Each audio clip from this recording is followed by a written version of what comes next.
morning. And we're back. I beat you to it. How are you? I'm so excited you're still back. I thought you'd just show up for a day and then go away for another sabbatical for a month. I'm thrilled you're here. Yeah, I'm thrilled that we're here as well. I'm glad to be back. It's April 15th. What did you do to the... Tom was just in great spirits, and now he's very upset about the background. I feel bad. He's so... Okay, I guess you're letting the cat out of the bag. I don't know. Sometimes it's like I say too much. Sometimes I get in trouble. But, okay, we're talking about it. Tom doesn't like the background. I feel bad because I'm the one, I think, who came up with the idea for the background. See, but I want to blame it on someone else. Bigger than that, I can't really remember because who Tom came liked up for the it. background when Glenn was sitting in the chair. That's not true. So, I stupidly was like, oh, yeah, I think the production people, they're great. They were like, hey, do you want a background for, the 4X Focus? And I was like, oh, well, I really like Tom has the tastylive, the cherry, and it's a neon sign and everything.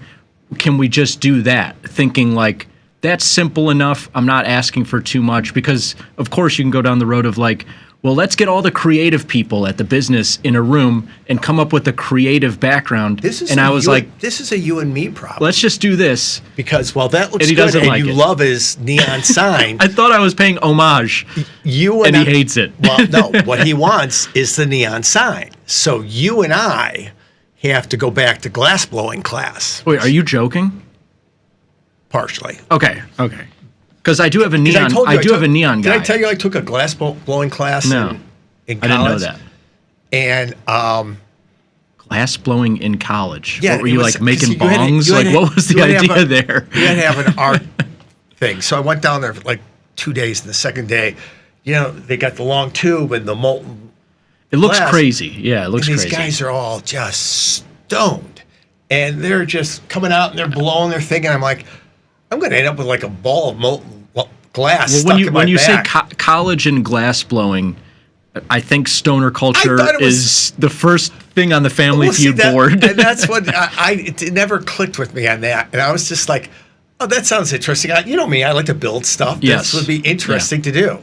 No, short of it being, again, it's August in New Orleans, so it's 98 degrees with 98% humidity. I couldn't imagine. You're in this basement with a blast furnace, and you can just smell the weed. I was like, no, this is going to... You have to be medicated just to be in that temperature this is going to end really environment. poorly. But if we went back and did our own... Again, we're not going to be able... We have no budget to buy a neon sign. We don't live like the big kids.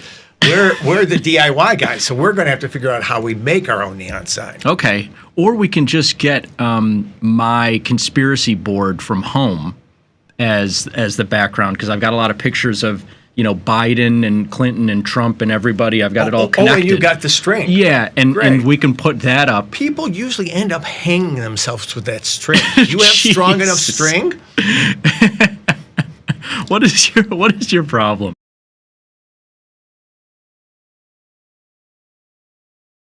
Something else out. I thought it was good. It absolutely works. We'll take submissions as well. If anybody has... Yeah, because we're gearing up for a big new product launch, and we want to get some special swag to go along with it.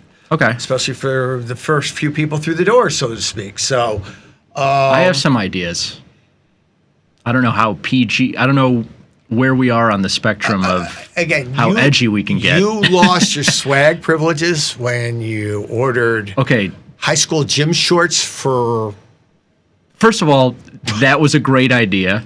They were called oil shorts, and anybody who sold the new oil product that company had launched got oil shorts, and they were champion shorts, which I still have to this day, but I'm not allowed to wear outside. Right, because they're quite short. The legs are about this long. They're what I wore 50 years ago in high school. So okay, we'll have to work on it. But you are an ideas guy, where I'm more execution, and you've told me that. Well, I just like with stuff like this, it's always like, what we should do is put the Tasty FX logo on a quarter zip, and it's like, great, this company's been around for a year, and we already have like 50 quarter zips. No. Like, how many more of the We're gonna quarter have to zips come up with can we do? We're going to do a couple of things. But Well, we are entering summer, and tie-dye was very in fashion like 5 years ago. It has since gone out of fashion the last couple of years, and so I think it's a perfect time to bring tie-dye back in the fold. Contrarian play. Reason number 2 why you're not in charge of swag anymore. Come on, a beautiful, I'm sorry. a beautiful tie-dye. What else? The White Lotus people have brought, I forget what they call it, but like the short sleeve button down, colorful kind of floral shirt is back in fashion again. And again, it's spring, summertime. The traditional in the Hawaiian US. shirt they used to call it. But they don't call it a Hawaiian shirt. I forget what they call it. But yeah, similar to like a Tommy Bahama style Right. shirt. But now, of course, in 2025, it's like Tommy Bahama, but it's like a $300 shirt and like a designer makes it or something. Okay. Keep going. So that We'll leave it up how to many? What are your everybody's- ideas? Your idea would be quarter zip. No, my idea wouldn't be quarter zip. I was actually going to do coffee mugs. Coffee And mugs. it's kind of Okay. But I like the idea of if everybody gets their Tasty FX coffee mug, and while they're trading, they send a picture of themselves in with their mug trading FX. Maybe we can enroll them in some sort of draw where send in your picture of yourself trading FX. That's not bad, actually. Yeah, we'll see. I guess it doesn't have to be clothing. All right. Well, we'll think about it. We'll also work take on it. submissions. Yes. Let's work on Anybody this out there who market. does do neon sign work, drop I me actually do drop me a line. weirdly know a person in Chicago. You got who a does neon it. sign guy? Strange enough, yes. Oh. My buddy from college is whatever. We So all you are into could- weird things. You He's could very into major in Michigan in either math, small animal husbandry, or neon signs. Those were the Dude, you coming from the bigger- guy who at Tulane tried to major in glass blowing without you weren't even a stoner and you tried to major in glass blowing. So I had what to kind get of an- psycho I does had that? one art elective. I had to do the art elective, and you know me, I Oh, can't it's draw. August and it's 100 degrees out with the most humidity you could possibly have. What can I Let's tell go blow fire into glass. Yes. You're absolutely crazy. But let's get into these crazy markets. Actually, calmer than they've been. Yeah. Although a couple of interesting pieces. One, U.S. dollar trying to stage a little bit of a rally against both the euro and the Swiss franc. Although it's given back some ground here. Look at that sad rally Yeah. against the Swiss franc, bouncing off 81.5 all the way to 81.60. We'll monitor that, but more seriously, you are seeing this euro dollar get back down to the bottom part Right. of its range for the last, call it 2 trading days, going back to Friday afternoon, and that's only 113. But again, that's as much damage as they've been able to put into this market for the last 24 to 48 hours. We saw the same thing yesterday morning. They brought this market right down to 113 and then bounced it all the way back up to 113.5. Have not been able to take this euro lower than that price, like I say, for the last couple trading days. What say you as they try to put a little bit of a bid into USD against this euro going into Tuesday session? For me, this sets up very straightforward. You've got a relatively stable pennant here, which statistically, again, let me.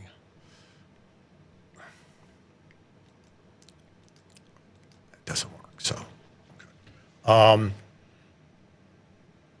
was going to draw a line on the chart, but I can't get this to. Well, we couldn't even see your lines anyways, Right. did we? All right. Are you on my chart? You're not on my chart. Are you looking at Euro USD? Yeah. Yeah, but it's just, whatever. So I mean, I would just, if you wanted to draw, there's a triangle here, a big one, going across here. It's a pennant. When you see a flag, a little pennant like that, top end of a range, statistically it breaks out to the upside about 75% of the time. Do with that what you want. There's not a lot. Use just a, you can use just a trend line. Sure. So you're getting at like something. Well- You and I don't know how to do this. Since Here, when are look. we drawing pennants? Oh, you are on my chart. Wow, look at that. Okay.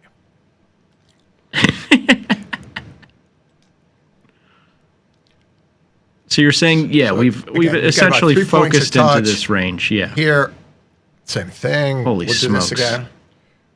This is There's technicians out there. So you've got 1, 2, 3, 4, 5, 6 to the downside. You're starting to break through it a little bit. Here's the challenge with lots of things. This is why I don't like trading these things. When you get down to the very tight cone here we're at, it's going to break out of one side just by nature or run through market it. has to go somewhere. Yeah, when it gets this small, the confidence in the trend lines becomes less and less. Like I said, statistically, these upside pennants tend to continue to the upside when they violate the trend line. I don't know, but for me, the setup is you've got the downside clearly there, 113, 113, 15 and 113. It's plumbed a little bit under there. If you really think the dollar's going to, if we really think there's a change of sentiment in the dollar, getting back into the mid 115s to 118 is not far-fetched. I spent a lot of time trading it, in the high 128s and a lot of time trading it below par in my 42 years. But that trade sets up really easy. You're leaning into buying them long. You know where you're getting out. So you're getting out about 112 and a half, and you're looking for the upper end of the trend line. And there would be the case, if I was to buy them here, I'd look for that 113.50 to manage half, then see if it violates the trend to the upside, I might hold those a little bit longer. That's purely technical trading, but even if I took away the lines, again, you don't need the lines. You can just work off the levels themselves. So, well, yeah, I in my, I guess, Philistine understanding of charts, just say it's bounced off 113 a couple of times. If you were looking to get long this market, if you saw the run from 108 to 115, and you said to yourself, "Man, I wanted to be long, I missed it," this has been the best price that you've gotten since that run up.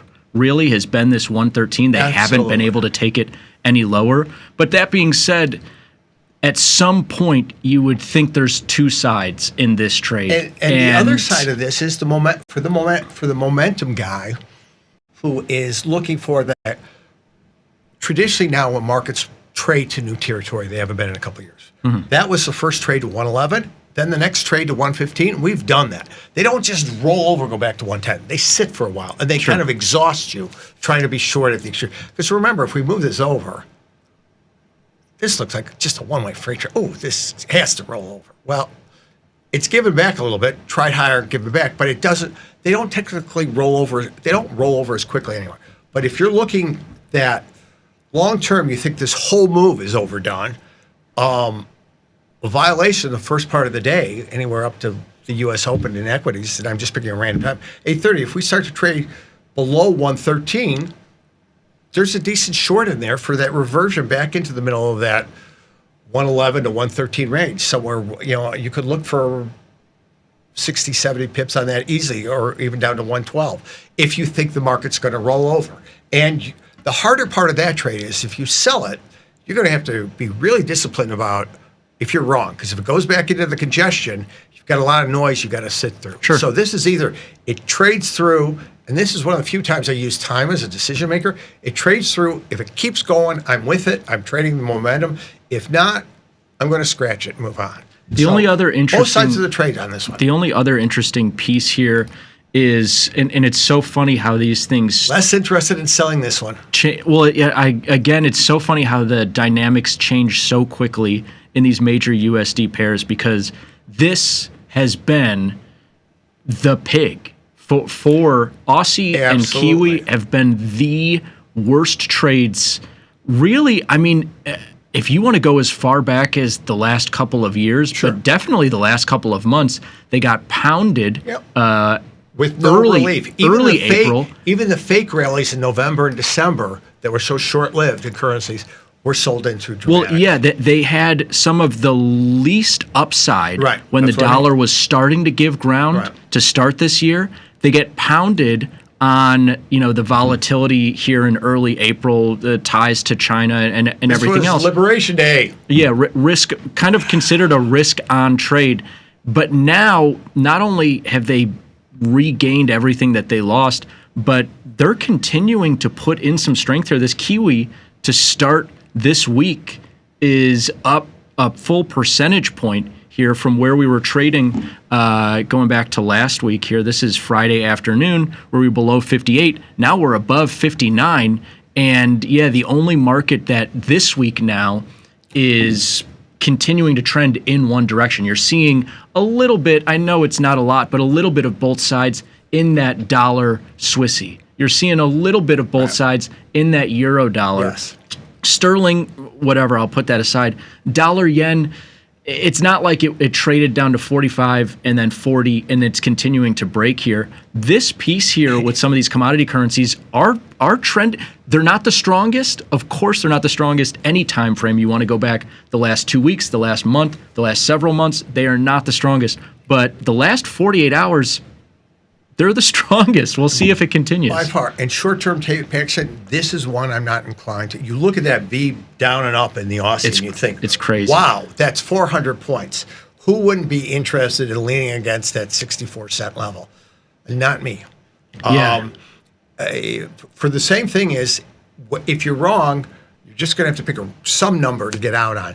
And I think even with this, structurally, there is a lot of room to normalize at the lower end of a long-term range, which is up to 70 cents for this currency versus a euro or a cable that has done a lot of that work. Yeah, you look at the long-term chart where we could get back to. This is what I love about FX, and this is where you have to think about, I can't buy this. I mean, it's up 400 points in the week. You take out the first 2 weeks of April, and this is still a really low price. Right. If you took out the print below 62, and we shouldn't because it's there, but it would be like, it's just grinding at the low end of the range. Yeah. It is. It had an explosive downside and correction, but this is one where I think there's energy to be had, possibly to normalize. We'll see how it continues. Last thing before we get into a good segment that we'll hit in just a second, there is a fair amount of data coming out the next 24 hours or so. Thursday, we've got ECB rate announcement. They're looking to cut by 25 Well, and basis tonight points. you have a ton of Chinese data that might affect some of those commodity currencies we were just looking at.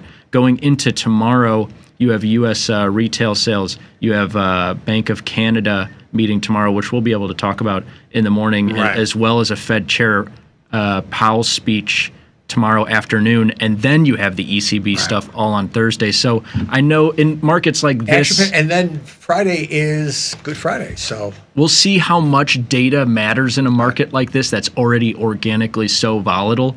But man, that's a lot of data that hits on a lot of markets that are right now pretty vulnerable. Interesting, absolutely. But yeah, let's get into our segment. What do you got for us today? It'll be a fun one.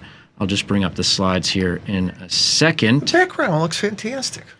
Is it the best time to trade Forex, Pete? It's always the best time to trade Forex. 252 days a year, even if you could get it on Christmas. Call me, I'll make you a price. Compliance officer is has thrown his screen out the window. Bashing his mouse on his table right now. Well, this is always a matter of opinion. It depends on what you're trying to get done in any asset. Is it the best time to trade stocks? Well, do you just long stocks and hope that they go higher? Because then the least volatile market is the best time for you to trade stocks. Right. If you're a day trader who's trying to take advantage, or a swing trader who's trying to take advantage of intraday or day-to-day large moves in Forex or stocks or whatever you trade, then a volatile environment tends to be the best one, and a volatile one being one that gives you the most prices per time frame, per hour, per day, per week, whatever time frame that you're actively trading in. You want as many different prices, as many different new levels that you're not used to seeing, whether you're trading momentum or you're trading contrarian against the trend. You just want big swings. And if that's what you're looking for, if you are an active trader, the Forex market is giving you some of its highest volatility in the last 5 years plus. I crunched the numbers here, Pete, and we're looking at realized volatility, actual volatility. That's old school Aussie vol. We haven't seen Aussie Kiwi vol there.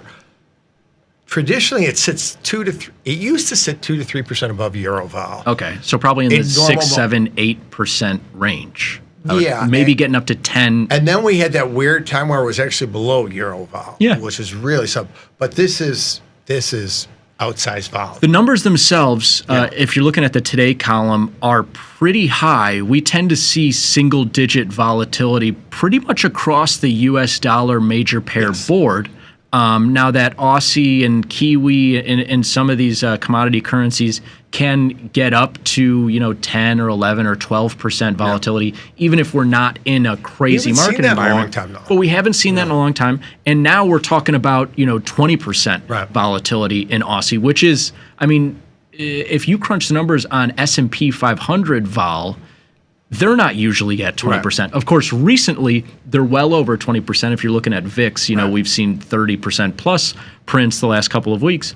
But 20% in a major U.S. dollar Forex pair, very rarefied air, 17% for Kiwi. Interesting one here, and maybe the most abnormal on the board, Swiss franc vol is up to almost 17%, and that's actually the only major U.S. dollar pair that's higher than its pandemic highs in volatility. As you can see here, during the pandemic, the highs in volatility for these pairs, 24% in Aussie, 23% in Kiwi. So we're not there, but we're very close to there. And if you're looking at the Swiss franc trade, we're actually surpassing that volatility. So this is to say a very volatile environment, the most volatile one since the pandemic. And for some of these pairs, the Swiss franc there, a more volatile environment than the pandemic. Absolutely. And I want to go a little bit further with these numbers just to show you here, when we look at realized volatility rank, this is saying, okay, over the last year's worth of volatility data for these different pairs, where are we sitting in that range? And an RV rank of 99% or 100 tells you that right now is the most volatile time in the last year. And you can see that we're at that peak for almost all of these US dollar pairs, actually except for CAD, which if you'll remember, they kind of saw the highest vol that they've seen in the last year when the tariffs started in March. That was when Canada was really the focus of the Trump tariffs. And so 77%, it looks weak. It looks like, oh man, it's not that volatile, but still kind of keeping pace, at least, and still a volatile one. They're all pegged at their highs. It's craziness here. And I want to go one step further, because now you might say, okay, well, Pete and Frank, it's nice that you've shown me all these volatility numbers, showing me that it is right now the most volatile that it's been the last year for a number of these markets, and for some of them even more volatile going back to the 2020 outset of the pandemic. I can't trade these numbers. I'm not trading variance swaps, right? What does this give me? Well, so you are trading the price action if you are day trading or swing trading these Forex pairs. And so what this translates to is standard deviations in all of these pairs. And what's a standard deviation? Well, it's the range that the recent data tells you the market has lived in 68% of the time. So a decent amount of confidence. And what a lot of people look at, it's what most options traders look at when they're looking at one standard deviation. Okay, I'm looking at the 16 delta. Of course, you could say, oh, well, I want greater confidence. And that might be a 2 standard deviation move, 95% confidence. That's the range that I want to trade. Well, it's rare that a market gets outside of that range. So a lot of traders look at 1 standard deviation, 68% confidence, because that's a healthy amount of, okay, that's the majority of the data, but it's still allowing for some outside movement, right? Because if you're trading the trend and you're saying, okay, I want to look at this market when it gets to, an outside level and trade it beyond that outside level, well, you have to have some occurrences of that market actually getting to that outside level. And so if you have a confidence interval of 100%, it's never getting beyond that. 68% is pretty much an industry standard, 1 standard deviation that a lot of people look at for trend followers, looking for, okay, it got to that boundary and now I want it to go outside. Or contrarian traders will look at that boundary of 78 points in Aussie and say, okay, well, when this market gets to 70 or 80 points up or down, I'm looking for it to revert back into that range. And you can see here, Pete, these 1 standard deviation moves are a lot healthier than they've been the last in November, year we were or two. looking at stuff in the 30s, and I think euro ticked down to 28. So, yeah. Euro dollar range closest to 100 points than we've been in so long, which at is 82 great, points. This is a great metric for determining what's a normal day and start to determine, okay, this market's moved far enough, and you're using statistics. I mean, a 68% confidence level tells you you're going to be wrong 32% of the time. Sure. That's why we think about risk management. And again, good times to trade, wouldn't fall. And I think you make this great point. More unique price points give us more opportunity to decide where we want to get in, get out. Obviously, I was kidding when I said every day is a great day. It's all relative, but this is great if you can put context. Sure. As a trader, we didn't have any of this math. Mm-hmm. The hardest thing is when structure in the market changed, like what we've seen in the past 3 weeks, it took us a while to start to understand that by getting run over, because our expectations were, well, fading 40 points on either side of unchanged was always a great trade. Sure. And then it was like, they didn't even look as they blew by that. Yeah.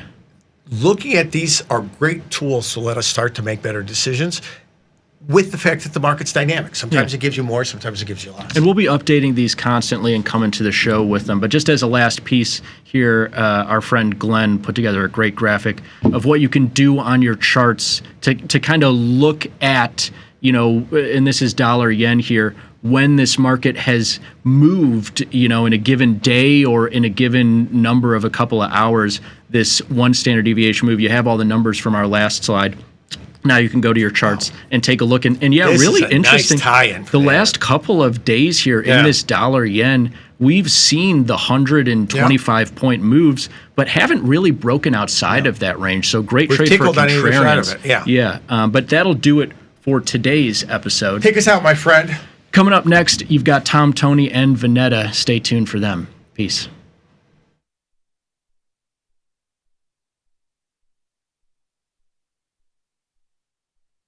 We built Tasty Trade's web platform for today's traders. See it, click it, trade it. Drill into data, find opportunity, and track the action with hundreds of indicators. Track your options, profit, and loss history over time per symbol. Note your progress and plan your tactics with a trading journal. Fund your account and start trading right in the app. The tools, the data, the knowledge. See it, click it, trade it. Join the club. Tasty Trade. Ready to take your trading skills to the next level? Dive into the world of stocks, options, and futures with Tasty Trade courses. Whether you're a beginner or more advanced trader, our courses can empower you with the knowledge to succeed. Watch as our team in Chicago shows you how to use the Tasty Trade platform and go over the basics of trading. Perhaps you'll learn about a new strategy or a potential product for your portfolio. To find our courses, go to the Manage section of our web platform or head to courses.tastytrade.com. Start taking control of your financial future. Visit our courses today. Feel like your wardrobe is missing something? Like style, purpose, and maybe a dancing dog? Can I pet that dog? The new Tasty Trade and tastylive web store is now live. New merch, bold designs. Did we mention all net proceeds go to one tail at a time? Invest in the real bull market, dogs. Go to tastytrade.threadless.com. Grab some gear and help some pups. You get merch, they get a home. In the world of investing, a beast lurks between the numbers, ready to pounce. Some traders hide from it, some ride it. If that's you, join us on Tasty Trade. Genius loves company. Woo! Get tasty, free market. Come on, you know it, can you feel it? We got some things to talk about. Free market, it's early, but not too early. Come on, wake up now. Pour that coffee down your throat hole. It's hot. Now you got a hole in your throat. Oh no, just call your boss. Take a crust from out your eyes. So tasty, not a coffee. Good morning, you knuckleheads. Reds. Happy Tuesday to you both. Hello. Hola, Thomas. Oh, everybody's back. Yeah, look what the cat dragged in. We work here when you let us. I mean, at least we're not a walking billboard. I mean, you know what I mean? I mean, we come here, dressed for success. I'm talking about the ladies here, Vanessa and I. I am dressed for success. I always sport the colors. So. It really is not fair that you really just rolled out of bed, fumbled around on your floor, sniffed it, threw on a T-shirt, and you are the CEO of this company. It's worked for me for 40 years, so what am I going to do? I guess so. Break what's not. No changing now. Yeah. I guess so. What did you get up to last night? Ooh. Yeah, what's a guy like you do last night? Ooh. Not good. What happened? No. Nothing happened. Oh, well, now I'm bored. Yeah. It wasn't interesting. I was out till about 6, and then I took a stroll around the neighborhood. No, you didn't. Yeah, no, he had to go to, don't ask me how I know this. He had to go to Trader Joe's. Yeah. Oh, you're a Trader Joe's hoe. You love Trader Joe's. Yeah. Do you take the bag that we got you No. that said Trader Joe ho on it? No. You can't get the mini bags now. Those are like hot. those. Yeah. No, I like paper bags. The ones you can buy for 7 cents. Yeah. Were you? 10 cents now in this Whatever. economy. I Yeah. don't care. I want that paper bag. So wait, what'd you get from Trader Joe's? I needed to get some stuff. I needed flowers, and I needed some other. You needed flowers. Yeah. And And okay. some other stuff. Some soup Oh my God, dumplings. is this like I needed flowers. Is that so that people think you're sensitive and stuff like that, like on the show? Is that why you say this? I mean, No, because the flowers I had they were dead. So I just wanted to get new ones. I needed some other. you add aspirins to them or a penny? You know it works. What?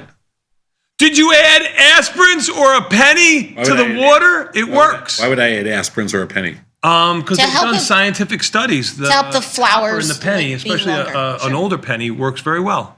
It like improves them by like 2 days or something. Then you got to look at a penny in the. No, you box. have probably rocks. You have what do you have like big stones and like, No. what do you have? He doesn't have big stones. Set up. You can't tell me have about anything that. in the bottom. You just keep it plain. Yeah. Well, and stick it in the middle. You'll be fine. Don't worry about it. No. Trust me. All right, whatever. Do you have plans for Easter? Because I'm being sincere. Like, what are your cooking plans for this I weekend? invited him. He took. Oh, that's nice. Yeah. He shot me down. I don't know because we're doing something as a family. I don't know what it is. Is this a first? I'm not sure. It's your grandson's first. Your grandson celebrates Passover, or does he celebrate Easter? Is he cashew? Does it all. He does it all. Yeah. He's Does it all. cashew. He's a cashew. Okay. I'll help him. He's having problems. I don't think he cares. Yeah. No, well, I didn't know if your daughter, your family, your other in-laws on the other side. I just didn't know. Oh, don't worry about it. Like when they go to their real Easter up in Wisconsin, they wash them off, they hose them. They're all goys. Yeah. Okay. Okay. But I like Easter just for the ham. Sure. I like ham and baked beans. Sure. Yeah, I'm doing. So are you going to do a ham though? For ham for one? You're gonna warm up a ham. No one else eats ham in your family. Yeah, that's true. That's a problem. So, but Well, but your son-in-law will. Yeah, I think I'm gonna do some eggplant parm too, and I got some other. You're doing eggplant parm, yeah. I think I'm gonna do some eggplant parm or some lasagna. Lamb chops, eggplant parm. You gotta have a meat. You gotta have a vegetables. That's my vegetable right there. Lamb chop's not a bad idea. But And then I got pizza rustica, which is like a got ham. pizza pie, like a Easter pie. Yeah, Easter pie. Yeah. Yeah. That's Chopped the up ticket. salamis and Yeah, hams. take a ham and some eggplant parm and some baked beans, and I got plenty of food. Okay. I mean, I will have plenty of food. That's a lot. Yeah. Yeah. Because for some people, Easter's all about like the brunch. Like some people. No, go- Easter's all about planning at home, doing something really good, making a big mess, then say, you know what, let's not do this anymore for Easter. When the next Easter comes around, you go, oh, I'm going to make Easter at home again. That's what I'm saying. It's all about the brunch. It's all about let's pay someone else to do this. Yep. Then again, I would consider playing golf if it's nice out. I think it's gonna be like rainy, like I know spot, that's what like it says on that thing. What happened to today?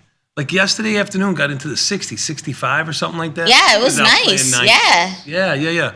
By the way, he has a 7-iron that's like a blade that he says he can. It's like hitting a butter knife, but he hits it so well. Says this, Vinny? Yes. Oh, I was like, who's? Well, how what old are you is he? talking about? 15. Oh, by the time I was 15? You were on the tour, basically. Well, I started playing when I was 13. Right. So by the time I was 15, I was good. Yeah, you were great. You were a I was master. playing Jimmy Rocco every night. Yeah. So I'm sorry. So now Vinny has top of the line ski equipment. He has top of the line hockey equipment, and he has top of the line golf equipment now. And he's good at nothing. Okay. his equipment looks usually good. if you can play hockey, you can play golf. Yeah, he's got a decent swing. I mean, if you can play hockey, you can play golf. Right. That's kind of the same. You could dodge a wrench. You could dodge a ball. Yeah. Most hockey He's got his players, dad's touch around the green, though. most hockey players are good golfers. They are. Yeah, they are. Yeah. But We were they're having this just discussion. good athletes. Like We were having this Miller. discussion yesterday, and it was because I was watching these guys. Did we have it on air? I don't think we did. I was watching these guys talk about the Masters, and they were talking about what would you shoot. We talked a little bit small about Oh, yeah. it. You said it was like 125 to 150. 150. You're at Oh, if you're a 13 handicapper. You're 18 handicap. Okay, well, I saw it on the show. Yeah. Okay. Yeah, they said 150 at Augusta. Vinny says he can shoot 100. At Augusta? Yeah. I'm just teasing you. He didn't say it. I don't think you can shoot 100 at. I don't think you shoot 100, period. Yeah. Maybe for 9. It's hard to break 100. Like, if you got to put everything through, like, yeah, in your mind. But, like, if you're actually in a tournament like, Well, rules, we play like, inside yeah, you're not going to shoot under. We play inside the grip. Okay, well, I got nothing else for you. Yeah. I mean, we've always played inside the grip. So Yep. Which is a good rule. it just keeps the game moving. It's to keep the game moving until there's a lot of money on the putt, and then you'll see everybody come out with a different putter to see if it's inside the grip, and then we make them putt out the last one. They always miss it. Why don't you guys join a league? Who's got the Like, time? stupid. You guys leave every day at noon. You leave every day at noon. What are you doing? Back at 2:30. You could join a league. No. No. Okay, all right. Be that way then. Can't even join a putt league. But I'm gonna hold both of your hands when I tell you this. Like, you guys need hobbies. No. Yeah. You gotta do something. I might start doing pantries. You have really hobbies good at it. though. You have more hobbies than he does. He doesn't have any hobbies. What does He he have? fishes. He fishes. He has a boat. Fishing. That's a hobby. Oh, I question don't that. think that's a hobby. I question. Like that you fish Going with your fishing. I son? enjoy it. I don't know if it's Twice a hobby. year? Okay, well, Yeah. fine. Yeah. Fine. Then both of your hobbies are being giant words I can't say. Because my mom's Spell watching. And I want my Easter basket. What's this whole You thing? still get Easter bats. We're having this conversation because I'm obviously going to get one for Vinny because he's the prince, and we'd get one for Tristan because he's 17 months, Yeah. or something like that. And by the way, Easter egg hunt is it's instinctual. Like, you don't have, like, the kid can't speak, he can't talk, but he saw other kids that were like 1, 2, 3 years old, or 2, 3, 4 years Searching old. for eggs? They all go, going for eggs. They all go for, like, and put them in the bag. Like, they don't know what they're doing, but it's something deep inside the competition or something like that. Because he ended up getting about 5 or 6. You put money in there? They had tickets in there that you can then go and hand them in for prizes, 1, 2, and 3. And Aw, being the that's best, cute. he had one egg that had a 3, so it was. Aw, So he got himself a Bluey. I love You don't know Bluey. what Bluey is, but you'll start. I love Bluey. Bluey's a dog. Yeah. He's an Australian cattle dog. Yeah. He's the What was I best. saying? You were asking me a question. Oh, do I still get an Easter basket? Oh, yeah. Do you still get an Easter basket? Because I'm not getting one. Because we would get one for Nick and Gina and Sasha. They're all in their 30s now, and Chandler's 30. I mean, I'm not getting them anymore. You should get. I mean, I'm an only child, and as my dad says, I'm number one daughter. You And so still normally get my mom does something like, it's normally just like an Ulta gift card and just like little stuff. No. But I like the TikToks where it's like a girl crying. She's like, my mom doesn't love me anymore. And the mom's like, that's not what I said. She's like, it's the same thing. She said, I said, you're too old for an Easter basket. See? All right, I guess. Those are good. Those are fun TikToks. Yeah. But no, if you have older kids, it's nice to know that you're thinking it. Like, Nikki I would could love see getting a him gift card or something DraftKings like gift that, card. But to get him a basket with the stuff Oh. hanging out and chocolate. DraftKings gift card for Nikki would be a waste of money. No, a DraftKings gift card for Nikki. That's a good basket. DraftKings. And some Zins. You put some Zins in there and some Prime energy drinks, a DraftKings gift I got some card. old one of those in the Yeah, and like a car. Carson's gift card. Like I got you. Like it's Okay. all All right. it's all together. All right. That's what Food for Nikki thought. wants. Food for thought. I could do that. I was having a cravings for a Carson's pork chop. You just had one. No, He was at EJ's. Oh, you went to EJ. Yeah. Sorry. I Yeah. haven't had Carson's in. Didn't matter. I wasn't invited. I haven't had Carson's like 9 months, and I think that pork chop is talking to me.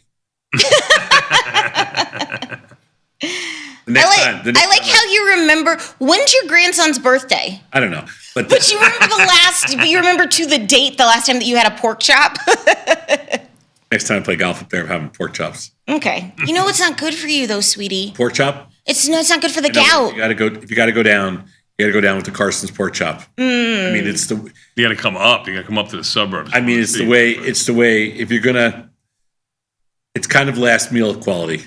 I don't know, man. How about you, Bat? What'd you get up to last night? Just nothing. We actually, Vinny was playing golf until 7:15 ish or something like that. So we had a couple of hours in between there. So It was so nice yesterday. Yeah. Didn't do anything. All right. Not a darn thing. That's sometimes that's the way that it needs to be. But hey, we're on a shortened week here, so we got a plenty of time. A lot of good stuff headed your way on this terrific Tuesday here at Tasty Live. At the top of the 8 o'clock hour, we're going to do an options jive. Expirations on a holiday. Setting the score. Ooh, setting the score. Yeah. We're actually going to roll an old clip in between there to settle an argument between. Oh, I love it when you guys put your foot on your mouth and we record it. We got a lot of history of that. Yeah. That's great. That's why this is fun. What we do. And back in the house, he's also knows the sting of being bumped from the show. That's Chris Vecchio. Vecchio is back at it again. With Let Me Explain. What are you talking about with Chris today? That's a question. I don't know. Okay, because it doesn't. I can only do so much. Like I really am doing the heavy lifting here. To the stars yet. Okay. Then 9 o'clock, we got a market measures for you. After the fall and vols up, what's next? And you. Okay. And then live from the trade desk, big boy Scott Sheridan, counting down all the top trending tickers over at Tasty Trade. That will be delightful. And I'm sure you guys will open up the phone lines again today, too, to take phone calls, maybe. Probably, yeah. Yeah, okay. Well, that is the run of show for today. But you guys want your daily dose? Sure. Yeah. All right. Hit me with my theme music. Let's go. Our leading story. Breaking news. Coming across the wire. This just in. Top story. Just in. Today's headline. This just in. Breaking news. All right, everybody. Today is a terrific Tuesday. It is April the 15th. This is the part of the show I like to call the Daily Dose, where we talk about today's financial news and headlines. My name is Vanetta. Are you ready for the news? Ready for the news. It's tax day. Just letting you know. Yes, You can file. It's an extension to file, not an extension to pay. Tom Sosnoff. What had happened was I got it done yesterday. How? You paid an exorbitant sum. I paid an exorbitant sum, and I'll take care of it in October. Okay. All right. Well, then that's what you got to do. Any earnings? Otherwise, my accountant would have fired me. Sure. Well, he already fired you because he's like, He already fired me. Right. Yeah. He's joined our support group. I got a text from him last night. He's like, "What days do y'all meet?" And I'm like, Tuesday, Thursday nights. Bat, what's up for earnings? We had a couple bank stocks. I know you'll talk about them in a moment. You got UAL today. Travelers, USB, another bank stock. Yeah. Not too much, really. But I'm a UAL girly, so. You can be UAL girly all you want, but their markets there suck. Yeah. You suck. Hey, I have to practice for this because it's been a hot minute. S&P 500 tallies its first death cross in 3 years. We got a death cross in the S&P 500. That means when the 50-day moving average goes below the 200-day moving average. But it's the first time it's happened in 3 years. I know you don't super care, but I like to talk about death cross. Yeah, I think Vecchio was going to talk about it yesterday, but Dylan didn't give him a chance to. But I'm glad you can mention it. We do have some technicians on site, but for all intents and purposes, what does this not mean? All what? For all intents and purposes. Intense? Yes, not intensive purposes, but intense. No, now I learned something. So yes, for all intents. No, you didn't know. Yes, I did. Intents and purposes. Know. Yes, I did. You don't know anything outside of trading, and even then it's kind of iffy. You didn't know. And now you can make a cup of coffee. Not only have I known, yes, I've known for like 50 years. Death cross. But what does This to a guy who says lurked all the time. what does this or does this not mean? Doesn't mean anything. It really doesn't mean anything? No, it really doesn't mean. Okay. Well, are you trading S&P as an index, as its own I'm always entity? trading S&P, but this is just the stupidest headline ever. Not the stupidest. Not ever. Not ever. No, it goes in the box with the dumbest headlines ever. Well, does it say anything about short-term trends versus long-term No, trends? it Can we doesn't talk say about that? anything. It's just All right. stupid. Somebody came up with a dumb name, Death Cross. Death cross. No, they didn't come up with a dumb name. They came up with a catchy name, and that's It's why. never been right. So looking back over roughly 50 years, you want to guess how many death crosses there have been? 50 years? Yeah, this is fun. Okay, 32. What do you say? Ooh, make me a market. I mean, it's such a stupid thing. 45. 24 death crosses, and in 54% of the cases, the death cross occurred after the point of the index's maximum intraday decline. After. So half the time it's been at its maximum decline. Yes. Basically a coin flip. Yes. Death cross. In a small sample No, set worse of than that. 25 flips. Worse right? than- yeah. That means 46% of the time it's been. In 25 flips in 50 years is basically 50-50. Yes. No, Death cross. it's basically. Death cross. You want to be on the right side, it's only been right 46% of the time in 50 years. Yeah. Sure. That's why I'm saying it's worthless. Hey, people have been tweeting this out at you. I saw it on the timeline as I was checking our social media this morning, but headline is back. Like Dylan Radigan, they pulled this out of the drawer and they dusted it off again. But 0-day options are fueling the unprecedented volatility on Wall Street amid tear case. No, I'm just saying, but people have been tweeting it at you today, and they want your. I got it. Yeah, and so it's not coming from me, but this was everywhere yesterday. The last headline off as the dumbest headline. Told you, dumbest headline. and we're back in the game. You outdid yourself on your second. I'm back in the game, you guys. Oh yeah. 0 day. No, but they're saying that well, let's see if I can. Well, you remember back when 0 days first started, they were talking about how it was going to just make volatility go crazy did the across exact the board, opposite. and it did the exact opposite. We sat. But now that we have volatility back, it's oh my god. As opposed to just saying, you know what? So, but it says in the article that zero DT options could turn a 5% Into a intraday 25%. into a 20. Right. So that's I just wanted to. Who wrote the article? Hold on. I'm going between a bunch of screens here. It's from JP Morgan. Yeah. So that's what the data Now is. they have to sell fear because they want to I manage usually your money. get my advice from JP Morgan. Okay. Well. Yeah. But why do you think this is coming back into the JP narrative? Because JP Morgan wanted a headline. Their PR team needed a headline. Yes. Interesting. Yes, I don't think there's any truth to that whatsoever. Yep. Agreed. All right. But when you do PR for JP Morgan, you got to come up with something. You can't say we stink. Sure. You got to say it's all got to be on 0 DT options. Sure. All right. There you go. Hey. Hey, it's rare for stocks and the dollar make you want to holler. It's rare for them to fall together. And history says tread carefully. What are your thoughts on the dynamic duo being both down at the same time? Because I guess it is rare. It's rare because the market just seems to go up, and so does the dollar for the last 15 years. So Sure. in that sense, it's rare. The dollar's been strong for 15 years. We've been bearish on the dollar long before all this stuff happened. Mm-hmm. And this is kind of just confirming the old price extreme type thing. I don't have an opinion on dollar and stocks. I mean, there's a lot of destabilization in U.S. markets right now. Sure. And the dollar and U.S. stocks are paying for it. I don't know how else to say it. What are you guys seeing in currency markets this morning? What's the euro, A the little more yen? of the same. The euro's down a little bit. The yen's But it's down a off little bit. of, it's just off of its high. Yeah, right. The euro's down a little bit. The yen's down a little bit. The British pound's up a little bit. So it's mixed. I mean, the euro in the beginning of the year was flirting with par, a dollar. It was like 102. Sure. 103, 104. Yeah. Okay. I mean, I'm just making. I know. Tom was. It's 137. Tom is planning his trip to Santorini. 113. I'm sorry, 113 right now. I 113.7. I inverted. Yeah. Sorry. Did you decide where you're going to go this 10% summer? higher is all I'm saying. I am. I did decide. You did? Yes. You going back to Santorini? Where are you going, girl? I'm going to go to island in the Mediterranean. Ooh. You don't want to tell us so you don't want the paparazzi there? No, I just want to make a big deal about it.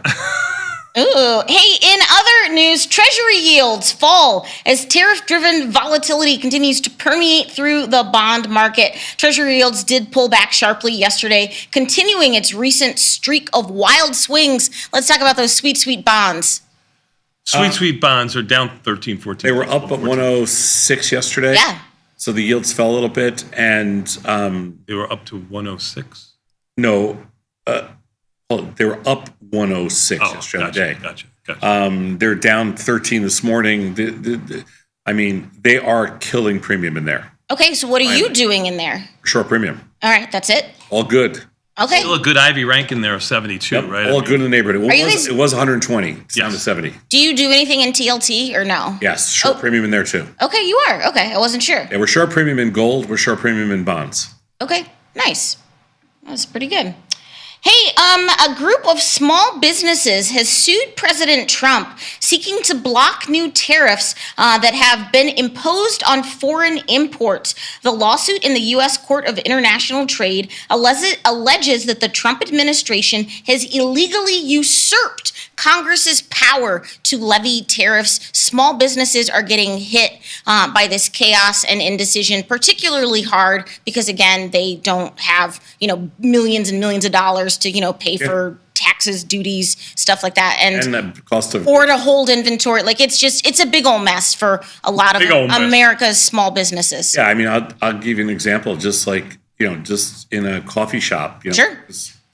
It's prices. Oh no, the prices of coffee. The prices of that coffee market. I don't even understand the coffee market. I'm just Yeah. saying, so like you can't really pass. You can't raise your prices every single. Like you can't set a menu. Like market price. Actually, you could. You wanted to do that with airline tickets. Yeah, but it's hard to do with here. Dynamic pricing. Yeah. That's right, pricing. surge You're going to get pricing on 0 coffee. stars. You're It's gonna get 6 a.m. You want your coffee. We're going to surge. $11 today. Yesterday was $6.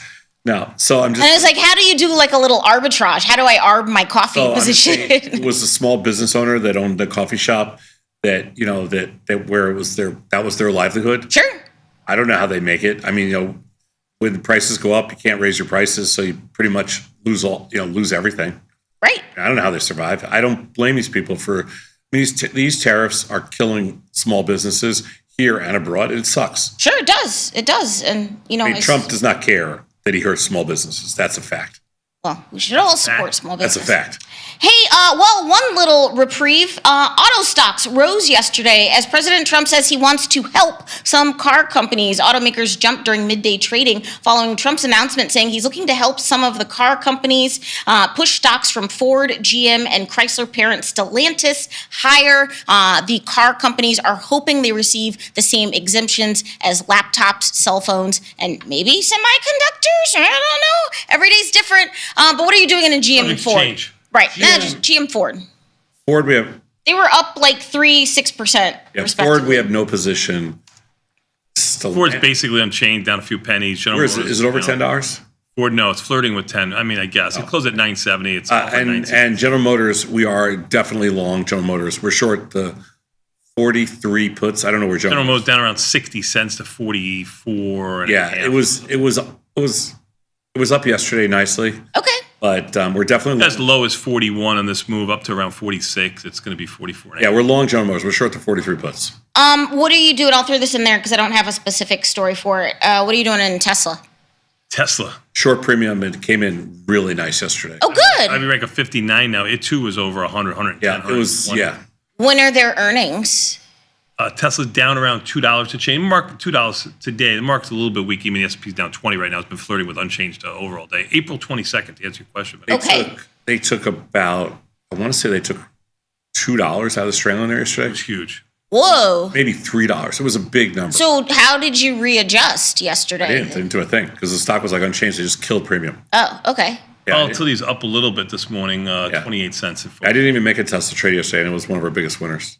I had one of the greatest days ever yesterday because I could not stop watching TikTok because TikTok is so going to get banned in America now because of this. No, TikTok users in the US are being inundated with videos from Chinese influencers encouraging American buyers to overcome the punitive tariffs and to buy direct from China. I learned more about the supply chain and procurement chain in Guangzhou yesterday than I have any right to know. First of all, that's a big bag you got right the dude in the mental Cinta bags, he has the knowledge. He is dropping straight tea, straight fire. He's like, look, Hermes is charging you $38,000 for the bag. Here's how much it costs to make. It costs like $1,500 to make this bag. He's like, this is the oil we use. This is the hardware. He's like, the same craftsmanship. And then this other guy on the right, he's like, yo, you want laundry pods? He's like, I'll give you 20 laundry pods for $1. And then the guy on the left, he's like, you want Birkenstocks, baby girl? I got them for $10. So I got a question. So China pulled the Uno reverse. You want your drugs made from them too? Well, sure. Why? I mean, I don't want any of this to happen. Like, I don't. Like, where do you draw the line here? Like, do you want your drugs made from them too? I mean, drugs are made in China. Like, I think it's good that they're exposing companies that they were holding their secrets for. That's always been.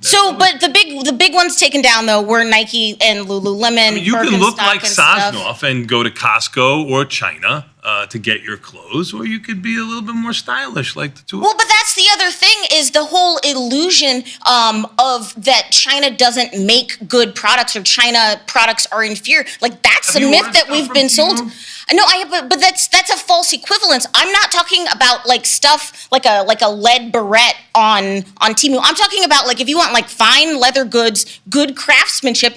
A lot of the times, I'm sure there are all the some bags, you can find. the bags are just getting sent back to Italy and France where they sew the fancy label on it. Then they can say, "Oh, manufactured in France." I don't know if that's factually accurate, but some of the bags, 60%, like 70% of Gucci manufactured in China. They ship it back to. Same thing like that headline you just said. But I'm just saying though, it's a paradigm shift that we all have to reconcile with. Is like you are equating China with being inferior, and no, I'm not. No, and like I was like, that's not true. All I said, do you want your drugs made from them?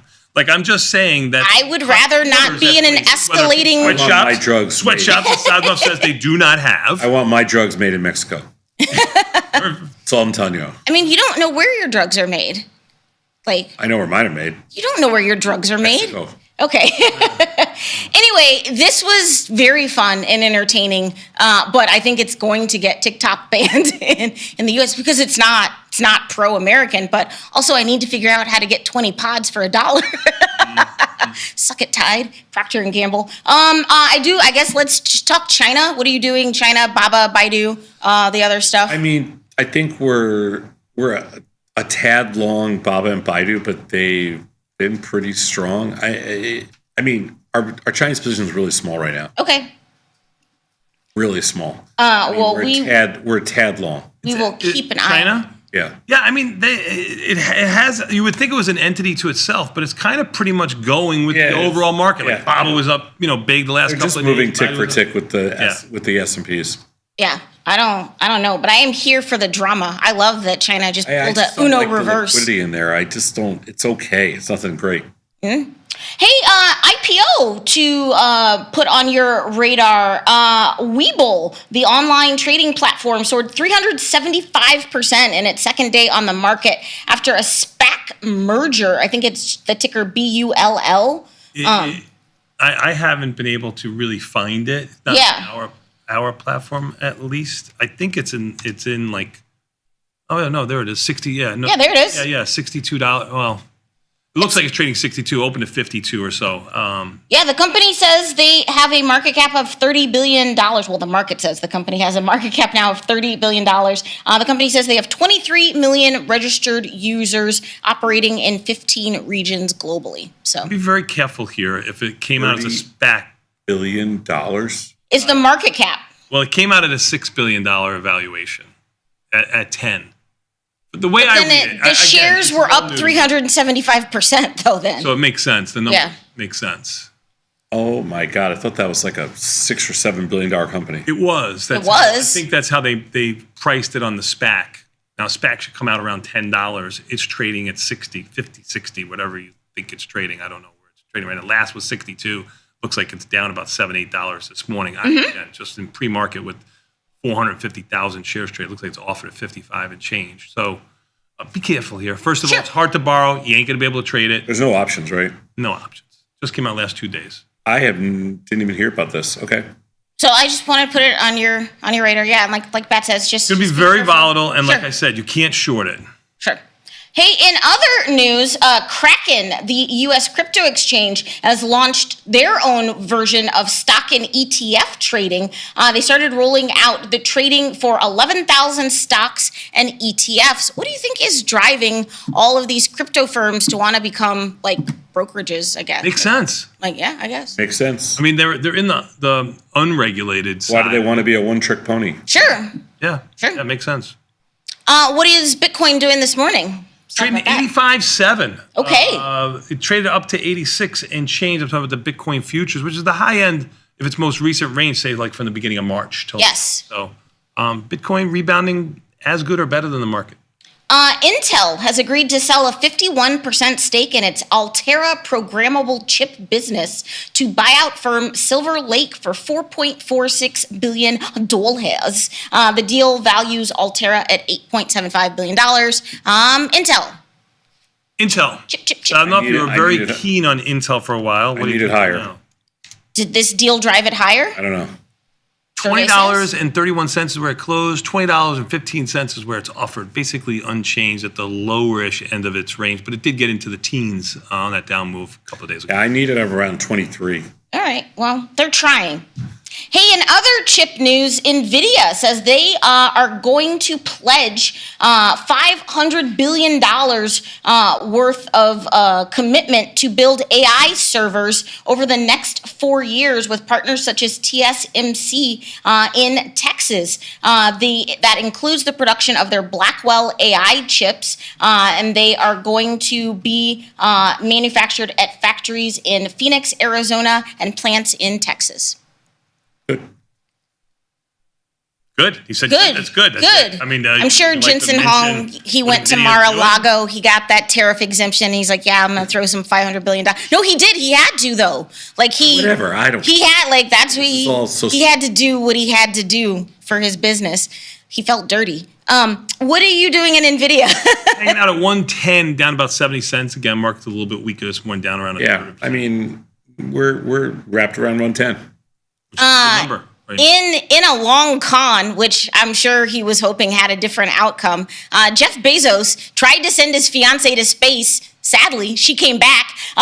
Blue Origin launched an all-female celebrity crew with Katy Perry, Gayle King, and Lauren Sanchez. That is Bezos' betrothed. It was the latest wave in space tourism. The New Shepard rocket blasted off on a quick up-and-down trip from West Texas. Twitter was giggling when they found out that Katy Perry serenaded the women on board, and they were like, the women probably just wanted to eject. But everyone was returned Katy safely. Perry's so freaking obnoxious. This is everything that's been on Twitter.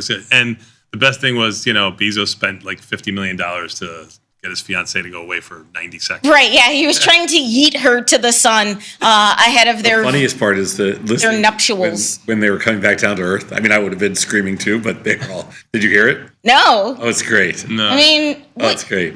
I mean, they were just like, listen, I don't blame them. I don't know how fast, like, re-entry speed is, but I'm sure it's pretty fast. Like, yeah. It's fast. Before the parachute opens? Yeah. It's fast. Hold on to your butts. Yeah, It's fast. I don't fault those ladies anything. And, no, I don't fault them at all. I'm saying it was really funny listening to the video. Oh. They're screaming. It's like, it's cool. You can't trade Blue Origin, but you can trade Amazon. Is Amazon doing anything? No. Amazon is probably, you can... Down 50 cents. It is. You can get stuff in a day. I don't know how they get it. I mean, I know how they get it. They have like these small little warehouse places that they get. Sure. But it's amazing the random crap you can get like same day. Like my son needed inserts for his shoes. He has like flat feet. My wife ordered them in the morning. They were there at 3:00 in the afternoon. It's amazing. sometimes. It is. Amazon 181. It is remarkable. It's pretty good. Hey, something else that is remarkable, Netflix set to report earnings, I believe, Thursday after the bell in a weird situation heading into the long holiday weekend. But Netflix is trying to achieve $1 trillion market cap, and they want to double their revenue by 2030. The ambitious goals show its growing heft as the largest global streamer. What do you think about Netflix's potential to join the 1T club? Stock's up a lot this morning. I mean, they're definitely trying. Are they front-running earnings? What's going on? I don't know. Okay. Netflix $9.49 on the offer. You are right. $9.31 is where it closed, up 17. What's their market cap right now? Do the math, monkey. I don't. It's got a dash on. It doesn't have it right. Oh, okay. No, it's okay. I think it's like around 800, but I'm not sure. Okay, so it's close. So it's on the dance floor, kind On the of. dance floor, because it went over. Didn't it go over $1 trillion when the I stock don't got know. over 1,000 or so? I don't know. Maybe. Anyway, yeah, so they aim to double revenue from $39 billion last year and earn around $9 billion in global ad sales by 2030. And if anyone can do it, it's going to be Netflix. If anyone can do it, they can. They can't. Well, because they got me. They got me. I'm paying for them legally, begrudgingly. Home improvement retailer Lowe's said on Monday they'd agreed to buy Artisan Design Group for $1.33 billion from private equity firm Sterling Group. The deal would help expand Lowe's offering for its professional customers at a time when the company said they and their rival Home Depot are facing slower demand for home remodeling and construction because we are deporting all of the workers. Okay.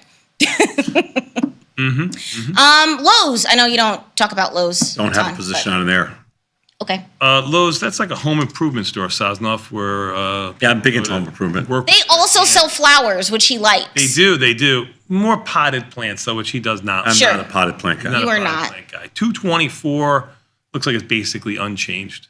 It behaves like most of the other markets. Hertz. The rental car firm Hertz said that some of its users' data has been stolen in a breach involving its vendors. Hertz, get your lives together. The company said Clio Communications, a vendor that provides file transfer services, experienced an incident where hackers exploited zero-day vulnerabilities. So it did take information, like people's driver's licenses, information and numbers, and credit card information. Hertz says, don't really worry about it.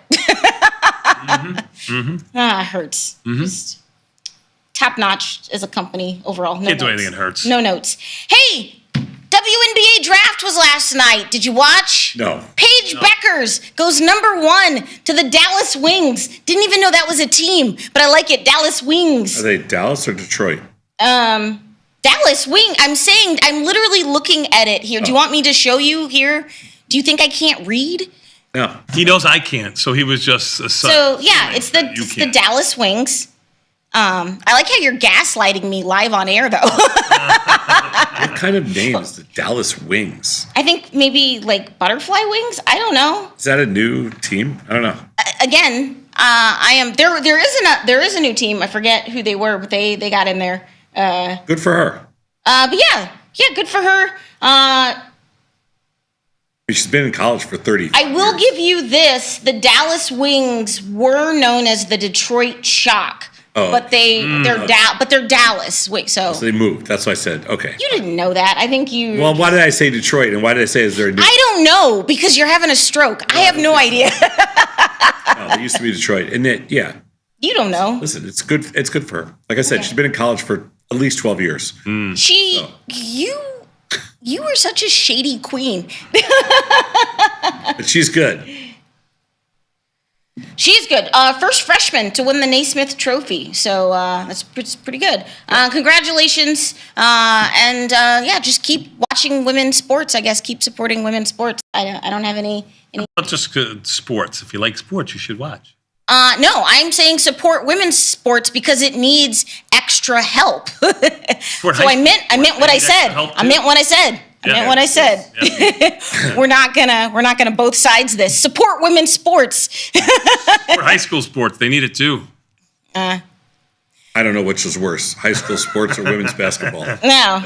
Both of them are brutal to watch. Hey, finally today for my viral video of the day. This is a great like philosophical argument here. Oh God. So no, this is funny. So from like a gender standpoint, yes. Like you guys obviously have an advantage because you can pee anywhere, right? Like you can just like that's just. I can leak on my leg anywhere, but go ahead. It's just like it's undebatable. Almost, but you could pee anywhere. Like that's a plus. Like that's especially when you're playing golf. Right, especially when you're playing golf because I got to go back to the clubhouse. Right.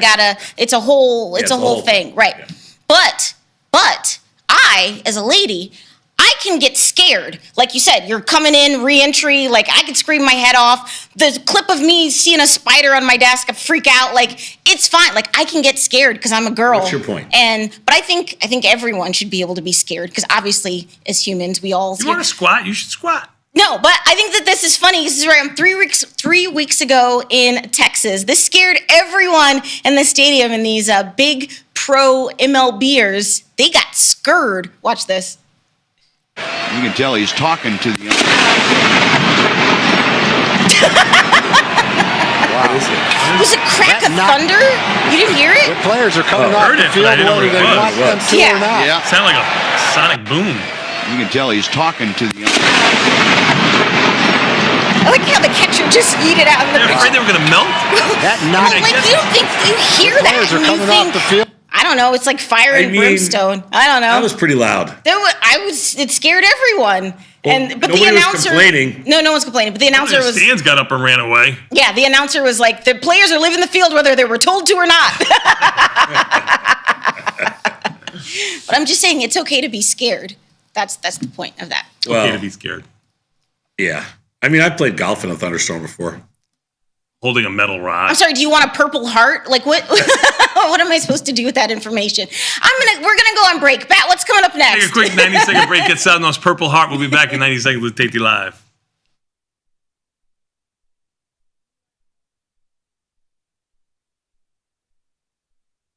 In the world of investing, a beast lurks between the numbers. Some watch from the safety of the sidelines, but others saddle up and ride that one-ton rowdy ribeye for all he's got. If that's you, join us on Tasty Trade, named best online broker for options trading. Genius loves company. Tasty Trade is now on TradingView. Trade stocks and futures directly on TradingView charts with Tasty Trade's low commissions. Try it out and leave us a review.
Forbes called us best online for options trading.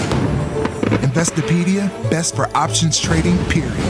With stockbrokers.com, we're #1 for options and futures trading. The Motley Fool really likes us. And so does Business Insider. So what else can we say other than boom? Trade like a trader. Tasty Trade. Make your move. Beat the opening bell. Get trade ideas and market insights before the open. From the creator, Tom Sosnoff, and our chief market strategist, Tom Preston. Every weekday. Sign up at tastylive.com/newsletters.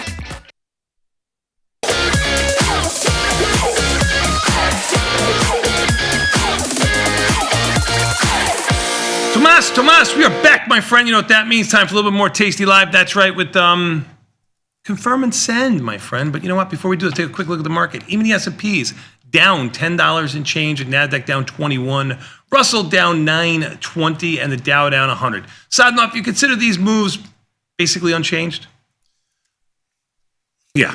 Volatility down 10 cents. I mean, I didn't like the close yesterday, and I thought they would be lower, but you they didn't were like the strength of the close yesterday because it was or the weakness going into the close right. yesterday. You would think it would have been a lot stronger. That's right, and I didn't like it at all, and I thought they'd be down today, but they were up actually all night. Yeah. So they were lower early. They were mixed, most of them. I mean, they were lower by 10, 20 handles. They were up by 30 handles. Yeah. They're basically down 10, 12 handles right now. Yeah, I agree. It was a mixed bag of tricks. Yep. Bonds down 12. You mentioned that a little bit earlier. Oil down 41 cents.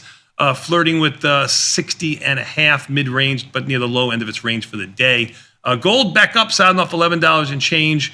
Euro down small. You can see here, we talked about a moment ago, off its side. The big mover today is Netflix to the upside. Netflix trading $9.47, up $16, and I believe it's a $400 billion company. So I don't know if that's what my Taiwanese sources. 400, that's it? That's right. Okay, because she was writing $1 billion. I don't know how they got the billion. I don't know. Maybe I'm wrong. It's just my Okay. Taiwanese sources. Maybe I got it a little bit late. Okay. Anyway, I got quote details on my platform. What's the matter? I got quote details. It's not up there. That's why I said it's just a dot. Oh, yeah. Got it. It's okay. With those ample size ears, you'd think you would pay attention and listen a little You'd bit think more. I would. You can't close your ears like you can close your eyes. Like you're two piss holes in the snow. I can see you're not looking at the screen. That's That's kind of fine. weird why they wouldn't show market cap, but whatever. It's Tuesday, April 15th. Yes, I paid my taxes. Just made it under the wire by a day.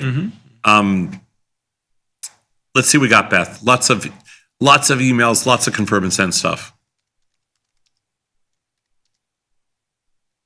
Do markets have a directional bias on April 15th because of taxes? Aha. I don't remember having any there. So no difference to me. There'd be no reason why the markets would be, would have, people don't sell stocks to pay taxes with, and there's no reason to take profits, in April for any reason, for tax purposes. And April expiration, like I said, tends to be one of the most bullish of the year. So I would say no, there's no directional bias. Now that expiration is just the expiration day that we're looking at. Which what I'm saying is the Thursday this week because we're off on Friday. Tax day, there's no significance to tax day in market direction. Let's go next slide. Why is the probability of profit, pop, on an iron condor lower than the pop for just a call spread or a put spread by itself?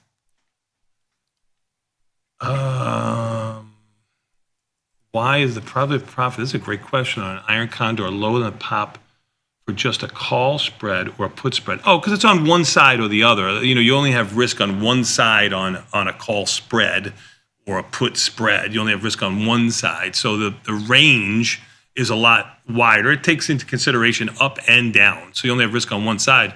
The pop is going to be different. Lower. Yeah. I mean, on the iron condor. That's your answer, is that when you're doing an iron condor, you have risk in two directions. When you're doing a call spread or a put spread, you only have risk in one direction. Right. Hence, you kind of, you've added a bigger credit, and in return, you have risk in both directions. Let's go next slide. So, what do you think about earnings season? Does the level of VIX, or high VIX right now, factor into how you'll trade earnings in terms of strategies? I wish we would have had this question when volatility was extremely high, because in hindsight, you saw what happened yesterday, and I showed it on the screen, how deep in the money call options in SPY, $6, $7 in the money when the stock was up $8 or more, were unchanged or up 10 to 20 cents on a $6 or $8 move. Now, you could make the argument that that was the time to sell volatility. Obviously, in hindsight, you could have made the same argument 2-3 days earlier when volatility was high and it expanded. all we're looking at here is keep your unit size in check, but change your strategy a little bit. I like to be a lot more undefined risk when volatility is higher than defined risk for the reasons that I just outlined about volatility contracting. When it finally does contract, when it is mean reverting more than the stock price. Yeah, for earnings season, it doesn't make any difference to me. Earnings season, I think you have to be directional to make any money in it. There's so much more things to do. I'm sorry. To answer for earnings season, with volatility high like we have now, earnings become a lot less attractive to me. I guess that's the way I should have answered. Okay, this is one of the few times we're going to differ. I feel like earnings are very difficult when volatility is low, and I feel like earnings are a little easier to trade when volatility is high. And the reason for that is because all the options are already juiced, and the focus is not necessarily on the stocks as much. So far the earnings have been very good. And I mean, it's only been bank stocks, and we're only trading them small. So there's not really a lot to talk about yet, but so far so good. I think earnings are actually easier to trade in high volatility.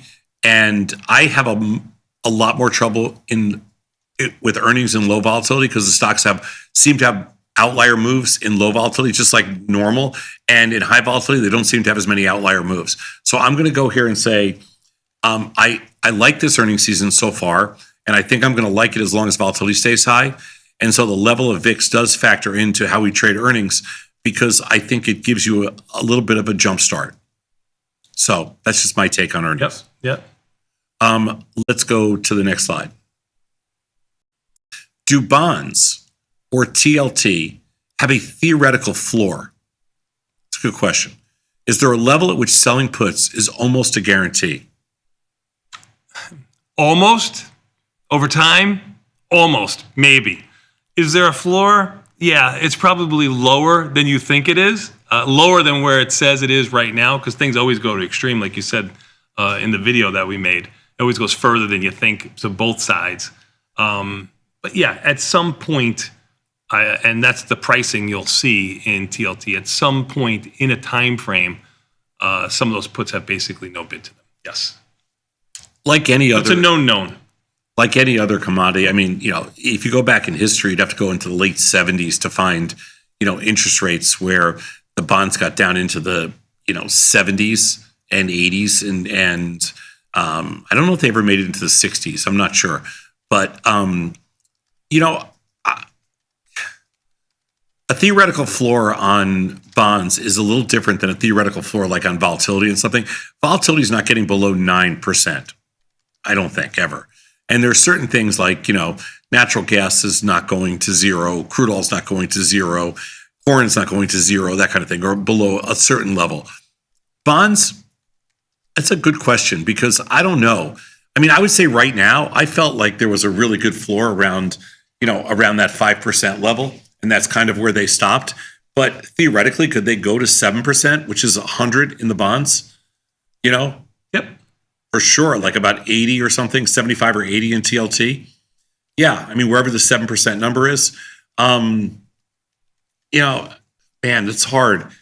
Could they surprise people to the downside and get to like a perceived theoretical floor? Yeah, I think so. But is there almost a point where it's a guarantee? Not in the bond market. And remember, when you get to like 9 in volatility, the reason you know that that's a floor is because the puts are zero. Like literally they're zero. Yep. Like you can't get any money for selling those puts. Like when you get to, like, let's just say natural gas gets to $1 like it did once before. The dollar puts are basically zero. Yeah. Yeah, when crude oil got down to, I know crude oil went negative for that one expiration, but forget that because that wasn't the future. But when you went out to like, the 10 puts were trading for like zero. The markets are not stupid. You're not going to get much for puts if bonds get down to, I don't know, 100. I think there is like when you start to see all the skew. Under outside, par seems to be like the number you would say it's guaranteed to make money, but it can stay under par a lot longer. I mean, do stocks have a theoretical floor? Yeah, I mean, if they're not bankrupt, yeah, I guess. Do they have a theoretical floor? But that doesn't mean they trade under book. They trade. I mean, in 2008, the index got down to 666. Did anybody think it could get there? I I don't know. I don't think so. I mean, we're at we're at 5,500 right now.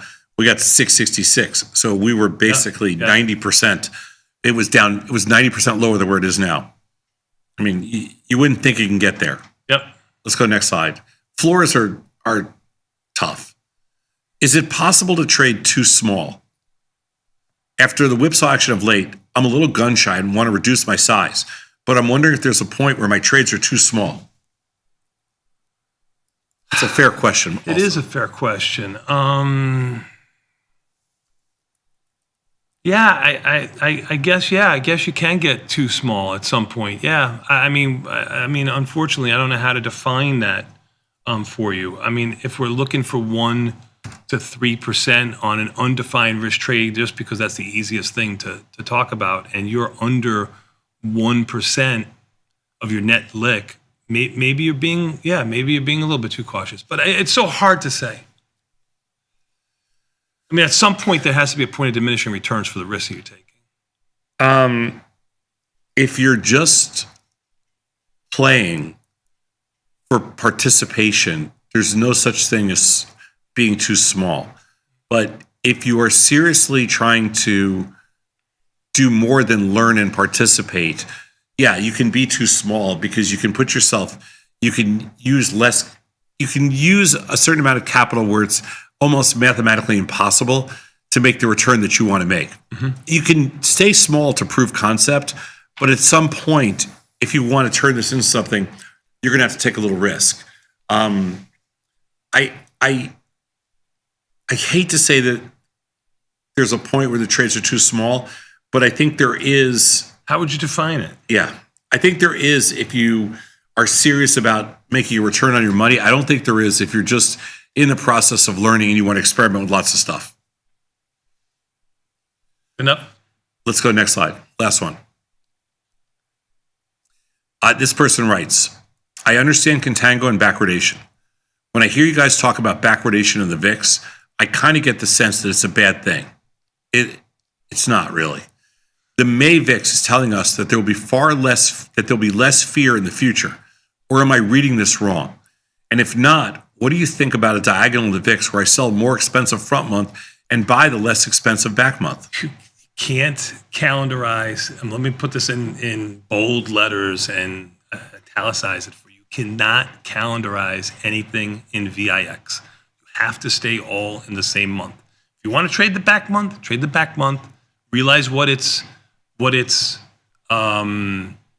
true at the money strike is. There should be a little amber line that goes through it. It's going to be different in each one of those months, and just trade that.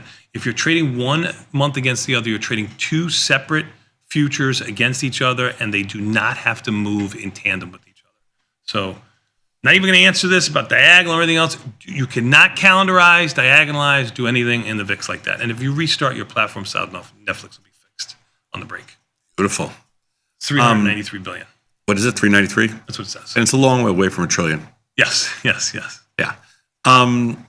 So when I hear you guys talk about backwardation of the VIX, I get the sense it's kind of a bad thing. It's really not a bad thing. It just is what it is. The May VIX is telling us that there'll be less fear in the future, and you're reading that correct. But that's what always happens in cases of backwardation. They're going to normalize and go back into contango. But just like Tony said, if you're thinking about doing diagonal in the VIX where you sell more expensive front month and buy less expensive back month, you can't do that. We strongly advise against trying to do that. The brokerage firm is going to charge you a ridiculous amount of money to have that position on, just so you know, because there's an unlimited amount of risk, literally an unlimited amount of risk. That backwardation can go $5, $10, $15 against you before you can do one thing, and you can't protect that position at all. There's no defense for it. So the answer is, A, it can do that, but B, you can't trade it.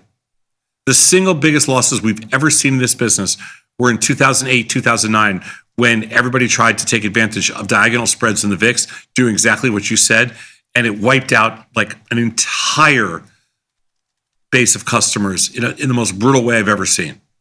And we had to change all the rules and all the requirements and everything else. Let's take a quick 90-second break and come back. We've got an option jive. Even the S&P is down 6. NASDAQ just turned green. Volatility down 4 cents, basically unchanged. We'll be back in 90 seconds with Tasty Live.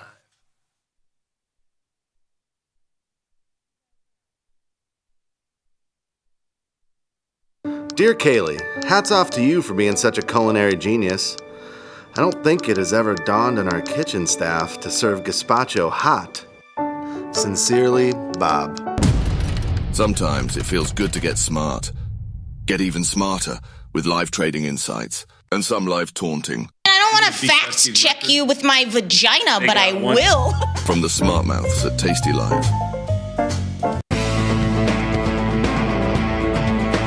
Coming up on Bad Money with Jim Blamer. Blamer's hot stock tip of the day. Trade ideas? Trade ideas? You're coming to me for trade ideas? I'll give you a trade idea. Trade me for tastytrade.com. Those guys are great. I love those guys. The beauty of Thinkorswim was that we were different. From the name to the front end technology was clearly what we wanted as traders. Second time around, I think we did a better job. Yes, we are known for our ability to support complex derivatives traders, but we also have the tools for somebody who's brand new who wants to come in on the first floor and work their way up to the top of the building. Look who's back testing. Tasty Trade now has options back testing for free. Test your trades with over 10 years of data for the most popular symbols. See how your trades would have performed in the past. Look back at profit and loss and take the guess out of guesswork. Oh, did we mention that it's free? Get back testing at Tasty Trade. The amount of time I spend interacting with our customers via email or anything else is pretty much my entire life. To be so powerful and so valuable, and then to be that approachable, just amazing. Where else are you going to be able to email a CEO, get response back? But you know what? Before he even knew who I was just some idiot trying to learn how to trade. And he still would email and help me learn and everything like that. Some people say it's nuts, some people say it's insane. That's what I do.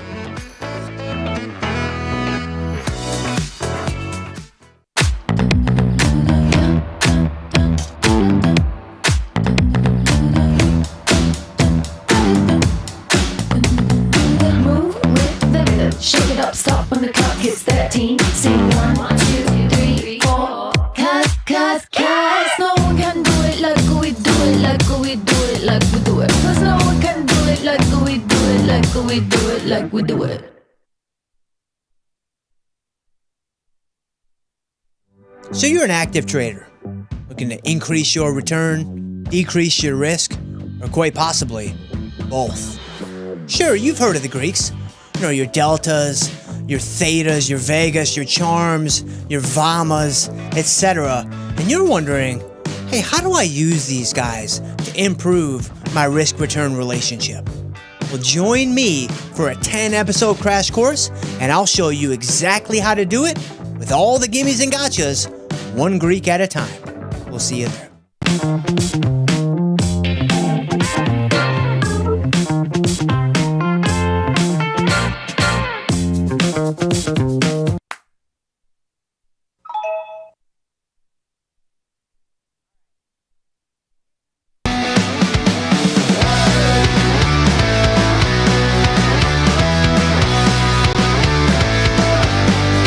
It's options. Jive. Tomas, we are back, my friend. It's time for a little bit of an option jive. Did I not say it right? Option jive. Even the S&P is basically unchanged. NASDAQ up 18. The biggest mover on a percentage basis, Sadnov, is nat gas, down almost about 1 3/4%, which is almost 6 cents. That's it. I have a nat gas position on, and nat gas 3 and change after being over 4, almost flirted with 5 back in March, early March. I have a nat gas position on, and it's gone. And it's gone. I watch that all the time. That South Park one. Where he goes, I got a check for $100. Would you like to put that and it's gone in an ETF? He goes, and it's gone. What? Those were cute. Oh my God, they're so funny. I didn't watch enough South Park in my lifetime. I didn't either. But it's brilliant. And predictive about a lot of things, it seems like. Yes, and predictive. But oh my God, is it good? Yeah, we're gonna have a fun little exercise here today. First of all, let's see if there's anything else. I want to see if there's anything else that's kind of crazy in the market this morning, but I'm gonna say no. And the earnings plays are nothing. I think maybe the craziest thing today, even if we rally, maybe volatility had its big move yesterday. And if we do rally, I would imagine volatility can be down. It's going to be down a lot less than you expect going into a long weekend. Today's Tuesday. Volatility expiration is tomorrow. Oh, I think they took way too much out yesterday. Yeah. I think we took a lot out yesterday. So if we were to rally, they scared the children a little bit in the air. They could take vol out this afternoon. They're not taking any vol out this morning. Yeah. They took too much out yesterday, and I agree with you. And I think that just that sell off late in the day, I don't know. Let's see. I think they try to hang in there today, and then they take vol out late in the day today, and I don't know, maybe tomorrow, whatever. But anyway, expirations and holidays. This sounds so festive. Why do I doubt that it's as festive as it sounds? Let's go to the next slide, Beth. Lots of writing. While the proliferation of weekly options means every Friday is Christmas, Tony. Yes. Okay. Or an expiration, right. Or every Friday is an expiration Friday for high volume underlyings. When I was a floor trader, Tony too.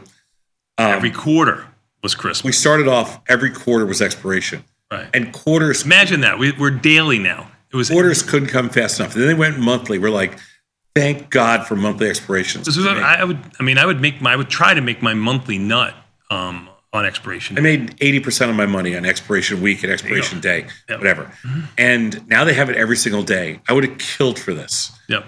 I'm not sure why, but because it's different today. I like the action. But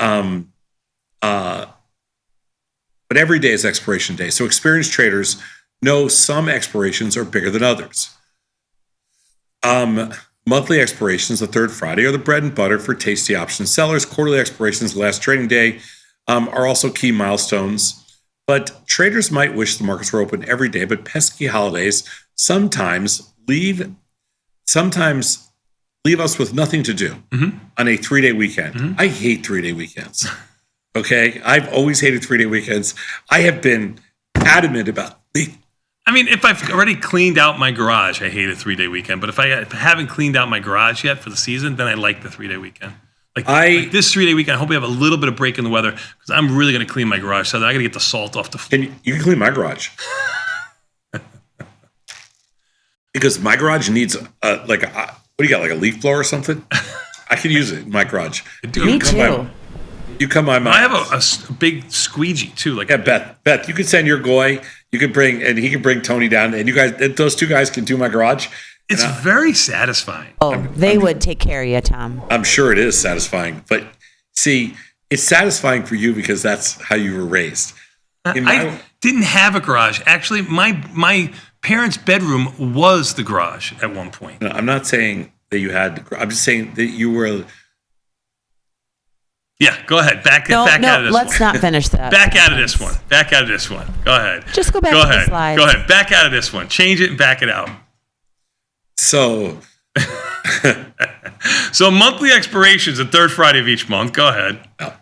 So what happens when there's a 3-day weekend that coincides with an expiration? So option contracts are going to expire Thursday morning, right? Day earlier, right? Day earlier. But who can say how often this actually, don't roll the clip yet. Who can say how often this actually happens? Right, because we had this conversation in February on the 18th. I can't believe we had it in February. So we just had this. Okay. So let's roll the clip. Sadnov had one. Only 2 months ago. Only 2 months ago. Sadnov had one stance. I had another. I don't remember this. Of course you don't. Sadnov had one stance. I had another. And now we'll prove. We're going to let you watch what we said. Then we can prove who was right after this. Go ahead, please. Roll clip. Thank you, Beth. Expiration Friday. Boomer Spring Break Friday? No, Expiration Friday. Yeah. So what do they do? Expiration on Thursday? Yeah. Wow, that's a weird one. It's probably happened every year for the last never. I've never 7 years. Every 7 years, it's probably happened. It has to. I don't ever. No, it's on a Friday. It's going to happen every year. It's Good Friday, but it doesn't happen that day. It's never Expiration Friday in April. What do you? I bet it has. I bet. I got a lot of Venmo money. Hold it. Are you betting me that it happens every year? No, I'm betting that it's happened before. You said it's never happened before an expiration. I'm saying it has. I have no knowledge.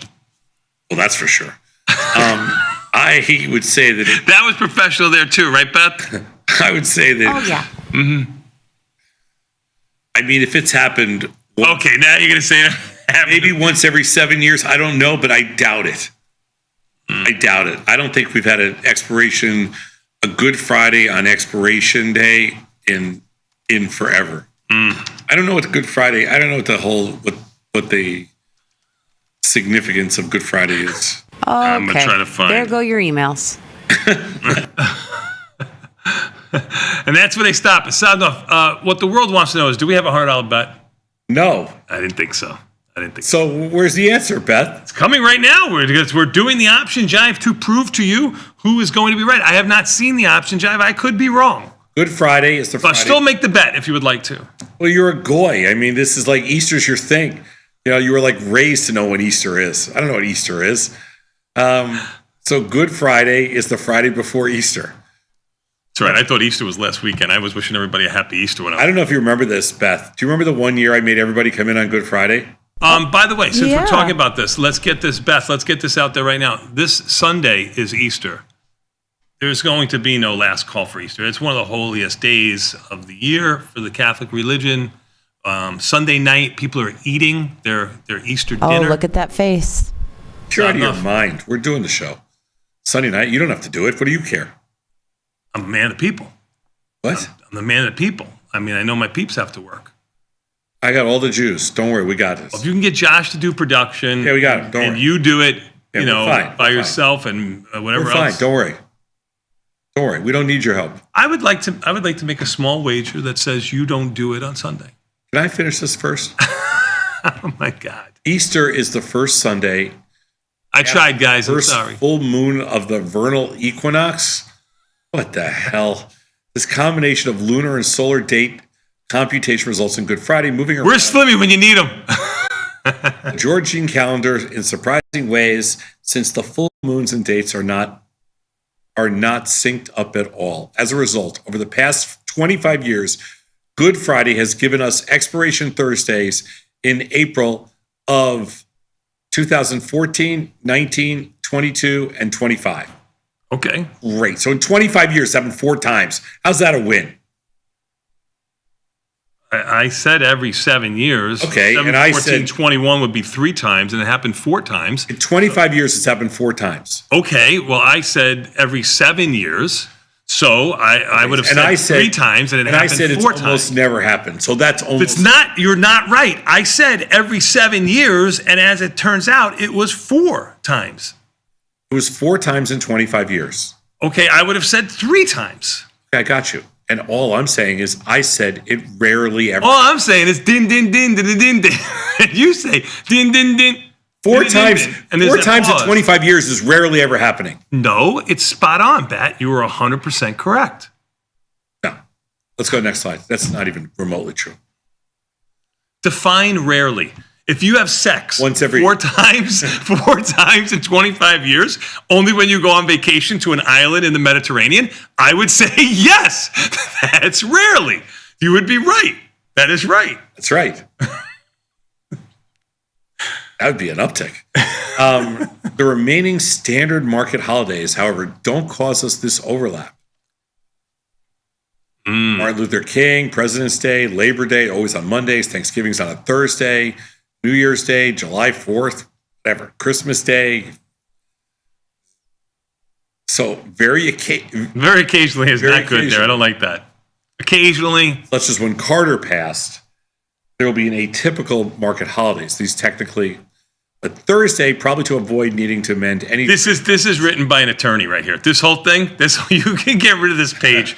We answered it on the last page. This page was written by an attorney. They think of every instance that something could happen, but we already agreed that it was 4 times in the last 20 seconds. Notwithstanding the foregoing. Yes. Let's go to the next slide.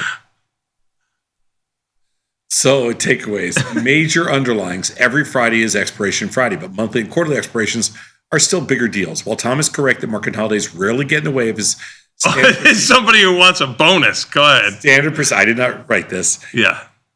Is to have options expire on the preceding Thursday if necessary. In particular, because the date of Good Friday depends on the full moon, it does occasionally result in Expiration Thursday. Our April monthly options are affected this year. So this week we have Expiration Thursday followed by a 3-day weekend. There isn't much you need to do to prepare, but don't be surprised. So the takeaway here is Tom is correct. That's the takeaway here. Right there. It's right there in writing. While Tom is correct. Okay. It's in writing. I mean, I can read. And very well. This was one of the few times you read a sentence without any mistakes. Garage cleaner. Okay. That's right. I don't want to hear from you. Even though I said it might be 3 times in that time span, it ended up being 4. You used the word rarely happens, and you were correct. That's correct. Boy, oh boy, story of my life. Good job out of you. Good job at whoever wrote that by saying Tom was correct. We're going to take a quick 90-second break and come back. We're going to have the opening bell next. Sosnoff, even the S&Ps almost seem like they're stuck in mud, basically unchanged, down $1. We'll take up $1. We'll take a quick 90-second break and come back. We'll talk more markets then.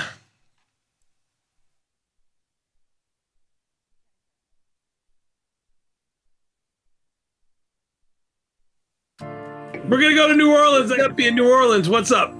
Y'all 3 guys, just the whole organization is just phenomenal, and it's changed my life. And I wish more people would just sit back and listen to y'all and take it seriously, because it will change your life if you enjoy trading.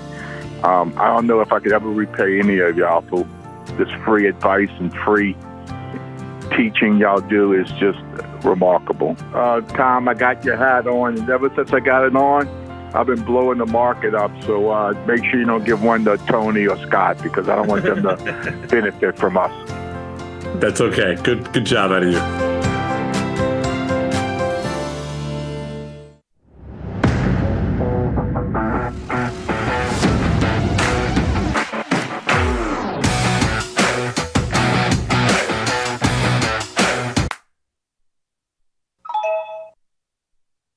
The beauty of Thinkorswim was that we were different. From the name to the front end technology was clearly what we wanted as traders. Second time around, I think we did a better job. Yes, we are known for our ability to support complex derivatives traders, but we also have the tools for somebody who's brand new who wants to come in on the first floor and work their way up to the top of the building. I tend to call myself a lonely options trader because I really don't have a lot of people that I can share stories of wins and losses with. Like tastylive plays the whole day at my house. I love that they've made everything really easy to digest and take in. I love that you can easily send an email if you have any questions and Tom will be quick to respond to you, or if somebody else, Nick, Tony. I really enjoy that it's a customer focused and it's a customer centric system that you guys have here. And tastylive has definitely changed my life financially, because I'm able to determine how and where I can make my gains and not be a passive investor where you're just relying on the markets to do something for you. You could actually go out there and do it yourself. Calling all traders. Are you using tastylive mechanics and enjoying awesome results? Are you an up-and-coming options savant? We're looking for you. For over a decade, tastylive has shared the most inspiring stories of traders teaching themselves a new skill, using probabilities and experiencing new levels of success. If you think your trading journey should be shared with Tasty Nation, we'd love to hear from you. We are always on the lookout for the next class of rising stars. Email us at risingstars@tastylive.com if you'd like a chance to share your trading journey and inspire others. Ready to take your trading skills to the next level? Dive into the world of stocks, options, and futures with Tasty Trade courses. Whether you're a beginner or more advanced trader, our courses can empower you with the knowledge to succeed. Watch as our team in Chicago shows you how to use the Tasty Trade platform and go over the basics of trading. Perhaps you'll learn about a new strategy or a potential product for your portfolio. To find our courses, go to the Manage section of our web platform or head to courses.tastytrade.com. Start taking control of your financial future. Visit our courses today. There's a beast in the financial world, and it's not the bull. If that's you, join us on Tasty Trade. Genius loves company.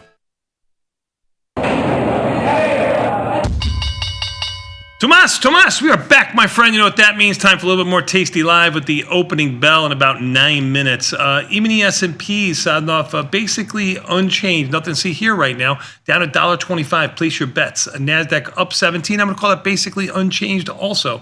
Russell basically unchanged, down 570. And the Dow basically unchanged, down 41. Volatility down 16 cents, basically unchanged. And bonds down 13 ticks. I got to say that's basically unchanged too. Bitcoin up $765. That's a 1% move. I'll say it's a bid this morning, flirting with 86 at the high end of its range. Oil down 12 cents, basically unchanged. Gold up $12 and change. You know what? That's a decent sized rally for gold to the upside after trying to sell off yesterday, flirting with its highs. Silver doing the same, up 11 and change, but more mid-range. Nat gas is the biggest mover on a percentage basis to the downside, down about 4.5 cents. It's actually rallied small on the market. Sadly, I made a mistake because of expiration and being off on Friday. Volatility actually expires today, Sadnov. So maybe that's why it's staying a little bit bid for the opening. So volatility expiring today, April 16th, with that VIX expiration makes sense. Usually expires on Wednesday. Now it's expiring on Tuesday. Oh, I did not know that. I did not know that either. My Taiwanese sources named Nick told me that. So I do not have a VIX position on in... Got to give him credit. Don't have a VIX position on, so I guess that doesn't... Right, but it's a good thing to know. Yes, some things make you money. Some things are good to know. This is something that's good to know. Yeah, sure. Sad enough, I had somebody offer us counseling. They do marriage counseling. They offered us counseling, free counseling. They do it pro bono. They give it away, which is nice. But sad enough, we sometimes, I know you hate the chat forum that we have, and I like the chat forum that we have. I know Nick and Katie and Mike enjoy the chat forum. I know Frankie Livelihood is on the chat forum. So thank you very much for all your support there. What's your point? Well, we did a little poll. We did a little poll here, sad enough, on the last option jive that we did. To see who is correct. We only did it for 2 minutes, so we only got 74 votes. But we could put up there on the screen, please. Sadnov, I was right, 84%. A full standard deviation if you only had one side on. Sadnov said that. Is that a ham or a turkey? That is a ham, Sadnov. It's a ham. That is a ham. Looks a little turkey-ish. Can't you see the pineapple rings on the side? Oh, now I do. Yeah. Your big head was blocking them before I couldn't see it. No, my head's nowhere near it. My head is by the ham, nowhere near the pineapple. See, I feel like this is very... It's biased. not. It's a real poll. I actually thought they were fake. I thought Laura was just doing this. No, I think this is a bias because I'm more likable than you? No, but this is like a Twitter poll? No, Sadnov. This is our chat poll. Our people listening on YouTube chat every day, the thousands of you that are on there, I appreciate you and your support. I appreciate when you write, and I do get to see a lot of them. My son Nick will send them to me. Sometimes the production team will send them to me. I don't like the people in the chat. Right. I like the people that just watch the show and enjoy it, Right. I don't, don't comment or anything. I don't like people that comment in the chat. Right. Or have a vote or a say or anything like that. No. Right. Those are all like your little, My, right. Your little, whatever. I'm trying Go ahead, to be nice. insert foot. Well, anyway, 84% of those polled, Sosnoff, said that I was right. No, that's not 84% of people polled. That's 84% of the people that responded. That's your entire fan base, 84 people. No, 74 actually. It was only a 2 minutes. 2 minutes, 74 people voted. 74 people voted. Got it. 2 minutes, 74 people So voted. 84%. Got more votes than Dylan Radigan got vote for office when he was running in New York, okay? In 2 minutes. 84% of Okay, more in 2 minutes than Dylan Radigan got in the whole campaign. 84% of the 74 people. Would you give them a free coupon to something? Like a free Arby's coupon or something? No, the people have spoken, Saz. No. Okay. Would you like to retract? No, not retracting. They probably misunderstood the question. You got about 5 minutes here before the market opens. You got UAL for earnings, TRV, USB, pretty much non-events, but we did have some earnings that you played. We have a bunch of UAL positions on. I should be clear about that, but I'm telling you, man, it's a tough stock to trade. You can't get tight markets in UAL for the first 30 minutes. Yeah, UAL looks basically unchanged. That's for earnings today. But for last night and this morning, you had Citigroup, which looks to be unchanged. Should be a home run for you. Home run. What's that? Home run. We sold the 60 puts. Bank of America looks up $1. Should be a home run for you also. Sold the 32. We sold 30. We sold a bunch of puts. PNC. Didn't trade it. Looks to be unchanged. Hard to tell with 12,000 shares trading. The last price is unchanged, but nothing else there. Didn't trade it.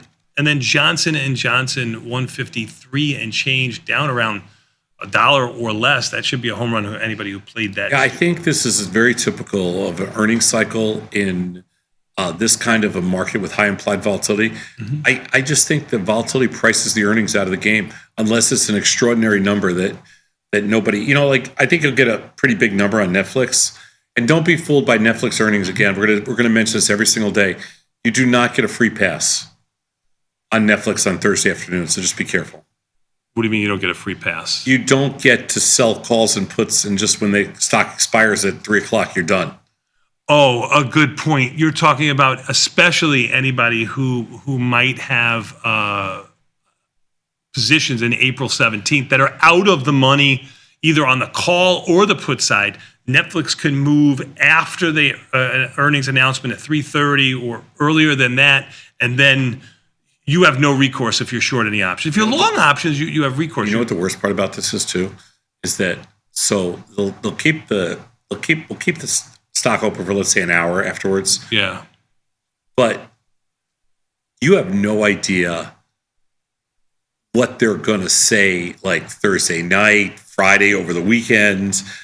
So like even if you exercise, like if you're assigned, there's nothing you can do. But if you exercise, like you still have no idea. Like you could think you're $1 in the money and you're $5 out, $10 out of. Sure. It's a horrible situation. Yep. I don't think it can be in the front month. I think you should have been out 2 weeks ago. Well, I'm in Netflix now. It was our biggest winner yesterday. In April? Oh, no. Okay, I thought you should be out in April 2 weeks ago. I mean, at the very least, two but and a half. I'm just saying, I don't think you should trade, well, I traded April. But if you're not, and you stayed in there, and let's go from the good side, Sadnov. Let's say, through that move lower, you stayed in a position, the stock was 860 and change, and now it's flirting with 940.50, and you had a deep in the money spread that was out of the money now, and now you're in the chips. Close it. Don't work it for the last $10, $20 left on the spread. No, 100%. Close it because.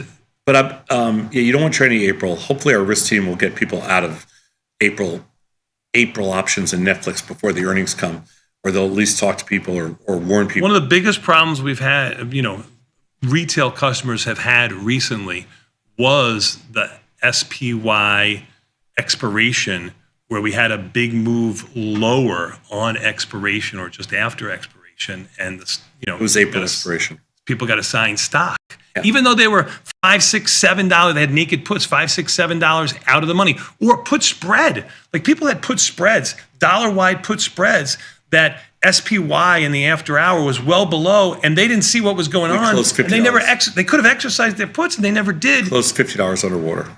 Yeah, I know. So please, it's pennies.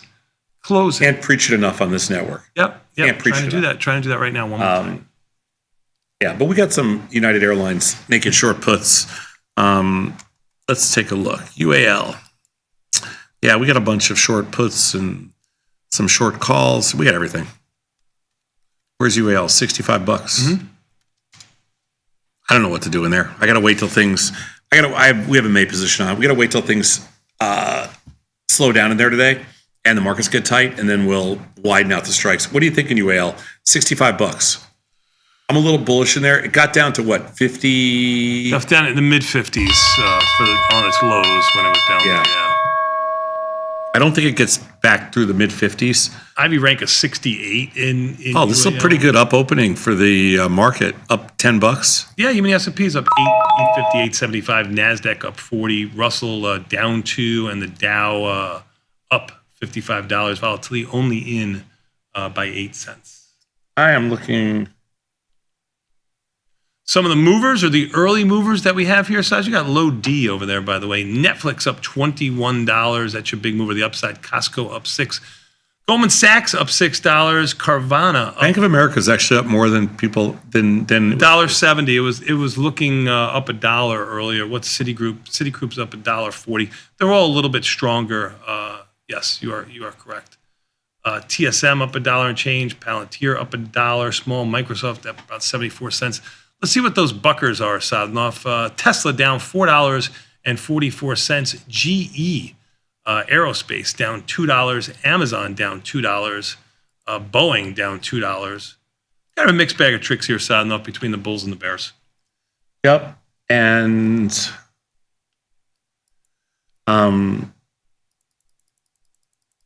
yes. Market's a little stronger than I thought out of the chute. The S&P's up 11. This is where we were most of the night last night. Yeah, that's fair. Beautiful. I'm just looking for stuff to do here on the opening. I gotta just move. I gotta adjust it. So far, you haven't done. You did wheat. I mean. I put that order in before the opening. Well, you got right at 8:30. Yeah, I got to adjust a Netflix position here, and that's really all I got to do. Netflix markets are going to be a little bit wide. They suck. They don't suck. I mean, they're going to be a little bit wide. They suck. You don't trade it a lot. I trade on Netflix a lot. These markets are $5 wide. They suck. They do. I just got filled. They suck. Beautiful. You got to get the stock. I need the stock to drop $3 on a one lot, and then rolling up puts. Netflix up 19. Netflix, yeah. Brutal. Helping the NASDAQ up 80. NASDAQ's the big mover to the upside. Yeah. Yeah. I tried to get a little more. I tried to get flat in Netflix yesterday. Didn't work. Try as you may, Sosnov. Try as you may. Did not work quite well. Yeah, $25 move now in Netflix. You're not going to be able to fight that. Yep. All right, we're going to get out of a little bit of Citigroup stuff here. Citigroup up $1.50. That was an earnings play. I'm going to take off some garbage. You got filled on some putties at 11 cents. Yeah, it's. Is that all you did? You only did one side in Citigroup? To me? No, I didn't. No, the frog in your pocket. Yeah, you. Citigroup, we made a little bit of money in. Oh, no, you did. Tiny bit. Well, you closed it for 32 cents. You have been known to sell things for 32 cents, but I'm assuming you sold this for like 80 cents, a buck. What'd you sell this for? Just a bunch of different. You did a ratio, prices. right? Yeah. Is that why you can't figure it out? Citigroup, we made a little bit of money. And Bank of America, believe it or not, we scratched. I thought we were going to make money in there. Well, Bank is up $1.45. It was closer to up $1 earlier. So yeah. Yeah. Did not make any money. Thought it was going to be something good, and it turned out to be pretty much a non-event. Yeah. Didn't get all you could eat? I did not get all you can eat. So we're going to cover Bank of America. Boom, done. And then we got one more open position left. Yeah, it's an absolute non-event. Man, I thought I could have been somebody. So now some people in the chat did write in about the poll, and some of them didn't actually hear the question because the question wasn't on the poll. But they know that I'm right, 90% of the time. So they just voted with me anyway, Sadnov. I guess it's better to be loved than feared. I guess they were wrong in The Godfather, Sadnov. Better to be loved than feared. Let's see what we got going on. That's why you can't always go with the movies, Sadnov. Let's see what we got. Even the S&P's up 14, caught a little bit of bid. Sadnov, we caught a little bit of bid across the board here. Even the S&P's are up 14. NASDAQ is up 76. That's your leader in the clubhouse by a 2-to-1 margin, but a slow-ish day, it seems like at least. Russell up 6, Dow up 41. Volatility now in by 35 cents. Bigger move in volatility. Bonds down 17, under 114. Let's see what the euro is doing. Down small. I mean, a decent sized move for the euro, but not in comparison to the way it's been moving over the last couple of days. IV rank is 61. The biggest mover today is Netflix. Killing premium in gold. Oh, gold. I mean, I don't know if you've watched what's. I mean, I watch enough because it's my business. It's what I do. And It's my business. 62, but I do not have a gold position. I got out of my gold position. I took my lumps in gold about 300 points ago. They kill position. And I would think that would be like a year and a half move. I'd be talking about a year and a half ago, but it was about a month and a half ago. Yeah, they killed the stuff. So I took off Bank of America. It was a scratch. I took off Citigroup. It was a small winner. Those were the earnings plays for last night. Nothing. I would say that would be not much there. Not much to do about anything? Nope. And we're going to take a quick look at UAL now. Let's see how tight the markets are in there. So, any better? They're kind of wide. The at the money, just to give you an idea, the 67 calls in May are 525, 580, and the puts are 560, 640. So they're 80 cents wide. That's the at the monies. Yeah. Not the best. Even if you go out of the money side, I don't know if you got 40, 50 cent wide markets, you go down to the dollar options or $1.11, $1.69. We'll see if they. If you look at the UAL volume 2 in May, it's basically zero. So you got to let some things tighten up in there. Yep. Before you do anything. Yes, you do. Yes, looking at my screen to see if there's stocks that are big movers in either direction. Big movers in either direction. I mean, other than Netflix? No, it's pretty much a quiet day. A lot like yesterday. Other than Netflix, I mean, we're talking. Yesterday was a breather day in volume and kind of movement. We had a little bit more movement to the upside, obviously. Yeah, I'm just looking for things that are kind of way out of line or something like that. And you don't see much at all. I mean, Netflix is the big one, and premium is expanding in there as it should. Tesla just turned green by 24 cents by a skosh. Baidu down 80 cents. Apple down 69 cents. A little bit stronger market today than I thought. Yep. Haven't mentioned Apple. Apple had a big day yesterday. Apple down about 60 cents, just under 202. Well, surprisingly, it was 198 for all this stuff, 198, 199 in that range. And it opened around 211 and went right back to 200. Yep. So the tariff stuff really didn't matter that much to, you know. Anyway, that's my 2 cents. Yep. Buy the rumor, sell the news. Let's take a quick 90-second break and come back. We got more Tasty Live after this with, oh joy, let me explain with Chris next. We'll be back in 90 seconds with Tasty Live.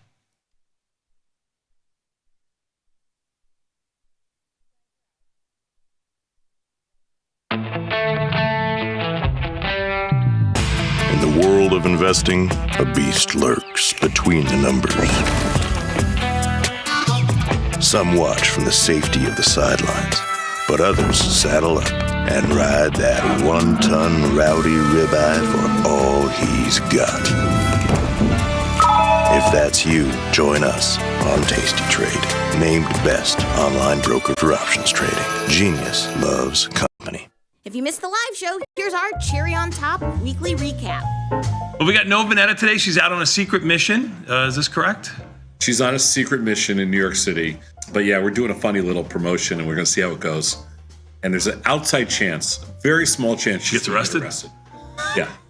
So you guys sent me to New York to deface a national treasure, and I did not get arrested. No, in partnership with a testicular cancer charity, we mounted cherries onto the back of the Charging Bull on Wall Street, and it was awesome. We did a test run last night at midnight. People went nuts for this. Some guy yelled at us, and this other guy was like, oh, he's just cranky. But it's all for a good cause. We're out there for a couple of hours. It took months of planning. It takes 2 people to hang them because that bull's ass is pretty tall. So that's why I'm in New York. Those cherries got some good hang to them. Mm-hmm. Yeah. Friday might be interesting. I'm not allowed to work on Friday. I have committed to my family because the Golden Prince is getting married. I know. Congratulations. So I have committed that I have to do family stuff, like take pictures. You get. I'll take things that Tom excels at for 100, please. I'm just going to be a good, attentive husband and father to the groom. I'm never a good attentive husband. What I'm probably best at is dancing. I watched you at the last wedding. You really excel at dancing. I excel at picking up the tab. My big question for you, and you know Slappy as he's gotten older. What do you want to know about Steve? Do you think after dinner, it was his 60th birthday? No.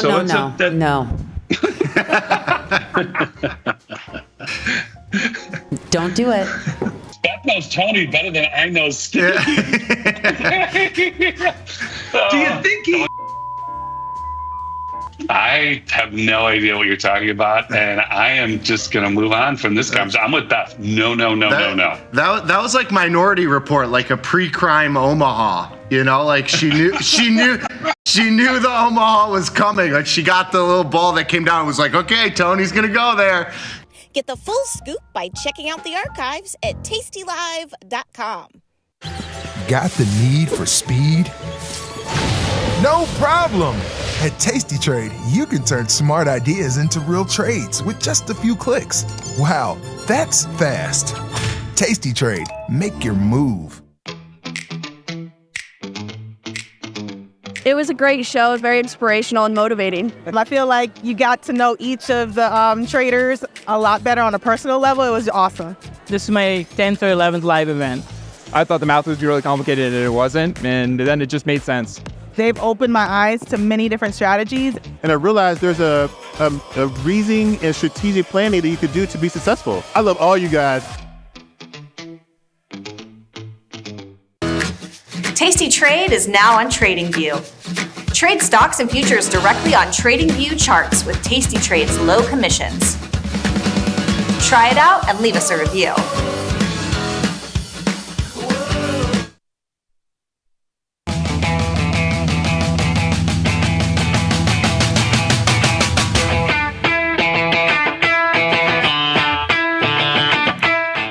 Tomas, we are back, my friend. Even the S&P just caught a bid with the NASDAQ. They're up 28. They're up about 0.5 percentage point. NASDAQ's up around 0.5 percentage point. Russell's up around 0.5 percentage point. The Dow's up 0.5 percentage point. But somebody's always up a full point is my man, Chris. That's right, Chris Vecchio. Let me explain. What's up, Chris? Thank you, Tony. How are you guys this morning? Doing well, sir. Doing well. Never better. Never better. Why? Why is that the case, Tom? I'm just kidding. I don't know. We're still here. We're still here, Chris. That's the good news. You know, when I work from home, so when people ask me on the phone, like a customer service person, they go, "How are you?"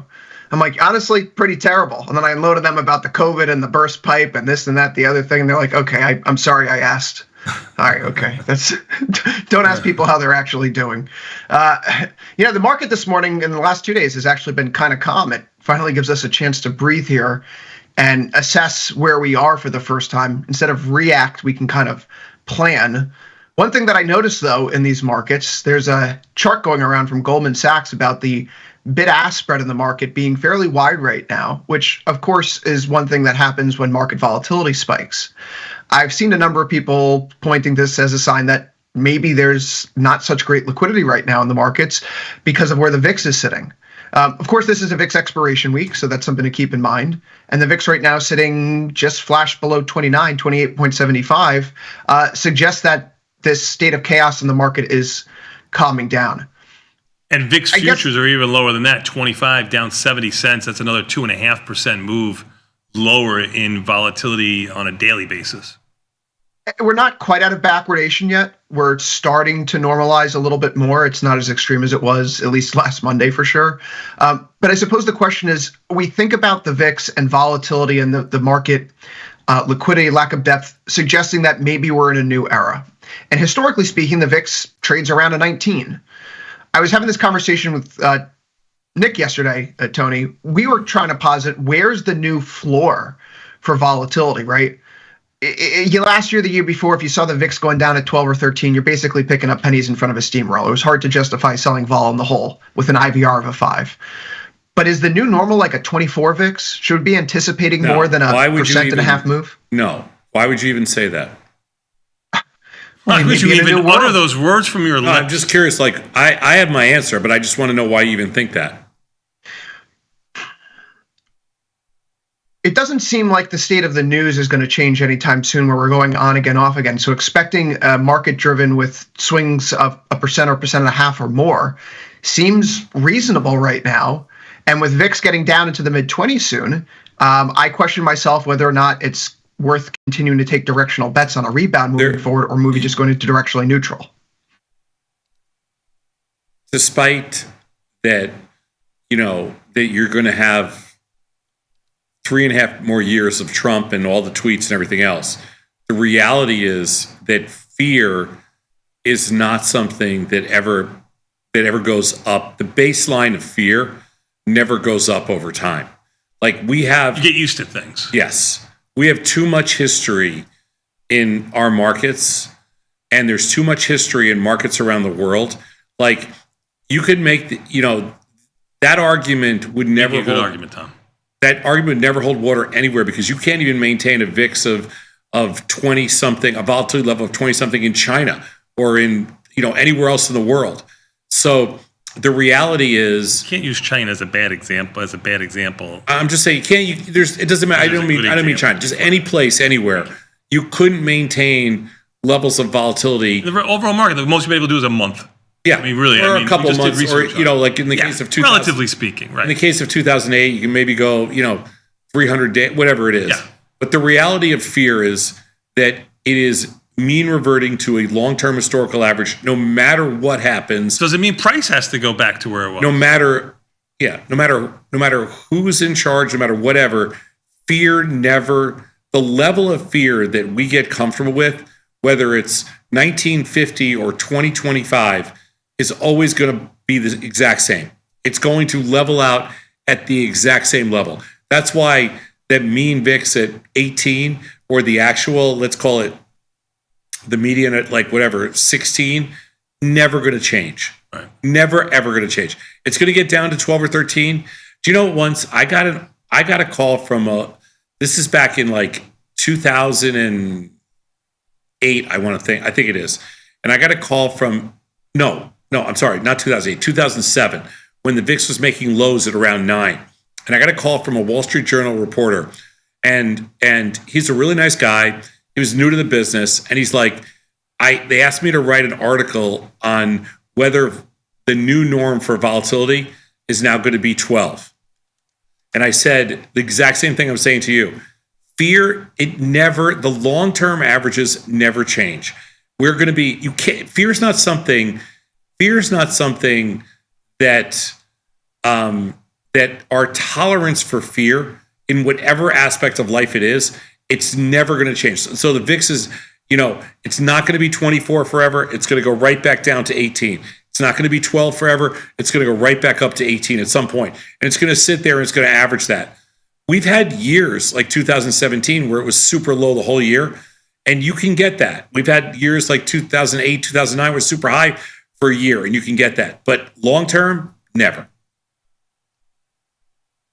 I think it's a question on everyone's mind, and I think explanation like that was warranted. We find ourselves I'm looking forward to the market getting back into a regular state of contango in the VIX futures, Tony. That's what I'm waiting for, to be really a little bit more optimistic on the bull side of the equation.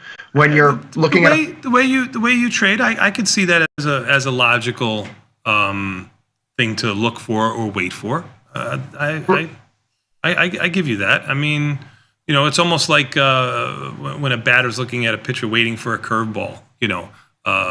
or a setup for a curveball. I get it. That makes sense to me. That's kind of where my head is at right now. I'm waiting on my pitch, right? And there are a lot of pitches that I'm seeing that like, oh yeah, could I hit that? Sure. But it's not the pitch that I really want. I want that sinker over the outside part of the plate like Shohei does. I mean, seriously, look at all Shohei's home runs. You find the sinker on the outer half of the plate, he's hitting it over the left field wall. It's the best thing you could see him do. It's incredible. Anyway, not to digress. He's just an amazing athlete, right? So, I find myself looking at this VIX and saying, okay, I want to see the term structure. Forget the actual level of VIX. I want to see the term structure of volatility get back into a more contango state. And if we can get back to that state, then I feel more comfortable diving in with 2 feet in a directional basis.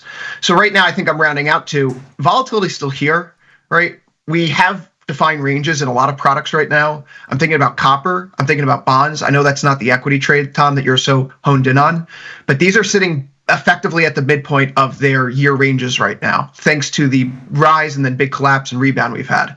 And with volatility in an elevated state, people don't need to take that directional swing, which is, again, really my forte. I'm looking at directional neutral opportunities in bonds and some of these metals to harvest the vol while it's here. Because vol has come in, but it's not all the way into its historic norms.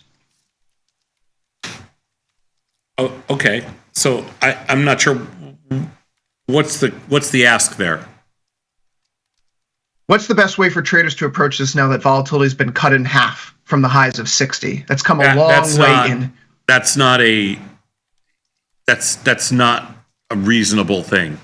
That again, it doesn't matter that vols was higher. It wasn't 60, no matter what. And the reality here is that it's still high relative. So, that's the point. That's the point, right? Yeah. It's still high relative. It doesn't matter that the VIX has been cut in half, because the reality is that it's still very high by historical standards. Maybe this brief little window over the past week or two it's come in, but if you look back over the years, these volatility levels are still exceptionally elevated. The VIX just doesn't hang around 28 forever. That's right. And, I mean, you didn't miss it at 40. You didn't miss it at 35. You're not missing it wherever VIX is, where it's 28 right now. Yeah. You're not missing anything. Still plenty of time. I could make a good argument that now, with volatility contracting, expanding the way it did, contracting the way it is now, and still having room to the way down, that this might have been the better time to start putting on. It's not a good argument. It's the best possible argument you can make. You couldn't. Doesn't mean we can't have a move down like that and volatility expanding again, but it'll probably you couldn't have known that before. No. Hindsight trading here, 100%. Right. You couldn't have known that before, but the reality is getting in now after missing all the last couple of weeks is the absolute best thing in the world. But the problem is we're not capable of that kind of timing. Nobody is. Yep. I wish we were. I would agree. Guys, I'm thinking about what's happening here in some of these individual equity names now. There have been talks of carve-outs for tariffs, exemptions, sectoral tariffs. Names like NVIDIA, Apple have been in the crosshairs. I'm also thinking about Tesla a whole bunch because the share prices obviously are down a good deal from the highs earlier. But there is the whole aspect that Musk is going to be stepping away from Doge soon. And one could argue, I think fairly easily, that perhaps his time in the spotlight politically has been a proverbial albatross around Tesla's neck. If he's stepping out of the spotlight, does Tesla just go back to being that meme stock that just runs and runs and runs to the upside? It feels like there may be really significant lows in here. I know that both of you guys have very different feelings on Musk and Tesla. So how are you approaching this stock in particular? Because it feels like it's a separate category than the Mag 7. My personal Musk feelings aside, I trade Tesla. Was one of our biggest winners yesterday. It's one of our biggest winners today. Short premium there is really working. I don't think it matters what Elon does at this point. I think he's damaged goods, and I think he's going to have a very... No. I've been damaged good before, Sosnoff. You're damaged in a different way. You're still damaged, but nobody's betting on you. I don't know. Chrissy, baby, Lady Bat made a big bet. On some damaged good. Thank you, baby. Appreciate the support. That was a number. She was 8 years on the street, so maybe she. That's right. That was a number of years ago. She's at this point. She's accepted her mistakes. She's and she is what she is. She can't, at this point, she made her bed. There's nothing she can do.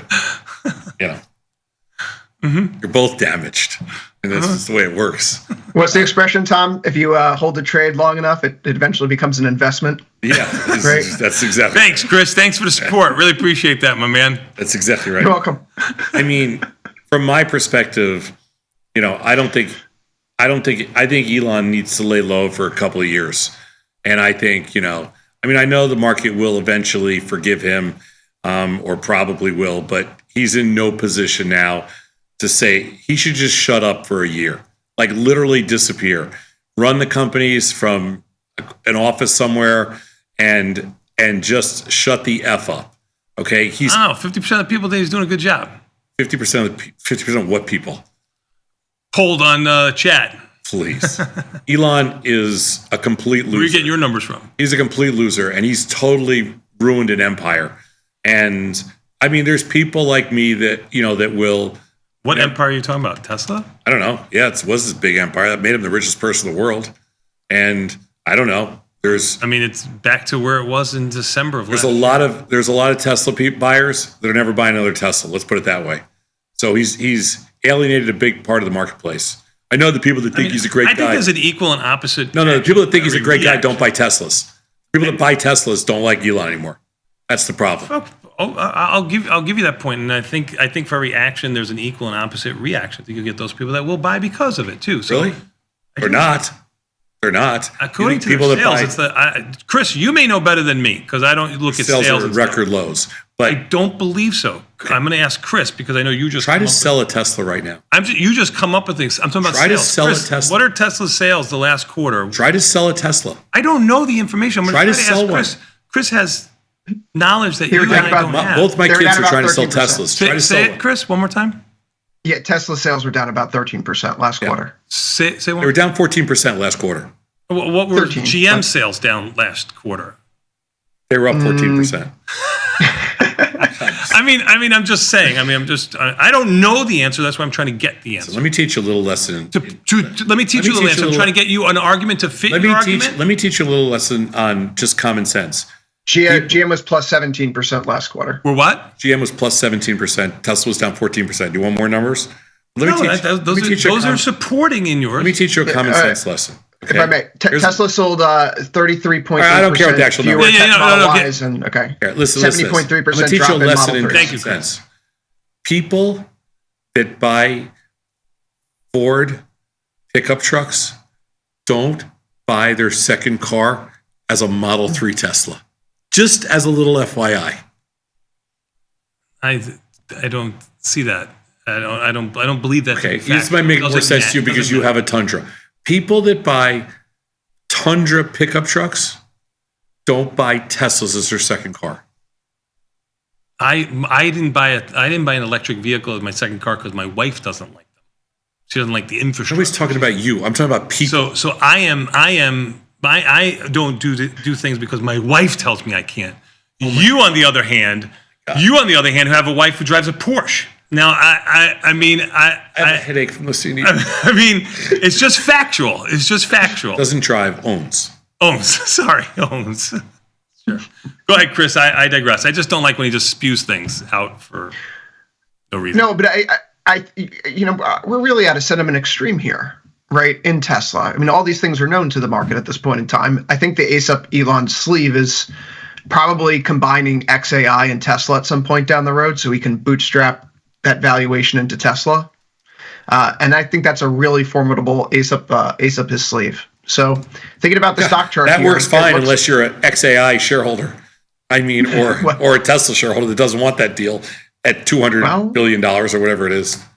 I mean, we got to be real. The chart pattern's looking decent. It looks like it's carving out a bottom here. Nothing's Tesla's guaranteed. Model Y and Model 3 remain top seller in the U.S. Q1. That was 1 day ago. Of the EVs, because there are no other EV companies in the U.S. Okay.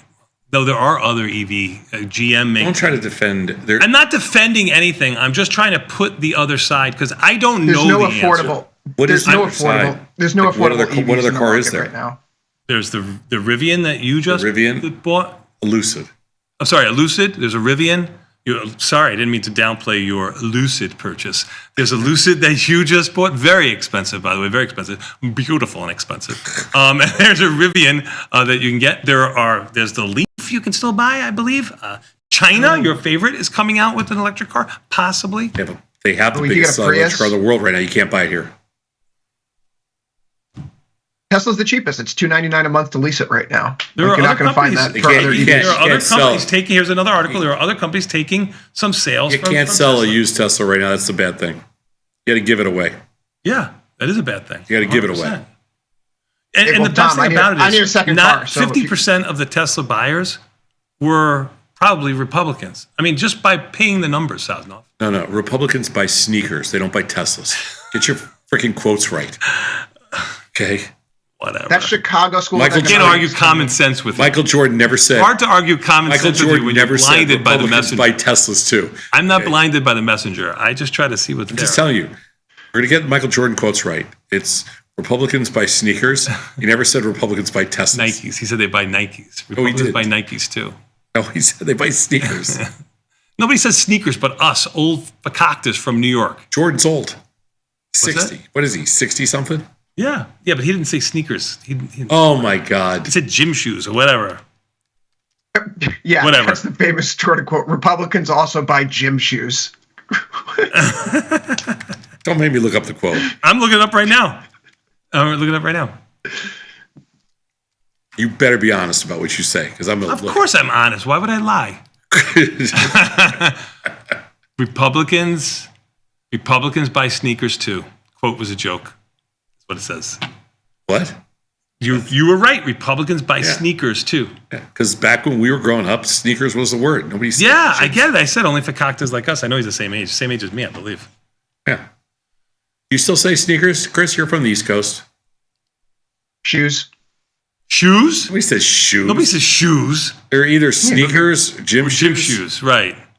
What do you say? Go. Hey, kid, go get your shoes on. We're going outside. I say shoes. You say Thank shoes you, Beth. too? Shoes? Yeah, Hey, put your kid, go shoes get on. your shoe shine box. Please put your shoes on. No. If they're wearing sneakers, you say go get your shoes? Why would I Yes. say go get your sneakers? That's I'm bad not in. parenting, Beth. Okay, noted. Add it to the list. All right. What else you got, Chris? This is deteriorating. It is. I think the best thing that traders can hope for right now in this market is keep an eye on gold. If gold comes back in, that's going to be the clearest path forward for stocks. We're in a very simple world right now, guys. Do you want to hold a rock, or do you want to hold the future earnings potential of the NASDAQ 100? The rock's been pretty compelling for the past few months. So if that's going to turn the corner, you got to get rid of the rock. I think that until the most recent rally in bonds, just even a couple points, I think the single best marketplace that's at an extreme right now is gold. It's probably my biggest short, and I feel like it's the most extended marketplace. I thought bonds were, but they have rallied a couple points off their lows, so I don't think they're as extended as gold. Bonds to the downside, gold to the upside. I think those are the two most extended marketplaces.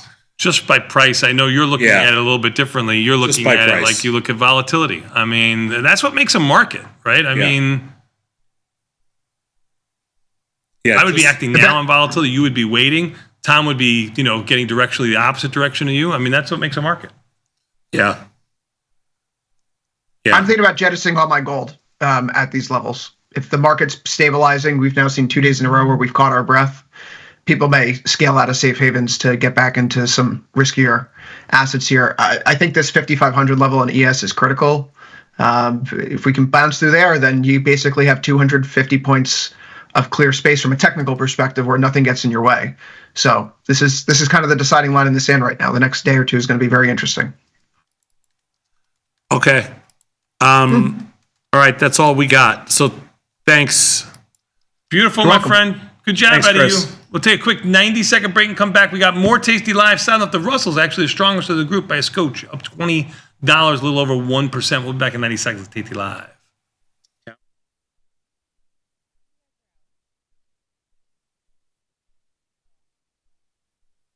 In the world of investing, a beast lurks between the numbers. Some watch from the safety of the sidelines, but others saddle up and ride that one-ton rowdy ribeye for all he's got. If that's you, join us on Tasty Trade, named best online broker for options trading. Genius loves company. Forbes called us best online for options trading. Investopedia, best for options trading, period. With stockbrokers.com, we're number one for options and futures trading. The Motley Fool really likes us. And so does Business Insider. So what else can we say other than boom? Trade like a trader. Tasty Trade. Make your move. Look who's back testing. Tasty Trade now has options back testing for free. Test your trades with over 10 years of data for the most popular symbols. See how your trades would have performed in the past. Look back at profit and loss and take the guess out of guesswork. Oh, did we mention that it's free? Get back testing at Tasty Trade.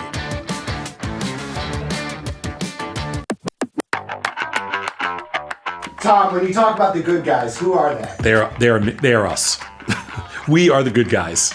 When you say they take out the weekend, what does that mean to you? That means when you're a premium seller and they take out the weekend, that means that all the decay over those 2 days, Saturday and Sunday when the markets are closed, come out of the market Monday morning. When I say bell to bell, what does that mean to you? Bell to bell is like in horse racing, they would call it wire to wire. And in trading, they call it bell to bell. So the opening bell to the closing bell. If you're saying something's thin, what does that mean to you? That means it's not very liquid. That means that the marketplace is relatively illiquid. That's what thin means. If you can't buy an uptick, what's happening? If you can't buy an uptick, that means the market is going down and there's no bounce. How does Daddy do it? Daddy does it good.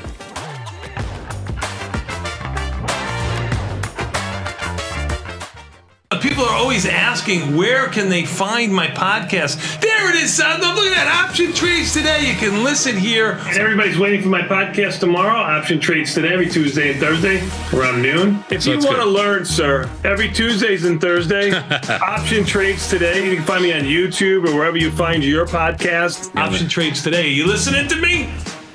Option Trades Today comes out every day around noon, every Tuesday and Thursday. You too can stick with the bet. Got trader's block? We've got the cure. Get data-driven trade ideas with Cherry Picks, our weekly newsletter that gives you insights into the market. Sign up at tastylive.com/newsletters. Today's episode of Market Measures is brought to you by SIBO. SIBO is partnering with Tasty Live to provide educational opportunities for traders at all levels.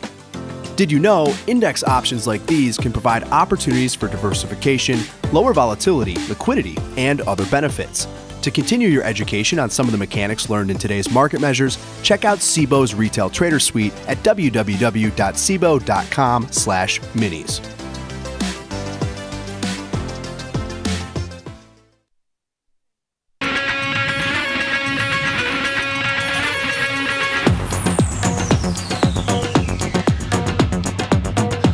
Tomas, we are back, my friend. You know what that means? Time for a little bit more Tasty Live with even the S&Ps up 34, hanging in there. Southern Russell still the strongest of the group, up 20.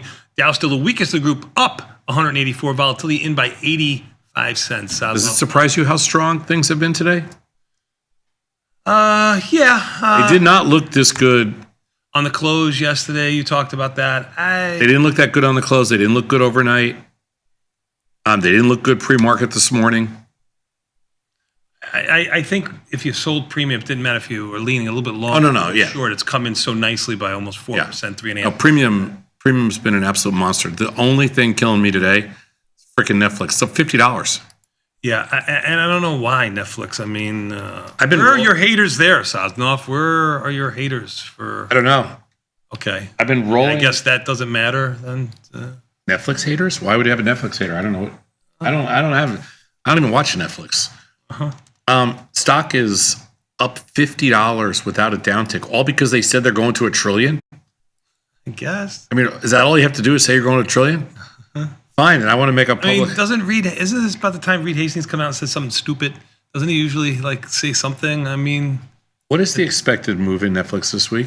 $61 for 2 days. I don't know if you already had a $53 move. April 17th are earnings. How can you have a $63 move? You move $50 intraday. You tell me. I don't know. I've been rolling up calls. This is my 5th roll up of the day right now. And let me tell you something. It ain't going good. They stream movies, right? I mean, what else do they do? Well, it ain't going good. That's for sure. Mm-hmm. It's my only loser. Literally the only loser. Why'd you put that position on? I got one more. Spotify. What the hell is that stock doing? Spotify. Yeah, it stock's up $20. Spotify earnings April 29th. Yeah. Spotify markets are no bueno either. Spotify is a crazy, it's a crazy expensive. I mean, this stock has been, stock's pretty wild. Mm-hmm. Mm-hmm. But again, May options are $2 wide in there. There's very little volume in there. It's a tough stock to trade. It's a slug. I got it. Spread. What? They have to be spread. Yeah. I don't even have a big position on there. It's just it's a tough one. Challenged. Everything else is going good. I'm Tom Sosnoff. He's Tony Batista. This is Tasty Live. Thanks for spending your morning with us. You got to read through sometimes. You got to read between the lines. It's, I mean, that's how you make it through our show. What the hell does that mean? You got to make it. You all right? You got to read between the lines to make it through our show. Yeah, sure. It's a nice way of saying, don't listen, Tony. It's 9/11. Uh-oh, don't say that out loud.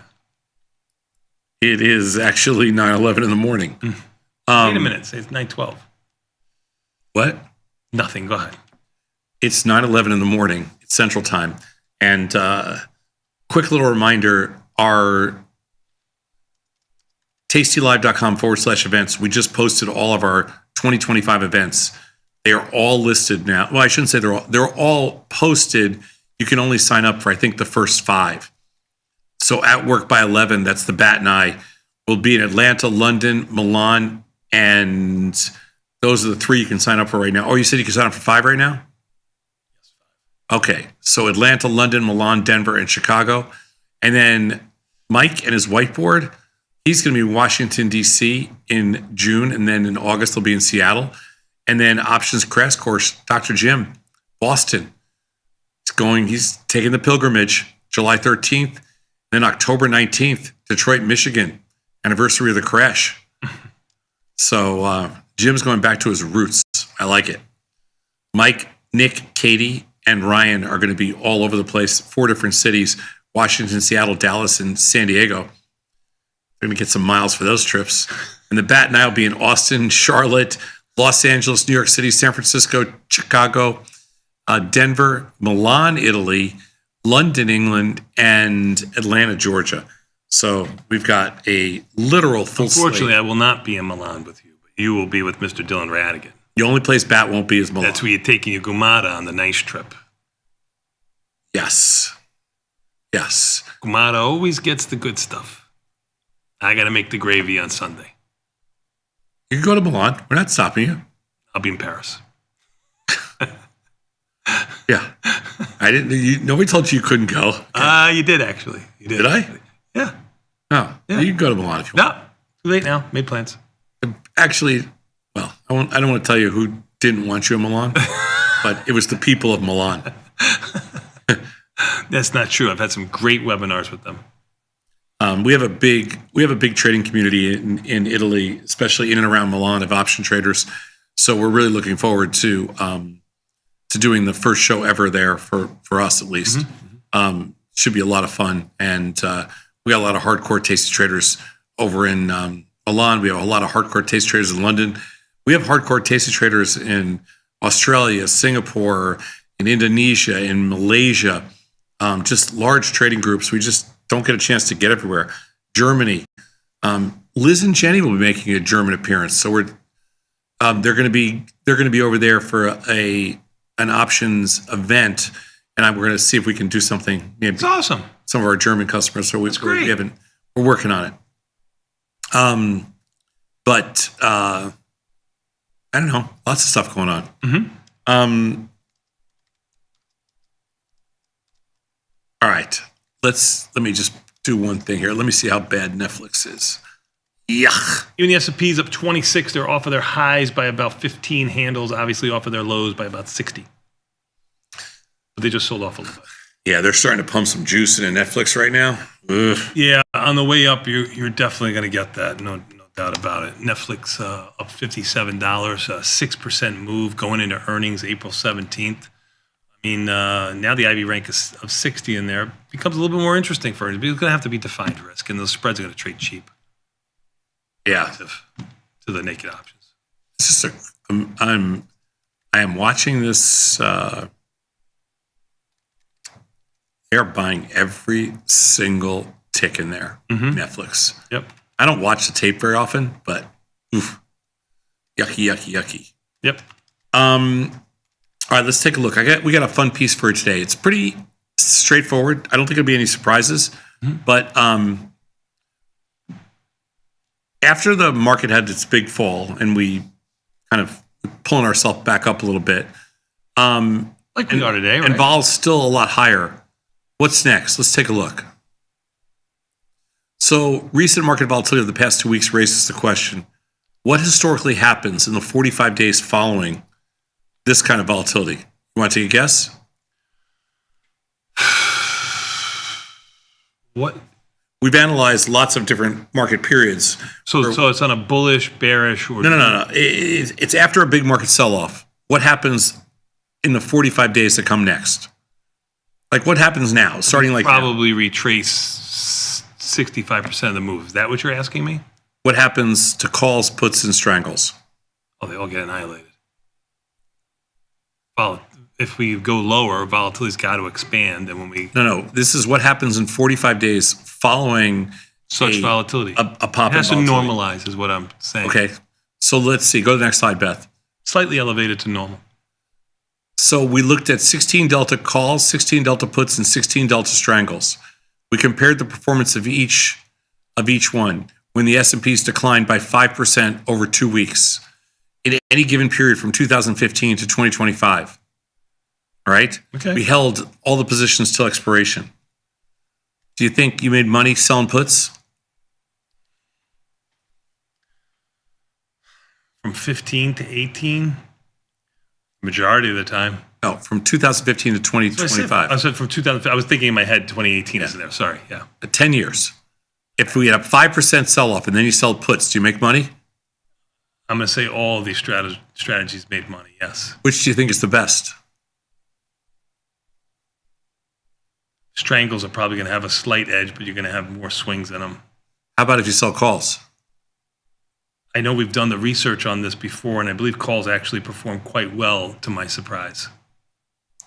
You're going to be surprised. Okay. I'm always surprised, Sal. Let's go to the next According slide. to you, I'm always surprised. Long-term, short puts, which are bullish, have performed very well following market downturns. No surprise. No surprise there. With that market highs. Due to heightened implied volatility, the market often pushing for a quick recovery, short puts had the higher pop, more credit collected, and significantly less tail risk in unusual market conditions. So when we sit here and we say, you got to sell a few puts here, it's not that crazy. Right. It's weird, but it's not that crazy. So you can see here. It's not weird. We've always said, how do you buy low? By trading when the product is low. Yeah. So following a loss of at least 5% over 2 weeks, which we had almost over a 10% loss, 15 almost. The pop on selling puts, 16 delta puts, final loss, 99%. It's crazy. It is crazy. The return on capital is 6.34%, selling 16 delta strangles. The P&L per trade as a percent of additional credit, 97% if you hold it to expiration. CVAR, only 44% of what it was before. And the largest loss, there is none. How crazy is that? That is unbelievable. Let's go to the next slide. Because it gets really different. is when you think about it. But here's the crazy thing. So the calls on the flip side, because you would think if you sell calls, volatility contracts if the market rallies. Yep. And the crazy thing is that they performed worse following a sell-off compared to usual. So what happens in the short calls, you think that the short calls would make money because volatility would contract and the market wouldn't go anywhere. The short puts killed, and the short calls didn't make anything. Right. So the pop's 82, which is not bad, but the average return on investment is nothing, 0.16. Remember, puts were like 6.47.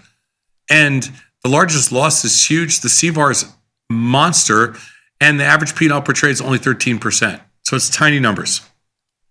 The market just sold off the entire rally. It was up 40 handles. 5, you are correct. For 40 handles, and now we're back to... Markets are dynamic, Sadnov. Okay, let's go next slide.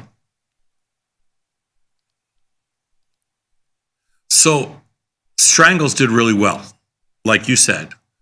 They returned 5%, a little less than the puts, but really well. And the P&L per trade was high, 66%. The CVAR was knocked down. The largest loss was knocked down. So short puts and Strangles after a sell-off, that's what works. And you're seeing that right here. Mm-hmm. Short calls, no bueno. And SPOO's down of the day.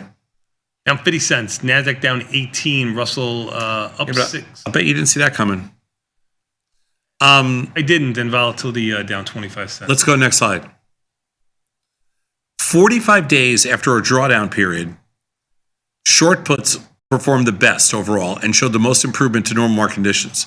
Short Strangles also performed well in this back test, and they may present a suitable alternative for traders without strong directional opinions.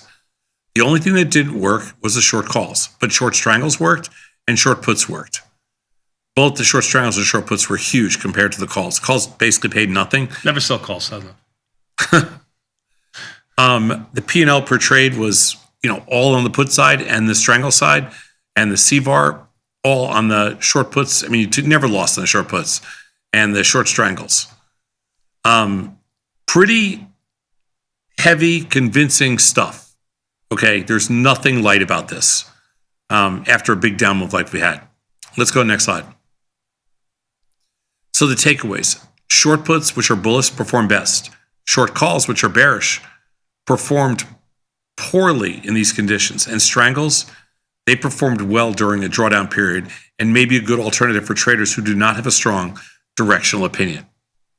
Rump.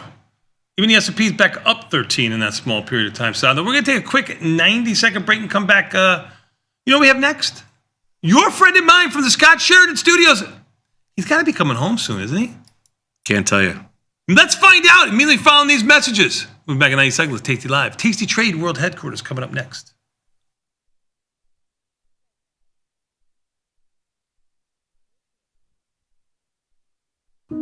Dear Karen, thank you so much for the relationship advice. Of course, since you met your husband in high school, I should obviously just go back to high school.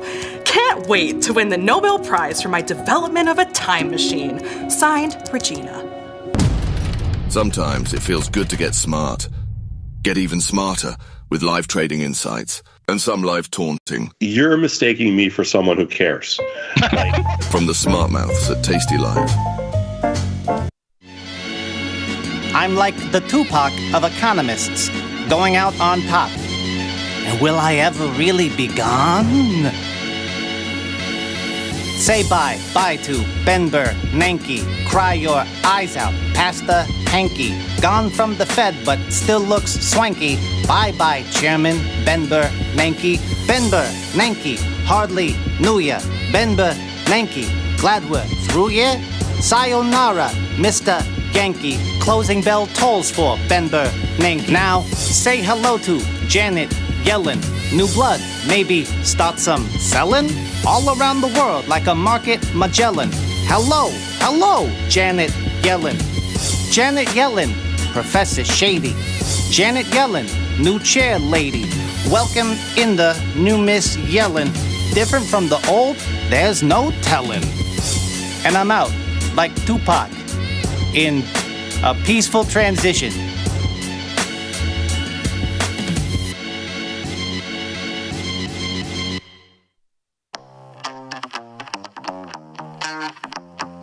In the world of options, somebody once said, for every gimme, there's a gotcha. It's all about generating positive expectancy in your portfolio.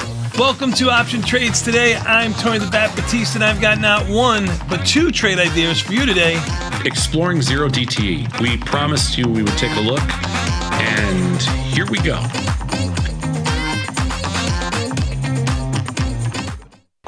Feel like your wardrobe is missing something? Like style, purpose, and maybe a dancing dog? Can I pet that dog?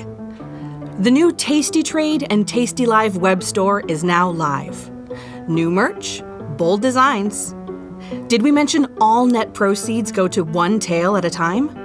Invest in the real bull market, dogs. Go to tastytrade.threadless.com. Grab some gear and help some pups. You get merch, they get a home. Look who's back testing. Tasty Trade now has options back testing for free. Test your trades with over 10 years of data for the most popular symbols. See how your trades would have performed in the past. Look back at profit and loss and take the guess out of guesswork. Oh, did we mention that it's free? Get back testing at Tasty Trade.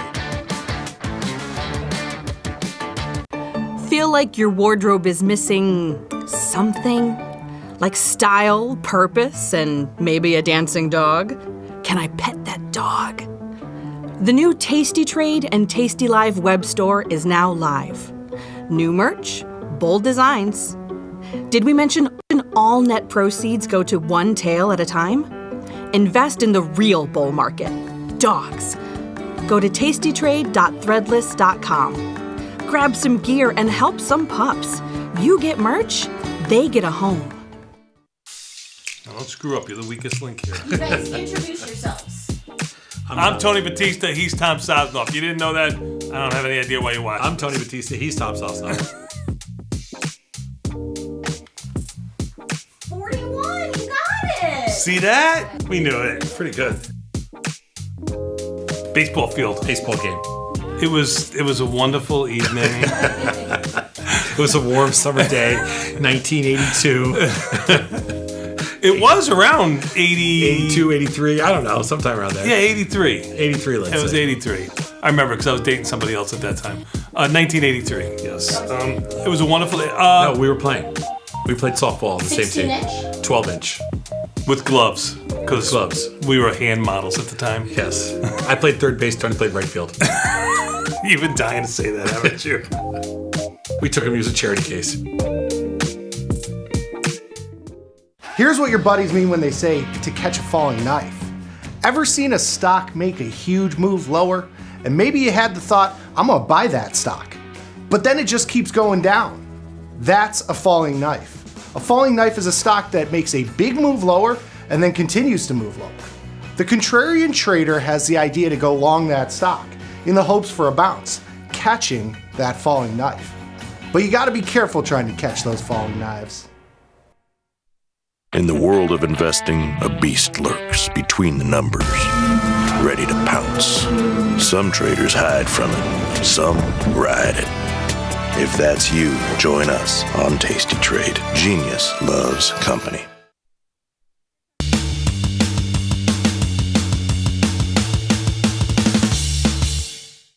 Tomas, we are back, my friend. You know what that means. Enough out of you.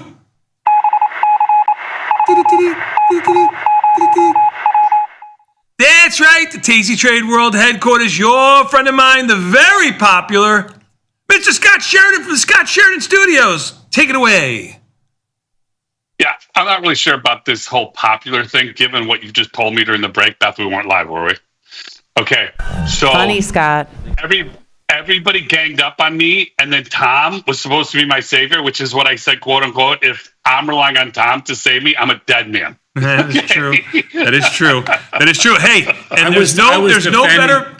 I was defending you. There was a mutiny out there. Let me tell you. There's no better proof than just this weekend that passed when Donnie was choking at a dinner with Tom Sodnoff and 3 other friends when he was choking on a uncircumcised tomato, cherry tomato, and Sosnoff did not get up at all from the table and just watch Donnie choke in pain and not be able to breathe. Thankfully, Slappy was there to save the day. He was eating along the way. Tom was just I hadn't got my dinner yet, but I was worried that this was going to be an interruption. That we were going to have to. Was Jules there? No. Slappy, Ira, Slappy, Butchie, the great Saz, and then the man who almost lost his life, Donnie. And we can't afford to lose him right now because he kind of winds out the foursome. So like we're Otherwise they'll have to go to the bat. Wait, are you guys almost ready? When's first tea time? Well, it's going to be cold. It's going to be cold because I know Donnie goes for like the Sunday morning 6:45 tea time. I know. I think I'm going to be ready this weekend, but I got to talk to. Oh my God! Can we talk about your exercise program leading into your first golf outing? Yeah. What do you want to know? Okay. Exactly. What are you going to do? Because you have to do some sort of stretching. Because if you don't, you're going to come in on Monday. You're going to be crooked. What the hell is this? It's my stretching. I have a beautiful golf swing. I don't need to. I could just go out there. You had a decent golf I can go out there and just play. Okay. I'm not saying you can't go out and play. And you're going to have your first rounds will be great because your expectations are going to be 0. The problem is going to be those country club sports, golf and tennis, use muscles that you don't normally use. You are going to be dying. If you have. Okay. All right. If you even have the muscles anymore. Let's talk about this. If you play 2 days after you play, the next day will be not great. 2 days later is going to be a disaster. So if you play Sunday, we'll review this on Tuesday. Yeah, don't worry. I'm going to be pretty soon. What's the temperature going to be? That's a damn good question. I got to look. Because if you have a stinger, that's going to increase the pain. I was just looking. Saturday is 44 and raining. Sunday is 43 to 57. Friday 75. Friday it will be up to 75. That is Chicago weather right there. Good Friday 75. I think that's going to be my day. Wait, you're going to play in the afternoon? I don't know. I have Cubs tickets. I have Cubs tickets. What? Who are they playing? What time is the Cub game? 1 o'clock? I think. I don't know. So you can take off on Friday. It's a holiday. I understand. I understand. It's there's Good no Friday. Work. I understand there's no work. There's no school, stuff like that. But you want the production team to work on Sunday, which is Easter? Yeah, sure. What are you talking about? Everybody has off Friday. Let me explain this. Here's his thought process. Is the production team working Friday? Okay, here it is. Here's his comment. First of all, Easter's in the morning, okay? By 5 o'clock when the show comes on, Easter's done. Okay, move on. Easter's done. Easter's done by 9 o'clock. If you don't make 9 o'clock mass, you're done. Don't think I don't know this stuff. Tom 9 a.m. mass? Yeah, Tom said 7, 8, and 9 a.m. masses. He goes to 3. You don't make your 9 a.m. mass? I got goys in my family. You don't make a 9 a.m. mass, you're done. You're just finished. It's like you don't make time to be with family. You don't make your tea time at Rosh Hashanah? Same thing. Okay. You got to get your time. Tony, how much time can you really spend with your family? All right. Again, by noon, you're pushing it. By 5 o'clock, that's in the clearing firm. Oh my God, yeah. And speaking of that, Scott, since you're bringing this back, when can we expect your Royal Highness to be back in the Illinois proper Chicagoland? Me? Illinois who proper else? Back in the office. Who else gets to go away for 5-6 months besides you and the JJ? Who else? 3.5. 3.5 months. You want to know Illinois proper, or you want to know when I'm in the office? They're 2 different dates. Office. I got something I want to talk to you about. 28th. 28th of what? Of April? Yeah. Oh, that's soon. I'll be back a week from Monday. I'll be at that table.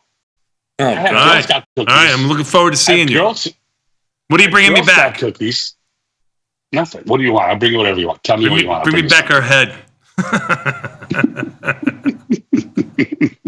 I've never seen her, so I don't know. Actually, I'm not sure I would recognize her.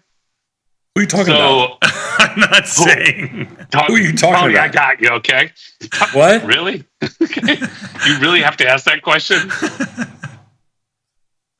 Never mind. I'm sorry I even said it. I don't know who you're talking about. Nothing. Okay, anyway, if you'd like something, not that Arizona has a lot to bring back. I'll try to bring back some sunshine. But in a week and a half, I'm expecting better weather. Yeah, well, when you least expect it, don't expect it. Yeah. Right? At least ish. I turned off my heat yesterday. You're screwed. Do you have your heat on still? Yeah. Really? Why do you turn it off? Why don't you just set it I to don't some know, because it number? just bothered me that I'm still. I felt like because he has so much good common sense. That's I don't why know. he told me the last segment I don't have any common sense. So he shuts it off because he has a lot of common sense. No, that's not why I shut it off. Yeah. I shut it off because I don't know how to adjust it. To lower it?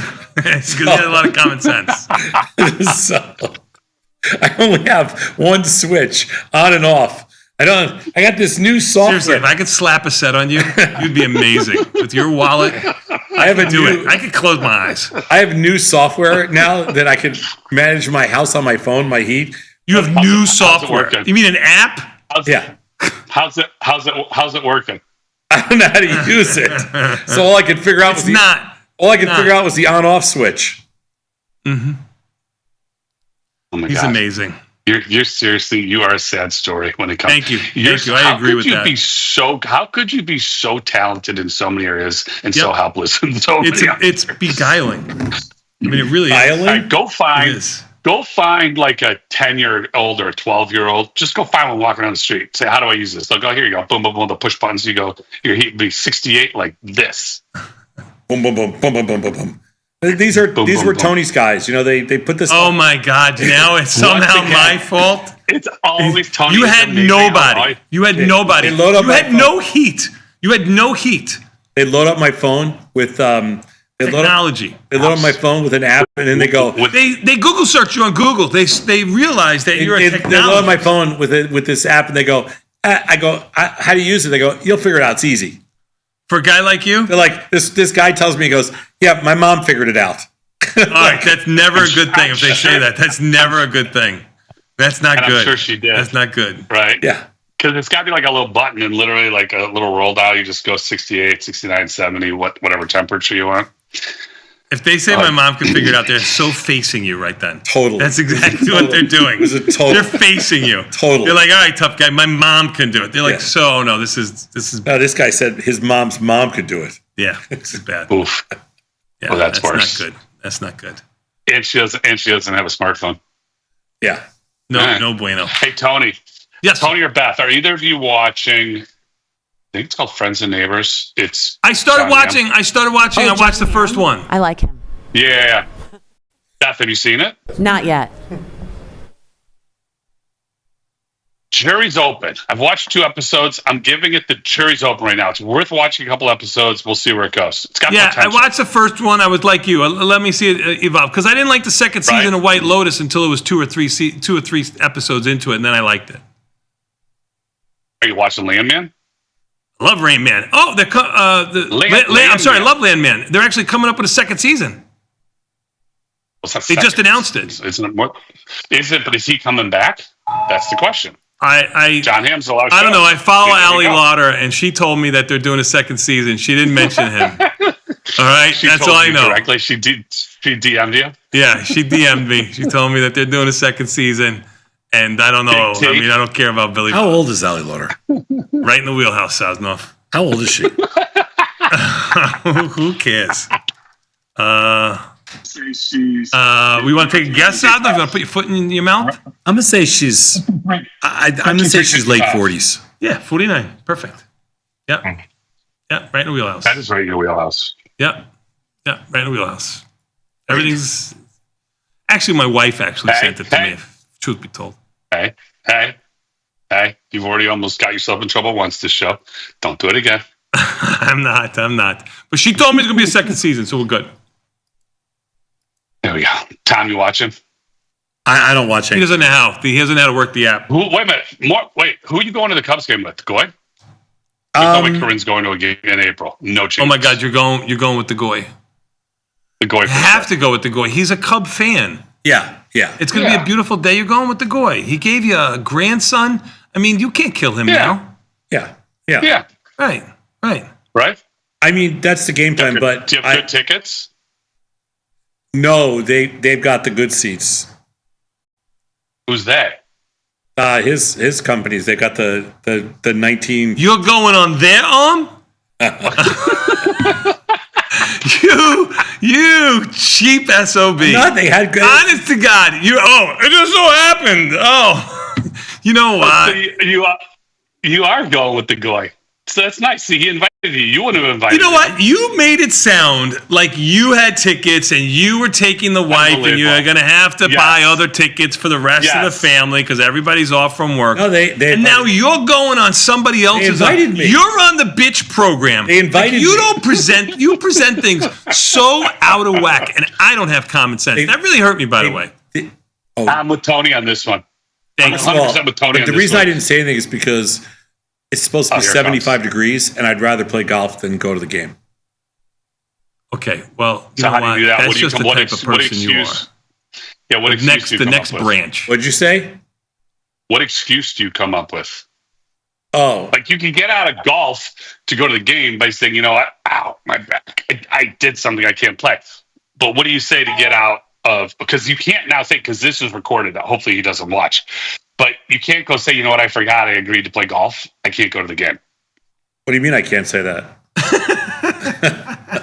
Have you met him? No, honestly, I've watched him where people will come in and present something to him. What do you mean I can't say Wait a that? minute. People will come in and present something to him in an intelligent way, and I know he's going to hate the idea, and I'm just wondering how he's going to kind of sugarcoat, put these so people. Sad is, what's so sad is here's how that conversation probably went down.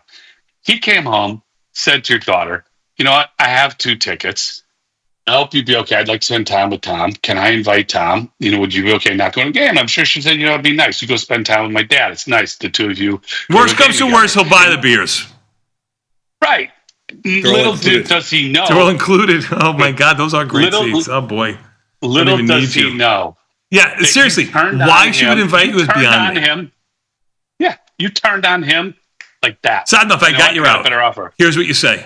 I know you just invited me to be nice because nobody would want to invite me if everything's already all paid for.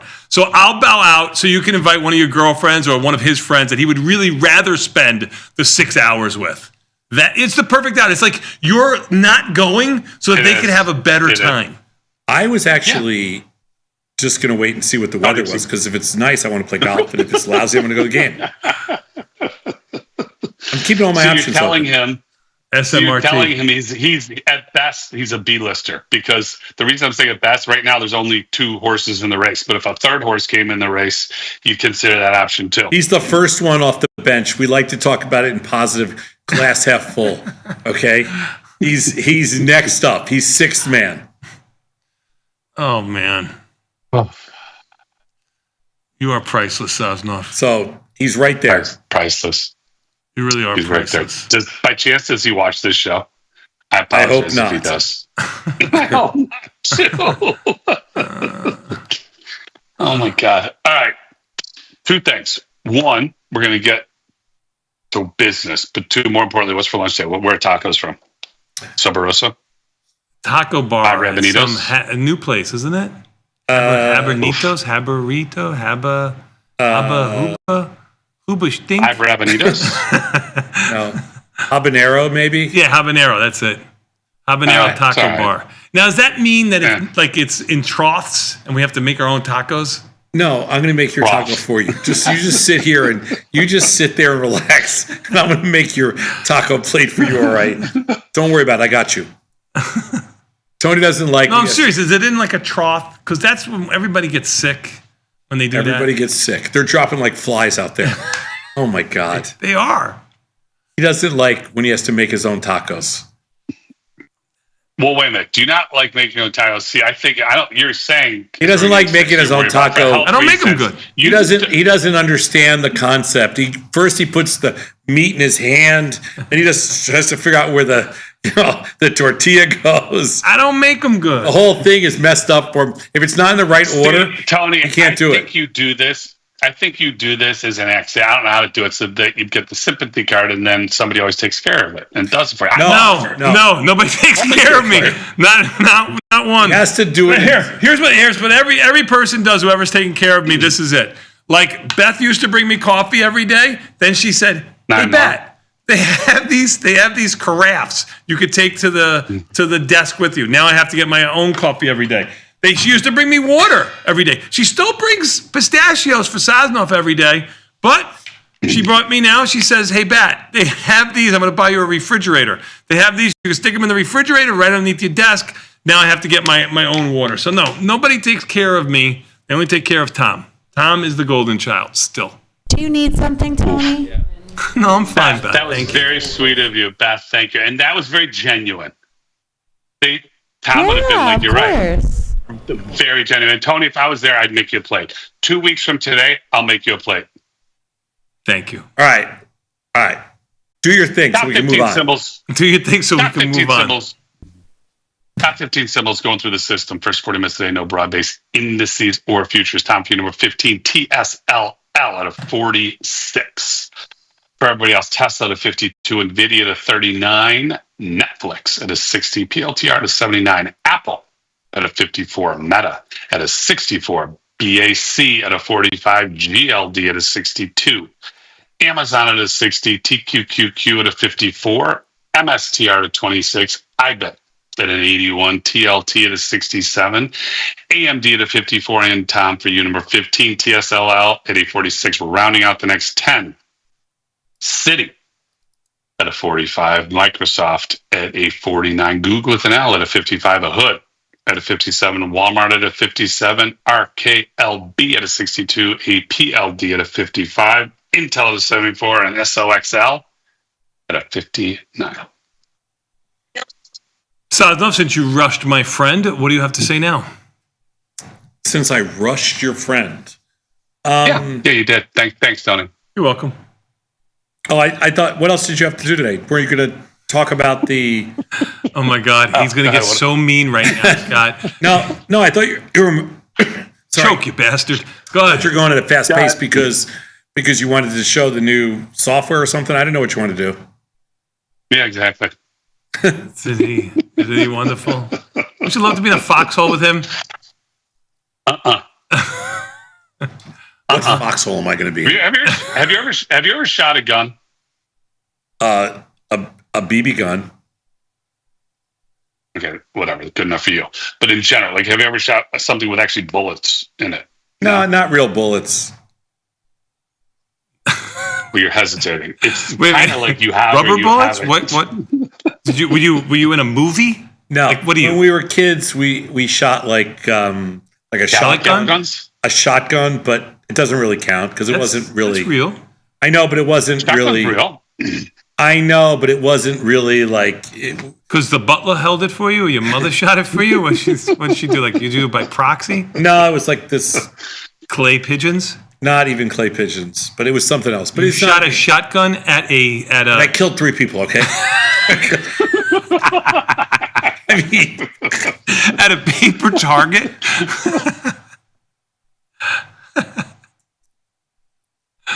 Fair enough. It was it was. Why did you go out? Did you go out shooting? You know what? The 6 loves it because there's a lot of range there. Guns and ammo, easy to get out here. Whatever you want. Wow. I didn't see that coming. She loves it. It's not my thing. I go in, I've done it a couple times. It freaks me out that there's people, 10 feet away from me with guns. They're like, yeah, don't worry, it's a safe place in the world. Hey, you walk down the streets of Chicago, they're 5 feet away from you. What difference does that make? 15 feet. You're fine. Yeah, but at least you don't see it in Chicago. They come up from behind you, you don't see what they're doing. Here you see it. It's not my thing. She loves it. And Levi loves it. Me, Max, Lila, not so much. And we've shot a lot of different things. And you go to the range. Literally, you walk in, whatever you want. I bet you're pretty good at it, though, because you have a good eye-hand coordination. Unlike Sosnoff, who And the probably six- stinks at it. The six with the pistol. I saw her shooting it. I said, I'm gonna have to sleep with one eye open now. Okay. Does she shoot a 9mm or does she shoot a 22? 9mm? No, she shots. Yeah. Nice. Good for her. Block. Go ahead. Whatever. What do you got? Sosnoff, she can Stand up protect there. you when you go out. I'm gonna tell you one person who should never be able to shoot a gun. Who? My wife. Who's that? You'd have to sleep with both eyes open. She's mellowed now. Back in the day, I would agree with you. Back in the day. I don't know. I don't think she should be allowed to ever have a gun. Maybe there's like a 800 number you could call. Say, don't let this person have a gun. I don't see your wife carrying a gun. I'd be dead and she'd be life in prison right now. She'd be out by now. Yeah, it's true. All right. Mr. Sheridan, we have a breather day here today so far. Even the S&P's up 20, NASDAQ. Breather day? A breather? Kind of like taking a breather? Breather. Yeah, like a breather. Like, This is it a seems like the breather. market's at rest. Do you agree or disagree? A breather. You thought I said breeder? Breeder. Like a breeder, like a stud, like you? Is that what you thought I was saying? You think because we're talking about his wife, you think I'm talking about breeding now or something like that? I thought you said breeder. A breeder, like a breeder. No, breather. I heard you. I got it. No, you didn't. We're taking like a breather, like the market's taking a breather. Does it seem like that to you? Volatility is in by 70 cents. It's almost a 3% move. Even the S&Ps are up 13. Yeah. I mean, I'm telling you. Volatility expired today instead of Wednesday. I made that mistake. We'd be having a great day today if it wasn't for one stupid stock, which I blame you 100%. Netflix, which by the way, somebody just reminded me. Are you watching Renaissance on Netflix? My friend Joe what is Mama it? who had a birthday yesterday said it was good. Oh, Residence. Joe. Sorry, Residence. Have you watched it? Residence? Residence on Netflix. The Residence. Tom, what do you give it? 2 stars, 3 stars? I'm sure you binged it. Which one? The Residence. Have you watched it? I don't even know what you're talking about. I never watched TV. That's a putz. I quit TV a long time ago. I guarantee you there's TikTok videos of whatever. Go TikTok, whatever, search The Residence. I guarantee you. I there's don't TikTok care on about it. your stupid TV show. Like, I'm not going to sit here and spend the rest of my life talking about TV. He must be great on Easter, right? Like, you know, he must just be like all the family together. I don't care if you don't like ham. We're eating it. Yeah, we're eating it. No, you do. No, you do make a big ham. No, you do make a big ham. Yeah, I make a ham. Right? I love ham. I know. But I don't like it spiral thinly cut. sliced. No, I don't like it spiral cut. I don't like it when they pre-slice it. It ruins it. What do you do? How are you eating it? How do you cut it? I'm not a ham person. I like to How do you cut it with a knife. I don't like it pre-cut. What? No, I'm saying you get the whatever, the big ham, and then you slice it. Like a standing rib roast, you slice it. Yeah. First of all, it has a bone in the middle, so you slice it, you got to kind of slice it like this. Anybody who's sliced one. Yeah, you slice it around the bone. Right. But I like a big ham. Bet you do. That's what she said. Size queen over there. Tony, what do you have for eggplant parm? I haven't wavered, unlike Sosnoff, who will waver and, Oh, my God. and then copy exactly what I'm doing. Lamb chops, eggplant parm, Yeah. a little pizza rustica, or you might know it as Easter pie. Those are my 3 main things. East? Is there an R at the end of it, or Easter? Easter or Easter pie? What are we eating? What is it? You know what? I like the idea of lamb chops, but See, I like the idea of lamb chops. What was the last thing? But I don't need lamb chops. Easter, Pasqua pie. Sorry, Pasqua. What is it? Like lasagna? No, it's like almost like a ricotta cheese, ham, salamis. Who's making this for you? You're buying this. We're making it. Who's making this? My wife and I. We've made it before. Oh. On like almost like a breadish crust. I've never had that thing. I will bring some in for you. No, I don't want it. I'm just saying, I've never Are you had gonna it. disrespect me? No, I just don't want to used. You bring in half-eaten donuts. So I don't and you want- wanted no, you you're worried about half-eaten donut. I'll make a separate small one for No, you. I don't want it. It's fine. No, I'll make a separate small one, like a pot pie one for you. No. That's what I'm going to do. I'm going to make a separate, because you're such a queen. I'm going to make a separate one for you. So that nobody else touched it. I don't want. No, I am. That's what I'm going to do. I don't want you. And I'm going to bring my son a piece that somebody's already touched. I don't want I'm going to make you a separate one. I don't want your half-eaten pieces. No, I'm not going to bring you a half-eaten piece. I'm going to get your own. And then you're going to have to wash my plate and bring it back to me because it's my wife's. That's so nice. Thank you, Beth. If you do that, Tom will walk into the kitchen, throw it away, ask somebody to rinse the plate, and bring it back to you. No, I'm going to watch him eat it. I'm going to watch him eat it. If I got to shove it in his face, I'm going to watch him eat it. You'll see. All right. Even the S&P is up 20. I'm done with both of you guys. You were no help today, Scott. Thank you for your time. I do appreciate it. That's the hardest he's worked in 3 weeks. Probably true. We're going to take a quick 90-second break. We're going to come back. We got Liz and Jenny from the CBOE. Beth? It's Tuesday. No, Tony, they're here. Oh, it's Tuesday. They're here. I'm Tuesday. sorry. That's Thursday. I apologize. It's okay. Tomorrow. Wednesday. Well, my gain, your loss. We'll take a quick 90-second break and come back. We got more Tasty Live after this. Liz and Jenny next. Peace.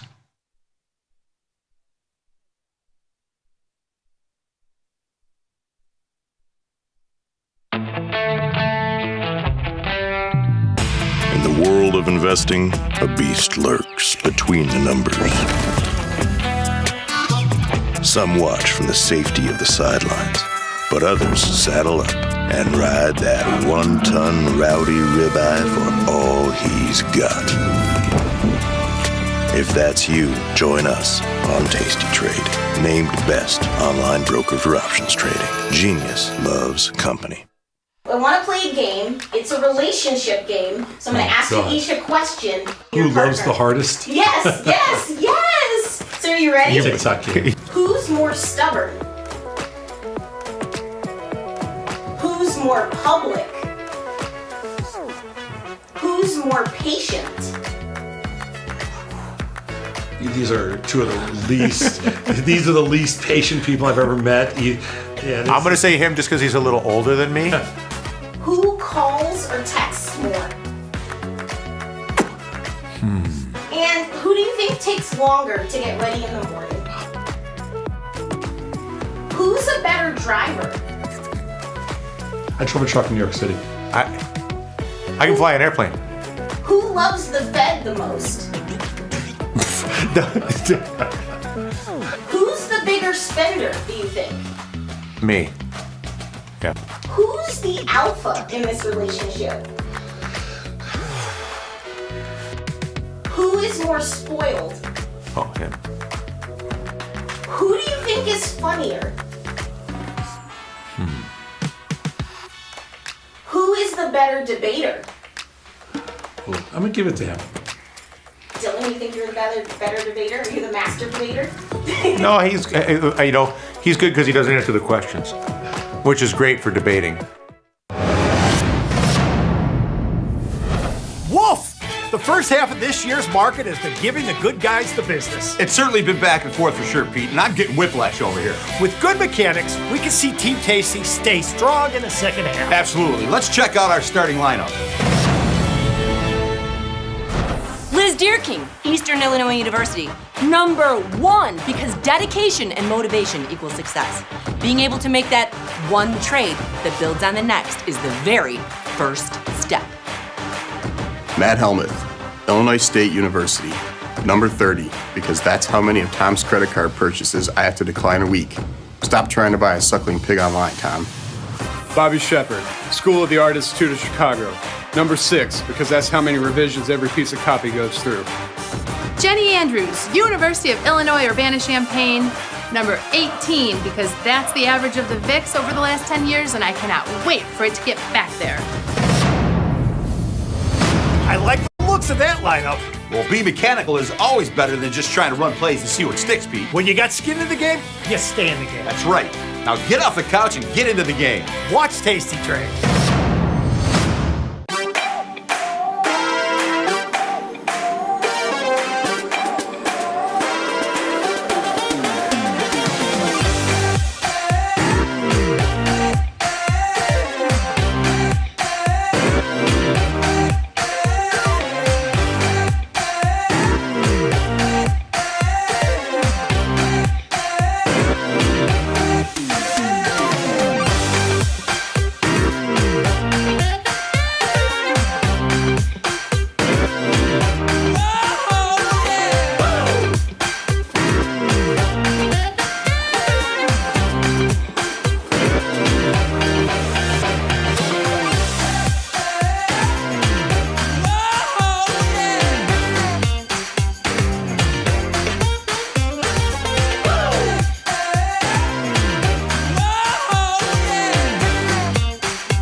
we do it like we do it.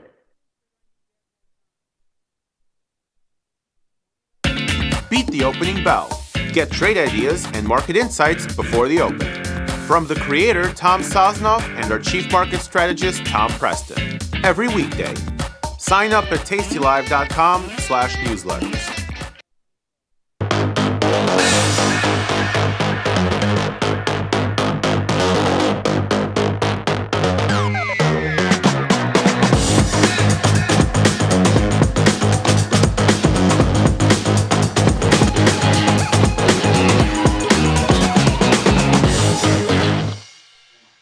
Hello, everybody, and welcome to the Liz and Jenny Show. I'm Jenny. That beautiful blonde over there is Liz. Gearing up for Germany. You leave tomorrow. I leave tomorrow? I mean, I'm going to correct you only because... Oh, yes. Only because the chat thinks that you don't know where Austria is or Salzburg is. She's going to Salzburg first, which is in Austria. Yes, and it's in then Austria. Germany. The only reason I'm correcting you is because everybody kept saying you're leaving for Germany, and I said I'm going on the Sound of Music tour, and then the chat was like, do they not know this not in Germany?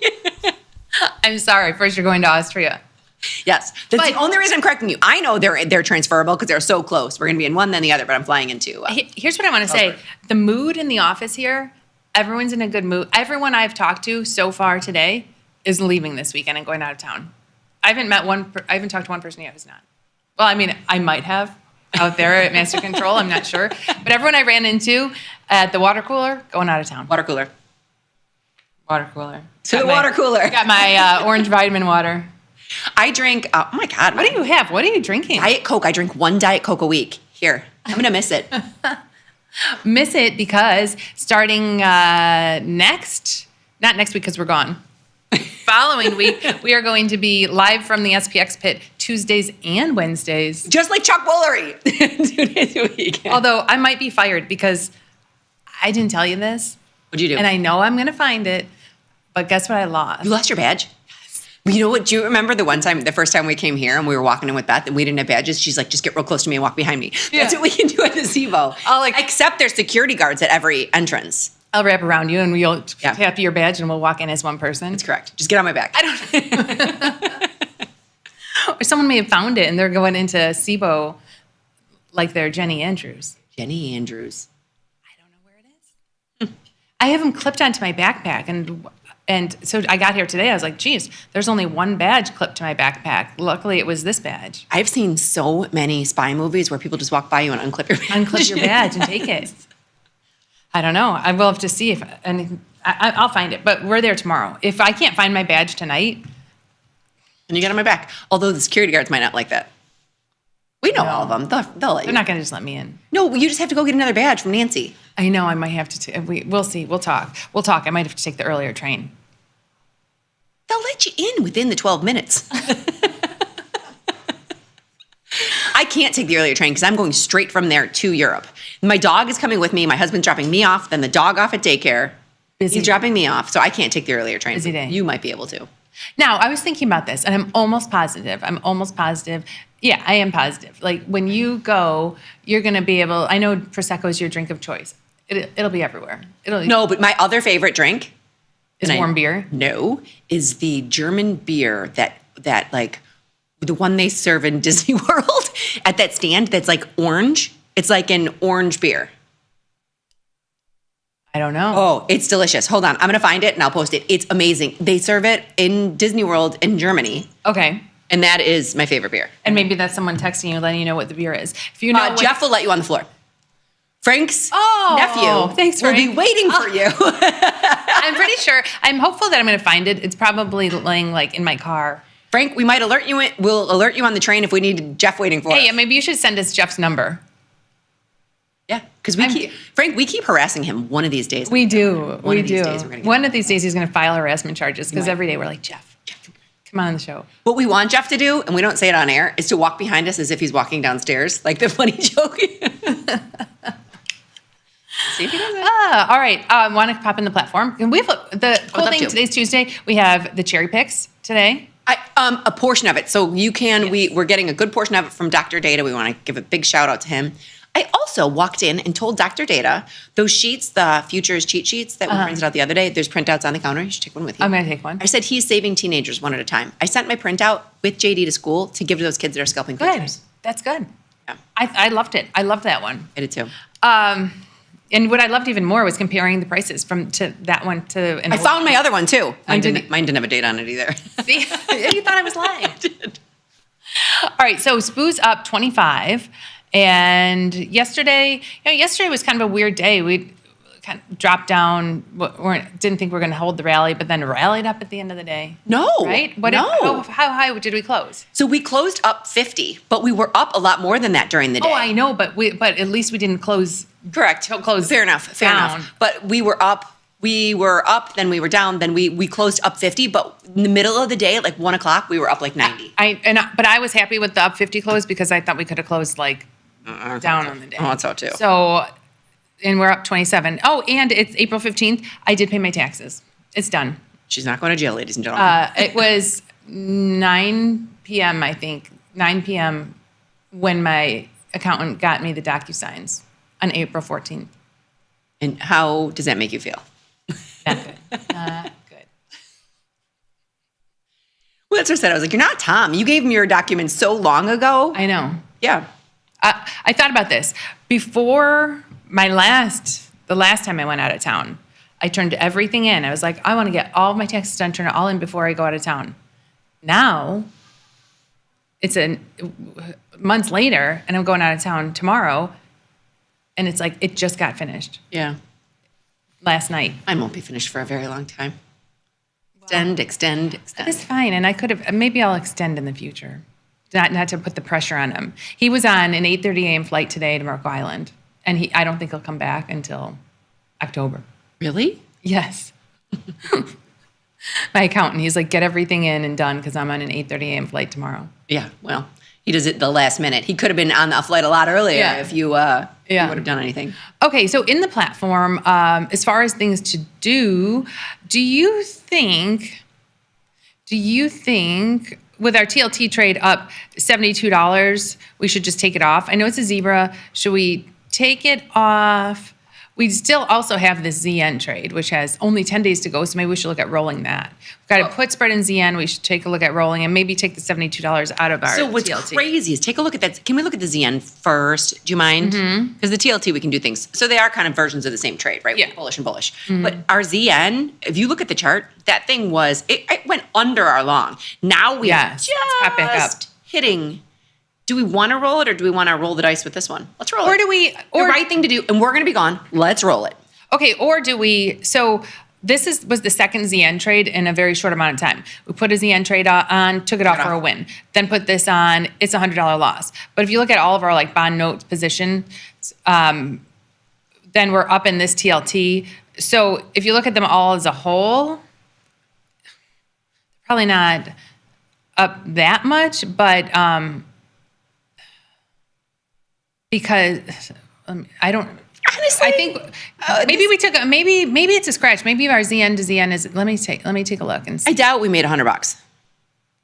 I don't know. It was quick. I had TP on, and let's take a look. So we took a 19-cent credit, bought it back for 11. So we made 8 ticks. We made 8 ticks here. Is it ZNM? Yes. Okay, our year-to-date gain is $148. So in ZNM, since we've been in ZNM, we're up. And that is, how many? ZNM. Okay, so we've had. How many trades have we had? We got in and out, and then in. So with these, 1, 2, and this is our third. And so we're net up on ZNM. Yeah, we are. So maybe. Close it. Maybe we just close it. It's made a little bit of a comeback. It's still got an 85 rank. It's something I don't mind being in. I say we close that and put a new one on out in time. Sure. So we wouldn't be, if we were opening it today, we wouldn't put this on in the 10-day. Let's close this one. Right. Let's roll it out close this one. We can move out in time. So we're net up in ZN and we're net up in TLT. So TLT here, we've got $80 on this zebra. I think we take that too. Can we, only because it's fun, can we open that up and look at a couple things in the TLT? Sure. Because I still want to stay long bonds. So we're going to put something in ZN or we're going to keep something in TLT? Well, I'll go through the ratchet. I'll look at the ratchet. So we have this bullish position here. Because we're only up $14 today than we were yesterday, and we left it yesterday. Right. Well, yesterday, we were only up like $40, $50 or something. We're up $14 additional today than we were yesterday. No, but I think we made some money between our show because we're up $80 in it now. Yeah. So $80. If you think of like when we talk about percentages, we paid $674, so we're 11%. $80. We're up 11%. Yeah. Okay, I'll look at ratcheting it, which would be. I don't know that I want to ratchet it. I mean, the other thing is you can sell something against it. Maybe ratchet and sell. I don't like selling something against a zebra. But that is just a mental hurdle. It's the same thing as selling it against stock. It's a mental hurdle. And I'm okay with it because I have a lot of mental hurdles myself. I don't like if I'm going to have a zebra on, it's for unlimited profit potential. Otherwise, I'll do a different trade. But this is a stock replacement. So, but you do sell calls against stock. That's like I said. I'm just a therapy session right here, and I have nothing wrong with your mental hurdle, but it's a mental hurdle. So, and especially when it's up, like I might look at a ratchet and sell something if I want to continue to make money with it, or you can buy the call spread and sell put spread. I'm going to look at the ratchet first and see how much. So if I sell the 88, and then you do the 85, 70. So just continuing the zebra. We're taking $2 credit. Just do it. Press that button. Just do the ratchet. Press that button, Jenny Andrews. And now we still have like 100 shares of TLT. Yes. Synthetically. Yes. Press that button.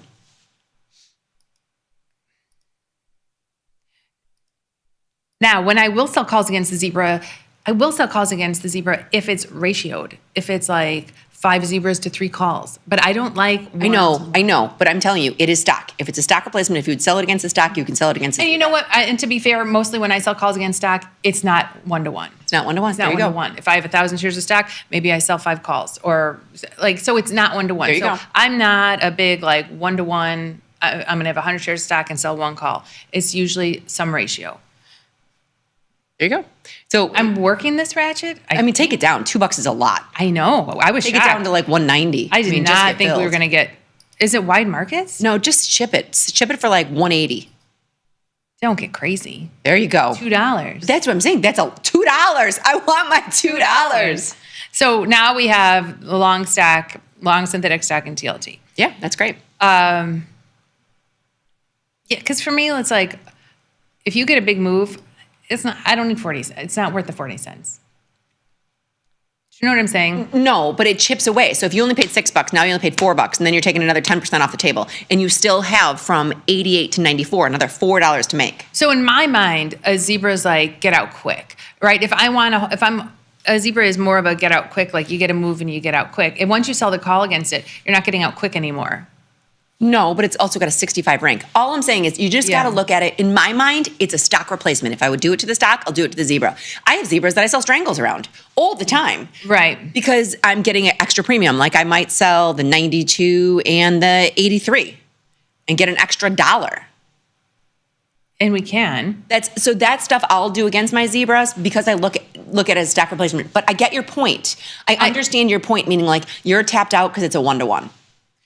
Right. Then it's like, then you're not getting out quick. Then if you get a move up tomorrow, we don't get out tomorrow because what we're making on this, we could be losing on our call. Right. I get it. Like I do that all the time. Like I have you all, and not a lot. I literally have 100 shares of you all. So just a little FYI, it's only 100 shares. And I sell a strangle around it. That is a stock replacement and a strangle around it. It's a stock and a strangle around it. I know. And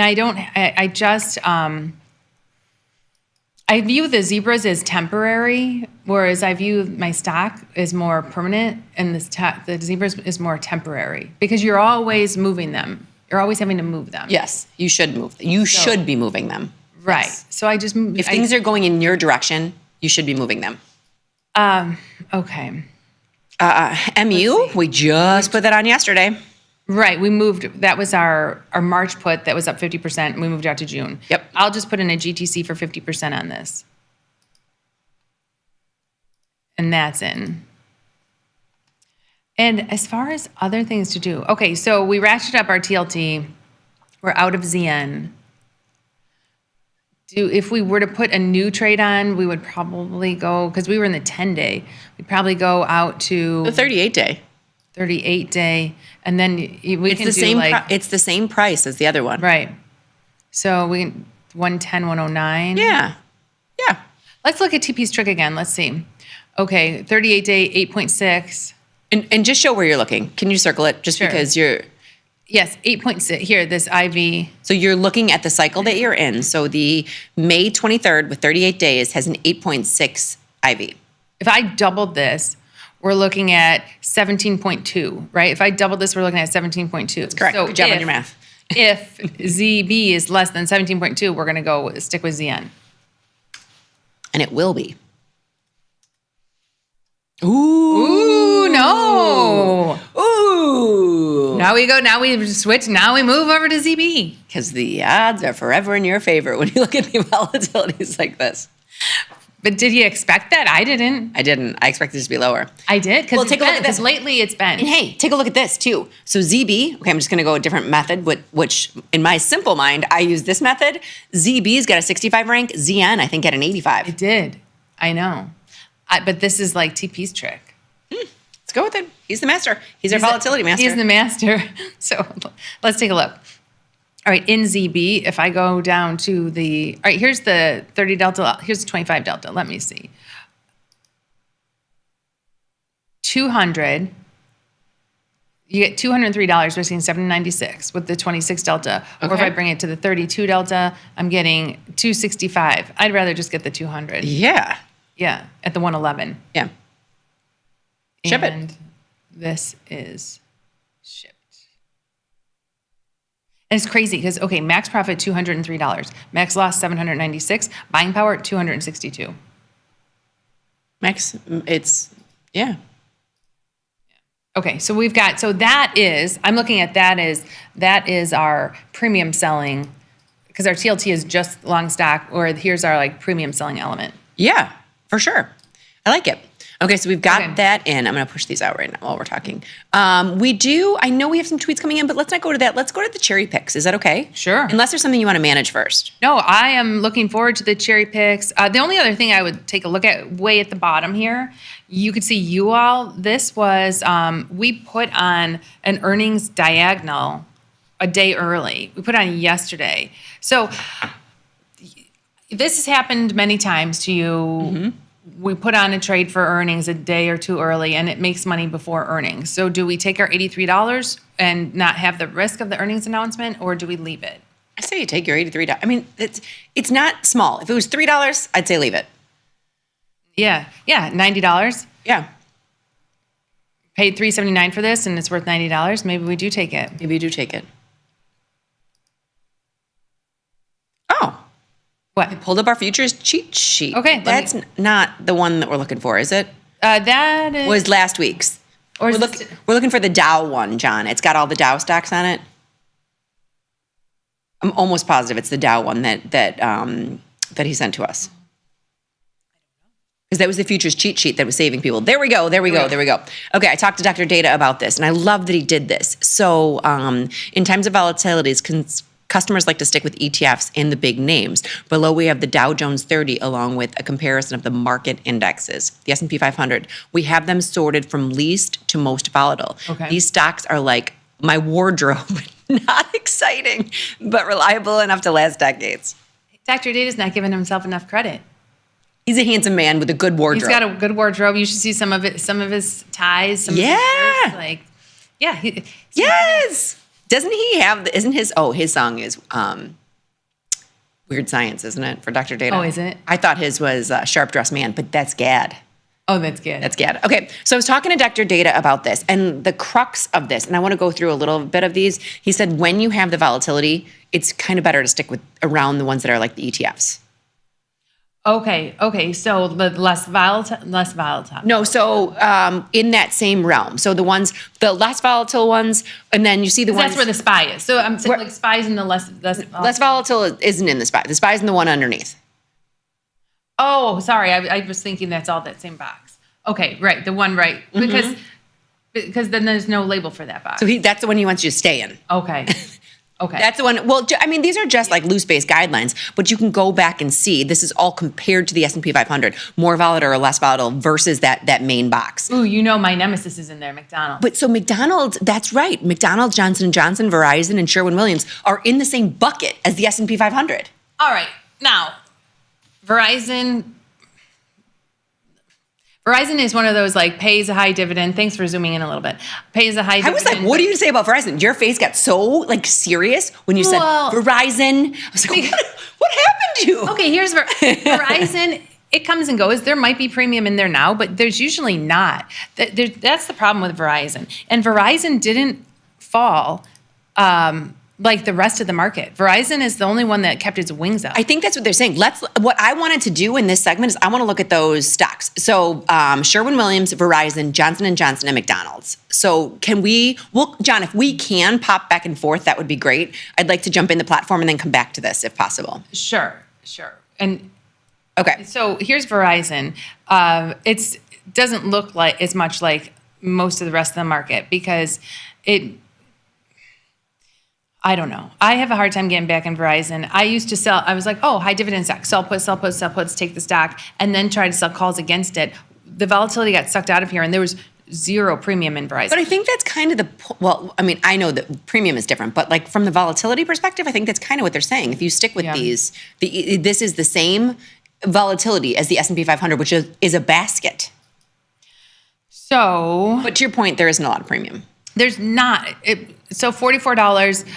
If I wanted to start and get into this by selling puts, one strike down to the 43 put for 64 cents.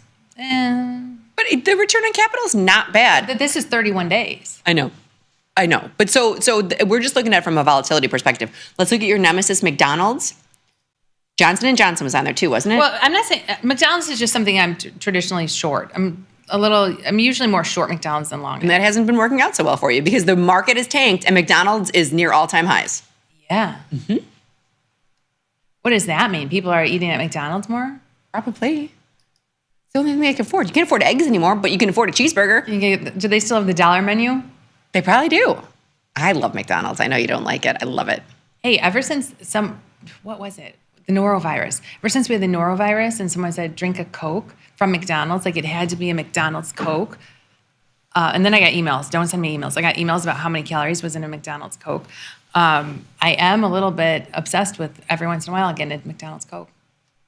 Listen, I know it's not healthy. I was born and raised on McDonald's. I love it. I love their breakfast sandwich. I like their Cokes. And occasionally I need a number 2, which is 2 cheeseburgers and a fry. If I don't feel good, you know what makes me feel better? 2 cheeseburgers and a fry? The number 2. Yeah. Because I was born and raised on it. It's just a comfort food. When we were in college, every single weekend morning, we would wake up and one of us would go run for the order. And it was number 2s all around. Number 2s with a Diet Coke all around. Every single girl in our apartment. Yeah. Those were the days. Yeah. Those were the days. Okay, so you're taking a look at McDonald's. It's got a 45 rank. So once again, it's kind of maintaining consistency. So it was Sherwin-Williams and Johnson & Johnson were the other ones, right? Yes. So I want to just can we hit those two? Okay, so McDonald's, 30 Delta put, their 300 level, sell that put for 430 using $5,000. You're getting wrapped around in both Verizon and this, you've got just under a 10% return on capital. I get it, and I love Dr. Data, but I can't get on board with Verizon and McDonald's. He wasn't saying to trade these. He's saying that those are the ones that are in the ETF, like same volatility as the S&P 500. I'm moving myself up a notch to the slightly more volatile. You can, which is NVIDIA. It's the most volatile one on the board.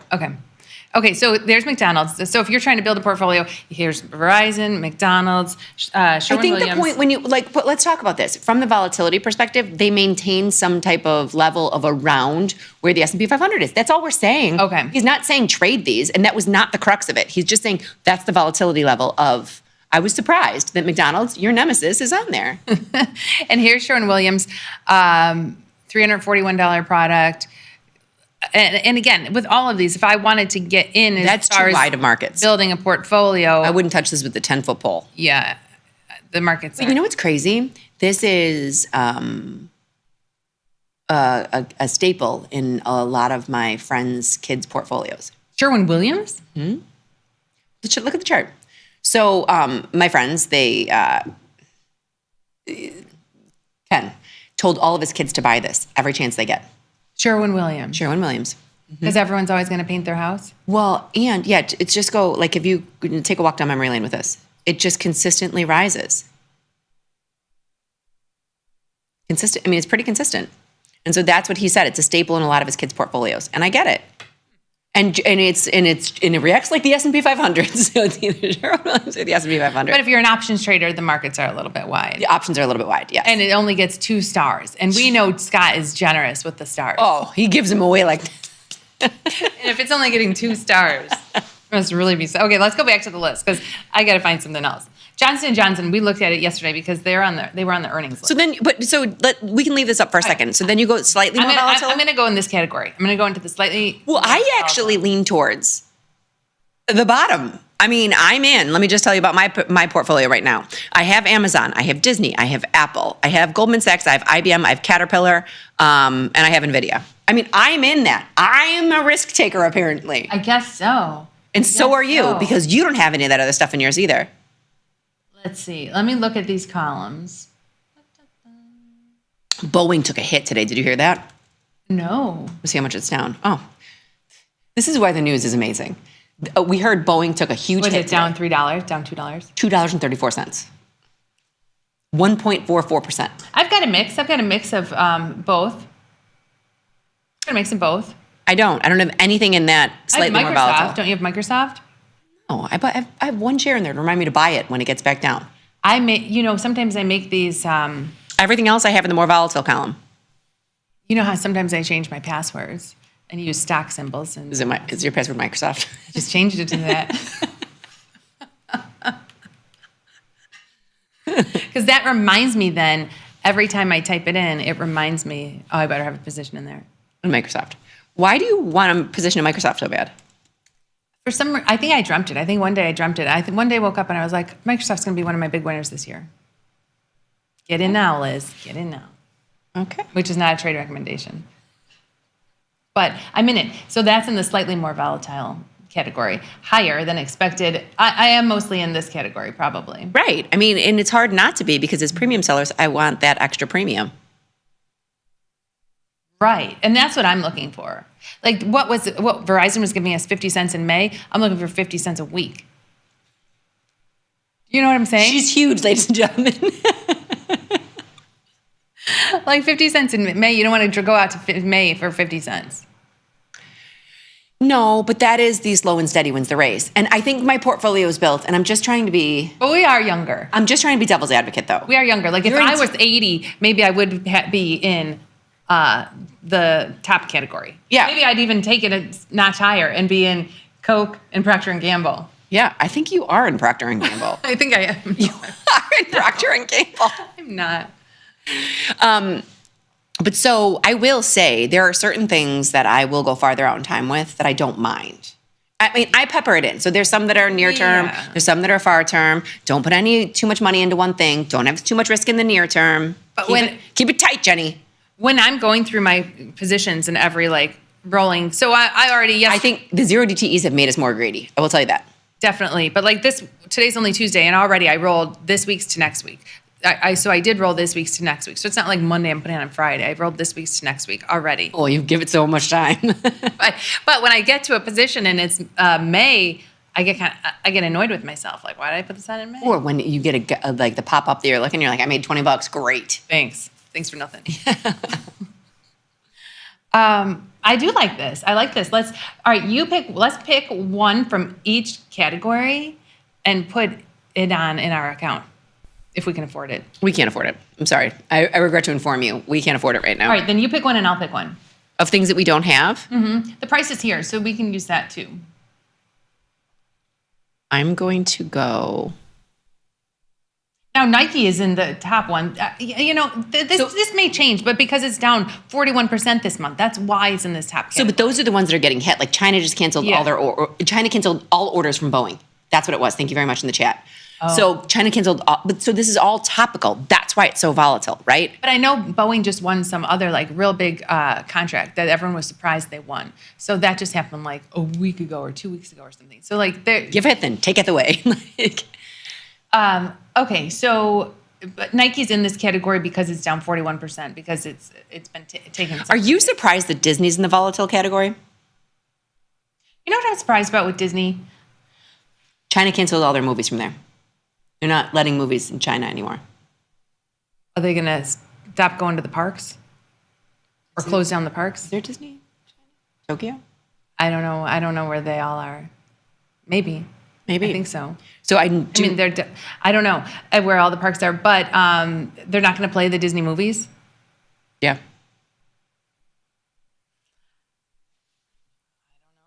I'm going NVIDIA. If I have to pick one, I'm going to make my choice now. My horse is NVIDIA. But here's what I think about Disney. Don't you remember reading this or hearing this lately? Where it's like, if you bought Disney however many years ago, 10 years ago, 20 years ago, like it's still, you wouldn't have made any money. It's still the same. That's why you just don't. That's why we're options traders and we can't sit down to save our lives. Okay, which one are you going? NVIDIA. That's my horse. I said pick products for us to sell puts in. Let's see how expensive is it. It's only $100.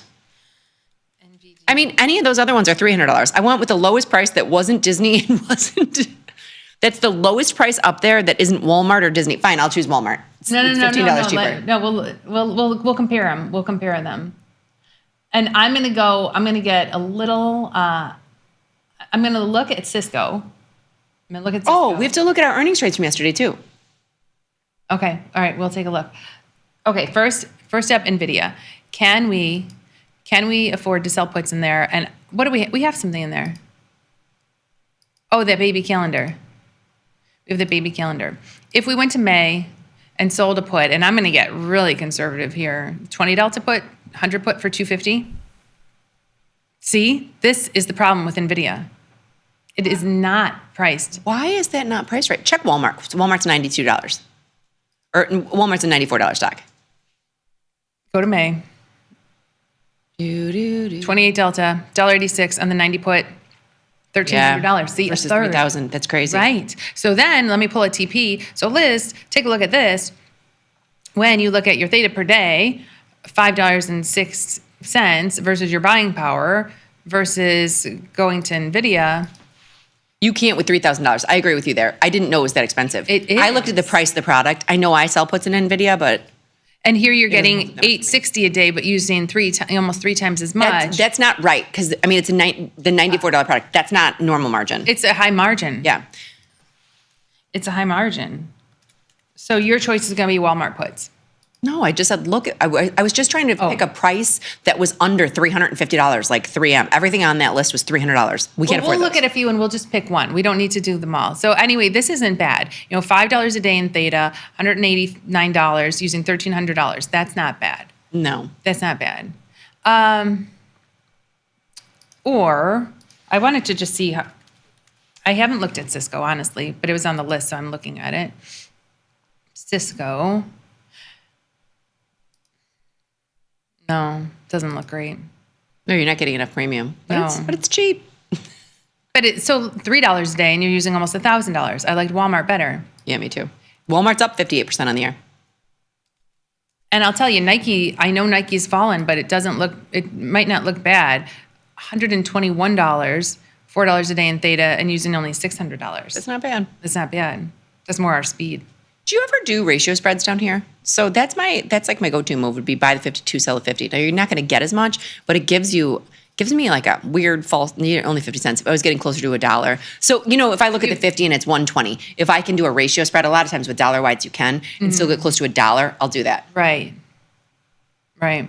Here if it pops up, we only make 50 cents, but if it goes down, we've got that. It gives us like a more bullish portfolio, some downside profit potential. Yeah. And I do want to look at Disney just to see, because it's really gotten pretty cheap, $85. And you sent me a funny, was it a reel? Where'd you find that yesterday? It was a reel, and it was pretty funny. It was pretty funny. I was living in, like, being an adult Disney fan, which we both are. Guilty as charged. Here you're getting $6 a day using $1,100. Sell it for $217 and press the button. Yeah. We're going with the Disney put. There. Disney put. There was one other one on the list. Oh, I wanted to look at Boeing because you said it's down a little bit. Down a little bit, but 157 seems... Sorry, Let's go to Twitter. Mikey's back with a vengeance. Oh, good. The Polish Warrior is back. In honor of Liz going to Germany, time to go for a ride on the way back. Mikey, you think I'm kidding? I'm going to buy one of these. I'm not going to look like a Halloween costume. I want like a legit one like we used to have. I'm going to the department store and I'm buying one. And lederhosen for my son. I'm telling you, you go to Marion Platts, there's a big department store. Have you bought one? I went to the floor. I didn't know I was going to need one. Now that I need one, now I need to go back and get one. Need one. You need one. You want one, but yes. I need one. Want. I'll define want and need for you later, but you want one. Okay, so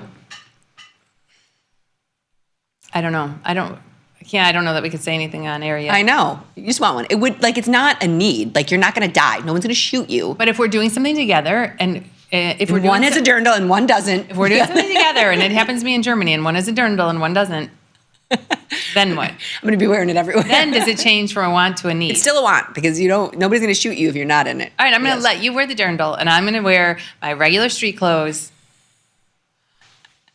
So funny. Okay, but yes, Mikey, thank you very much. And then Jack Tucker comes in 3 tranches. Okay. His would have been great yesterday. Yesterday was great. GTC set for 40% collected 17,000. That's amazing. Okay, What this is Mikey? He's saying, hold on, let me get this Move out of the way. Liz is going out of town? Oh, yes, because the last time I left. And this time out of the country. I'm loading up on long VXM until my hands bleed. It's true. I left and the market tanked.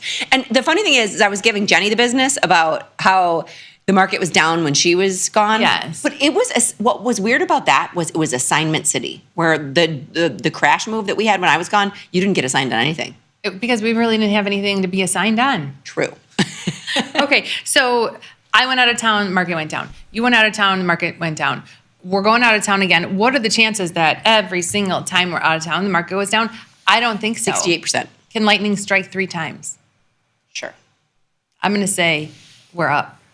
I thought yours was the lightning strike. It was just a baby rain shower compared to what happened when Did you see that video Vanetta played this morning of the baseball team with the lightning strike? No, was it? It was crazy. Was it? It's like such a big lightning strike and thunder. All the baseball players ran off the field. Did they really?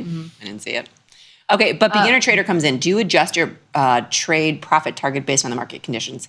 Yes. Yeah, I do. And honestly, I think we do it without. It's not written anywhere, right?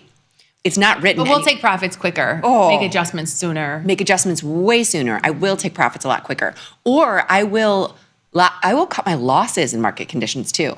And this is probably wrong, but I do stay a little shorter term because it's like, well, I don't know what the market's going to do. I agree. Like I stay a little shorter term just because I don't know what it's going to do in May. And if I stay a little shorter term, then if it goes in the money, that gives me the ability to move it out. It does. That's probably wrong. The research team would say go out in time to give yourself more room, put strike further. But don't you think, okay, I know I'm going to regret saying this. But don't you think the research team is wonderful and these are great? But I think once you learn how to do that, then you can adjust based on how you want to trade. And understand why they're telling you to do that and then understand why you're putting it where you're putting it. Tell me if this rings a bell. I feel like years and years and years ago, during some kind of market fall and increase in volatility, there was a study saying when the vol is very high, the weeklies are maybe better to do. When the vol was super high, it said to buy. That's the study I'm looking for. I just think I remember a study saying those shorter term were okay when the vol was super high. Yeah, those shorter term are okay when the vol is super high. I don't know. But then the alternative, the flip to that coin is if you go out farther in time, you're locking in the super high implied volatility. Right. There's always 2 sides to the coin. But then because of the high either way, everyone has to find their own trading style. Like I said, I told the kids the other day, trading is like a snowflake. Even if you grow up doing the exact same thing or you learn the exact same thing at the exact same time, you're going to trade differently than I do and I'm going to trade differently than you do because it's a personal thing. Right. Everyone does trade a little bit differently. Yeah. All right, let's pop back into Twitter if we could because we've got a lot of tweets coming in. Okay. And I do want to get to Bob. So Bob on Fire, thank you so much. These are the earnings. We do have a U-All position, which we took off, right? Right. We just closed that. What did we do yesterday? Citigroup and Bank of America. Oof. What? No, we don't have a Citigroup on. That's an old residual. We must have never gotten filled in Citigroup. Oh, then Bank of America was the double calendar. Yes, we do have. Oh, that's a residual. Citigroup is an old calendar from like 19 days ago. We tried to do something. I don't think we got filled. Yeah. And then Bank of America is this double calendar. We've got the 37 call, and it's through it. But, okay, so it's through that 37 call. Let's just leave it till the end of the week. Yeah. What happens if you roll that 37 to one day? Oh, yeah. Okay, let's take a look at both of that. We paid $1.68. So can we'll we look at pop rolling in the both. platform real quick so I can see what she's doing? Okay, so we did both sides, 36 put calendar and 37 call calendar. It's pretty much a scratch. Everything's a scratch, yeah. I would call So that what Liz is talking about, rolling the 2 days out a week. So we paid $1.68. Let's see what we can collect. If we buy this 37 call back and move it to the 10-day, we're going to get 33 cents. Great. That's not bad. No, let's do it. I think we only paid $1.30 for both. $1.60 something. Yeah. So yeah, if every week we can get some credit, sure. And then the put. Only because we're not going to be here the tail end of this week. Yeah, so we'll buy that 36 put back and roll the 36 put out to the 10-day. You're not going to get much for that one, but you might get something. That's not bad. It's not bad, 22 cents. So you got 50 cents on this? 30 cents and 50 cents? 30 cents and Yes. So we went from paying $1.60 to now we only have like $1.10 in, and we still have rolls. We still have 1, 2. That's a number I can live with. Right, that wasn't bad. No, that wasn't bad at all. So that's easy. That is easy. So those are rolled.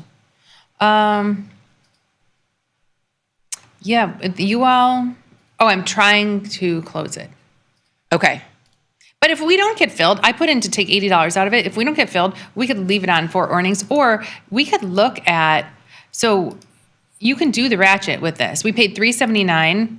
This was going to be our earnings trade. Yeah.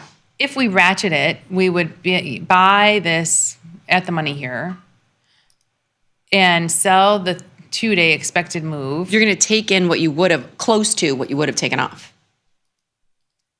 So we're taking a $1.47 credit. Do it. So instead of having 3 something at risk, from what we paid, we're risking our gains. We're risking our gains. Yeah, but you're taking risk off the table. And when we do that, when you adjust these positions, you can usually take it off for what you're up. And I want to see how wide it would be. So we'd be opening the 67 and opening the 73. We'd have $5 wide, and we'd only have about $1.50 into it. Yeah. So we're going to do that. That's pretty good. That's not bad. So now we still have a bullish earnings trade in you all, but you're getting on a United flight tomorrow. I'm getting on a United flight. I could take down United as well, Mikey. Hey, they better stack their bottles of Prosecco. Stack your Prosecco. I can't, though. My husband says I can't drink on the plane over. Why? Because he's like, you got to sleep. Okay. You'll sleep eventually. It's a 8 or 9 hour flight. Like, he's cutting me off. He's letting me go to the United Club, and then when I get on the plane, he said I can have 1 glass of Prosecco, then it's lights out. You walk on the plane, you take your champagne or your Prosecco, you have a glass, then you get dinner, have another glass or 2 at dinner, and then you go to sleep. And you sleep until you land. I'm going to sleep through dinner. But then they'll wake you up for breakfast. Tell them, don't wake me up for breakfast. I don't really want their dinner either. Honestly? I ordered my food. And I'm still... but... I can't eat on a flight anymore. Why? Ever since I went to Florida. Even on a flight? Even on a flight. I cannot even eat on a flight now. What's your dinner? Airplane chicken. I mean, it's called airplane chicken. Honestly, it wasn't bad. The last time I know, but I have like an aversion to it. It's kind of like you can never eat Auntie Anne's again. Was it Auntie Anne's? Cinnabon. Ever since I got sick after Cinnabon, can never. Ever since we went to Florida and that one time and I had to turn around and come home immediately, I can't eat on an airplane again. Like even the smell of food on an airplane. Just bring your own food. Well, I'm gonna. It'll be snacks. And then tell them, don't. But I'm gonna say, just don't wake me up. Don't wake me up for breakfast. Or dinner. You'll still, just. I'll bring a bag of popcorn instead of eating the airplane food. Okay, but let's pop back into Twitter if we could, because we do have some really good tweets coming in. Okay, so this is from, I don't even want to say the name, AJIT. I'm sure I'm going to say it wrong, but here we go. Here's a volatility profile, and I appreciate this. So VIX market conditions, and here's like values. And I like when people help us out with this. Okay. Stuff, so I'm just going to repost it so everybody can see it. So it's telling you like 28 for VIX is moderate risk. Yeah. VIX percentile, if it's 41, heightened activity. So VVIX, this is great. And I like that this is a good chart to have. And while you're reading that, I'm going to tell you. So right now, where's now VVIX? VIX is 29. So we're at around moderate risk. Moderate risk. Where's the VIX percentile? VVIX is 117. Ooh, caution. Rising volatility of VIX. Whoa. Okay. And then skew, SKEW. Okay. That is 135. Ooh, moderate tail risk. Moderate tail risk. Jeez. So thank you very much for this chart. I appreciate it. It is fun, though, to look at. It was fun to look at. It was actually fun. I'll have to show you. Tony from Mexico told me another volatility website he looks at. Oh. I'll pull it up next time. Yeah, that sounds great. Yeah. Okay, and then last margin call. Love that handle, by the way. Good morning. What's your take? I'm currently running a bearish crab trade in you all. Well, we just put a bullish one on. Break even to the upside is pressing against the 2-day moving average and 2-day moving average range, my last week's lows. Should I reposition to fit more towards the implied volatility? We cannot confirm. We can't help you with. You sound exactly like you know what you're doing, and you're using your assumption. So we don't know if you should reposition. Right. I do we just repositioned ours, but we're bullish. But I don't mind repositioning. No. And give yourself more room. Yeah. Sure. Yeah. Or more time. And then Frank the Great comes in with all this information. And then I love this. This was yesterday, and I know this, but listen, Jenny forever said, BTB is before the bell. I said back to back. Back to back. Or business to business. And I think I spent the rest of the show in my mind trying to think about and figure out what BTB would be. Before the opening bell. But shouldn't it be BTOB? Before opening before bell? The bell. I think that in their, I don't know, Liz, but in that tweet, there were a few different, what do you call it when it's just letters? Acronyms? Acronyms. Thank you. What's that word? What's that word? Okay, I'm going to go top down before we get out of here. Yeah, and then we'll pop in the platform. Liz, you know the saying, pictures or it didn't happen. Oh, I'll send them. I'm going to tweet pictures. It's happening. Of what part? Well, I'm going to get in a dirndl and I'm going to be on that hill spinning around like Maria. And then they're going to create a song like, how do you solve a problem like Maria? It's going to be, how do you solve a problem like Liz? You get a video. She'll send videos. All right, back in the platform. So we have this buy position, which we bought a put spread. We tried to close that yesterday. I don't know. No, we didn't, because the market was up yesterday. So here we bought a put spread and sold a call spread. Or did we? Maybe No. This is no, Jenny. This is your calendarized something with deltas, the Intuit TP. So every time I look at this, I don't know what it is. We tried to close it yesterday for $70. And I was like, here, we bought a put spread to sell a call spread. You're right. You're right. It's the double calendars. Where you use deltas instead of, yeah. I'll try to close it again. We tried to close it yesterday with the return on capital. Yeah, we've got to close that because every time we never know what it is. Every time I open it up, I was like, what is this? Okay, so from looking at that VIX slide, does it make you want to put on a bearish trade? Does it make you think like, oh, if I go through this, look, I don't have one negative delta. But I don't have that VIX slide. That VIX slide doesn't say it's going down. It says there's risk. Could be upside or downside. It just means movement. Right. It does. But if I do go through this, I know this Bank of America's calendar. All of our deltas here are positive, no negatives. Do we want to add a downside trade? I did quite a bit of 111s, but I don't know that we can handle them in these. No, we can't. You can look at an XSP. XSP. Let's see if we can do a one. You can do a baby 111. Watch. So go to the 31-day and then buy the 540 and sell the 535 or 530. You're going to probably do the 535. It's going to. Then you can go down really far and get a dollar. You need $1.67. Yeah, you can go pretty far. That's what I'm saying. When I said a baby, this is a baby. You can go pretty far. You can go to go to the 460. Here, I could probably keep it at the 450 for nothing. For nothing. So that's a bearish trade. Look at how much that's holding up. I know. This cash settled? Cash secured? XSP. It's expensive. No. It's holding up $4,600. That's as if it goes to zero. No, $44,000 as if it goes to zero. So holding up a tenth. Don't you think 46 is a lot for that? I do. Because this is not that expensive. But what's XSP? SPX. No. But is it 500 shares a SPY? No, it's 100.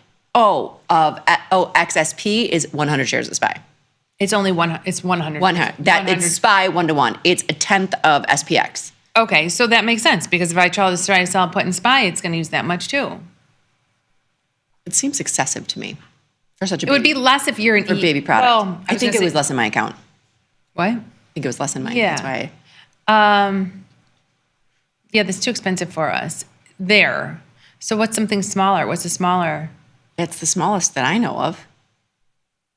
Right. What is the like? Well, you know what you could do? You could And buy then that what's put the spread. micro- You could, and you're gonna love this when I'm gonna come up with this one. You could put on the Delta Buster. You could buy a put spread and finance with the call spread. Right. Yeah, you can, and you could just do that in SPY. You could do that in which SPY. is what I thought our position was when I just took a look at it. I'm still trying to close that. We couldn't close it yesterday either. All right, I'm gonna go down to 248. That's it. Final offer. There, filled. Look at you. Okay, so Jenny Andrews. So we could do it one of two ways. We were just looking at just a $5 wide because that's only $1.77. So if we sell that $5 wide and need $1.77, how do you get that $1.77? Death by debit. How do you get that $1.77? So you go to the call spread and sell. How about we sell? It's going to have to be wide. Go 570. Okay, so 570. Try 575. Okay, and do it twice.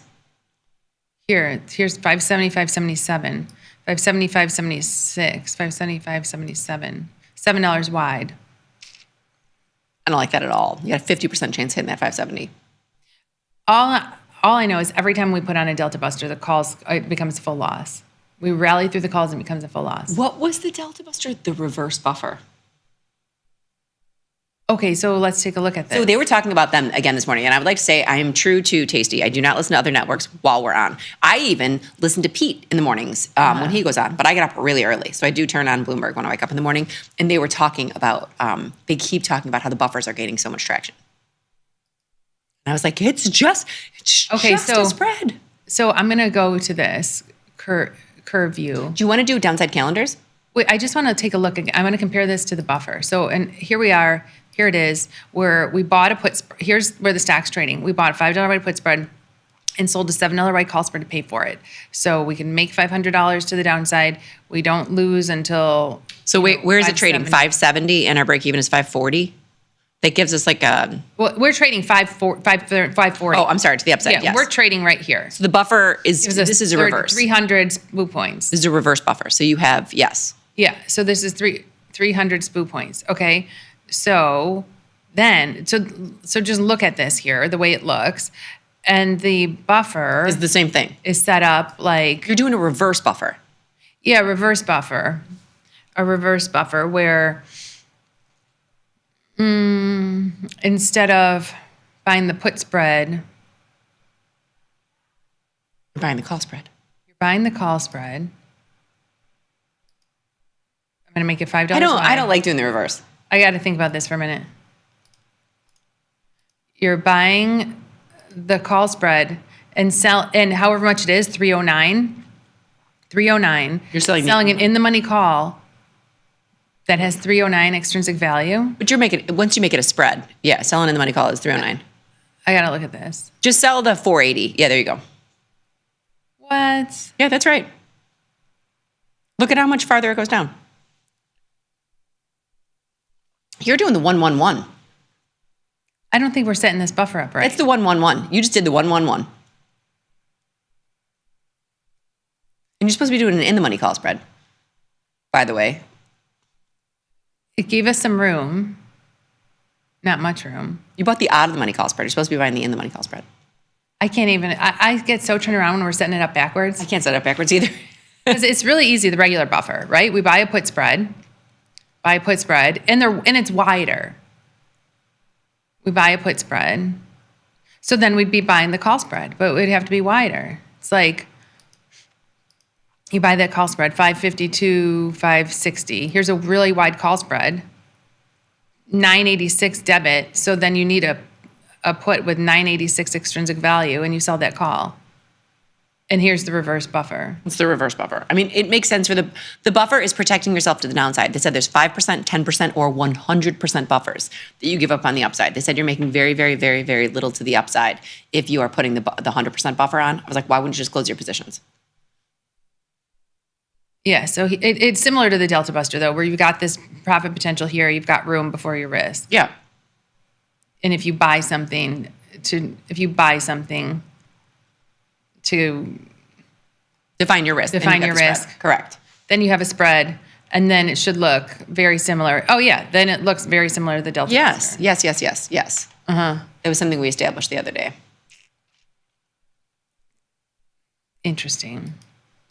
So the buffer trade was hot on the news. Oh, hot topic. They said it was their ETF corner. They said people are flooding into the buffer trades. Because on paper. And if you're into those buffer ETFs, they're charging fees. Learn how to set it up yourself. Yeah, it's very easy to set up yourself. Right. Well, as you just saw. The reverse is extraordinarily tricky, and I think it doesn't work in the reverse. Yes, I think it doesn't make as much sense. But for the buffer trade, if you want to get some room and you want a bullish trade and you buy a put spread to give yourself a little bit of room, you buy that put spread, it's 328. So they're going out for a full year and doing it. Oh, and honestly, talking to Tony from Mexico, he would go out further with those types of trades too. Yeah. So they're going a full year out. Yes. Let's just go to end of the year. And how much room do we want to give ourselves? Well, like I said, if you're going to do 5%, let's give yourself a 5% buffer or a 10% buffer. Yeah, 10%, $50 down. Yeah. So 540 to the 490. So this is giving us room to 10% down. 10% down. You're giving yourself a 10% buffer. Okay. Then you're going to go up and you're going to sell a call with that much extrinsic value. 1450 extrinsic value. Keep going. Here, the 600. Okay, so here, your profit potential is from, where's your top call? You can make puts. They're all puts. You can make $600 from 540 to 600, right? So you can make $6,000, right? Max profit 4,961. We're taking 4,970 credit. Let's go to the analysis page. Yeah, there you go. So I think the buffer, you might need to adjust your strikes, but basically you would adjust them by a little bit. How much can you make? Can you go to the bulk of the making? Go into the Here, peak I just of need to move this a little bit. Go into the peak. There we go. So basically, here's where the stock is, and you start making money 1-to-1 here. How much can you make? Go into the peak of the green. Your max profit. $5,000. $5,000. And it buffers it by 10%. So then you would be long it at just wrapped around 490, 495. So you take a look at this. You put this trade on. It's the buffer trade. You've got 10% in room. And what is this costing? $1, $2, $3 to put on in fees here. Yeah. $1 a trade. Yeah. $1 contract. Yeah. Super easy. Now, they were saying if you want wider, you're going to give up more of your profit potential. So if you want a 20% buffer, you're not going to be making $5,000. But take a look at this, Jenny, from this perspective. Now, granted, it can grow teeth, so I'm just going to. Well, you're long. You're using $9,000 to make $5,000 in a year. That's a 50% return on capital. If the market goes up. If the market goes up. You'll make money 1-for-1 as it goes up, and you're capped out once it gets to 6,000. Mm-hmm. But you're long, but you're giving yourself a 10% buffer. So you're not really losing in that range here. Oh yeah, you do lose $1,000 in this range. If I wanted to not, I'd have to.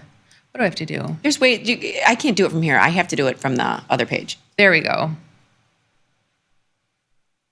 You still have now $4,255. Yeah, you gave up a little bit of your profit potential to make sure you don't lose anything in that range, and you went down to the 490 instead of 495. And here you've got $250 no matter where it goes, but at the 10% mark or at 495, that's where then you're long just 100 shares of SPY. So I like putting these on major down days. If you put that on a major down day, you'd be in great shape because is it going to gap another 10% down? Right. Once we're down 10%. I mean that 480 put. I know when Tony was on and we looked for so far down. We were at that 480. Yeah. So that's why I love Tasty Nation. Tasty Nation understands this. This is a debit spread and a synthetic covered call. That's it. It's a debit spread and a synthetic covered call. That's it. No more. This high strike, the 600 put, that's the synthetic covered call. But no one in their right mind understands this. You could, like I said, my friend Cutter used to say, you could write this stuff on the wall and people wouldn't understand it. You've got a debit spread for 10% and you've got a synthetic covered call. Some people could use the stock and do it, but this is using less And that's capital. what I was going to say. If you have the stock, it's like selling that call and using that $1,444 to buy the downside debit spread. You're giving up some upside for some downside protection. Right. Which then you just buy a put spread, make it as wide as you can until you're not paying a debit for it. Correct. There we go. But there we are, right at the 490. You go to the analysis page. Oh, well, this won't be the same because you don't have the stock. Yeah. But that's why we cross the bridge over. I remember doing this with Eddie, and then we just cross the bridge over, and it's synthetic covered call. I think this is good to teach people like how to set up the buffer themselves. But the reason you can go 10% is you have to go so far out. You can't get 10% if you're doing it 45 days out. You can't. Well, and the reason also is because the vol's so high, because VIX is so high. If VIX is 13, it's not gonna look like this. No, it won't. It's not gonna look this good. All right, Jenny, we are out of time. All right, tomorrow, live from the SIBO. Tune in, we will see you. Everybody remember to trade small, trade often. Laugh with us, learn with us, and watch the Liz and Jenny show.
Your crypto needs a wallet. And crypto is better when it's tasty. You can now do more with your digital currencies with the Tasty Crypto app. We're proud to offer a self-custody wallet for Bitcoin, Ethereum, and Polygon. Transfer your digital tokens directly in-app and access thousands of tokens available only on-chain. Your wallet is your key to decentralized finance. Download the Tasty Crypto app and get started today.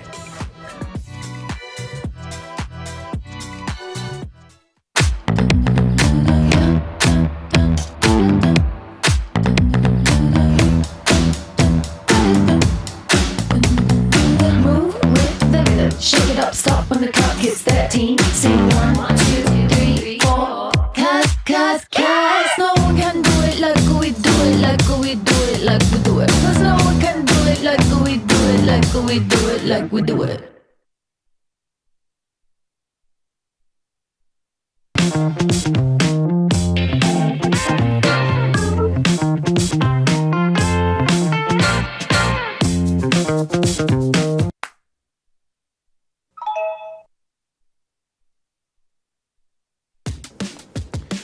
Look who's back testing. tastytrade now has options back testing for free. Test your trades with over 10 years of data for the most popular symbols. See how your trades would have performed in the past. Look back at profit and loss and take the guess out of guesswork.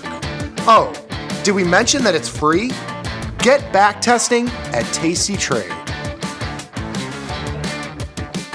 Forbes called us best online for options trading. With stockbrokers.com, we're number one for options and futures trading. So what else can we say other than boom?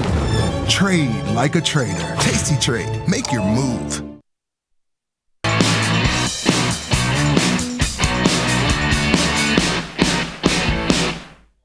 Good morning, everyone, and welcome back to the show. This is Option Trading Concepts Live. My name is Nick Batista. I got my man Mikey Butler and, of course, Thomas Westwater in the house with us today for our Thomas Tuesdays. And if you want to come join us, hop over to YouTube, type in Tasty Live, come to our channel, give us a like, and subscribe to our videos because that helps us immensely. But more importantly, just come chat with us live because we'll be taking questions throughout the show. Whatever you got questions on, from strategies, concepts, trade ideas, trade management, whatever. Just come hang with us for the next hour of the day. My favorite hour of the day gets spent with my buddies, Mike and Thomas. Thomas Taco Tuesday. It's the triple T. It's a little bit of everything today. Yeah, I'm excited for that. So, yes. Pretty hungry too. Yes. skip breakfast like I do most mornings. Oh. How do you skip breakfast when you have 10,000 eggs? Seems like the easiest, Yeah, the easiest meal for you. You can't you're never out of breakfast food. I do crack some omelets some mornings, but I would think so. the kids, it's I'm running around. I get chicken with my head cut off, so That's fair. Fair. That's a very fitting pun, Oh, yeah, so to speak. Yeah. Got one in. Chickens, Daily pun. That's good. I like it. Hitting the quota. Mikey, how are you, sir? Doing good. Just waiting for something to happen in these markets. I know, a little bit of a chop fest. What is this? I don't know. I'm not sure I enjoy it. But we got J-Pow tomorrow, 12:30 Central. Wonder what he's going to say. I saw they were already looking for his replacement. Saw those headlines. I mean, they're challenging the one rule that could allow Trump to fire him. So What is that rule? I forgot what it's called, the Wagner rule or something like that. I don't know. It's a legality. We'll see what Tariffs aren't enough. Yeah. The tariff chaos isn't enough. Hey, you gotta cut those rates. Yes, of course. Of course. But yeah, quiet day in the portfolio for now. Yes. But I did actually close the SPX put spread I put on last week for the 3 trade ideas. Nice. I closed that for almost 50% profit. Beautiful. Yes, Into Vol. this little rally here. And Vol coming in Yeah. significantly, which is nice to see. Yeah, where are we at in vol? We are still in backwardation, but 24.65 on the futures. VIX at 28. we're under 30. Yes. What does it all mean? Find out tomorrow at 1:30 Central. Yeah, I don't know. I mean, it's expected. Eventually, we will get back to the teens in vol. Just nobody knows when. I don't know. Is that teens? I don't know. Teens seem. I think if we get Far there, away. it'll be December Santa Claus rally time. If anything, that's what I'm seeing. Yeah, I don't know. We'll see sustained volatility for a while. I think we get back to an average at some point, like 18, 19 handle, but I don't know if 12, 13, 14 VIX is in our future. It doesn't seem like that, which is ultimately good for our trading. I mean, today has been, and yesterday too, was a vol crush day for the ages. I mean, the last 2 days, premium has come out of everything. I know what were we looking at yesterday? Apple, maybe? We were looking at one stock where it was up like $8 we were looking at the Qs. Where NASDAQ was up like $7, $8 and basically nothing changed and you can even see it today. You got the Qs up $3 and change, about 0.7%, and the calls haven't really moved. The puts are just getting vaporized, and that's really where you're seeing the volatility come out is on the put side, which is typically bid into the downside moves, pop and volatility. When you think about skew and just the value of these options, if I told you the market was up $3, you would think calls were, getting a little bit, bigger, but they're really not moving at all when you look at the net change here. I'm looking at May, but you can do this exercise and basically any expiration, it tells you the volatility is coming out. Yeah. So, but who knows? It can flip Easily. We saw it happen 3 or 4 times in the last 2 weeks. Yes. You only need one headline these days. Yeah. And it can come anytime. Or one tweet, I guess. Yes. One tweet, one headline. Anything can make these markets react, that's for sure. Yes. Quick little market update. E-minis are up 18. We've had about a 60, 70-ish, 72 point range here. Doing my quick math there. So relatively tight range. 2 days of this. Yesterday was, like 80 point range. So a little bit tighter of a range today, leading to a little bit of a vol crush as we were just mentioning. NASDAQ up 100 and change here. The Dow up 57. The Russell up 5. Everything very much flat here, given what volatility is currently at. You've got oil selling off a bit, /CL 60.57. Volatility futures 24.80 near the low of the session. 24.60 was the low. The VIX itself at 29 and change here. Bonds up 4 ticks. You've got gold up 11. It's been chopping around for the last 2 or 3 sessions here, but at the highs here. Silver up 2 pennies, and then Bitcoin basically unchanged here. The futures unched, and then spots down $500. But it's been a very, very, very muted chop fest of a day. Vol crush. Apple's unchanged. Saw Amazon after having a little bit of a rally yesterday, down a little bit today. Tesla was up $2 or $3. It's really been a big old nothing burger of a day. The intraday range in SPX not giving us too much hope for anything substantial here. The 50 points. Yeah, 30 Range points today. now. Well, 30 points from now to Yeah. the end of the day. Yeah. Oh, I meant just today. 50-point range. Big old nothing. That's very low. Make VIX 14 again. I mean, That's how it starts. That's how it starts. Is you get one day like this? Yes, yes. I will say one of the only things moving, or the biggest mover, is Netflix. They had some sort of. I don't. Oh.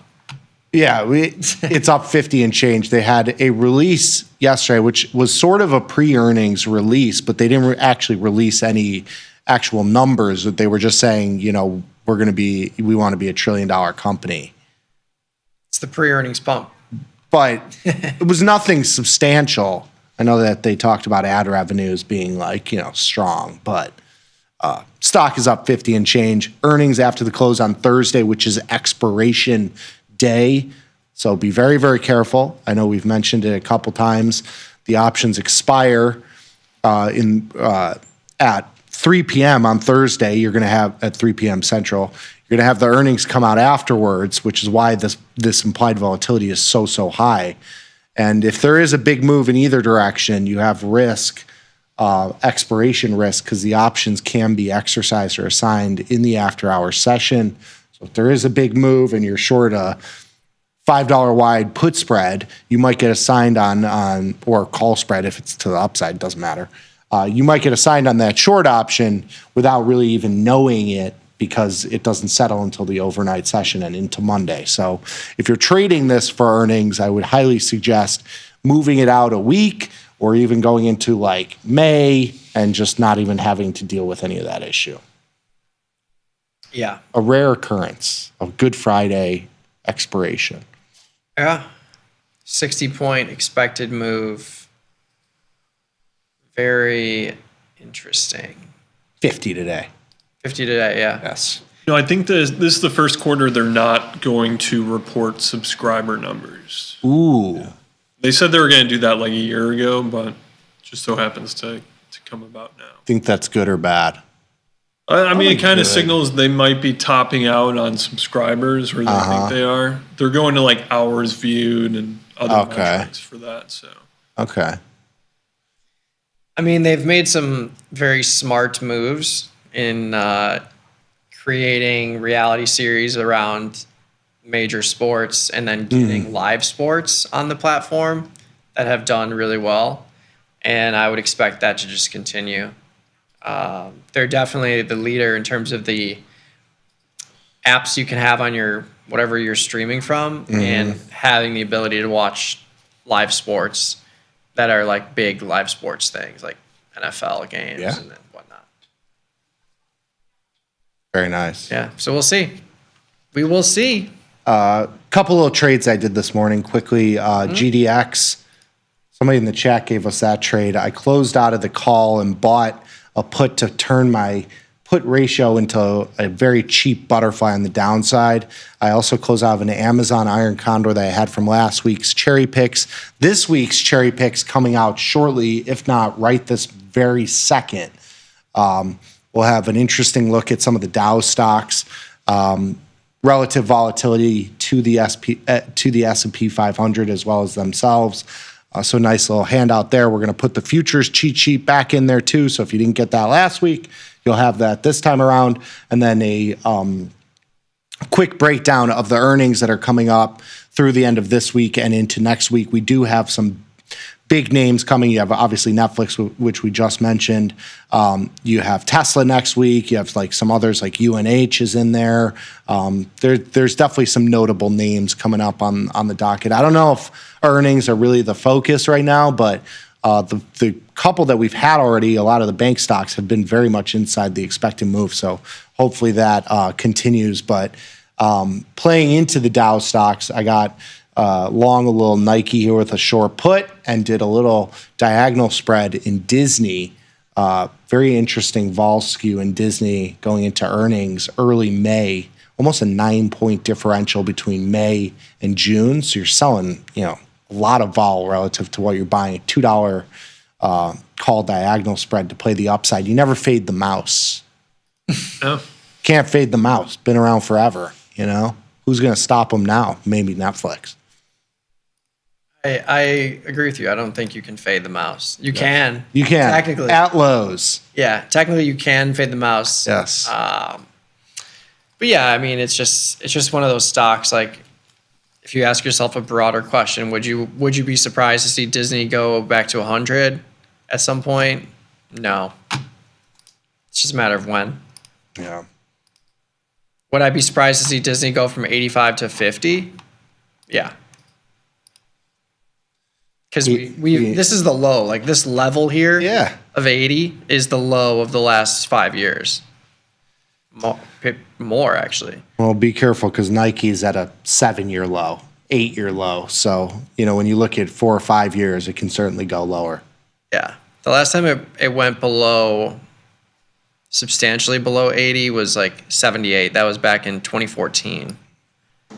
And then it was lower than that before that. But that, I think, has more to do with just the value of the company over anything else. But yeah, we're at multi-year lows right now. Yes. Disney. The Snow White movie didn't help. That one has got a lot of flack. Yeah. It's got a lot of flack. But it's peak bad news, of course. Yeah. Right? This is when, if there's ever a time, it's peak bad news. It's when Snow White fails. That's when you get long. Oh, man. We're streaming live on YouTube. If you want to join us there, just pop over to the Tasty Live YouTube channel. We've got the Cherry Picks newsletter link pinned to the top of the YouTube chat. You can get that for free. Comes out shortly. But yeah, it is Westwater Thomas Tuesdays. Yes. So why don't we pop over the slides, talk a little bit about the bonds and yields. Scott asking any TLT trade ideas today, maybe after this discussion. Yeah, I mean, usually don't talk about bonds. Just running through some data last week, I think Thursday or Friday. Found some interesting things. Let's just go to the first slide. So this is for, so the underlying yield is the signal, the crossover and the 50-day SMA. So for the U.S. 10-year yield, it had a crossover above the 50-day SMA on Thursday. So we're 3 days after that.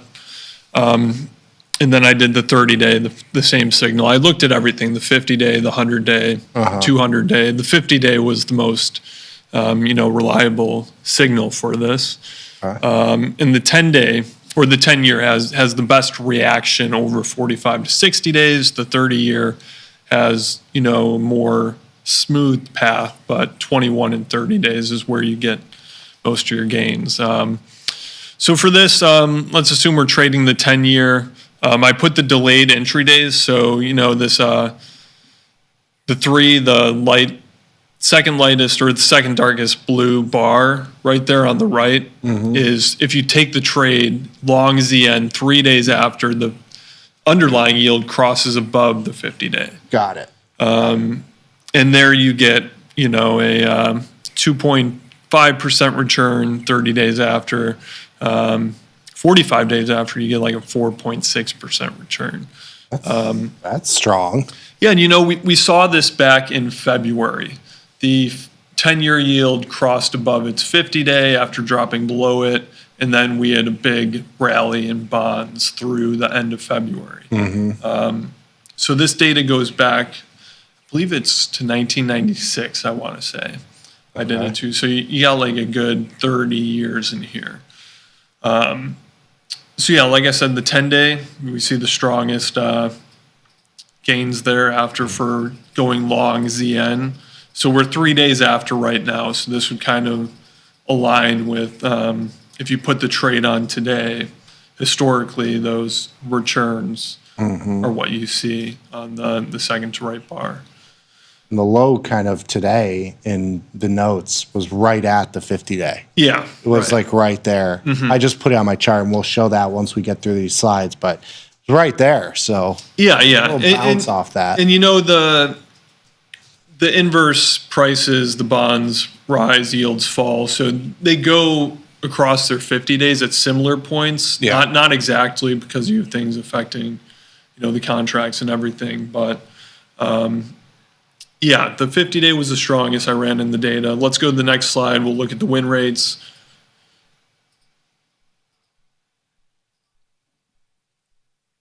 Yeah, so this is the win rates. So all the trades, how many of them out of 100, if you normalize it, get above that 50% bar, which is the dotted line there. You see, the 10-year getting long at, 21 days, 30 days, 45, 60 days, you're all above that 50% mark. Yeah. You get a little more or less certainty at the 7 days. It's pretty much the same story for the 30-year. The reason you're seeing the better returns on the 10-year is you just get a better median, gain after the signal. But yeah, above 50%, of course, if you're taking a trade, you want to see that win rate above it, win more times than you lose. And then we'll go to the next slide. We'll just look. We have 4 rate cuts now priced in for this year. So the tariffs and everything have held. And, we were talking about Trump wanting to fire Powell for, he wants rates cut. Not moving fast enough. Well, I mean, they're coming soon. Yeah. We got this May 7th meeting coming up. 81%, 82% chance we're going to hold still. Then we go out to June. We're at a 60.3% chance. So not bad. July, September, 46.9%, 39.6%. So it's not above 50%, but it's still the highest probability. You have 36% chance of going down, 50 basis points. Which has risen significantly. Yeah, which has risen because the tariffs are expected to hurt, growth in the economy. You get rate cuts coming in a little faster. Yeah. And that's going to help with your long bond trades. Assuming this volatility continues to cool down, that would probably be the best thing for bonds to go up. Bond volatility or market volatility? Market volatility altogether. Okay. And then December, we're out there. We're 4 rate cuts in December. So, a month ago we were at 3. Now we're at 4. It's still a while out, but this will help the bonds go higher, yields come down. Higher yields. The administration has said they're focusing more on the bond market than the stock market. But they also mentioned VIX yesterday. They did, yes. So they're focusing on a lot of things now. They're long bond, short VIX. Right. That's a little scary of a situation. Yeah, a little bit. Yeah. When they're focusing on such a volatile thing like the VIX. Yeah. Yeah. But yeah, the schedule, probability schedule is pause, cut, pause, cut. So. But we've seen this before. We saw this all last year, We did. Shifts like on a dime. Yeah. It can shift on a dime. So Things can change quickly. Last year, we came in expecting 7 to 8 rate cuts. Back to like 2.5%. Right. And now we're, still at like just under 5%. Yeah. So things can change. Yeah. I mean, things can definitely change. I mean, I think Jay Powell is kind of he's been put in a box here. I think it's at some point, like he's kind of signaled that it was coming already. Yeah. So at least the first one is coming. I think the rest of them are a little harder of a situation. Yeah. Yeah. So I'm already long ZB. I'm already long ZN. Got in those trades last week. ZN I'm down a little bit on. ZB I'm doing well on. So that 30-year yield has come down more than the 10-year yield. And that's as inflation expectations have kind of cooled a little bit following that initial tariff pop that brought consumer sentiment down, CEO, CFO, business sentiment, things like that. Notably, we've gotten a few data prints lately. New York Fed manufacturing survey, a little stronger than expected. Still some warning signs in there. You get that going from manufacturers when there's supply chain issues. But we have carve-outs in the tariffs now. So they've gone from, 145% on China, no exemptions, said they're not going to remove them. Then you get carve-outs. Then you get, Trump saying there's going to be carve-outs for autos, things like that. Interesting, the autos are giving it back today. They had GM, they were up yesterday. They had a nice little pop yesterday. I think it was up like $2 or something at one point. But yeah, those are backing off a little bit today too. You think J-Pow gives us anything tomorrow? Or you think it's more of the same data dependent? Yeah, data dependent's the best thing they can say. I mean, why shake the tree when you're still a month out from your expected rate cut? They've, the market cut expectations are basing it on the fact that the Fed is telegraphing its move in May. So, what do we add in May? Let's see. So they have. May they have no cut. Yeah. Right? 20% at a June, I meant. June is when we get May meeting, they pause, they give us a little bit of a there's still uncertainty for now in May. Yes. But it'll be interesting because normally what you'll see is like right now it's 80-20. As we get closer to May, decision, it's 99-1. But it'll be interesting if it maintains a little bit of uncertainty for the cut this time. If it's like 10% or 5% a couple hours before the announcement, I think that's very substantial. Because normally it's priced in like it's known. Right, like 1%, something like that. Yeah. But as it stands, 80% chance we stand pat for May, 60% chance we get a 25 basis point cut in June, 40% chance we stay in July or get another cut in July. September is the highest probability that we get to 50 points from where we are. And then it starts to spread out more evenly. But 60% chance by December, we either get to a 75 basis point or a full point. Yeah. So that's where the target is by the end of the year. So it's got to look good for your gold position, your metals. Yeah, I mean, strong and continue to be strong. Yeah, I'm in gold. I've been in gold, trading it long all this year. I like it. I'm going to keep it on. I mean, I'll probably just roll this position and stay long. Gold in the yen is kind of my play, and then doing trades around that thesis. The yen near highs. What? Trying to go back to Japan later this year. You just see it getting more expensive by the day. Yes. It's true. Day by day. It's very true. But no, it's a magical place. Couldn't recommend it more. I saw a tweet the other week. It was a Texas-themed bar in Tokyo where you go in and you square dance, and it looks like you're in Texas and Japan, but it's Japanese people. It was a trip. They definitely have those those kind of shticky things there for sure. That's funny. Yeah. There's I forget what it was called, but there was a Mexican place that was apparently a chain in Tokyo.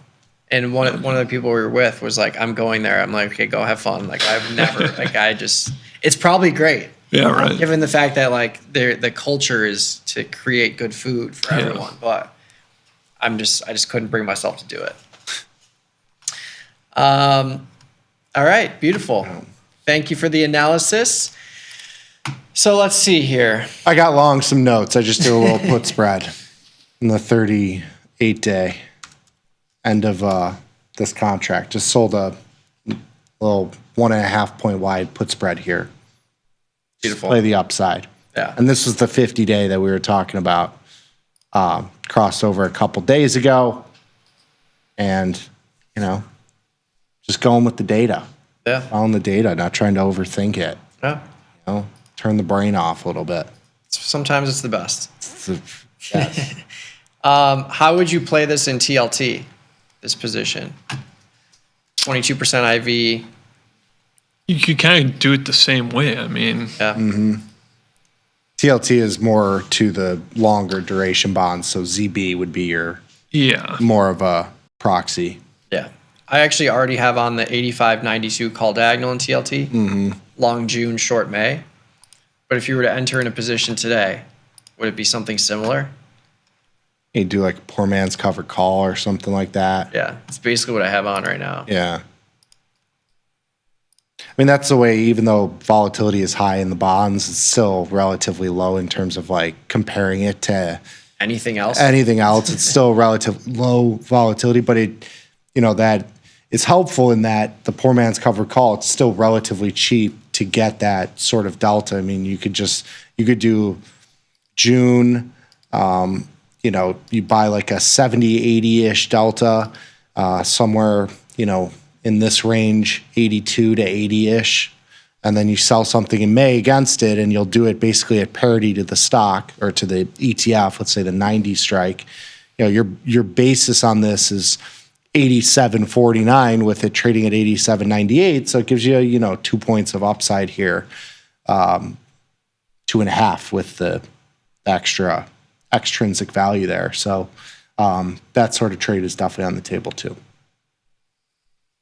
I like it. I like it a lot. What about grains? Is anything happening there? I mean, Not really. Just looking at them, are they just like? And we do have the micro grain futures that just came out. Yeah, so they all are basically an M with whatever the futures are. They do not. They're very thinly traded, so be careful with them. There's no options here. But they are very, very small, so you can trade those if you are looking to get into those. I would say maybe wait a little and see if liquidity picks up. But in general, the grains, have they just kind of taken a back seat in today's hectic market? I mean, yeah, kind of. They've had a nice little rally the past week. I haven't been looking at them too much.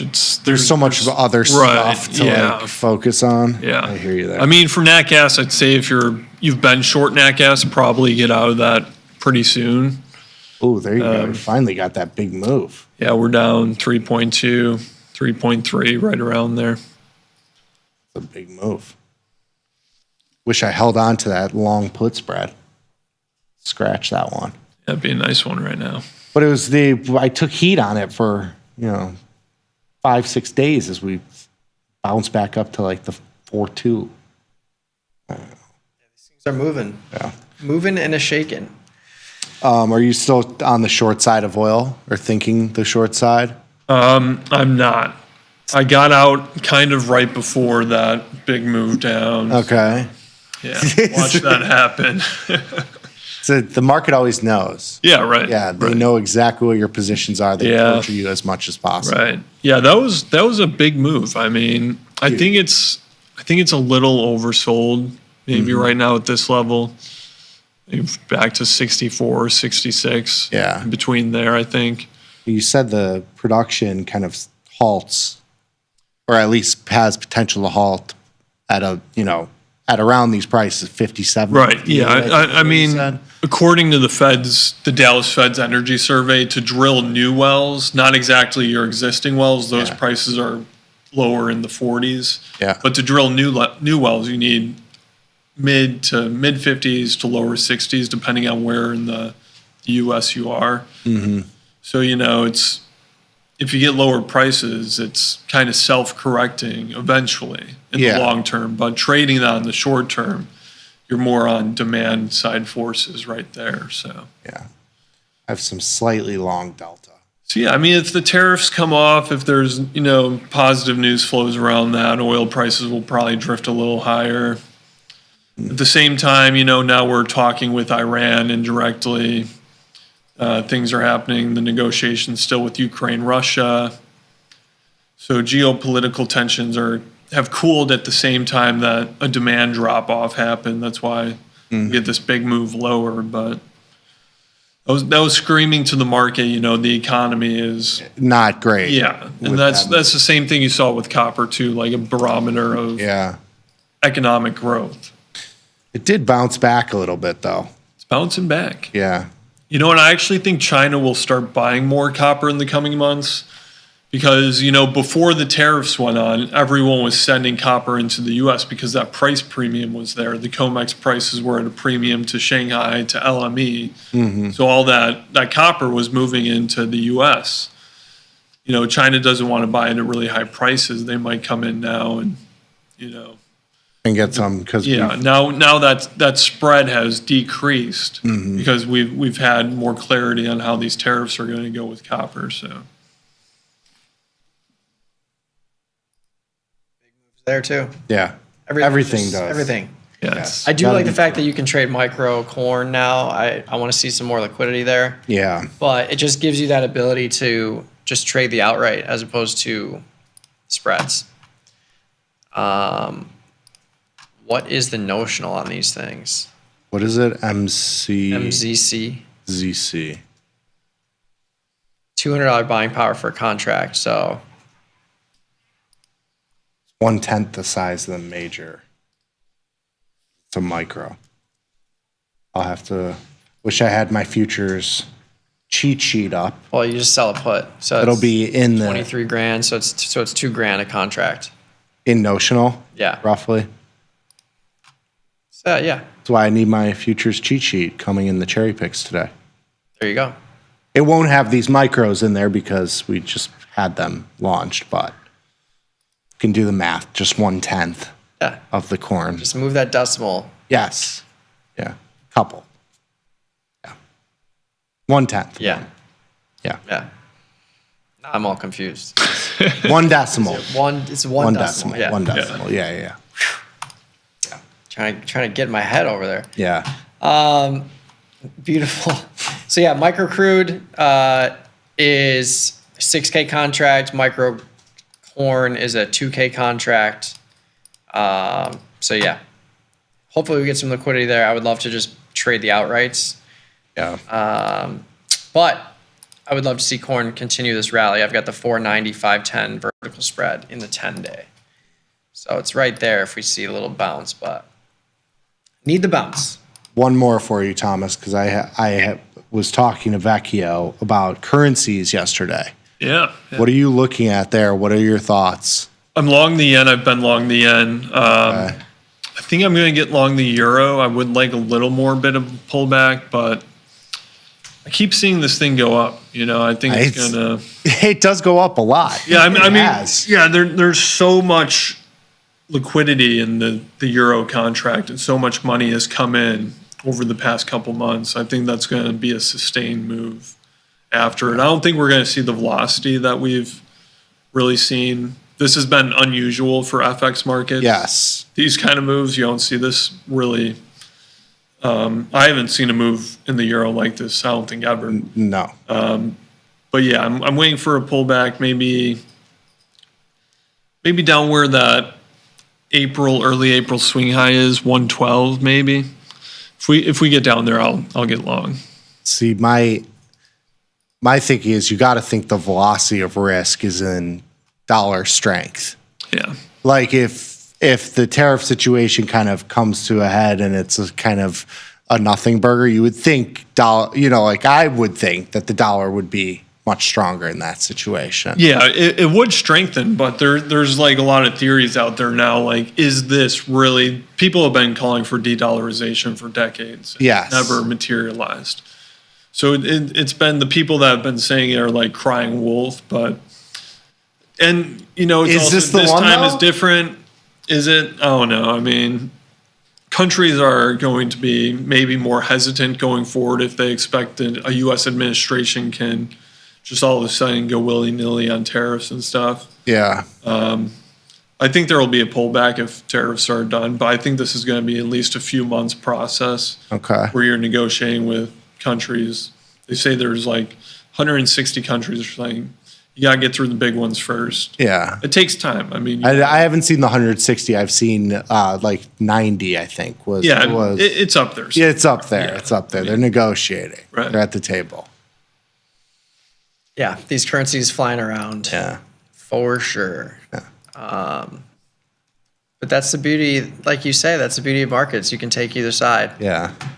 Regardless of what you think. But I don't know. I still think the probability of like capitulation is higher, not capitulation in currencies, but capitulation in the tariff situation is higher than people project. Like that could come as just a tweet. Like it could happen right now. Yeah. And I think that probability is higher than what is projected. Not that it is a high probability, but you might think it's 1%. I think it's 5 or 10%. And there's like I think it's more. But that's we saw like and we. But saw everything is confirmation trading of that. as if like it's de-dollarization. That's what I mean. Like right now, it's telling you that this is, until proven otherwise. But really, like you should look at the big green bar, the Hulk candle from a couple days ago when that tweet came out. Like that's what it was. In the market or in Europe? In the E-minis, sorry. Yeah. The giant green bar, like that was what it was. It was a rollback, ad hoc, perceived rollback, and that's what happened. So like the market will react based on what's said. Yeah.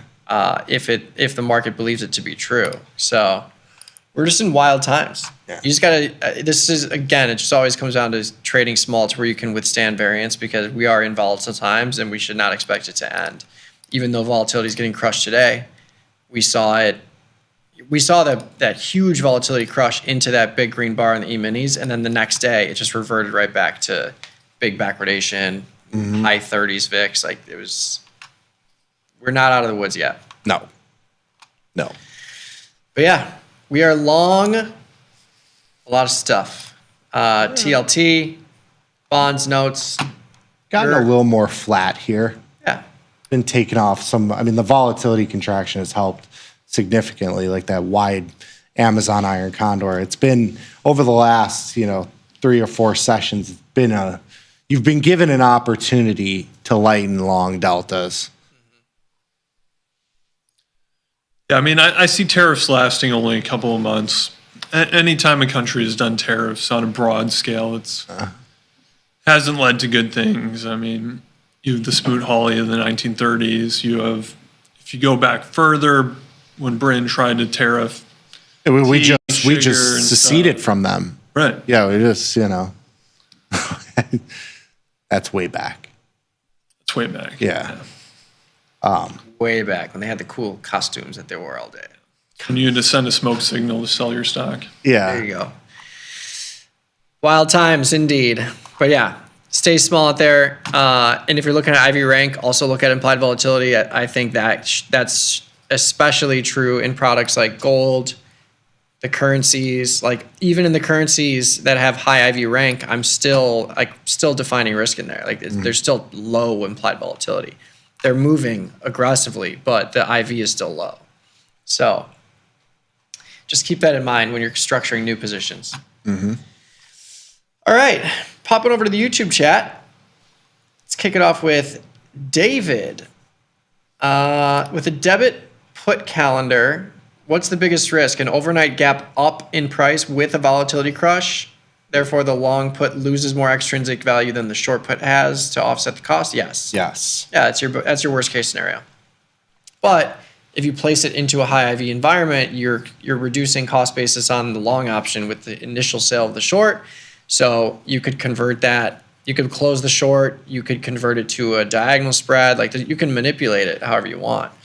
But yeah, that's the worst case scenario with a put calendar for sure. Yeah, calendars are very tough in this environment. You have to have some sort of delta to it because especially if you're doing it to the upside, just because volatility tends to contract to the upside. So if you're, and this goes to what we were looking at with like QQQ, you have a call calendar and the Qs are up 100 points, $2.5-ish. on QQQ, you expect to be making money, and from a option value perspective, your longer dated option is probably not moving all that much. If we go to June, I mean, they basically haven't moved. The May cycle, you might have got a couple pennies from it. It's not as big as you would expect. You need to do something like a diagonal spread or crab trade if you're doing it to the upside. The downside, you don't have as much of an issue, because if you do get the move to the downside, you tend to get the pop in volatility, which will also help your long premium that's further out in time. How would you manage the GDX diagonal you put on the other day, the 45.50? So that's what I have. I have the 50 June put and the 45 short May put. So this is a 5-point wide diagonal that I bought for 260. So technically speaking, if you wanted to continue to hedge, you could move the 45 put up a couple points. If you paid 260 or less than $3, you could move the 45 to the 47 and still have no risk to the downside, because you would create a $3 wide diagonal and your net debit would be less than $3. So you could do that for 40 cents. I personally am leaning towards doing nothing or just buying back the May put. Because if you look at a chart of GDX, like, when would I want to get short if I wasn't already? It's now. And it's still defined risk. And I've already reduced cost basis. I've already gained 50% of value that I can possibly get on that 45 short. So I lean more towards just buying that back and adding some more basis to the position and just leaning short with the long put. But technically, you can move that 45 up to, at most, the 47. That's pretty much it. These stocks finally caught up with gold. I mean, they had been kind of like, I had a short put in NEM in the Johnny Trader account, and that finally had a little bit of a move to the upside. But volatility coming in that GDX position, which helps your short-term premium that you have there. Yeah. Indeed. Simon, I keep hearing undefined risk is the way to go, but what strategies other than strangles should I use and when? I like to be relatively neutral. So, I mean, strangles and straddles are similar. Straddles, you collect more, you have more of a max profit because you're collecting more, but it takes longer to get there. You could go with iron condors and products you want to define risk in. Doesn't always have to be undefined risk. I'm much more comfortable being undefined risk in something like SPY or the Qs versus an equity like Tesla that flies around like crazy. So I think there's things to consider for everything, but you can go with like jade lizards to remove upside risk and reverse jade lizards to remove downside risk, like that kind of thing. And that's really pretty much it. I mean, it's pretty simple when it's just undefined risk. Like you're doing short put or short call or a combination, which is a strangle or straddle. And then if you want to define your risk, you can do that. One-sided trades are not all like super directional. If you just sell put spreads or call spreads, either one, they benefit from sideways / passage of time. So sideways moves or time passing. So you don't necessarily need a directional move. You sell a wide put spread in SPY, it's not like you're bullish. I mean, you'd still be fine if the market goes down a little bit or goes up a little bit. All those things kind of benefit you there. So those are another option. I will say you could also look at like dynamic iron condors. So if you want to get really delta neutral, you can do a dynamic iron condor, which is basically just buying and selling the same delta option on each side. So let's say the 20-10, you're going to have wider spreads on the put side, but this is a way to get truly delta neutral, because if you just go to, a 20-ish delta and go 10 points wide, let's say the 505 and the 495, and then you go on the call side and you go to the 20 delta, call it the 570, and then you go 10 points wide to the 580, you'll naturally have some short delta because the skew is to the downside. So your put delta is a much higher delta than your short delta, or than your short option. So you lean short even though you're equal width on either side and roughly the same distance away. So if you want to make this a dynamic iron condor, you do something like the 20-10 delta, where you're selling the 20 delta short option, buying the 10 delta long option, and that will lean you directionally and delta-wise completely flat. Now you'll see you have a lot of skew to the downside, which is, because of the high implied volatility and just the skew that you've had here. So you go much wider on the put side, but it leans you with basically zero delta, and you tend to get more long into downside moves, and you don't really have as much delta to the upside because your spread is so much tighter. Yeah, lots of different things to consider, but yeah, there is no perfect way to approach it. It's really all about risk management and exposure to different things. Option trader bought SVXY stock, almost bottom ticked it. Love to see it. The vol crush you're seeing is certainly helping SVXY rebound a little bit, but it's still going to be depressed in price as long as we are in backwardation, because SVXY can really continuously rebound to the upside slowly when we're in contango. So still a volatile product, as you can see from these big drop-offs, these nosedives, but if you're comfortable with in a long-term stock position, I like this as a very high probability trade to, like we're saying, if and when the VIX ever gets back to the teens, SVXY will certainly be higher. Yeah. If it gets back to the teens. If it gets back to the teens. We poo-pooed that in the start of the segment. Yeah. I just feel like there's no way. Yeah. But if it stays here, like if it stays in the 20s, but we're in a contango of the 20s, SVXY will drift higher. It's just, that's just the structure of it. Yes. But you really, to get back up to 65, you need like markets back at all-time highs, blah, blah, blah, blah. Yeah, and this moves on percentage terms. So I would not look at any of these products at like on the chart. UVXY, VXX, they're all the same in terms of like the chart isn't indicative of where prices can go or have been. In something like SVXY, there aren't the reverse splits, which you see in UVXY and VXX, but these products are derivatives of derivatives. So they move based on the percentage moves, and it's not like there's nothing fundamental about the actual price of the asset. Like UVXY or SVXY at 37, it's the same thing as if it's at 57. It doesn't, the actual price doesn't matter. What you're is the change in volatility itself. So, we always used like a long-term chart in UVXY.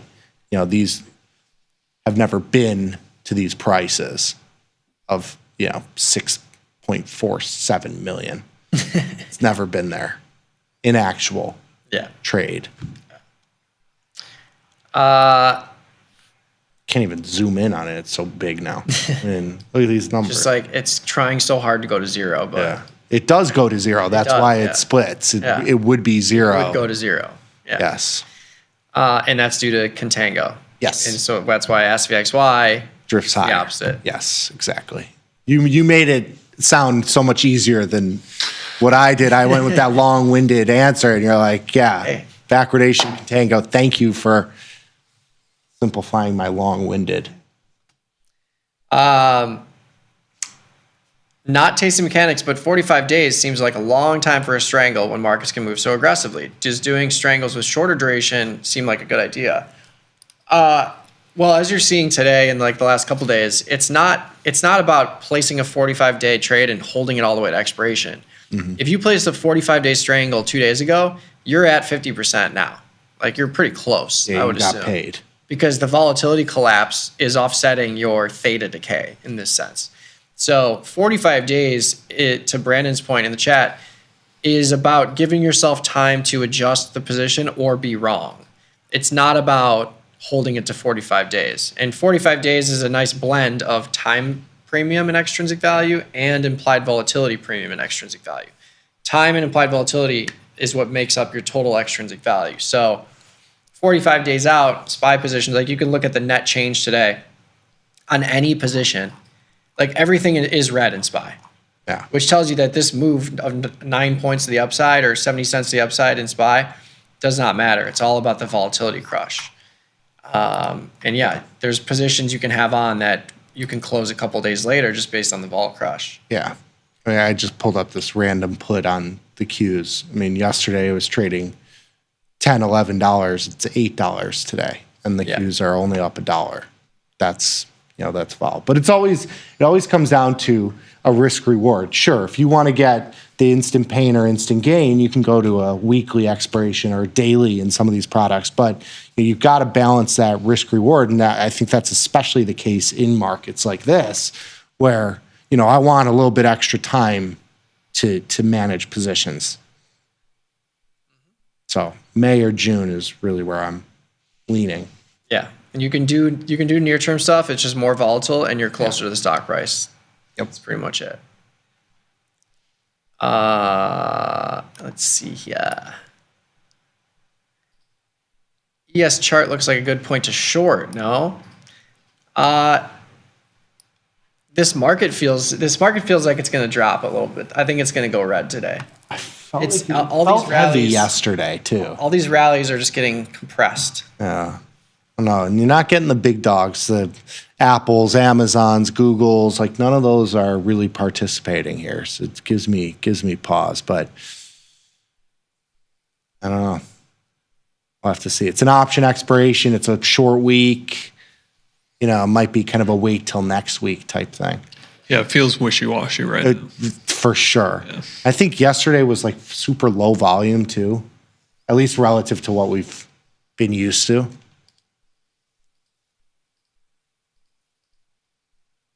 Yeah, I mean it's been wild, but this has definitely been the most. Yeah.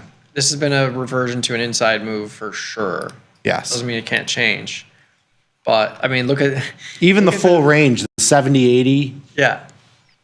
Point range, that's inside the expected move. Just look at these tiny little intraday ranges on the chart compared to the last, I don't know, every day before that, all the way from like March, beginning of March. Bonds moving though. There we go. This is probably this has to be the range from yesterday and today is the smallest 2 consecutive day range since all year, pretty much. Yeah, I mean, yeah, it's crazy. But yeah, couple more quick. Before we get to the end. I'm invested in Bitcoin, XRP, Solana, and Tesla. What are your opinions on my stocks of choice? High beta. That's a lot of definitely not moving with the market itself. I mean, there's a lot there. Kabir, it's a Ryan Grace portfolio. Yeah, I'd say so. Kabir, check if you scroll back a little bit in the video if you're on YouTube, but scroll back a little bit. We talked about SVXY as our instrument of choice to short the VIX. Yeah. By either just buying stock or a longer term trade, but poor man's stock is clean. Something. Yeah. Yeah, I mean, if you didn't have financials up today as much as they are, the S&P 500 would be negative right now. Is that what's leading us? I mean, we had XLF is pretty strong right here. They had over the last. I'm typing like an idiot. You had Goldman Sachs earnings last week. JP Morgan was up a little bit into earnings last week. And then this morning was Bank of America, I think. Yes. Yeah, BAC. So that's up. Yeah. And then Citigroup as well.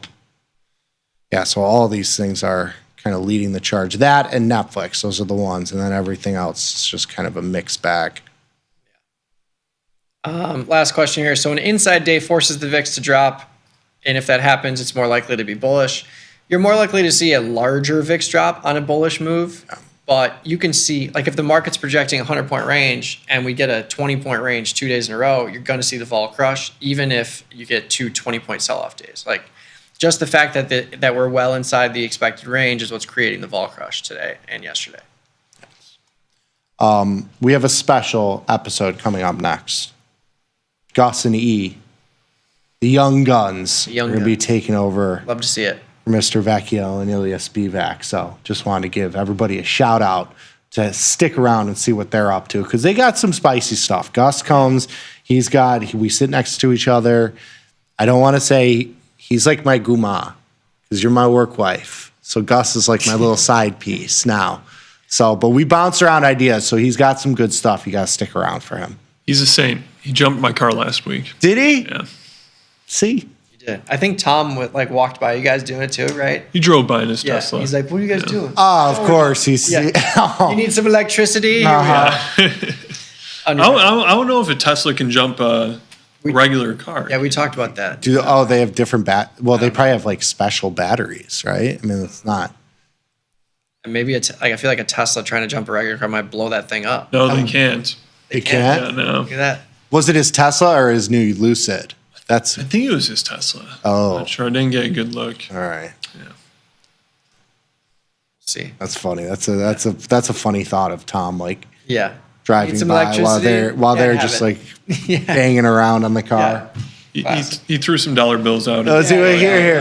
Call AAA. Call AAA. Here's my AAA card. Amazing. All right, we're out of time. Thanks for tuning in.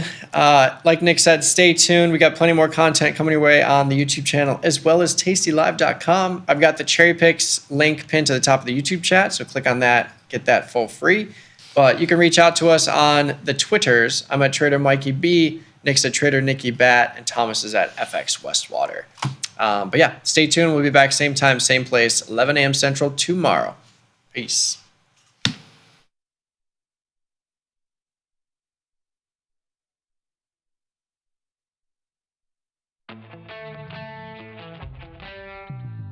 In the world of investing, a beast lurks between the numbers.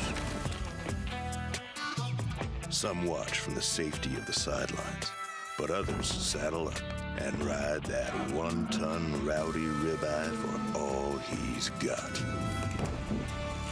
If that's you, join us on Tasty Trade, named best online broker for options trading.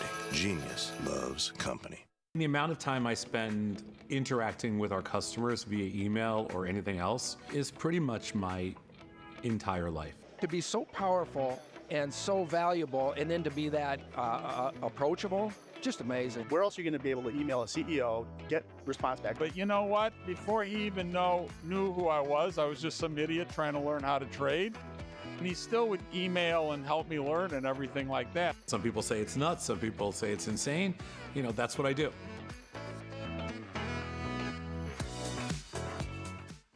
I distinctly remember getting an email from Tasty that Lookback had just been released, and I was doing the most laborious back test on the face of the earth before that. And I did 2 or 3, and I saw how quick it was, and I saw how quick the data was, and basically instantaneously, like, I was hooked.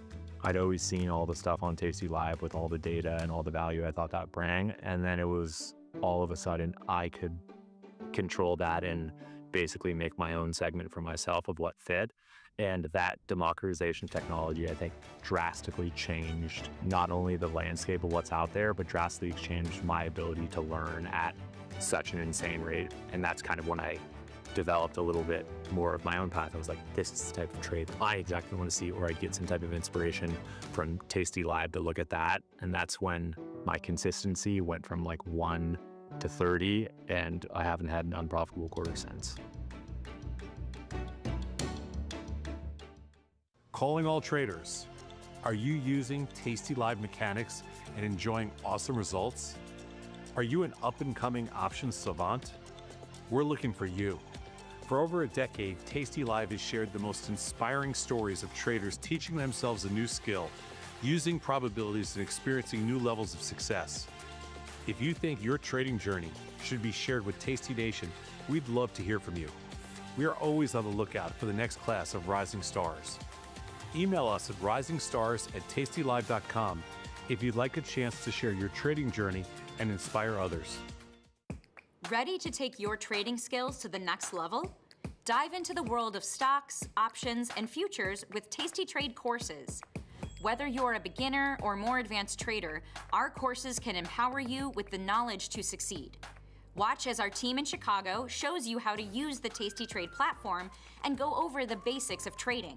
Perhaps you'll learn about a new strategy or a potential product for your portfolio.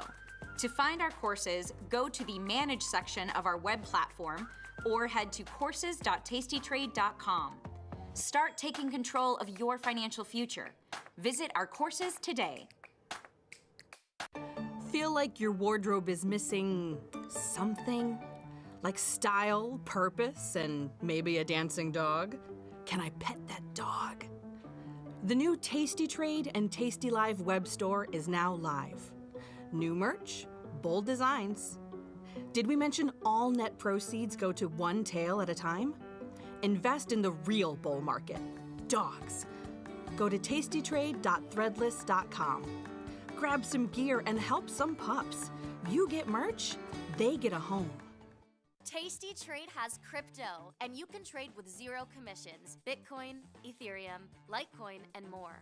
Diversify in one place. Crypto, we got it. We get it.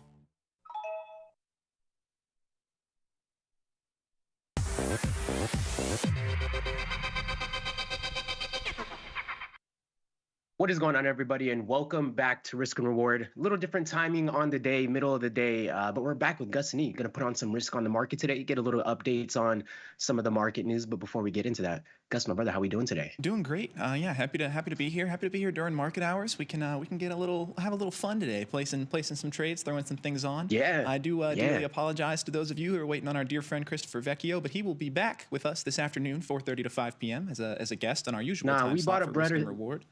We brought a better surprise. But yeah, exactly. We got fun stuff planned too, guys. Don't you worry about it. It's gonna be a good one. So hopping on here right as the market is trying to go red on the day for the first time, hovering right around that number. And just the time it took me to walk from my desk to the studio, which is not a far walk, my portfolio flipped red. So that's never a good feeling. But yeah, it's been a mixed bag on the day so far. What do you got going on? Yeah. Excuse me. Choking on my spit there. Excuse me. No, pretty calm day, I would say. It was a range day today. We haven't had much direction to the upside or downside. I see we're trying to flip red on the day here.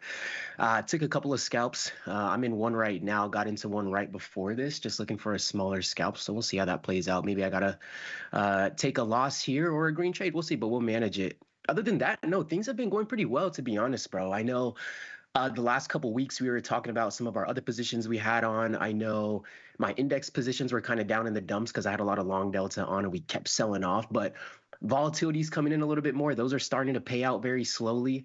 I remember the first time I got into the market doing the Where Do I Start series, I remember I would get the directional move and I was like, why am I break even or up like $2? You know, that was because I didn't understand volatility and extrinsic value and how it really worked. But starting to see some of that come in now. So that's nice. We'll look at some of those positions, but nothing too out of the blue, though. Just kind of managing day in, day out. Other than that, nothing too crazy this week. Nothing like last week. You know, last week was one of those crazier weeks I don't think we've seen in a minute. But that's kind of where I'm at right now, brother. Any new positions on for the day? I have put on our risk of the week already, which I'll save until it's time to talk about that. But no, just monitoring things. I do have an NVIDIA position that's 2 days to expiration. That has in the 11th hour rocketed itself back into the money where I need it. Need over 100 on NVIDIA there, so feeling pretty good about that one. Should be expiring for max profit on Thursday. Thursday at close, that is. But yeah, outside of that, nothing new. Haven't taken anything off yet. And as you said, I feel like now, you know, all of this buying that I was doing at the bottom is finally starting to pay its dividends. It's no pun intended, but it's, you know, I'm starting to actually see these the P&L opens in my portfolio flip to green as opposed to just having these, you know, continued green days where my whole portfolio is still red. So yeah, finally starting to actually get back some of what we gave up. And my long-term portfolio as well, I timed my buying so well at the bottom that I'm already back into the green with only like halfway recovered. So it's been good. Yeah, gotta buy those dips, man. It's really all there is to it. No, especially in the market environment that we're in right now. I know whenever we get into the slides, we'll go over some updated tariff news, kind of where we're at, give a little bit more market context, and we'll also choose our risk for the week. I was just pulling this up right here to put in a stop loss while we go through our slides. I know if anybody else trades futures a little bit more directionally, the market's so volatile, it'll whip on you 50 points in the blink of an eye, like quite literally. So I just want to get a stop loss in here. And that's been helpful for me. I know Dr. Jim feels some type of way about stop losses, and I completely understand. But with this market, I want to be able to sleep at night, so I'm gonna throw one in there real quick. 40 points. So the entry is 18,988. You get about $2 per point. I want to put my risk here at the lows. It's a little wide, but I don't hate it. So we're gonna put it there for now. That's about 988. It's about 40 points of risk. That's about $80. So I'm gonna risk about $80 here and just put that in so I can feel comfy, I guess, per se. Yeah, Hey guys, well, you got any thoughts on the stop loss? Oh, I'm a stop loss proponent. I think we've discussed this before. Let's but hear it. Yeah, I love that. my sentiment is different from Dr. Jim. And you have to be careful. Still monitor your positions. You can't blindly trust your stop losses. There are situations where, you could have one candle rip down for 1 second and tag your stop loss, then it pulls back up. And those are frustrating situations to happen. So you absolutely still have to monitor the positions. But I pretty much always have stop losses going on any trade that's inside of about a week, I would say. I just think it's smart. I personally have gotten burned due to my own negligence too many times, like not checking frequently enough, which is a bit different now because I'm essentially staring at my portfolio all day, every day. But and then trailing stop losses on the way up. This is something that I advocate hugely for, and I think more people should be doing, is always have a trailing stop loss going. If you have a winning position, and it's at 30% and you're deciding whether to exit or not, why not just throw a trailing stop loss at a 20% gain? And if it goes up more, so be it. And if it comes down 10%, you take your money and laugh to the bank. So I'm a big fan of the stop loss. I understand why people are bearish on stop losses, though. There's pros and cons to everything. But I use them. I know, I hear you. Easy to get chopped around whenever you're trading directionally using stop losses. Easy to get, chopped in and out of positions, maybe get stopped out, and you still want to get back in because you might still have the same directional bias. So I completely hear both sides of the argument. I'm just putting in here this stop, and then we'll get over to our risk to reward for the day. Okay, this is where we're going to try and potentially target. If not, we'll manage our risk from there. So we'll leave it at that. Risk of the day, risk of the week, though, Gus. Putting on risk for all weeks, talking markets, speculating on the week ahead. And to start off, Lyft, Gus. How do you feel about Lyft right after the bat? Before we get into the details, I think Lyft is slept on right now, Gus. It's not getting the love it deserves. I think I've done my soapbox on this show before, but I as a customer, I'm a huge proponent of Lyft. I actually find myself using Lyft almost exclusively because the rides are almost always cheaper and the services are perfect substitutes to me. I don't really care. So as a consumer, I'm high on Lyft. In a macro context, I'm not sure. I do feel like I could easily see them getting squeezed out by Uber. Something that we've talked about on this stream before is the brand recognition and the Kleenex effect, we'll call it. Yeah. When you're calling for a ride, you generally say you're calling for an Uber. When you're in an airport trying to get out of the airport, all the signs will say Uber pickup, even if you're walking to your Lyft. So I do think there's issues with brand recognition. I could see them getting squeezed out of this market. But also, there's kind of only two players in this market as it stands right now. Waymo making some strides, these driverless vehicles making some strides. But because of that, I think that enough market share will remain for them to stay viable for a good while. And I like it. I'm doing everything I can to keep Lyft viable, guys. If I need a ride, I'm pretty much always choosing Lyft. I'll check both prices. Keep calling Lyft for me, because I think I'm going to look to get long on Lyft, as it says here, using a zebra. But my risk for the week is Lyft. The trade rationale behind it, Lyft is down over 36% year over year, underperforming peers like Uber, kind of how we were just mentioning here. It is a cheaper underlying, trading at about 1090-ish right now. And the range that it's offered so far, I think the high for the year, the past 52 weeks specifically, not year to date, but the last 52 weeks, the high's around $18-19. Right now we're trading at around $10. So we're on the lower end of that. I kind of see it as pot odds a little bit. I know Tom has used that phrase before, pot odds, and I like it. I know there's a lot of competition with Waymo, and I do just want to preface this by saying I know us as traders, we don't care too much about the fundamentals as much. If the probabilities are there, the risk reward is there, we'll still pull the trigger on the trade. But it's still fun to chop it up about what's actually going on with Lyft. But like you kind of just mentioned, a lot of competition with Waymo coming in. So there are the pros and cons, faced increased competition with Waymo, and then recent activist investor involvement suggests potential strategic shifts. And I just don't see Lyft dropping the ball here. I know it can be scary. I know more competitors like Waymo, but I just don't see Lyft dropping the ball on adjusting in terms of just adapting to the market environment, kind of like Uber's been doing really well. I don't really see Lyft being one of the players not adapting quick enough. So long term, I am a little bullish Lyft, but this trade is not for long term. Market cap is 4.5 billion. A lot of shares outstanding. 52-week range is about from $9 to $19. So just a $10 range, very small. And then we got a little extra details here that we'll cover whenever we get into the platform. But I'm gonna be going with Lyft. Not only that, it is a cheaper underlying, so I'm gonna put on a Zebra, and I'm gonna get a little long. I was already looking at it. It's gonna be about $300 to $400 worth of buying power to have a synthetic 100 shares of Lyft. That's how it'll act. So it'll be a 1-to-1. If Lyft goes up $1, I'll make $100. If it goes down $1, I'll lose $100 as well. But the kicker is the fact that $300 to $400 to get 100 delta. I mean, for a $10 stock to get 100 shares, that's going to run you about 10 grand if you were to buy, shares of the underlying. And it's not something I'm looking to own long term, anyways. So I rest my case. Lyft it is for the day, Gus. Yeah, you're a big proponent of the Zebras, and I like it. Also, I really like it. People, I think, in a more macro context, fail to consider that rideshare is not Lyft's only revenue source. Uber has them too, but everybody has these scooters and these bikes now, and that's a whole other side of the market share. But I know here in Chicago, it's the Lyft scooters and bikes that dominate, and I see those around all the time. I mean, at least 10 a day, no exaggeration, just on my travel, like to and from work.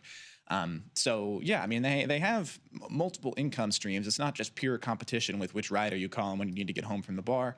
I like it. I think it's fun. Yeah, I love it. Let me just call my Lyft real quick. I don't hear that. I just don't. Someone has to make a parody video. It sounds better too. It does. I know we talked about it. Yeah, it's more natural.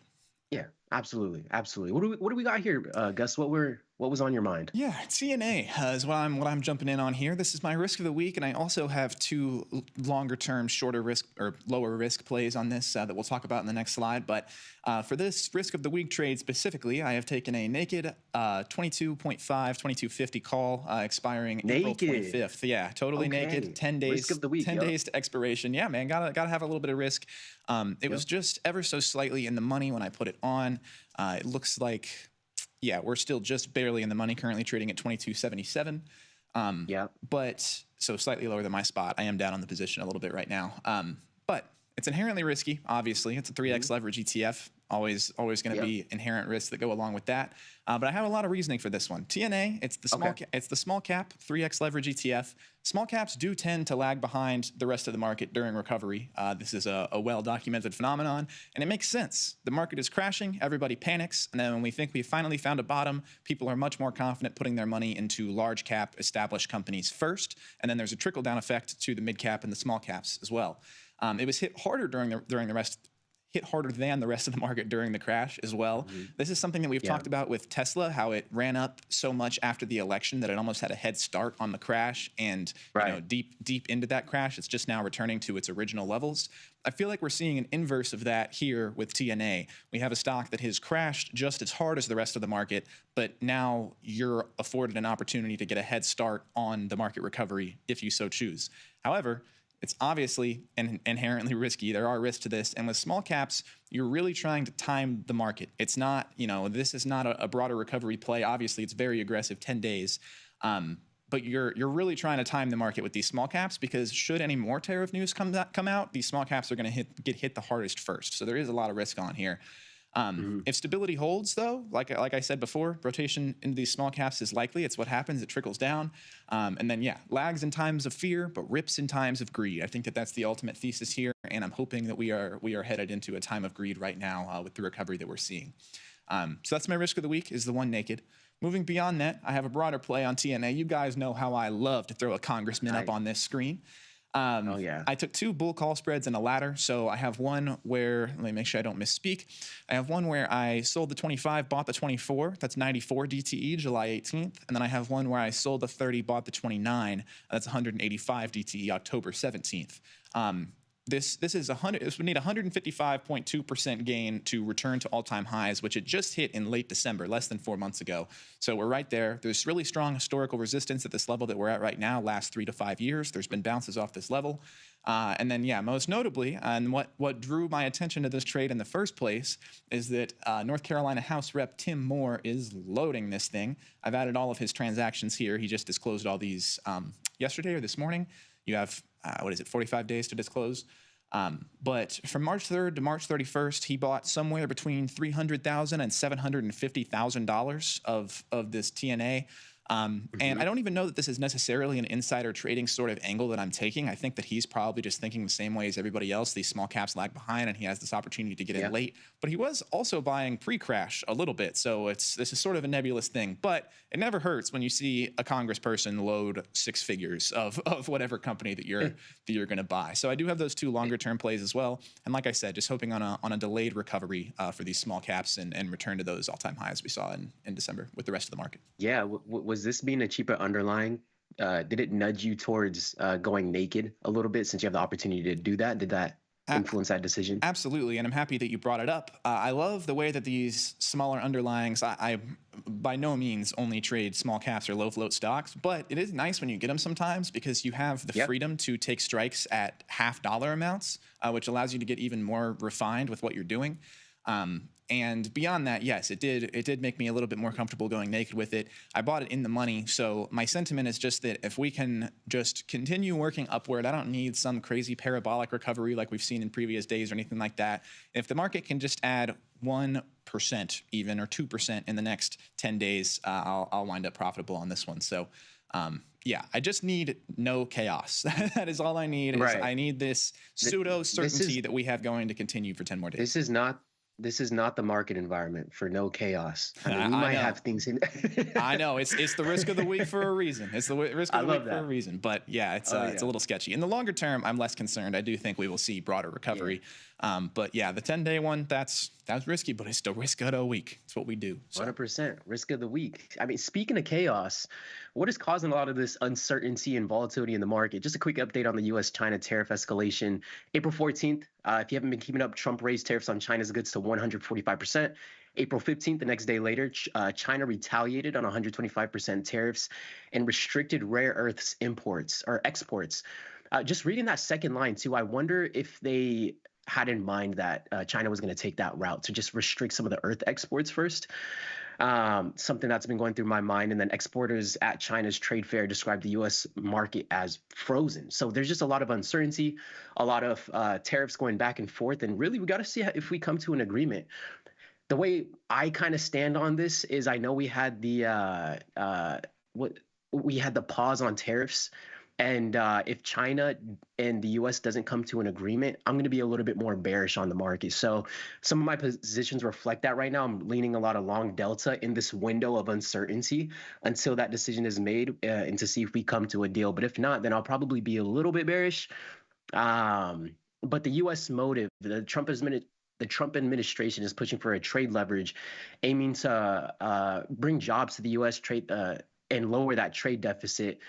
And look tough ahead of the election cycle. National security concerns are also at the backdrop. So China's response to this, again, was just putting tariffs back on the U.S., targeting rare earths as a strategic move that they were doing. And China supplies over 70% of global rare earths, something I didn't know. You know what's funny, Gus? Whenever inflation was running rampant, I learned so much about inflation, interest rates, especially starting in that like tenfolded my knowledge. And it's funny now, I'm learning so many things about tariffs just because that's the talk of the town.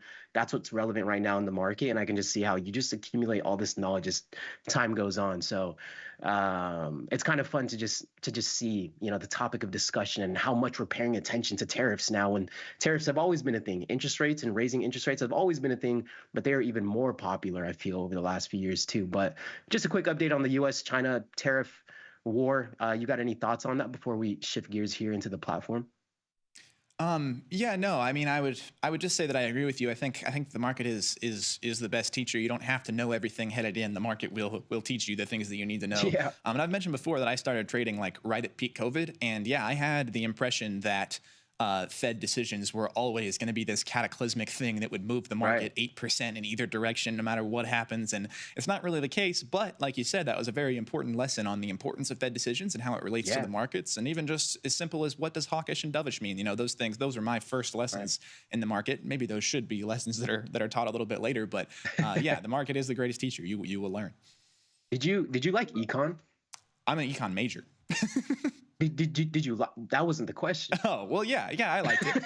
I liked it. Are you more of a macro or micro? Would you prefer? I got to get to know you a little more. I liked macro more, but I found experimental and like theoretical economics to be the most interesting aspect of all of it when you actually, and like behavioral economics, when you actually get into, the real decisions that people make. Because when you talk about macro or micro, you really put everybody in a box. It's like every consumer is only going to act purely in their own self-interest and act perfectly according to their own self-interest. And there's all these assumptions that go into macro and micro. And when you get into behavioral, that really, strips the wheels off. People do donate to charity and give gifts to friends and, these various things. So yeah, I love economics. You guys, if you got any directions, if you got any questions, rather, I'm a fresh economics graduate. I got you guys. No, I love that.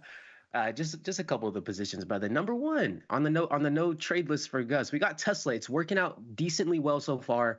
I know we have earnings coming up soon on Tesla. We'll keep an eye on it. 31 days till expiration. Gonna have to manage that soon. But we're up a little bit on Tesla. And again, we're gonna be long into earnings. I don't think I'm gonna manage it before then. I'm gonna let us just go through the binary event. Whatever happens with the position happens, and we'll manage it accordingly. We have earnings. That's a risk of the week right there, man. That's the risk of the week right there. I know. About earnings. I don't care. I know that should be the risk of the week, but earnings is going to be April 22nd after the bell, and it is a defined risk position. So I do feel a little bit more comfortable holding this one through earnings. If it was maybe a naked position or even a zebra, I'd probably take 2 steps back. Also, I know I had put on a zebra for I think one of the first risks of the week, and that's when we had this insane tariff news come out, and I had to manage it immediately the next morning. So that almost was like my own. You and I both. We did the first, for anyone who wasn't there, we did the first risk of the week the day before Liberation Day, and we got obliterated. Both of our positions were a total loss. We had to exit. I'm literally sitting there, bro, and I'm sitting there looking at the market's closed, and it's an options position, so I can't close it. I'm like, it's like maybe 30 or 40 minutes after the bell or an hour, and the market is just going crazy. And I'm like, I got to just wait until the bell opens up in the morning. But it was so stupid. I tried to get cute and contrarian for no reason. I was like, oh, I'm gonna do crypto because I think in times of risk, people are gonna. Why would I get long anything? I went short on 3 other things that day and chose to present crypto to the class. What a dummy! I don't know anything about crypto. What am I doing? No. But hey, man, sometimes you gotta take a little risk. That's the whole point. And out of all positions, I put on a zebra. But anyways, let's get the most leverage we possibly can into this uncertainty. No, quite literally. I would have rather bought some naked calls or something like that. But anyways, we got QQQ. Been sitting in this one for a little while. It expires in 2 days. Gus, brother, put in a couple bids in the market for us. Anybody in chat, put some bids in the market. Help a brother out. We're down a little bit on this one. This was one that came close to break even, and then I let it, run its route a little bit more. And this is kind of what we're ending up with right now. Very similar position that we have on in Meta right down here. We'll come right back to PayPal, but Meta taking a little bit of a hit as well. This one expires in 2 days. That one came close to break even whenever we had one of these massive rallies in the market. Continued to hold the position, but these aren't gonna materialize. So these will be out of the portfolio after this week. PayPal I put on not too long ago. This one I had collected about $1.80, so a little bit more than a third of the width on the strikes. Went ahead and got long on PayPal. Everything I look at, my inclination is just to put on more long delta, and before you know it, I got 6-8 positions on with just long delta, but everything looks attractive for long delta. But PayPal's been absolutely beaten down over the last year. IB rank was really solid, was able to snag some solid premium in there, so that's the reasoning for that. Implied volatility is just there. IBIT got a little more exposure to the crypto market as well, Gus. Put this one on. This one was down in the dumps, had a rally into the market, came up to break even. I remember we were going back and forth with the chat, just considering, should I take this off with my get out of jail free card? You ever been in one of those positions? Like you were so down on the position, now you're break even and it's like get out of jail free card. But it's like, maybe I'll spend a little bit more time on this, let the position really work. We came to the consensus to leave this on. This one is a longer duration, 31 days left on this one. We're up a little bit on it. We'll leave it on for the remaining 10 days before we manage. But it's working out so far. And then we have the micros over here from a scalp that we had taken. Let's go ahead and check out what NASDAQ is doing right now at the moment as this loads. Bear with me. I've just discovered a Broadcom position. I really didn't know What's I had. Broadcom. What's the ticker for Broadcom? It's AVGO. AVGO. Reasonably certain that's Broadcom. Yeah. Yeah, I must have put this on at the bottom somewhere. It's up. It's right underneath this applied materials AMAT position that I have that has been pissing me off. So I think that every time I'm skimming through here, I just hone in on AMAT for a second and then skip this Broadcom. But yeah, I mean, it's up. I'm gonna keep holding. The chart looks fine. I think we're gonna continue moving upwards. I have no idea when I bought that though. I was doing a lot of buying at the bottom. I mean, I was basically actually I do know when I did that, because at the bottom I was like, you know what I'm gonna do? I'm gonna buy the top 10 market cap stocks in the world, and so I did. And Broadcom made it on that list. That's where this came from. It's all coming back now, but. Hey, I love it. That never hurts. It's like I just found $100 in my pocket. This thing is green, so I'll take that.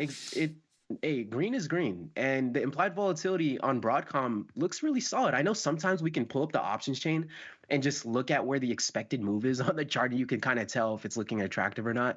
Granted, this is 66 days out. It's in June. Your position isn't in June, or is it? I know you'd be putting on those 180 days till expiration positions I too. do. So you never know. I am a leap enthusiast. I kind of just do whatever, man. Sometimes I'll take an intraday scalp, and sometimes I'm like 315 DTE. Hell yeah! But I'll take it. You know, I am seeing. This is actually just shares. I have 7 shares of Broadcom. This filled 158.20 on the 3rd. So.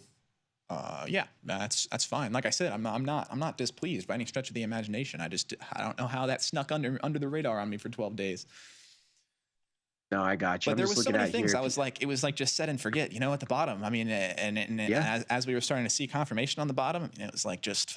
You could literally scoop shares of just about anything at that time. Also, I was totally right on Berkshire being the fastest to recover. That's my greenest position. Was Berkshire the fastest to recover? I mean, it's just in terms of I bought everything at the same time in roughly the same amounts, and Berkshire I am up the most on.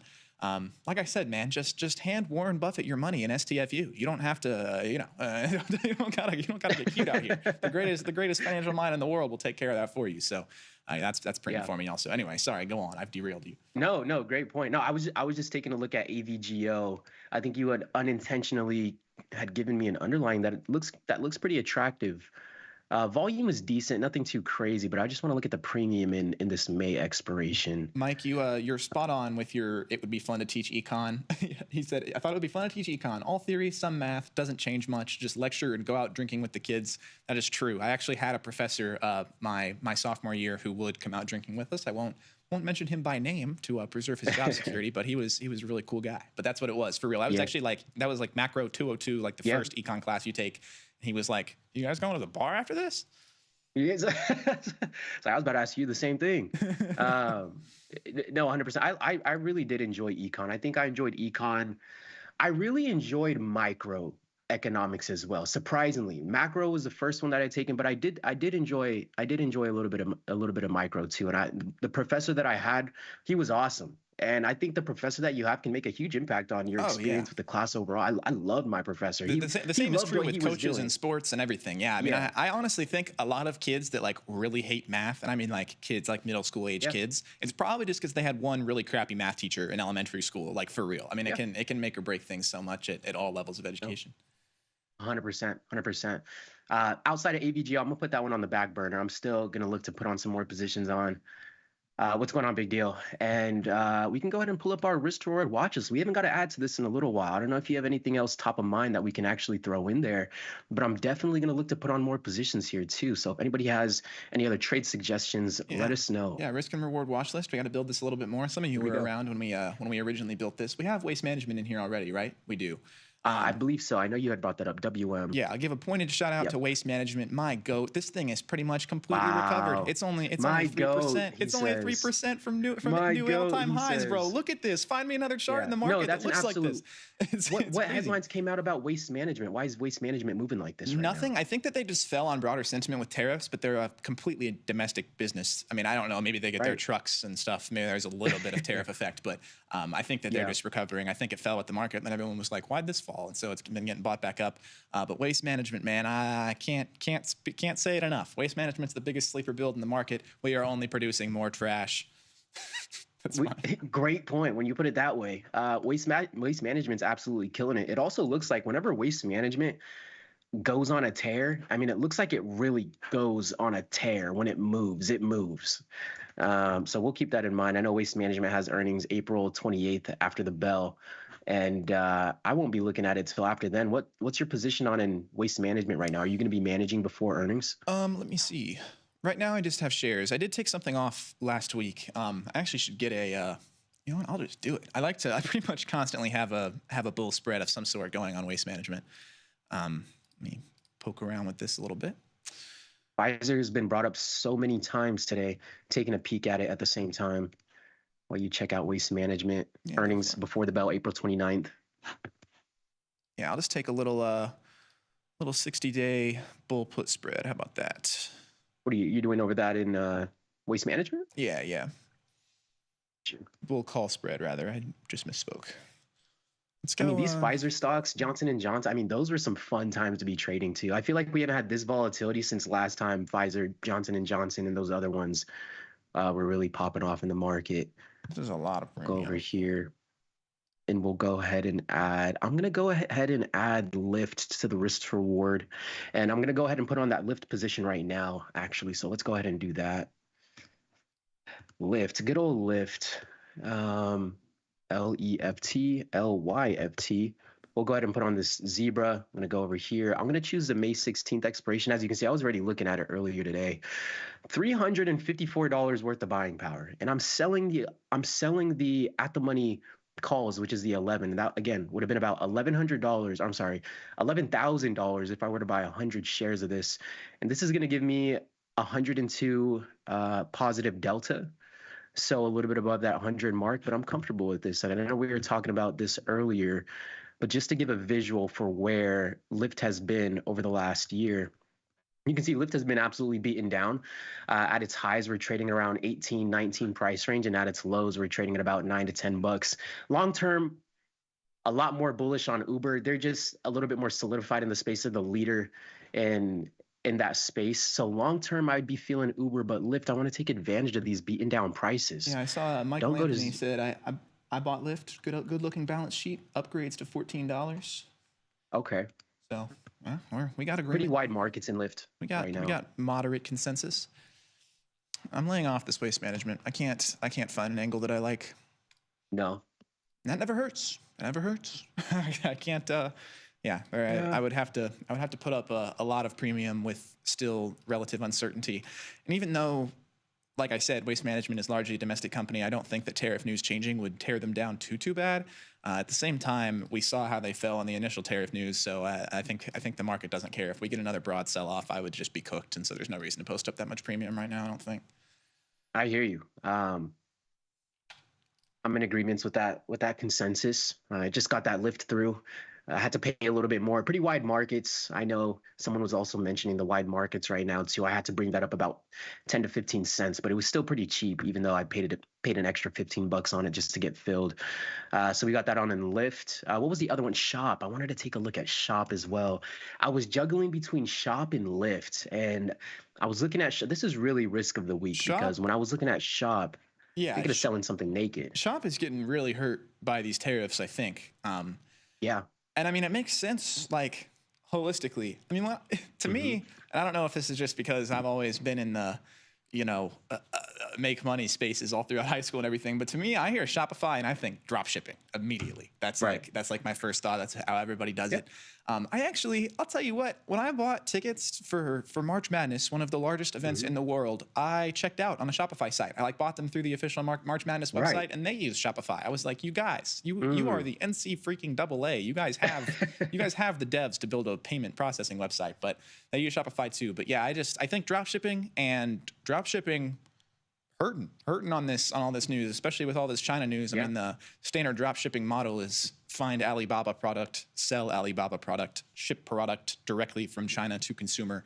And obviously that's a tougher ask now. So it's certainly an interesting one for Shop. But I would completely agree. And is the question. It looks like we have a little bit more ways to go, but I would be really interesting to see how Shop plays out long term because of these tariff news. Definitely an adjustment in that market environment. And I know a lot of people drop shipping or white labeling. I know drop shipping has that like stigma towards it, but I know a lot of people are getting a lot of shipments and fulfillments from China and then fulfilling them using the Shopify website. And I'm just really interested to see how that market, if that takes a hit, because that's going to, mess up people's margins on their business and things, this, that, and the other. Well, yeah, Amazon But too. I still mean, comfortable to get- Amazon sellers, Yeah. like the bulk Amazon model is Yeah. buy a bunch of stuff from Yeah. Alibaba in bulk and send it directly to an Amazon warehouse. They'll do Yeah. all that for you. But yeah, again, same situation. It's gonna be harder. Probably see those prices climbing a little bit. We're just explaining incredibly basic international trade theory right now, I guess. But You're not but, scaring me out of the position. But you got though, to think Gus. about Good try. all these things. Yeah, I'm no, just good try. You're not- I'm just voicing my opinion, brother. It's risk and reward. Take the risk and no. make the reward if you so choose. All right. Yeah, I'm gonna go with the naked put on this one. And again, just because I'm leaning a little, not that I'm not bearish on the whole idea of this overall, but just because of that little time window that we have with trade agreements, why I'm still leaning towards putting on a little bit more long delta. But I will manage this one as need be. I'll keep a close eye on it. It is a naked position, 77% probability profit. We're gonna collect about 274. Markets look a little wide right there, so maybe I got to give up about 5 cents. And then the buying power is gonna be about $700. And again, I will manage this best of my abilities, but we'll go ahead and send that one through again. We do have earnings on Shopify May 14th, but I do hope to be out of those earnings, or to be out of the position before earnings comes. But we got a little bit more long delta, of course. We're loaded up in here.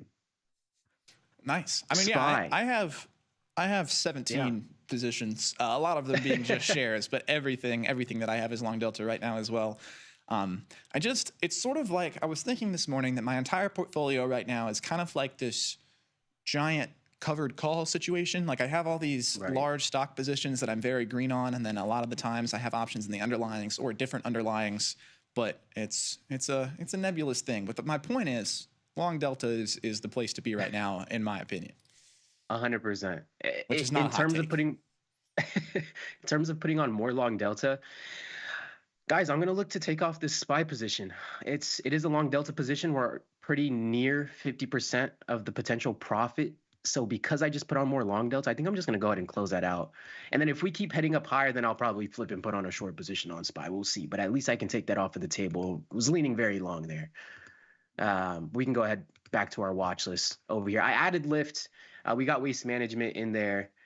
I know Pfizer was thrown around quite a bit. I know we have that in there as well. Don't have a position on. Not looking too attractive for me. Yeah, I think we just had Pfizer in our stocks to avoid in 2025 video we did the other day. Yeah, definitely had Pfizer in there. Can't Threw in cross some up on U.S. Steel. I don't know if you've ever traded it before, but it is a cheaper underlying. I really like this underlying. I got caught in, what's crazy? I got caught in both of these dumps, both of these right here and right here. And I had sold a strangle, and there was a deal that came out. Some deal didn't go through, and I got caught in both of the same exact deals that didn't go that didn't go through twice. But I still like steel, cheaper underlying, very liquid. The premiums are usually very juicy, and it's not a difficult one to trade at all. So put that in the watch list as well. Yeah, it was Nippon Steel. Pardon my pronunciation if that's incorrect, but the Japanese steel company was going to acquire them. I actually remember all that news breaking and when the merger fell through and everything, and I was like, U.S. Steel had a merger blocked? Is it 1922? What the heck is going on here, man? Did Andrew Carnegie sign off on this? No, he did not. He did not. Risk of the week. We're throwing shop in there just because I'm looking to get filled in there, and it's made its way into risk of the week. Good, yeah, toss it, man. Did I get filled? Yeah. What else? Shop, yeah. What else we got? What else might be good in there? Do we got some leverage in there? I guess we don't have anything leveraged, but do we have the three main ETFs? I guess we just do. We got SPY and QQQ. I do need some short delta. That's sufficient. Here, we'll get on some short delta right here. There we go. We got on more short delta. We're gonna sell up micro just to have that in there for now, and we'll manage accordingly. Bitcoin. I believe there's more news released not too long ago about more Bitcoins on headlines. I don't know. Is it Bill Ackman, or there's somebody that is like really putting their personal brand tied in with crypto, and they're some big believers in it. But we'll see how that pans out. What was it? Ubit. What was the other crypto ETF? I forget what it was. Let me take a look at Bitcoin.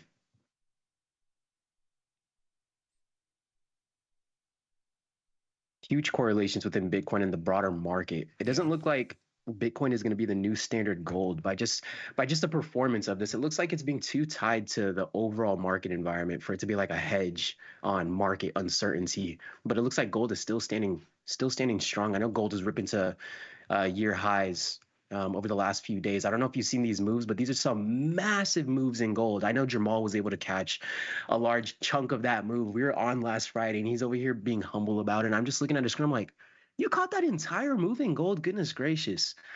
Yeah, But gold I know. has been doing its thing.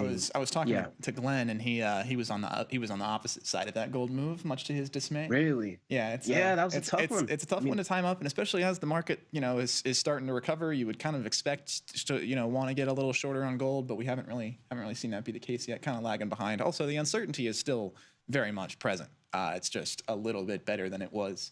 In response to the why avoid PFE question, I'm really just saying avoid it for the year. I don't think they're going to die or anything. But the logic is just that if you want to get into pharmaceuticals, there's just better companies to go with, namely Novo Nordisk and Eli Lilly. PFE is really, really late to market with these weight loss drugs, which is all the rage right now. I've said it before. GLP-1s are the AI of pharmaceuticals. If you have a GLP-1, you get a giant bump in your stock price. It's the way that it works.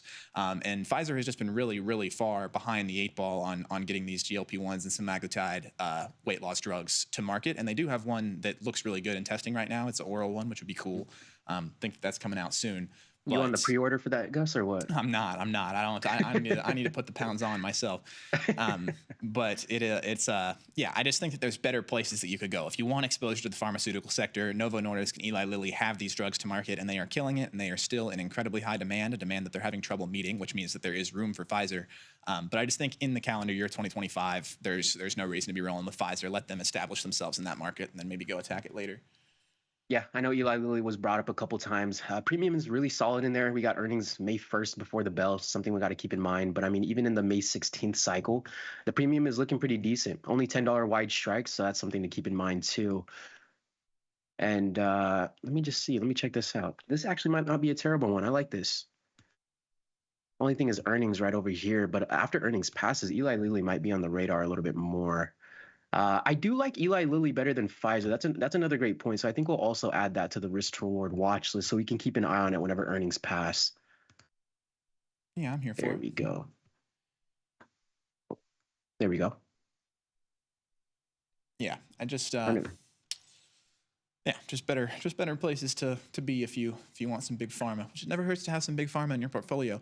Pharma in general is also just so news dependent. It's like, I mean, you're constantly relying on these cycles and these releases of how different things tested, and so you just have to be prepared to brace yourself for a little more volatility. Generally, these well-established pharma companies, Johnson & Johnson, Pfizer, Eli Lilly, Novo Nordisk, all of them, they obviously work up in the long run. They're strong, well-established companies, but the short-term volatility tends to ride a little higher.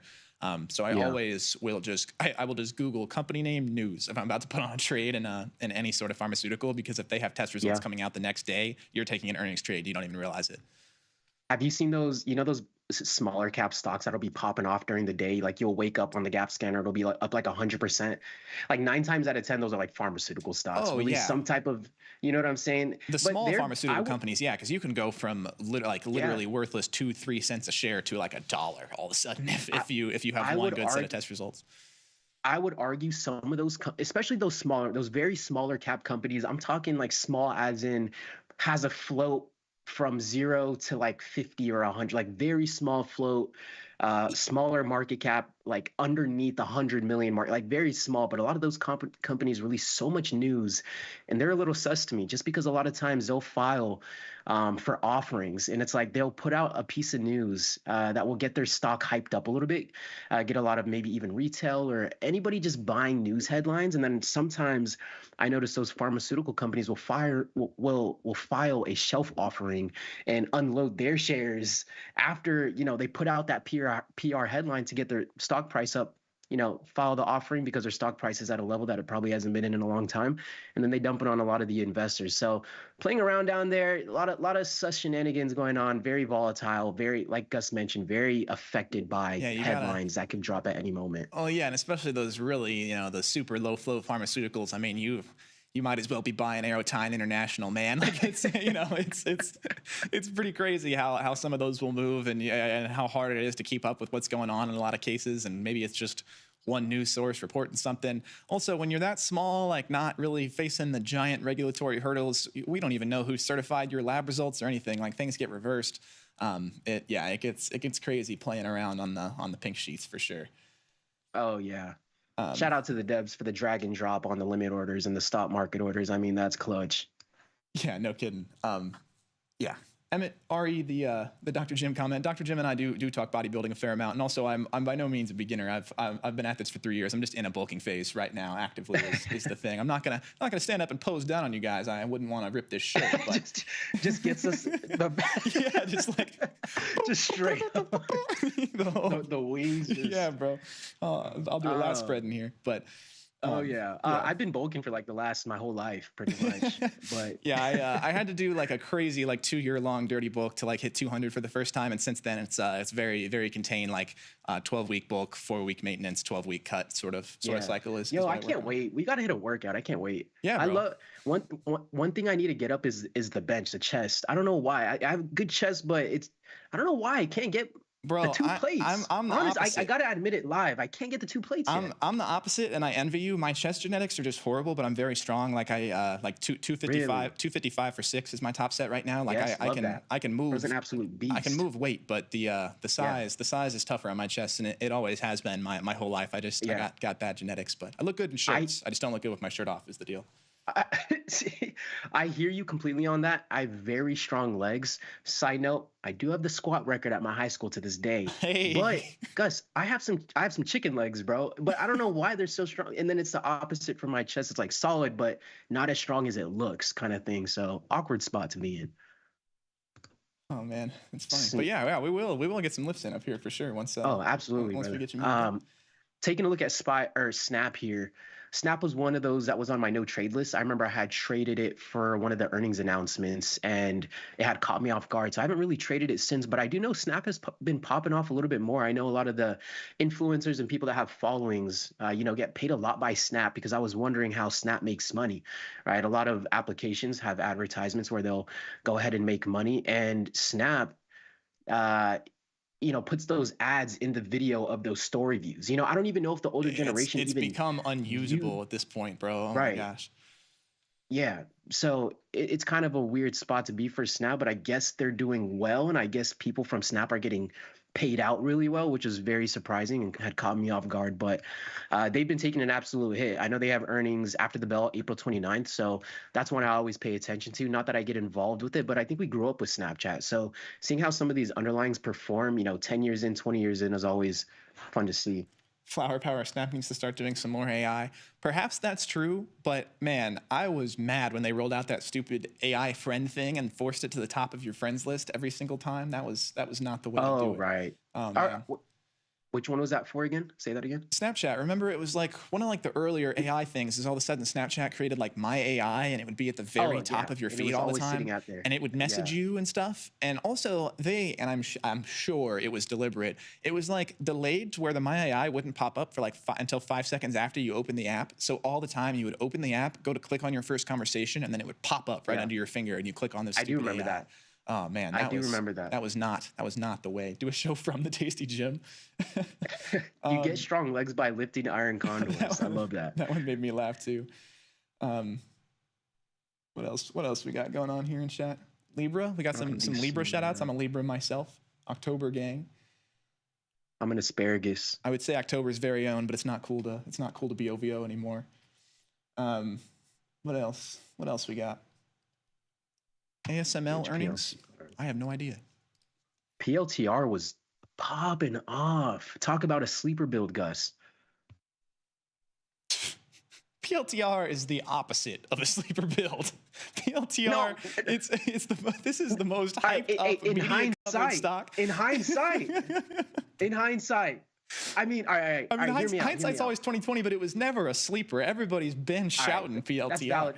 But the thing is, though, PLTR, hear me out, was one of the first underlyings that I traded. I think on the segment was one of the first positions that I ever traded, and that was about 4.5 years ago now. And I was just a little too early. I had sold, I guess, 4 years too early because this has been going on an absolute tear. I don't even know how to trade PLTR after these, or after it cracked its momentum at the top at around at around 125. Earnings May 5th after the bell. I just gotta say, hey. No, chat's got me distracted. We're arguing about an abacus. I don't know what's going on. My apologies. I lost focus there. But yeah, no. I mean, PLTR, it's just, the thing about PLTR to me is I think it's fine for options, but I would never buy and hold it because I just can't buy into a stock that consistently trades this high above what they're actually worth. I mean, this is like the definition of a hype stock pretty consistently. And there's a lot of money to be made on hype stocks on options, but from a buy and hold shares perspective, this would never hit my portfolio. PLTR, really? Yeah, it's just, you know, I mean, I see the potential for upside, but when I'm dealing with shares, I'm usually not looking for cataclysmic upward growth anyway. If I suspect that, I would trade options and get more leverage out of it. So yeah, it's just not something that I would ever want to buy and hold in the long term. And also, man, PLTR, this is a baseless claim that I'm about to make. I want to emphasize that. Okay. I get disclaimer. I get FTX vibes. Is all I'm saying. Like there's In something. which ways? It's just the CEO.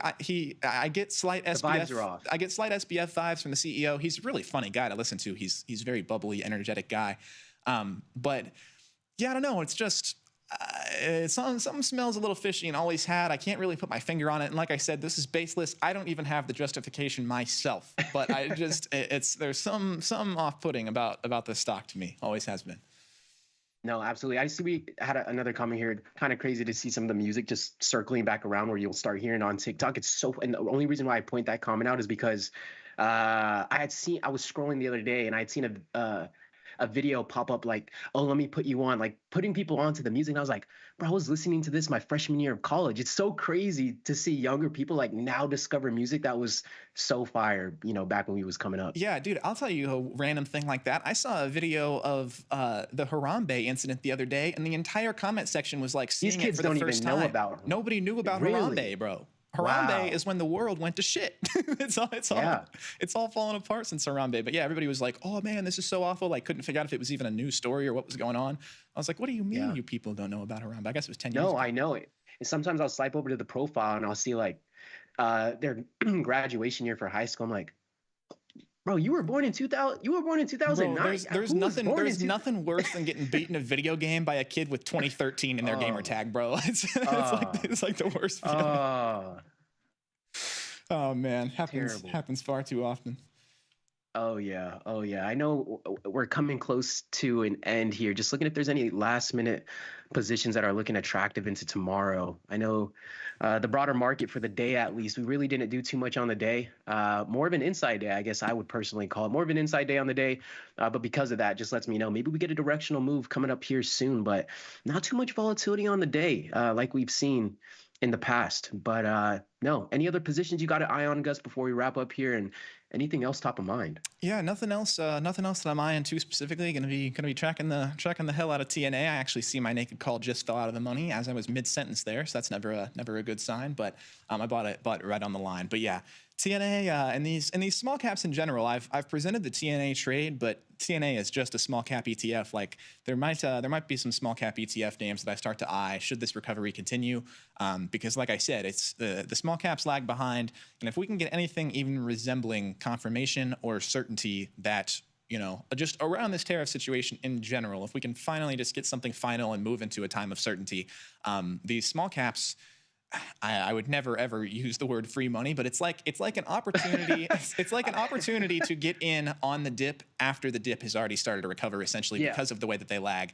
And there's more risk. You incur more risk. That's the name of the game. Is you can get higher reward later on, but you also incur more risks, such is true with anything in life. But yeah, I keep your eyes on those small caps, especially if the market starts to work back up. And if you see those small caps, those small caps start to pop off, that might be a good indication that we really are moving out of this dip for real. If the small caps start to move, that means the full trickle down effect is happening, and the bull cycle may be on. So it's something to keep an eye on. We'll see how things pan out. Gus has TNA for the risk of the week. I have Lyft, also put a position on in Shop. We'll see how those pan out. We'll come back and readdress it on Thursday. What's our record on risk of the week here as well? I saw Donuts ask about the the punishment earlier. I forgot. We both lost week 1. Well, you managed. Right. But I think managing counts as a loss. I don't fault you. But, Oh no, absolutely. But absolutely. yeah. You know, funny enough, I was up a little bit towards the end of the day, and I was like, "Yo, what was the guidelines when we were going to be managing this?" So I was like, I'll leave it on a little bit longer. You can exit whenever you want. Worst mistake. Them's the rules. Yeah, you can pull. It can be a day trade if you want. If it winds up green, it's not, like I've said, it's not take stupid risks. It's take a calculated risk. Absolutely. But yeah, absolutely. so we were that was the first one. 0-1, both of us. Second one, you went Tesla, and I went Berkshire, which is winning. I still have Tesla on, right? I still have mine as well. So we're both winning there, unclosed, and then this is the third one. So we're basically both 1-1 with positions still open, and then these ones just put on. Yeah.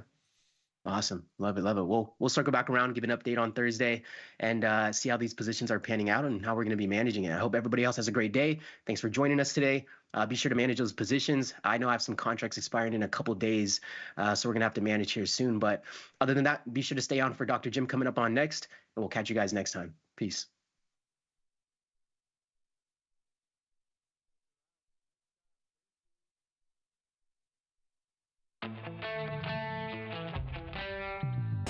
In the world of investing, a beast lurks between the numbers. Some watch from the safety of the sidelines, but others saddle up and ride that 1-ton rowdy ribeye for all he's got. If that's you, join us on Tasty Trade, named best online broker for options trading. Genius loves company. All right, so I've got some good news, and I've got some bad news. Let's get that bad news out of the way first. You are going to have some losing trades. Like every trade you place, despite your extreme optimism that it's going to work out, it's not going to work out. That's the bad news. The good news is at Tasty Trade, man, we are ready to adjust and defend and roll our positions if that's what it takes. And that's what this entire crash course is all about. A 5-episode crash course all about rolling. So I will see you inside of episode number 1.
Jim Schultz, and this is From Theory to Practice. Welcome to the show today. Welcome to the broadcast. Welcome to the Tuesday edition of what it is that we are trying to do. Welcome to the pre-vacation edition of what it is that we are trying to do. Just a little bit of housekeeping. Remember, I will be out tomorrow as we are traveling to Charlotte, North Carolina. Actually, we're going to the suburbs of Charlotte. It's actually in South Carolina where we're going to be, which Charlotte is right there on the border of North Carolina and South Carolina for all my Carolina fans that might be watching the show today. You guys know that, but if you're not a Carolina fan, that is how the Carolinas are indeed set up. So we're going there for Easter to hang out with my sister-in-law, and it's going to be amazing. So I'm going to be out tomorrow. I'm going to be out Thursday. We'll be out through Easter weekend. I'll be out Monday, driving back on Monday, and then hopefully back on Tuesday. So that is the housekeeping for the From Theory to Practice schedule coming down the chutes for the next couple of days. But if you're watching over on the Tasty Live Network, I would actually bounce on over to YouTube because you can join the conversation and join the discussion and communicate with your brethren who are also watching the show in real time if it is indeed right around 2 o'clock Eastern time, April 15th, 2025, which is crazy in its own right. Isn't today tax day? I think is today tax day? Today's tax day, right? I actually filed an extension for the first time in my life. I did that like maybe a week ago because I'm like, man, I really don't want to deal with this. Like, we're going on vacation, we're doing all these other things. I'm like, I don't want to deal with this at all. And so for the first time in my life, I filed for an extension, and I kind of felt like I was giving up. Like, I kind of felt like less than a man by filing for an extension on my taxes, but it was very easy. It was very simple, and TurboTax made it free, easy, and simple. And so we knocked that out. So I've got till October. Man, we are smooth sailing. Like, I've got all the way until the Red Sox make the playoffs. So I mean, this could be October of 2027. This could be October of 2030. And so it could be quite some time before I actually do my taxes if I'm using Red Sox playoff appearance as the marker for getting them done. But welcome to the show. John, bring us into the market, if we still have a market, because the show is going off the rails here on a Tuesday. Even the S&P's down 12 on the day. And oh, by the way, if you have a question for me, drop it in the chat box, and I'll try to get to as many as I can in the next little bit here. Even the S&P's down 12. Man, it's like, why even put pants on? Like, even the S&P's down 12? I mean, they were moving 12 points a tick a couple of days ago. Now the whole daily move is 12 points. It's like, yeah, let's just reset the deck and try again tomorrow. Even the S&P's down 12. NASDAQ, risk-free instrument, also known as the extremely high-risk product, up $1.75. Man, that is really something. We have fallen from something. We have fallen down to some pretty difficult times here. And from a trading standpoint, Boomer's down 93. Russell 2000 Futures Index down 2.5. Bonds up 13. You've got notes up 12. You got UB40 just trucking along. Again, very impressive. 45 years after their one and only hit. GC up, what is that, 16, 17, 18? Is that 16 or 18? 16. Got a little Tom Sosnoff vision working here on the program, which is not that great to have happen to you live here on the program, but you can only find this on the Tasty Live Network. Gold up 16. You've got British pound is up, euros down. You got volatility selling off a little bit. Volatility futures down 15 cents. Bitcoin bros, and they're getting smacked around a little bit today, down 1,000. And then, of course, you've got the old spot volatility, the old VIX instrument down almost $1 on the day, down 94 cents. And, one thing that's interesting about volatility being down today, because you have the market is down a little bit. I mean, only a tiny bit, of course. But, if you look at, EME S&Ps are down 8, 9. They were down 12 when we opened the show. So it's not very much to write home about. But what's very interesting about the VIX, so one of the things that, I've talked about this many, many times before on the show, volatility, it likes to live on the lower end of the range. It likes to live on the lower end of the range. It likes to contract after it has expanded. This is essentially what we base our whole network on.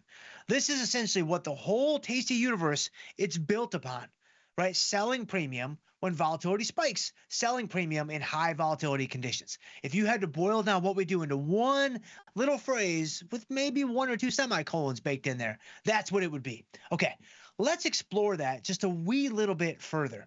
When you look at the VIX itself, you can see right now it's catching a little bit of a bid the last couple seconds, now only down 80 cents.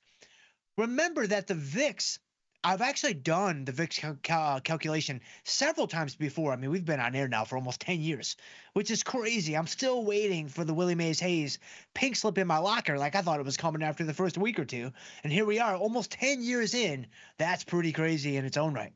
But the VIX is calculated based on the out-of-the-money options on the SPX. And so you have to keep in mind that if I'm using out-of-the-money options on SPX to compute the VIX, let's back up a second. Let's zoom out a second and say, all right, what are out-of-the-money options, or all options for that matter, exposed to? Especially out-of-the-money options. If I go to in fact, here, let's bring one up. Rather than just pontificate verbally through the forest, let's actually look at something. I mean, let's use some of the technology that's available at our disposal. I mean, we still don't use the curve view as often as we do. We don't use the analysis tab as often as we do. So let's at least do something here.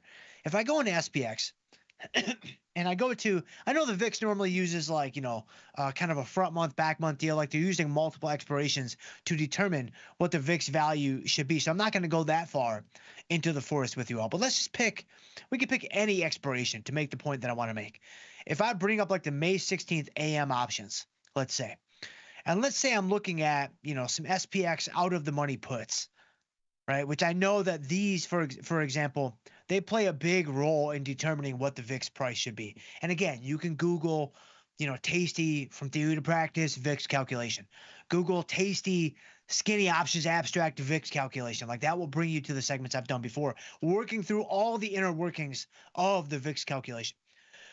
When you're dealing with options, remember what computes, what builds an options price. It's going to be intrinsic value and extrinsic value. Just to put it very, very simply, like step outside of the Black-Scholes model, step outside of all the different components of like an options pricing model framework and just say, all right, down to the brass tacks, strip it down to the chrome. What are the two pieces to an options price? It's always going to be intrinsic value and extrinsic value. Okay.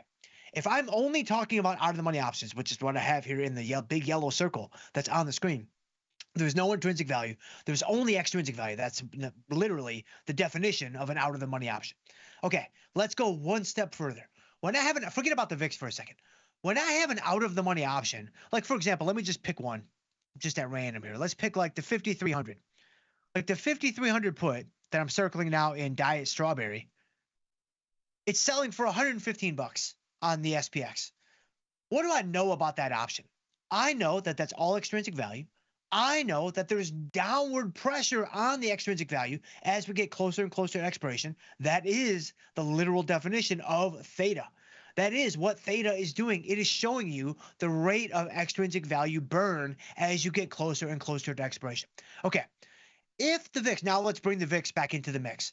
If the VIX is calculated based on out of the money option prices, is calculated based on all of these SPX option prices. And I know that extrinsic value is placing this downward pressure on those option prices.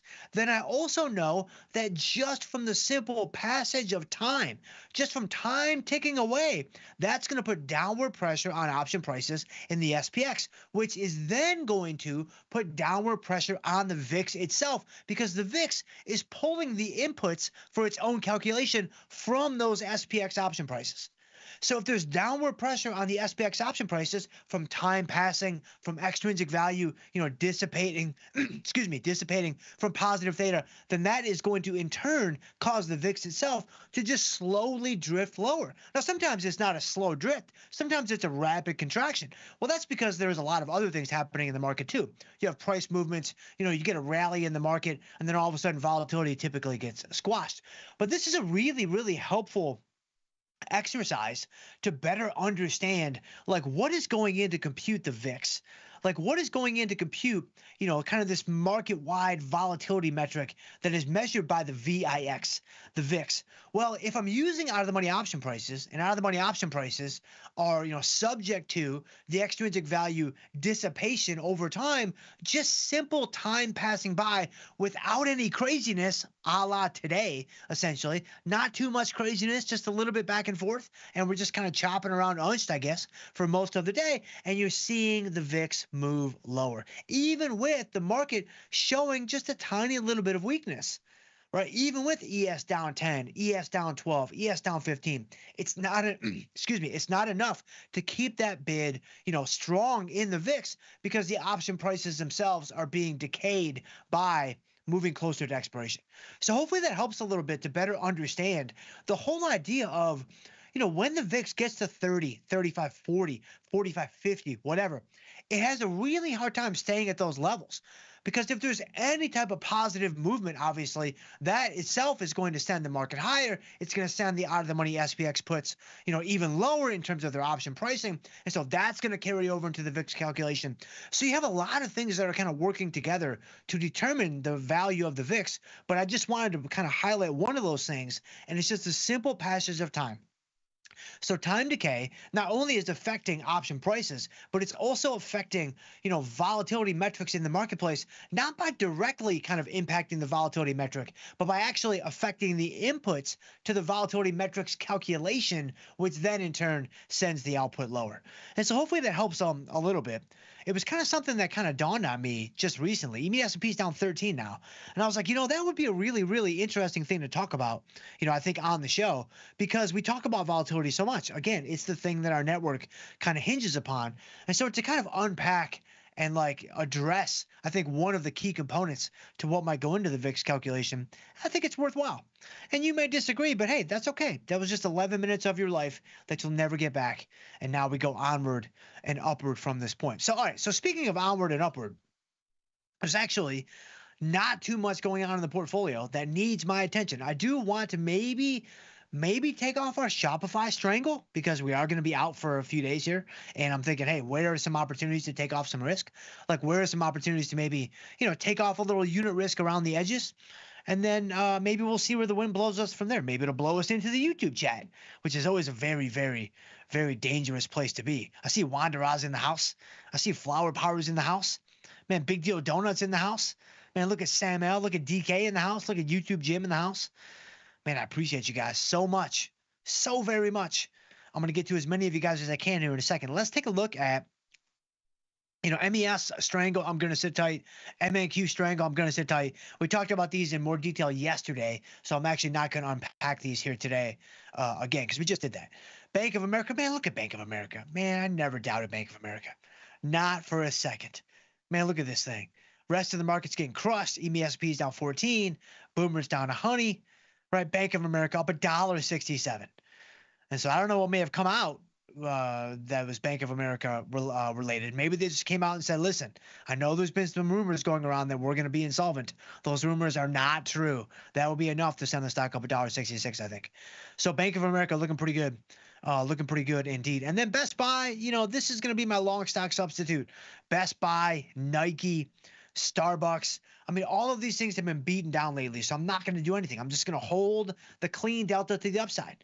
And maybe it's a mistake. Maybe we should sell some premium against this. But again, this is one of the huge benefits of either A, holding a long stock, or B, having a deep in the money short put that essentially acts as a long stock substitute, right? If you want to play the positive drift, if you want to play the upward bias of the marketplace, if you want to carry a little bullish delta in the portfolio for maybe, a couple of months, couple of years, couple of decades, whatever, then you can go ahead and do that, just like we're doing right here. And so that's not a strategy that is always available to you when you have like a short call and you're just carrying, clean delta to the downside, for a really, really long time.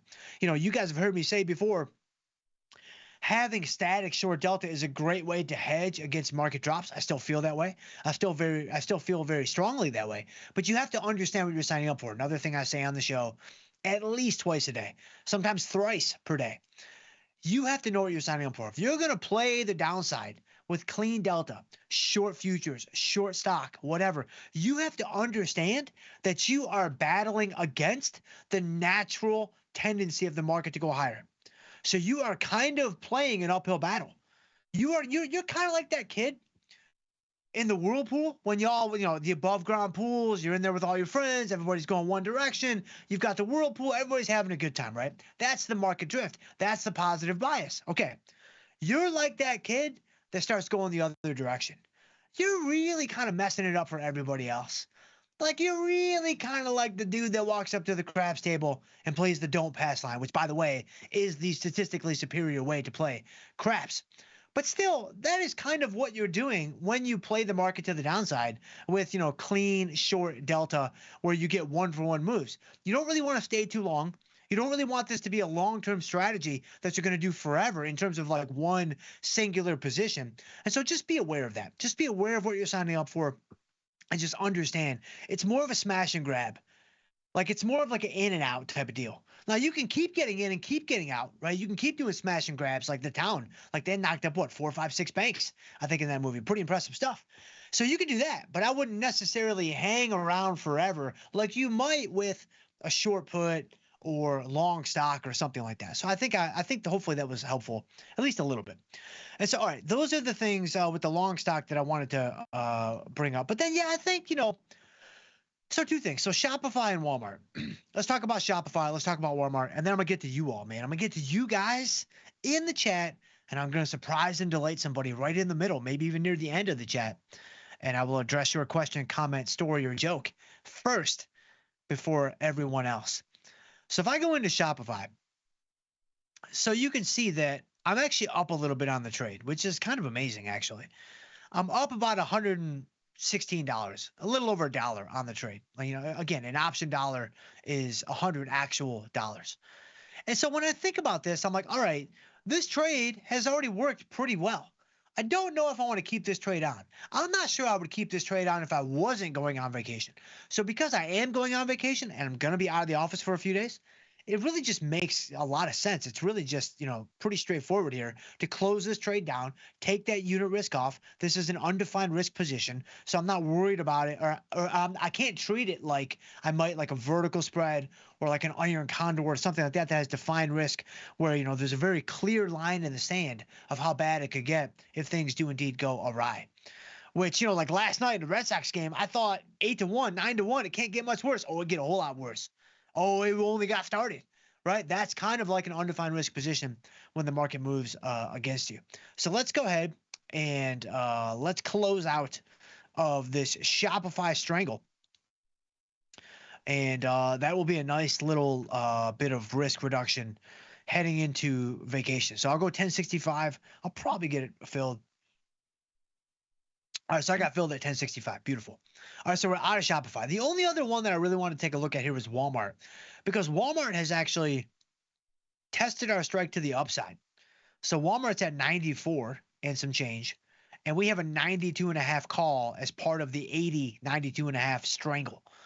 So the question becomes, do we roll the put side up? I'm open to it. I'm definitely open to it. Let's take a look at it here together. So if I go into the trade page for Walmart, I should say, a couple of things. Number one, you have earnings coming up on May 15th.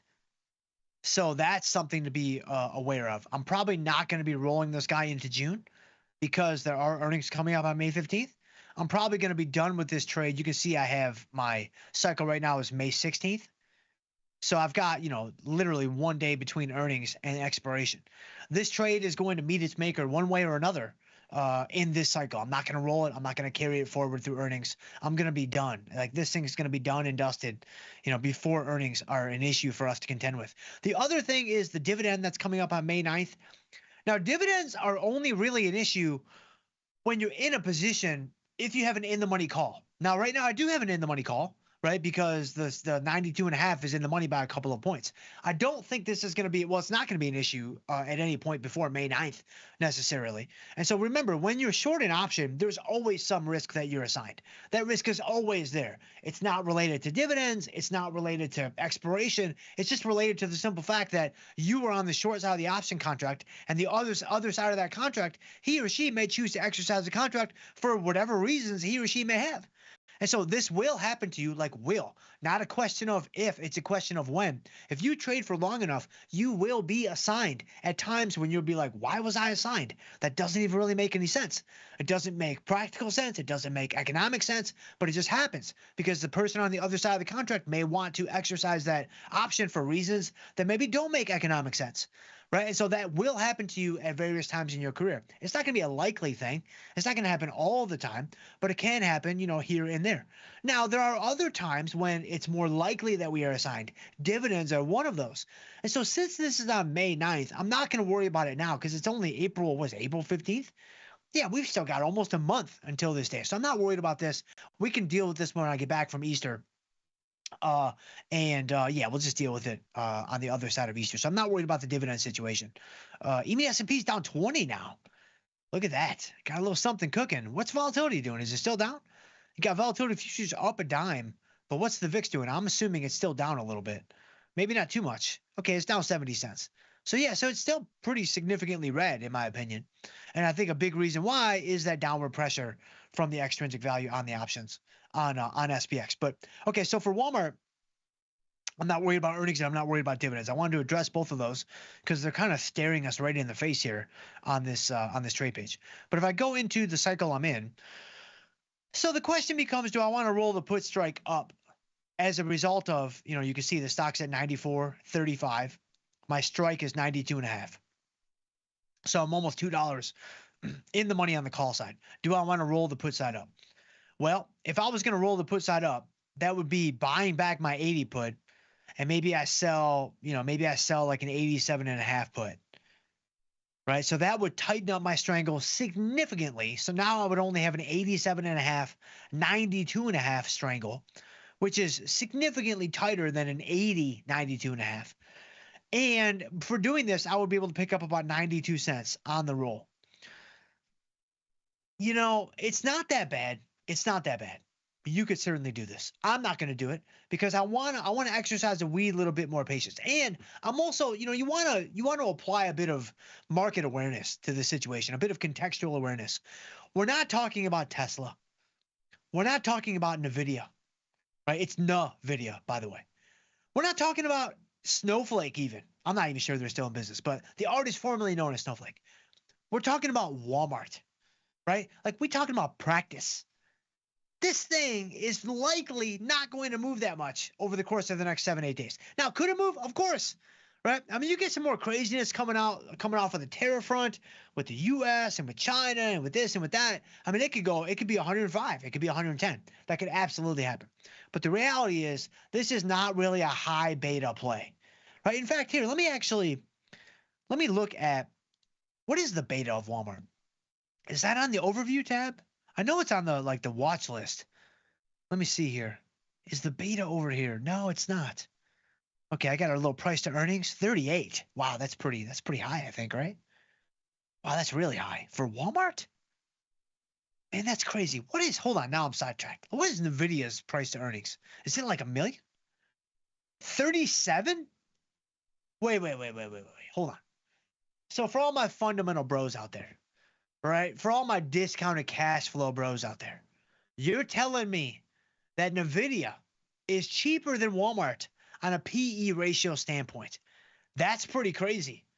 That's really crazy. What's Tesla? It's got to be $1 million. Hold on. Now I'm super sidetracked and intrigued. Tesla doesn't. Oh no, they do have a price to earnings. I looked over here. I saw a blank space. I was like, Elon's not even going to give us his price to earnings ratio. Man, my man needs to take a day off from Doge and get us a PE, but there it is. You just got to go over a little bit more. 131. Now that's what I'm talking about. Now that is a PE ratio. 131. There you go. So Nvidia at 37. Wow, Walmart is more expensive on a PE ratio than Nvidia. Wow, that's really, really surprising. And then you go into like Meta. Man, I haven't done this stuff since, my professorial days. Meta, look at Meta, dirt cheap, 22.5. Man, they're just giving it away. Look at Microsoft. Let's go to Microsoft. Microsoft 31, also fairly cheap. Well, again, Walmart is the most expensive one. I mean, Tesla, obviously, but it's Tesla. What is Netflix? I know they have earnings coming up in a couple days. Yeah, look at Netflix at 46. There we go. 46. All right, pretty interesting stuff. But, okay. So, I mean, Walmart, what is the beta of Walmart, though? I want to figure this out. If I go to the watch list, I think it's right here. So let me see. Tom's watch list. Walmart's got to be on here, right? Yeah, here it is. Yeah, the beta is only 0.68. So I kind of thought it would be significantly less than 1, and it is. And so that tells me right there that this is not really going to be super sensitive to market movements. That's kind of what I'm banking on, right? That's kind of what I'm pushing my chips in the middle on. So for Walmart, we're not going to do anything. Those are all the reasons why. If you wanted to adjust to the 87.5 strike, that would be perfectly fine. I think that's a fair play that you could make. So, all right, that's all I wanted to do, though, in the portfolio. Let's now, man, let me see where you guys are at. Look at you guys. Man, look at you guys. So, let's see here. Let me find somebody. Let me just find somebody in the middle. Here you go. Oh, I got it. Okay, I'm ready. Gabriel in the middle. Thank you, Gabriel, for watching the show. I appreciate you. Gabriel says theta decay acceleration is counterbalanced by gamma acceleration, and overpriced puts are counterbalanced by the underlying bearishness, impacting heavier VIX spikes. Explain where's your edge. Oh, is that a question for me, or is that for somebody else? So I'm not quite sure what the question is there, Gabriel. I guess maybe I should have looked at that and screened that a little bit more effectively, quickly, just because I'm not exactly clear to what you're asking. And so, I mean, you're correct. I mean, theta acceleration close to expiration gets kind of canceled out by gamma acceleration close to expiration. So that's why we don't typically like to hold our short options that close to expiration for the reasons that you mentioned. Not to mention, if you actually look at it like a decay curve for an out of the money option, it really slows down as you get, it's not really 21 days. It's closer to like 14 days. So once you get to like 14 days and inside of 14 days, the actual extrinsic value dissipation that is measured by theta really begins to decrease and slow down and decelerate. And so we don't typically like to do that. But as far as, where's your edge? Underlying bearishness impacting heavier VIX spikes. Yeah, I'm not exactly sure what you mean by that and or what the question might be. But to zoom out a little bit, and hopefully this still gives you a little bit of value. Thank you so much for watching the show and contributing to the chat. I really appreciate you, my friend. When it comes to selling premium, this is why we like to get in around 45 days. This is why we like to get in around 42, 49, I mean, whatever the monthly cycle is that's closest to 45. Because once you get closer to expiration, where you start having the theta acceleration, but also the gamma acceleration, et cetera, the results are not as reliable as they are in the first half of the cycle. And so this is why, I mean, you guys have asked me before, and you didn't ask specifically about this, Gabriel, but I'm going to go ahead and go here anyway because it's on the front of my mind. You guys have asked me many times before about like 0 DTEs and, like even 1 DTEs and like selling premium and things like that. I don't typically like that as a sustainable strategy. I don't personally like it. It doesn't really make sense to me. That doesn't mean it can't be done, and that doesn't mean there might be some amazing research that's coming out to suggest there's some power here that we could still potentially unlock. I just don't see it because when I look at premium, I'm like, all right, premium is so reliable in the first half of the cycle. Like premium is just take it to the bank, man. Like lock, stock, and barrel. Like the first half of the cycle, it's going to be a much, much more reliable profit driver for you. Now, of course, anything can happen. It's all probability based, and you still may get absolutely, gorilla smacked on a given position. That's a given. We know that that's the case. But I look at the first half of the cycle, and I much prefer that. So hopefully that helps you a little bit there, Gabriel. I'm sorry if I wasn't able to more clearly identify what it was you were indeed asking. But let's see. Let's go back to the beginning now, because this is what you guys are expecting. So Lucky's in the house. What's going on there, Lucky? Lucky says, Dr. Jim, what do you think about a broken wing butterfly put in the ES? How might you structure it? Yeah, sure, you could do that. If you go into, I'll do MES because it'll more closely fit like the sizing for my portfolio. But, if you yourself are a Shooter McGavin, you could certainly go in for ES. That would not be a problem at all. Which I think Happy Gilmore, too, is coming out, right, in the next couple of months. And so that's really going to be something.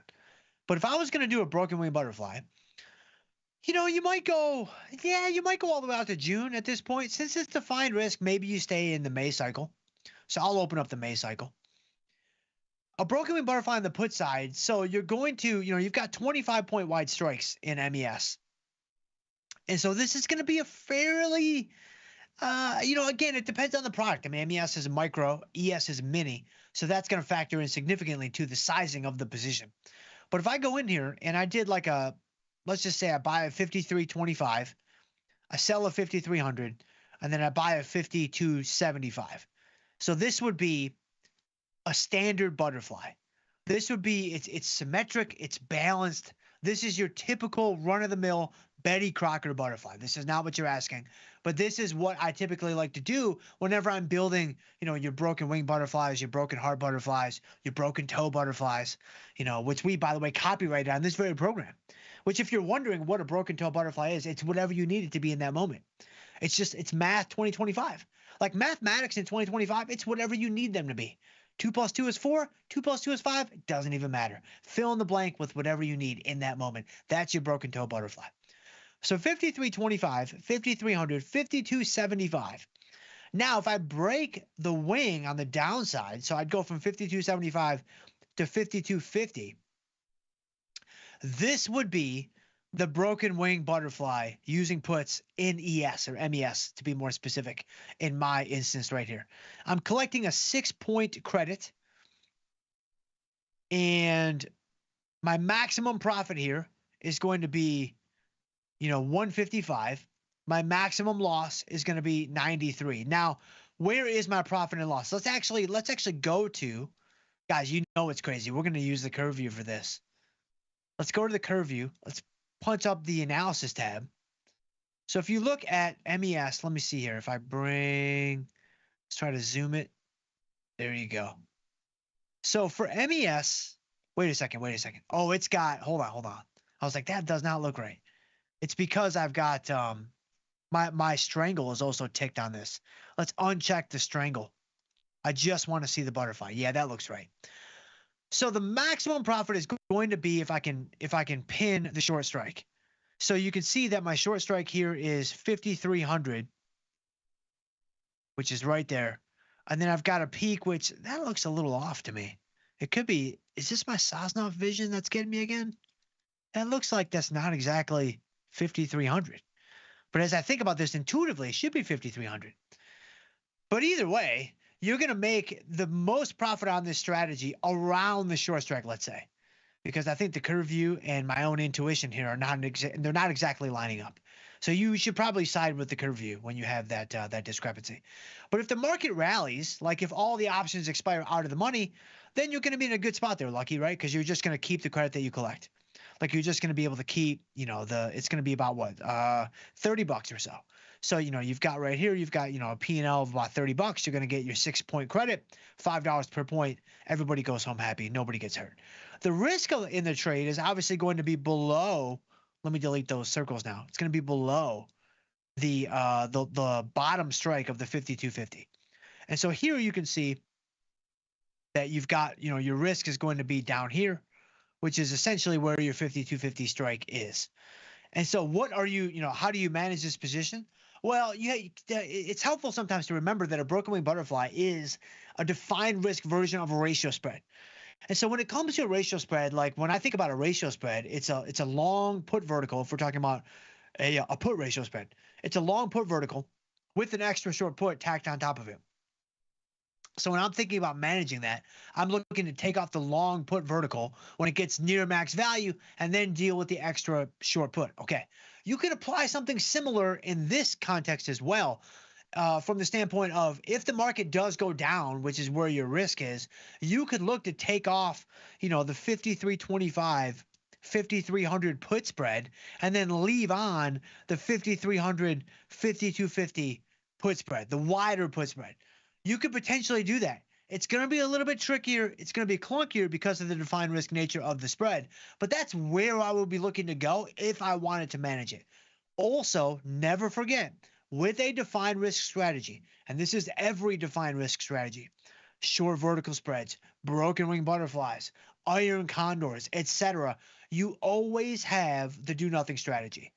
You always have in your back pocket the do nothing strategy.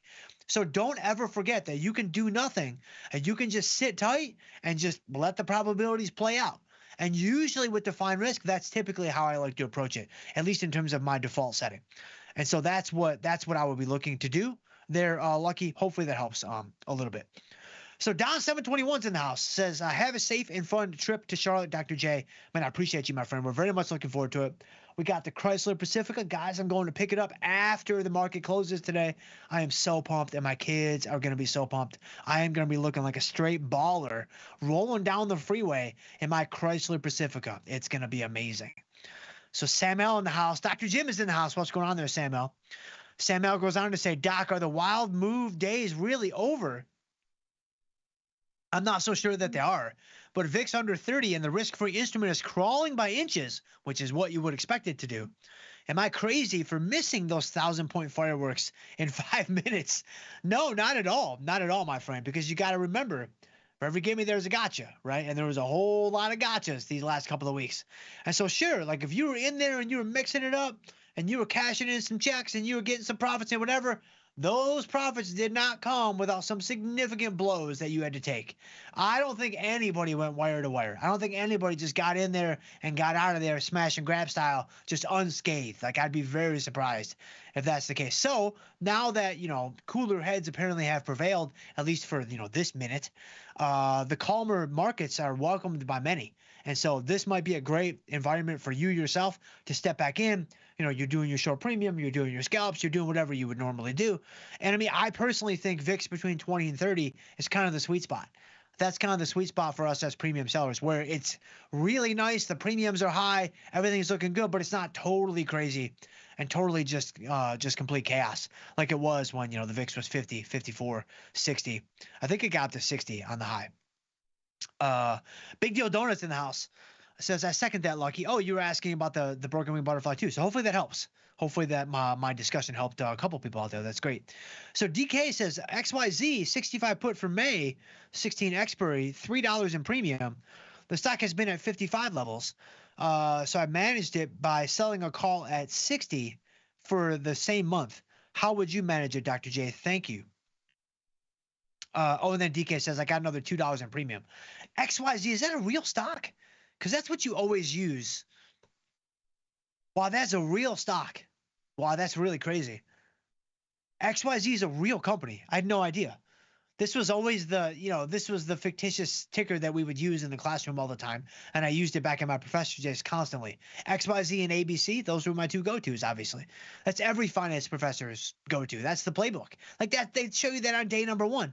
When you go to finance professor school, they're like, all right, listen, the only 2 tickers that you can use for your whole teaching career are XYZ and ABC. Like, that's it. That's all you can do. And I was like, okay, that makes sense. But now I'm looking at this. XYZ is an actual company. That's amazing. And so, but anyway, DK says a 65 put for the May 16th expiry, $3 in premium. Stock has been at 55 levels, so it's in the money. Your put's in the money. So I managed it by selling a call at 60 for the same month. So you went inverted. How would you manage it, Dr. Jim? Thank you. Great question. You got another $2. Okay, so you have a $5 wide inverted strangle, DK. You've collected $5 on it. That's fine. That's not bad. That means the most you can possibly make is a scratch. The best case scenario for you is you break even on the trade. And that would only happen if you hold the position all the way to expiration and it expires between your strikes. So you're probably not going to stay in the trade for that long. You're probably going to get out of the trade before that. But was this a good move? Is this how I would manage it? I think it's fine. I absolutely think it's fine. I think maybe you skipped ahead to kind of the end game before maybe I would have otherwise done so. Normally, if you've got an in the money short put, I much prefer to sell a call that's out of the money still. And so, let's look at XYZ. Maybe that wasn't a possibility for you. Maybe, if you go to the table view, let's get off that curve view. It's kind of making me nervous. And so if I go into the May cycle here, you've got a 55 call. You have a 65 put. So you're right here. Here's your put, 65 right there. Okay, so now it's making a bit more sense now. You can't really or couldn't really sell an out of the money call. There's no premium there, right? So the starting point for you is to sell the straddle. So now it makes sense to me. It's all coming back to me. I mean, Celine Dion nailed it many, many years ago. Why you went inverted from the very beginning, because that's where the premium was. And so I totally understand that. I 100% understand that. And so for this position, it kind of depends. It largely depends on what your outlook is for the stock, what your outlook is for this position. If this is something that you're like, hey, I want to be in at 45, out at 21, this is just a trade, I want to be over and done with it, like I don't have a vested interest in XYZ. Like, I understand that it's obviously done quite well for all the finance professors in the world, but I don't really give a rip one way or another about this company. If that's the case, then you did the right thing. I think going to the inverted triangle, you're kind of waving the white flag. You're just playing time decay now. You're just playing extrinsic value. You want to stay between your short strikes. So you still need the stock up a little bit, but not that much. Not like you would if you just had the 65 short put. So I think that's fine. If, however, this was a position where you were like, hey, I don't mind holding this for a long time. I kind of want to hold this for a long time. I don't mind necessarily being long XYZ for, potentially months or years to come. That would be a very different scenario. I would not have gone inverted in that context. I would have just probably kept the short put, honestly, and just played the in the money short put like I'm doing with Best Buy, or allowed it to get assigned and then taken the long stock and then either play just long stock or sell calls against it or whatever. I think that's an important distinction because so many of you out there, I know that Tom hates this. He absolutely hates this, but it doesn't change the truth. It doesn't change the reality. Many of you out there, and rightfully so, mind you, many of you guys out there and gals out there, you have portfolios where you have long stock, you have long indexes, you're playing the market to the upside. You're not 100% doing straddle swaps, right? You actually have some assets that are earmarked just for kind of the general drift of the market moving higher. That's exactly what I would do myself. That's exactly what I do myself, right? And so I actually really, really, really like that approach. Now, some people, they like to go all in on the active side. And I think that's fine too. There's so much potential there. I 100% understand that as well. But I don't think that it's realistic for us to expect that a lot of you guys out there aren't thinking about, hey, what if I have a long-term view on this? What if I have a long-term bias on this? Is it an option for me to just inventory this position and hold it for the long term? The answer is yes. It's 100% yes. And so that's why I wanted to bring this up, right here, DK. Again, this may not be your context right now. If it's just a trade, I think you did the right move. I'd probably do something similar myself. If it wasn't an investment, I probably would have handled it a bit differently. And so hopefully that helps a little bit. But let's see, YouTube Jim is in the house. Greetings, Dr. Jim and the crew. What's going on? Out of the bunker and ready for some low-level humor. Yes, it's going to be right there. I think we've been like a CC+ the last couple of days. We're not even up to our normal B- quality. And so we'll get rested on the vacation. And by rested, I mean we'll get completely worn down by chasing the kids around North Carolina and South Carolina. And so, yes. But thank you so much, YouTube Jim, for being here. I appreciate you very much, my friend. Emmett's in the house.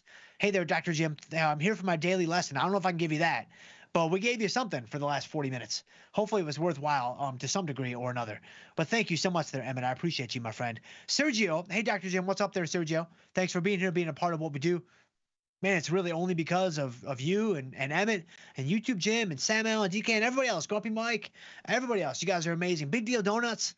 And so many others that obviously I'm missing, but the few that I happen to mention already on the show. Thank you guys so much. Grumpy Mike says, is the swing set done yet? It is not. Does it have one of those awesome metal slides? Yeah, that are 200 degrees in the summer. So it does have a metal slide. The slide is plastic. So these kids, they got it easy, man. These kids, they got it easy. Growing up in the 90s, growing up in the 80s, I had to get a tetanus shot every 6 months. It's just part of my regular, routine. It was like a daily vitamin, a little daily tetanus shot. Right? If I was going to go out and, slide down the metal slide in the backyard, that was 200 degrees, as you correctly stated there, Grumpy Mike, 100%. So it's not done yet. Because again, I'm not exactly gifted at putting things together. Not at all, mind you.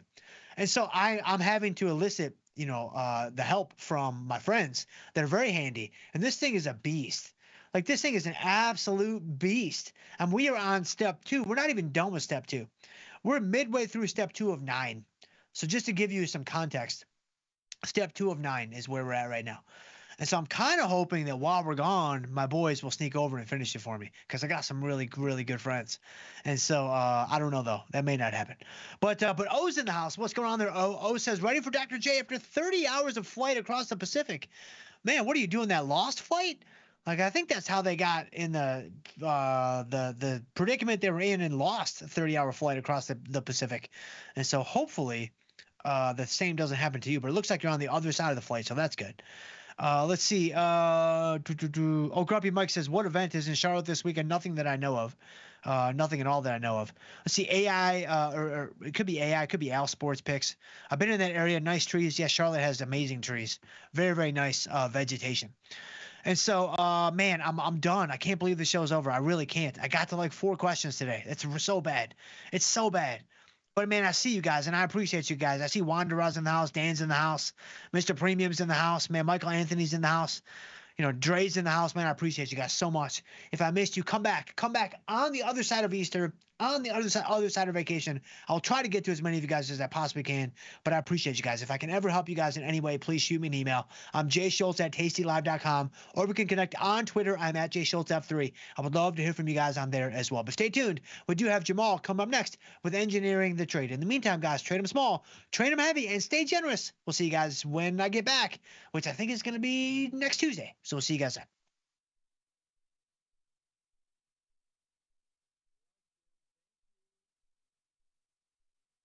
Dear Cheapo Airlines, thank you so much for sending my luggage on a magical side quest instead of my planned destination. I am glad that I had the sustenance of the single pretzel I was served on board while I was waiting for my bag to arrive. Looking forward to your reply, because surely the response can't be as delayed as long as my flight was. Warm regards, Bettina. Sometimes it feels good to get smart. Get even smarter with live trading insights. and some life taunting. Every day I do God's work here. From the smart mouths at Tasty Live. If you missed the live show, here's our cherry on top weekly recap. Well, we got No Vanetta today. She's out on a secret mission. Is this correct? She's on a secret mission in New York City. But yeah, we're doing a funny little promotion, and we're going to see how it goes. And there's an outside chance, very small chance she gets arrested. Yeah. So you guys sent me to New York to deface a national treasure, and I did not get arrested. No, in partnership with a testicular cancer charity, we mounted cherries onto the back of the Charging Bull on Wall Street, and it was awesome. We did a test run last night at midnight. People went nuts for this. Some guy yelled at us, and this other guy was like, oh, he's just cranky. But it's all for a good cause. We're out there for a couple of hours. Do you think he... I have no... She knew the Omaha was coming. Like, she got the little ball that came down and was like, okay, Tony's going to go there. Get the full scoop by checking out the archives at tastylive.com.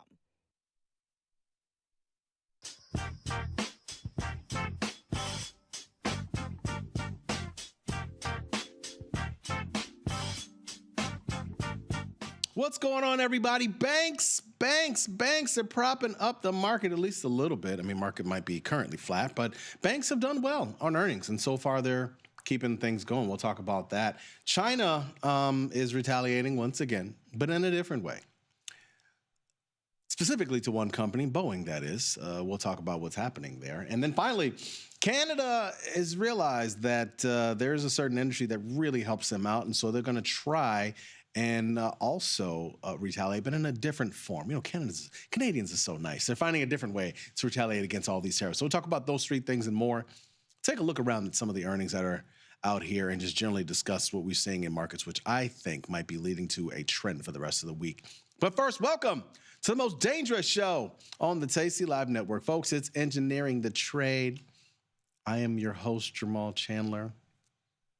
I did watch just a little bit, just a tiny bit, of the WNBA draft last night. I found out who was going to Chicago. Actually, you know what? I did know both players, but the one that intrigues me the most is Hailey Van Lith. I've been following her career for the past 2 seasons. 2 seasons ago, she went to LSU. She played with Angel Reese, who, of course, is the current star of the Chicago team and Chicago Sky. And then, of course, she came last night. They played together at LSU. So Hailey Van Lith got drafted.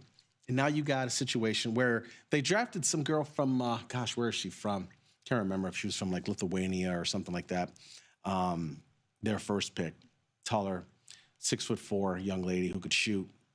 And then you got Hailey Van Lith. You add her as a point guard to the mix. It makes the Sky really an intriguing team. It does. You got 2 former teammates. It's going to be interesting. But overall last night, just watching that draft,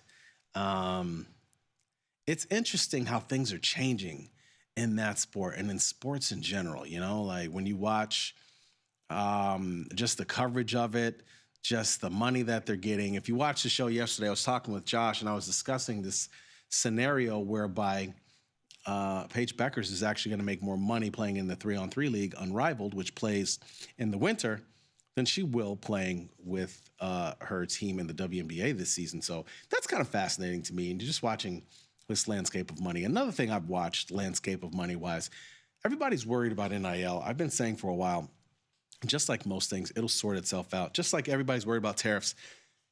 At some point, it all sorts itself out, right? So with NIL, for example, I'm sure a lot of you probably heard this story. There's a kid who was quarterback for Tennessee, and he wanted basically a raise. I think he was supposed to make $2.4 million this year. He wanted to make $4 million this year, and he was trying to push them to do that, them being Tennessee, and they said no. They backed down. I should say they didn't back down, I should say. They said no and sent him packing. And I think that sends a message to a lot of other players who are going to want to try and re-up. This is how you know at some point they're going to get these 2-year contracts probably going on for some of these players. And even if they do, there's always going to be somebody who wants more. I mean, since when has a 2-year contract ever stopped anybody from trying to renegotiate and get more, right? So I think at some point, first of all, I am not against people trying to maximize their value. But at the same time, I think you have to have a situation where people can't just float from one place to the other and get more money. That's something that we saw with jobs at the beginning of pandemic, right? In the U.S., we saw people floating from one place to another and getting more money, getting a newer job, and probably having to come into work less, and just all these different things. It was a I guess you want to call it a buyer's market. In a way, it was a employees market, and then as you figured, eventually, once whether it was inflation or something else set in, it's going to become an employer's market at some point in time, right? So I think for the last few years, you talk about once NIL started, it's been a player's market. But sooner or later, it's going to become a university's market. Not that I necessarily want that. I'm telling you, because when the universities have control, I mean, that's not too different than when the NCAA had control. And that wasn't necessarily fun. It was unfair, to be totally honest. You had coaches, and remember how we got here. You had coaches that were making millions of dollars off of the players who were playing for them. But then it's like, oh, they're getting free tuition. Yeah, okay, they're getting free tuition. But these coaches are getting a ton of money, and then if things don't go the way they want, they can leave that year, go to a school, and they'll be coaching the very next year. Meanwhile, the players that they recruited, they spent so much time with, getting them to sign their deal to come to a school, they were stuck there. And if they wanted to leave, they had to sit out a year. And that sucked. So that's how we got to this landscape. I do think at some point or another it's going to fix itself. You know what I mean? It's going to fix itself. Sergio, what's going on, man? Sergio's asking, how is the training of my son going? Well, I'll tell you, Sergio, since it's just you and me and only a few people here listening, it's going really well, actually. My kid is, my kid is 12 years old. He's 5'8", about 140 pounds, actually. He was like 150 last year. He actually dropped 10 pounds. He's gotten a whole lot of muscle. We'd actually take him to, he's paused it for right now, but we've done boxing training, which has really kind of accelerated his athleticism. Right now, he's definitely one of the bigger and stronger kids in his class and the next class up, actually. Now, he is also a little bit older for his class. He's in 6th grade, but he's 12. He'll be 13 later this year. But the one thing that we've done differently is the way that we try to go about any travel sport. We're not going to any travel sport unless we believe in the coaches, we believe in the team. That's counterintuitive to a lot of situations these days. Most people just put their kids on a team and there's like, they'll play on this team and everything else will figure it out. But you know what? There's a lot of things that play in the dynamics of any travel team. I mean, you don't know what the parents are going to be like. You don't know what the coaches are going to be like. And yet you're supposed to pay, for example, $1,000 to $2,000 to be on some team for several months to a year when you don't know anything about the situation you're walking into. And so we've done that before. And we did that before with my older 2 kids. And we're not doing that this time around. We're going to take our time, especially when we know we got a little dude on our hands. He plays football. He plays basketball. Those are his actually favorite 2 sports. He's playing baseball right now. Matter of fact, I'm glad you mentioned this. This is, before we move on to the slides, game 1 for our baseball season. It's the last season my youngest is playing baseball, which means it's the last season that I'm going to be a baseball parent. And I've only been a baseball parent during house league seasons. I've never done travel baseball on purpose. But it's kind of fun. It's going to be our last season. We're just starting game 1 tonight. It's probably going to be a balmy 40 degrees in our game, but hey, it's a night game. We'll see how that goes. Let's pull up some slides. Let's talk about some of the things that we're seeing in today's markets. Like I said, it's the banks. The banks have done well. We'll see how we end up closing. I have faith we actually might close up positive today on the S&P, but if we do, that's 3 days in a row. 3 days makes a trend. Last time we saw that was over 2+ weeks ago. That we saw 3 days up in the S&P 500. And a lot of it, you have to say, is due to banks. Friday, JP Morgan came out. Things ended up being good. And yesterday we had some earnings and I forget the main banks. I think it was it. And then, of course, today we had Bank of America. And then was it Bank of America and Citi. So bank earnings have been sort of driving this little bit of rally so far, which is good. Sometimes when you have these big drawdowns in the equity markets, prior to earnings kind of end up coming along and settling things. Again, that's just my unofficial sort of data point that I feel like I've noticed at times throughout the years. Of course, it can be opposite too. Sometimes you have a really volatile earnings period, and then once all the earnings are done, then things calm down. But again, we came into this earnings cycle really volatile, really hot, right, with big, huge ranges in the S&P 500. Then you couple that with the fact that this is going to be possibly a quiet week. Tomorrow will really, I think, be interesting to see, because tomorrow, and I'll talk about we'll mention this. I might as well mention this now. It's on the slide later in the show, but VIX expiration, the April VIX expiration is tomorrow. And again, for those who are not aware of that, all those April VIX options, they actually stop trading. Your last time to trade them is today. Tomorrow, those options will settle to where the VIX future settles in the morning, and you have no way of trading those. So typically what we tell people is just roll your VIX options. If you have an April VIX option, roll it now. Unless you're just like out of the money, then you just want to see what happens. But who knows what the VIX print is tomorrow? Because like case in point, April VIX right now is trading 29. Say we wake up in the morning and the market's down big for some reason prior to the open.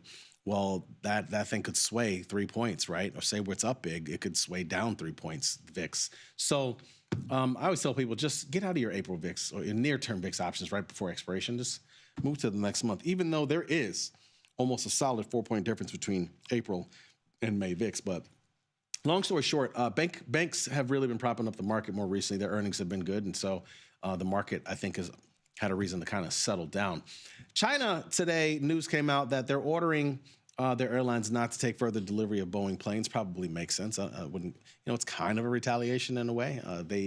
That's obviously one of the reasons why Boeing is down, and that's something maybe you'll start to hear, right? Like company-specific news based on this tariff situation. By and large, we haven't really heard that many, so many company-specific news. We have talked about a lot. We have sort of assumed a lot. Like Apple's probably, in trouble. Obviously, Nike is one of them. Lulu, right? Restoration Hardware. All these different companies that we have seen move based on the expectation of what's going to happen with their earnings, right? Because they get a lot of product from overseas or et cetera, these different companies. But that's kind of one of the things that we expect to see Jeez, I got distracted. Yeah, Haley Van Lith is. This is one of the things that we expect to see going forward, right? Like how company-specific news is going to shape itself based on what's going on with the tariffs. So Boeing is one of the first direct ones that I'm kind of hearing about, right? Where literally they're saying, don't buy any more planes from Boeing. So something to keep an eye on, especially if you're going to trade Boeing and Boeing earnings. I mean, I think we're going to continue to hear more stuff about tariffs and earnings. Finally, Canada, which does have quite a bit of tie to the auto industry, they're doing something different. They're saying, we're going to provide some tariff exemptions for those automakers that decide to stay in the country. So they're giving a reprieve basically to like the GMs and the Stellantis, and I can't remember how much business Ford does there. I don't really know. Again, I look at the price action to help determine all of this, but that's one thing. Again, another situation you're starting to see more. Then now this is, this industry specific now, right? All automakers who do business in Canada will give you some exemption on these tariffs if you just stay here, because they realize it hurts them more if they decide to leave based off of the tariffs. And not that those companies want to leave anyway, but it's kind of a no-win situation, right? I mean, they're not going to leave. That's cost too much. And again, how can you I was talking about this with somebody the other day about, I can't remember exactly their business, but you can't leave. I mean, it's probably going to cost you more. And then who knows, like how long this lasts. It might not last long at all. And so it's tough for a lot of these companies right now, but this is the scenario they find themselves in, Leftovers. Gmail is the email of the people. Let's move to the next slide. Survey of respondents who currently use the following email providers: 75% Gmail and Google. This is one of those reasons I think they had that antitrust thing against them, Alphabet, last year, because they got so many things tied together. I remember when I got on Gmail, I think it was 2000, I believe. I remember being one of the beta testers of it. I was in grad school at the University of Wisconsin at the time. And I remember a friend of mine in my research group, I remember him sending me the email. He's like, you want to be one of, on the beta test? I was like, yeah. He's like, all right, I'll send it to you.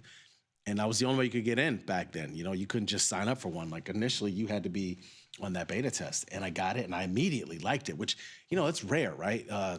At the time, I think I was one of the users of number 3 on the list, Outlook, Hotmail. Yahoo Mail is number 2, 31%. I actually have a Yahoo account. I have, like many of you, I have multiple accounts, but Yahoo, the account that I use is actually for like, you know, specific emails. If I buy something, and, you know, they always request an email nowadays, right? Well, most of that stuff goes to there. Yeah. I think before that, before I was Gmail, I had Hotmail. And I think a lot of you have had Hotmail over the years. I'm sure plenty of people have. It shocks me now when I see people who still have Hotmail. It's kind of funny to me. But about 25% people use that in this survey. And again, you know, you can obviously choose multiples in this survey. So if I'm choosing multiples for me, I have a Gmail and then I have Yahoo Mail. And those are it, really. Well, I mean, I haven't, I use Outlook as a client, and that's totally different for my tastylive email, which is jamal@tastylive.com, by the way. Plenty of you have emailed me over times. That's the client Outlook, but I do not have a Hotmail anymore. At least I don't think so. I don't know. I should check. Apple iCloud Mail, I've seen people who use that. 17% people use that. AOL Mail, 10%. I mean, seriously, if you're still using AOL Mail, you know who you are. AT&T Mail, 9%. Spectrum Email, 8%. Why? And then Xfinity Email is 70%. Why are people who I don't understand these people who use these cable related emails, Xfinity and Spectrum. Like, really? Why? Why is that? I don't get it. Help me understand. Let's move to the next slide. Smack Love and I see you, man. I'll talk about it a little bit when we get to the platform. Weekly put calendar in UAL. This is the forward curve, still in backwardation. And like I said, this April is about to roll off today, so it won't be as bad of a backwardation.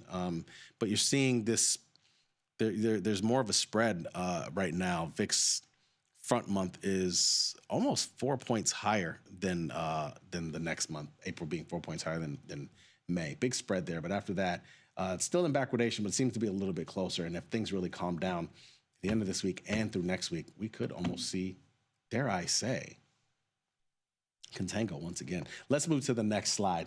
To look at this from the standpoint of the last few weeks, I always like to do this over the last 4 weeks. You can see things have calmed down, right? We're the blue line. The week before was very ugly. Of course, we had those big, huge moves, and that does nothing for calming volatility down. But we've calmed down. You could say there's, I don't know, almost 20% difference, maybe. Not quite 20% difference. I'm wrong. But, you know, there's the big, between the front 2 months, you can see it's starting to deviate a little bit. And again, you can see the previous 2 weeks where we were before, things were kind of flat, but they were not as bad.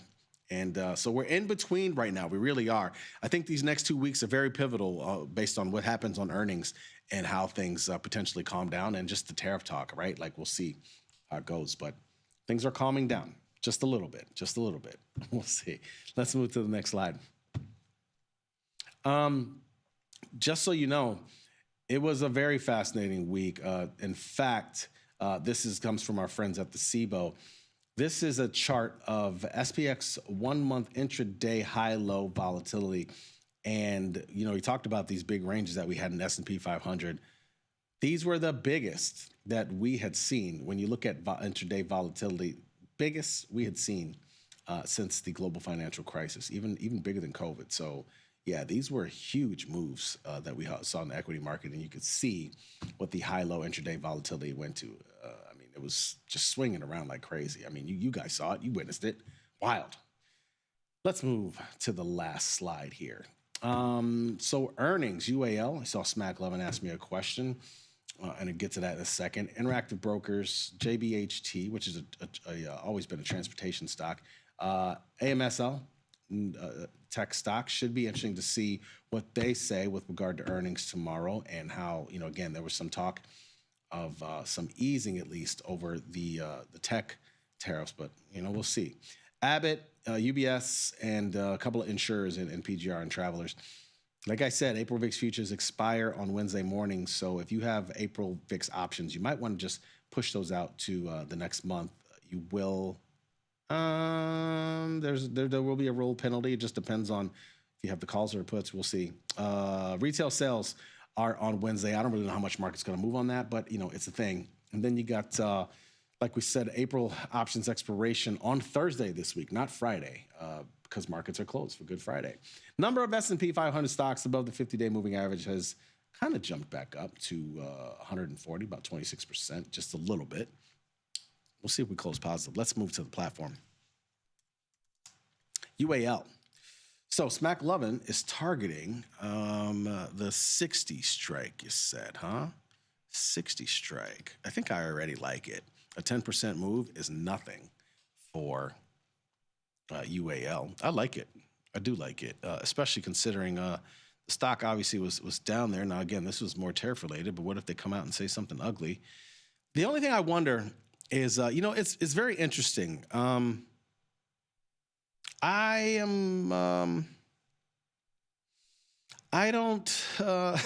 to think, how exposed they are to this. I mean, one of the things that does go in their favor is oil, right? Oil dropping the way that it has actually works out well for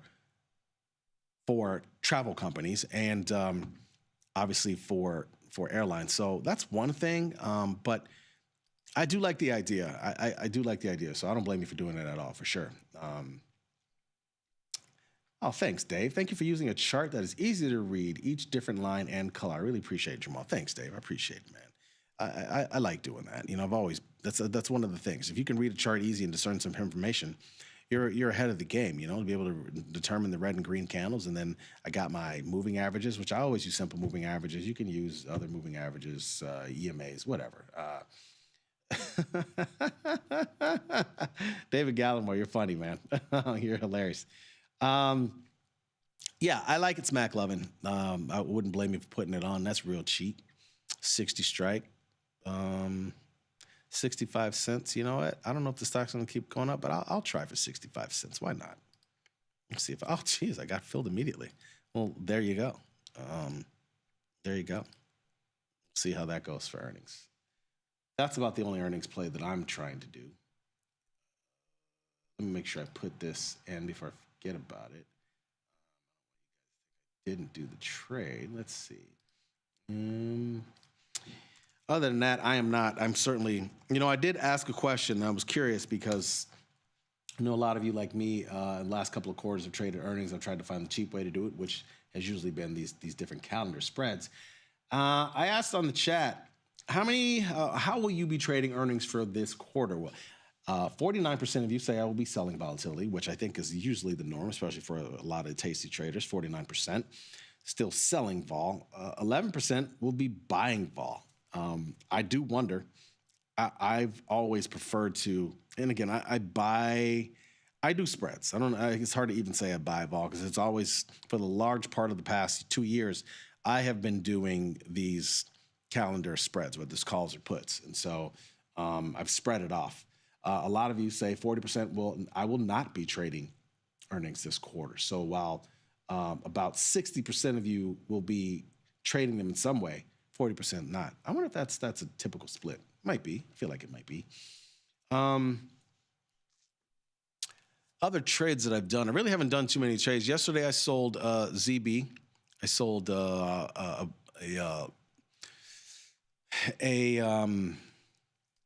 Condor in there.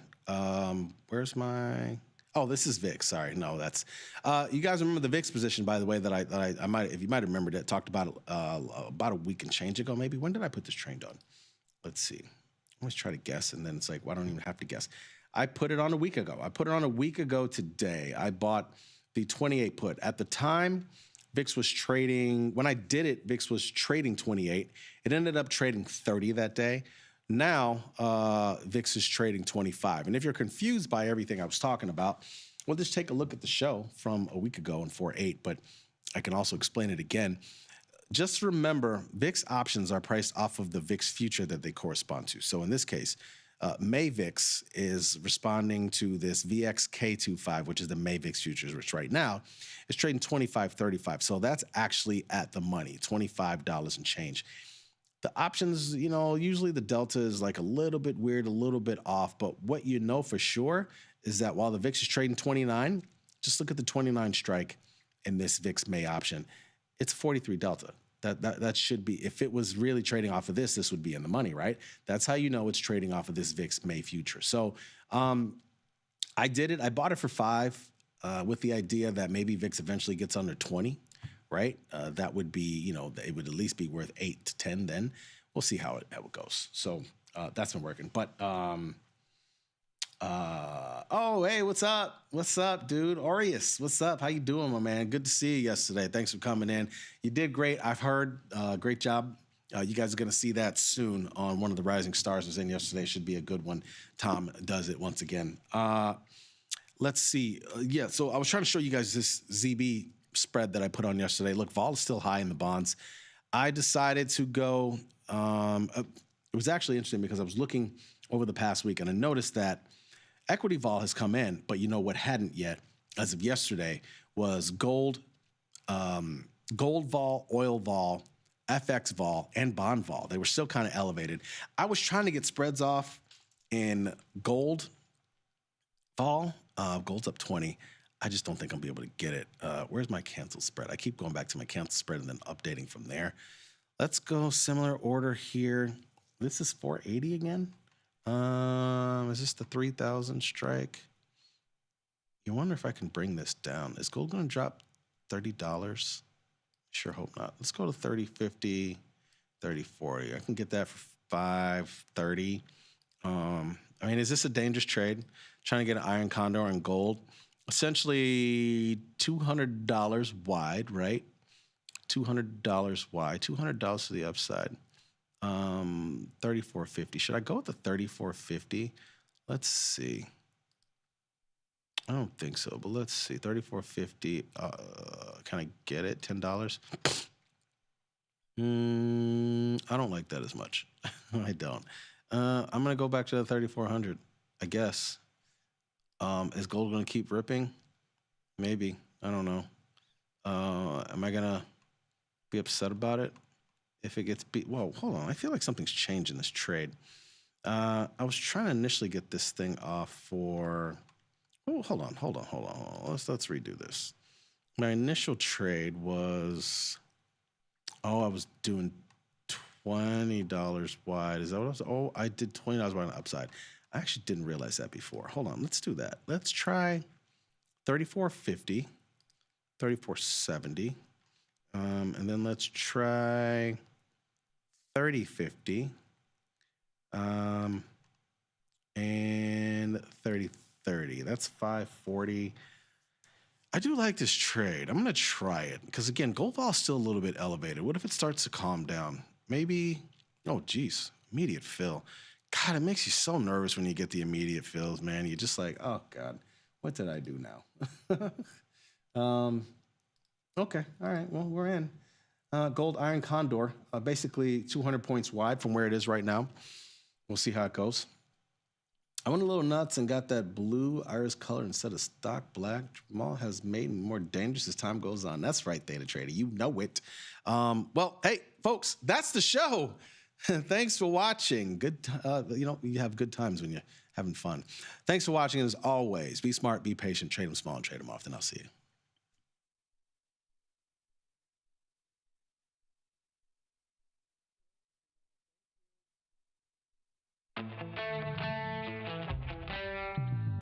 In the world of investing, a beast lurks between the numbers. Some watch from the safety of the sidelines, but others saddle up and ride that one-ton rowdy ribeye for all he's got.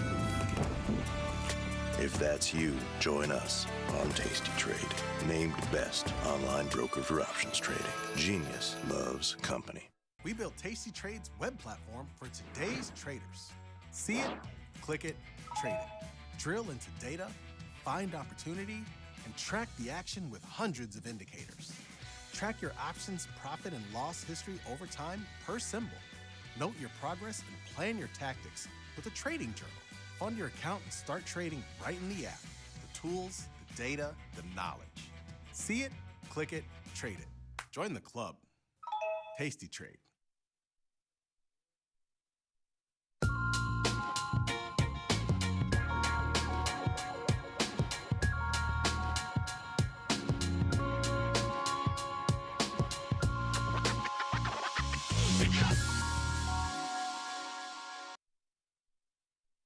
Hey, everybody. Well, tonight charts and the market's doing nothing. It's the ES is exploding right now by 0.03%.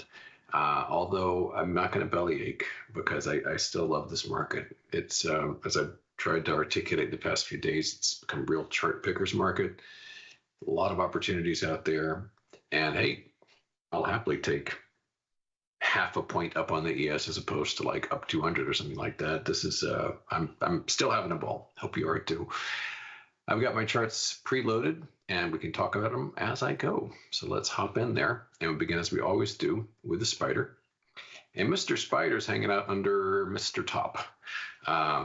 This top, we've got kind of three key lines here.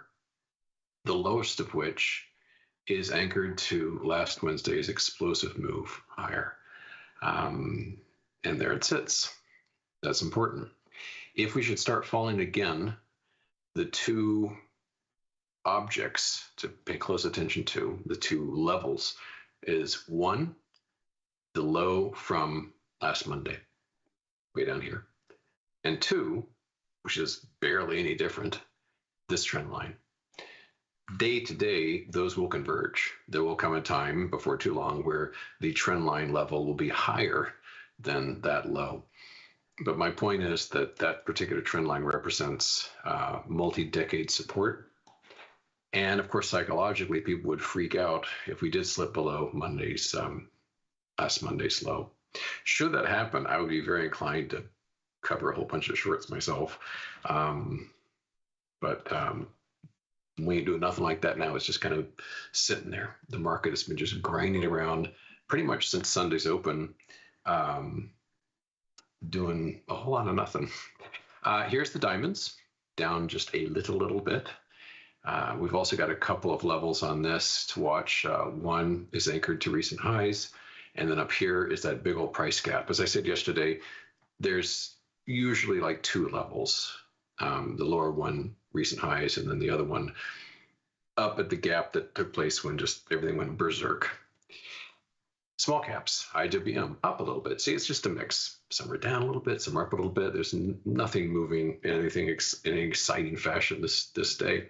IWM fell a lot farther, and its bounce has been relatively feeble.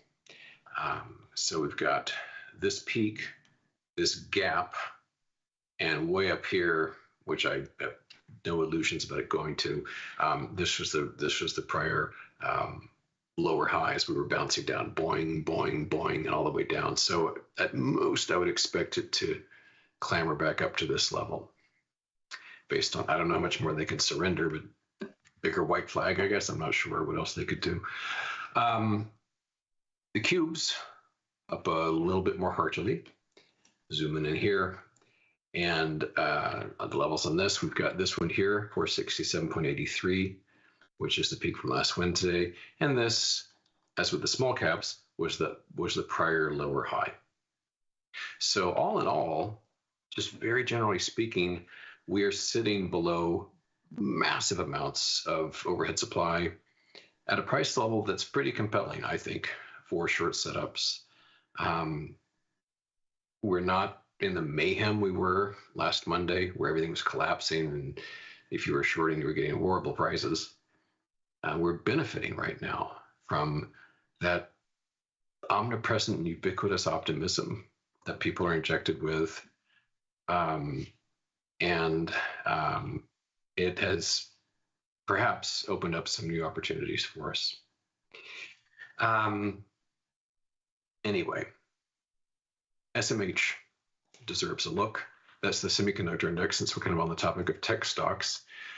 This has been a whole quartet of lines like so, pretty evenly spaced too, interestingly enough.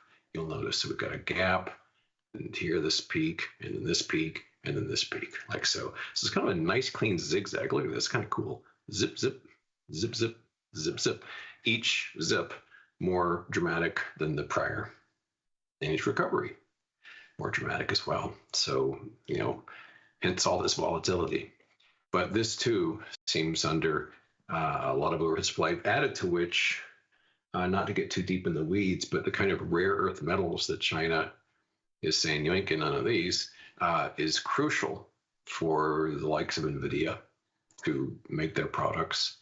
And this is becoming like a minerals war at this point, now that we've alienated Earth. So we live in interesting times. So that semiconductor's looking pretty vulnerable there as well. As far as EFA goes, this sealed its gap and then some. The gap had been down here, like so. We went zipping past that today. I'm still in this position, though. One thing, it doesn't move that horribly, so I'm comfortable taking a little heat on it. I've upped my stop to today's high, but I really like the looks of this setup. The fall was very dramatic. The recovery was just as dramatic. We've erased virtually all of that plunge that we saw for reasons I can't imagine, because the world has changed so much. But yeah, EFA is looking interesting. I would also mention, as far as China goes, it's like much sloppier. I wouldn't trade this. It's just a pretty inscrutable graph. But it is interesting that I read that China has, as is the fashion for governments, stepped in, and not only has their so-called national team plunged the country deeper into debt to buy stocks in the open market, but they've let the hedge funds know and big investors know, yeah, you're not going to sell any more stock, or else we'll be paying you a visit. And so, they live in a dictatorial state where nobody really wants to be disappeared into a prison somewhere. So it's like, well, should I be tortured or just not sell stocks? I think I'm going to go with holding them. In fact, I'll buy some stocks. So the Chinese government is terrorizing its investors there, saying, lay off the sell button, kiddo. At some point, the U.S. will do the same, not to that degree. I don't expect I'm going to be disappeared, but I'm highly confident at some point in the not too distant future, the government will get cute and they'll ban short selling and they'll make puts illegal or God knows what else. They've done this sort of thing before, time and again. Anytime they run out of ideas, they go after the villain, which looks an awful lot like me. People who, sell short and who are, the bears, which constitute like 0.00001% of the investing population, but somehow we're so powerful we can make markets collapse. So I'll never say how. Gold keeps on keeping on. It is tremendously powerful. God bless it. Doing great. Yay, gold. Silver is also a little green. It's as I say this every day, sorry, but it's at the mercy of gold. As long as gold keeps kind of muscling higher, silver probably kind of like a little brother kind of tag along behind. If gold ever starts selling off, I think silver will melt pretty quick because it's so relatively weak compared to gold. It's so dependent upon precious metals being strong in general. But hey, I'm a fan of silver too. Keep going. Miners, another good day. Here's GDX up over 1%. New multi-year high on this.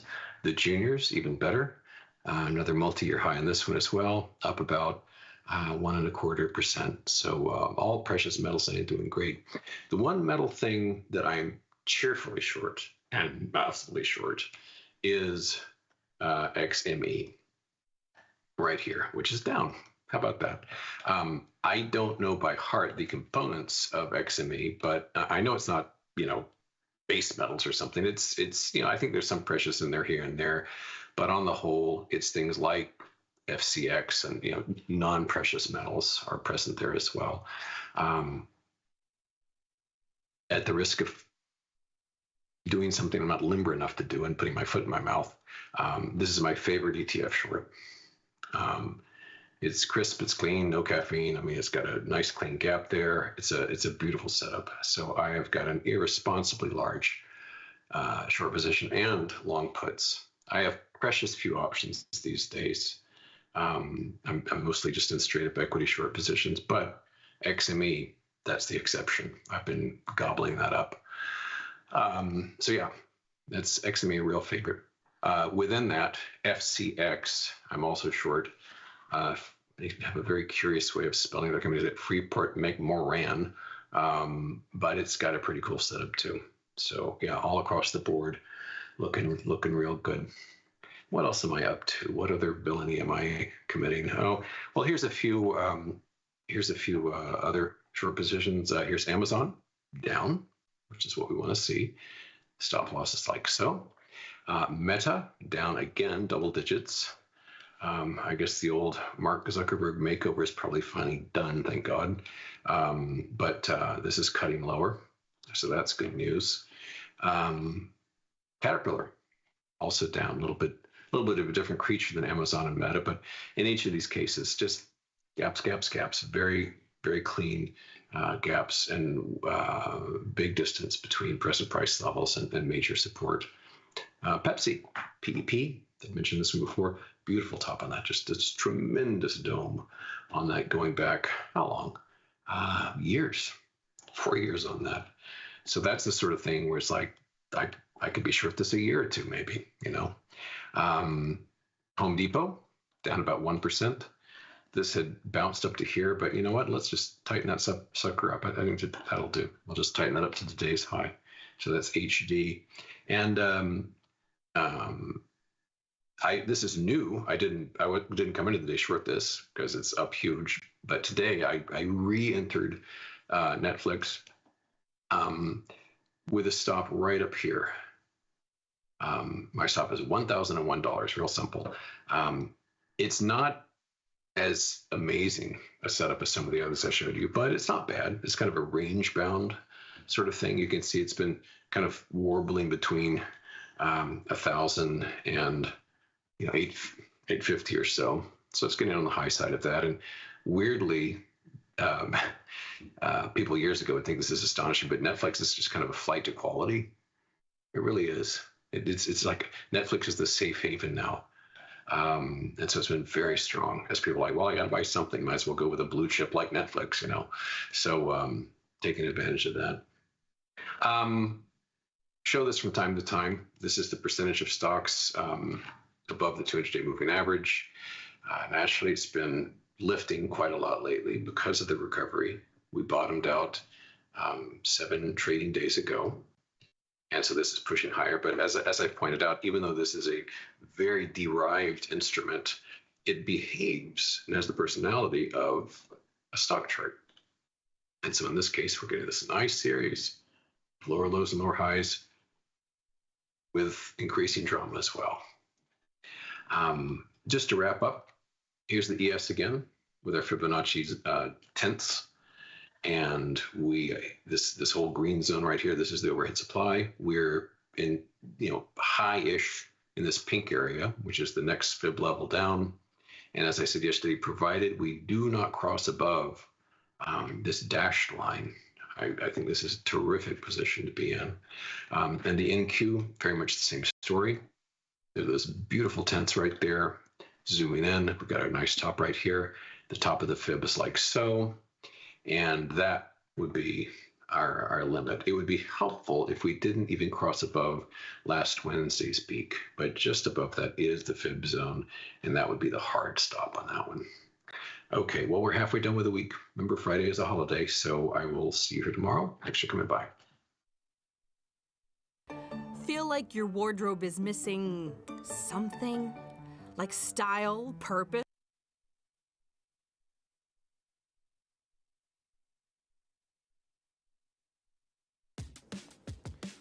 Look who's back testing.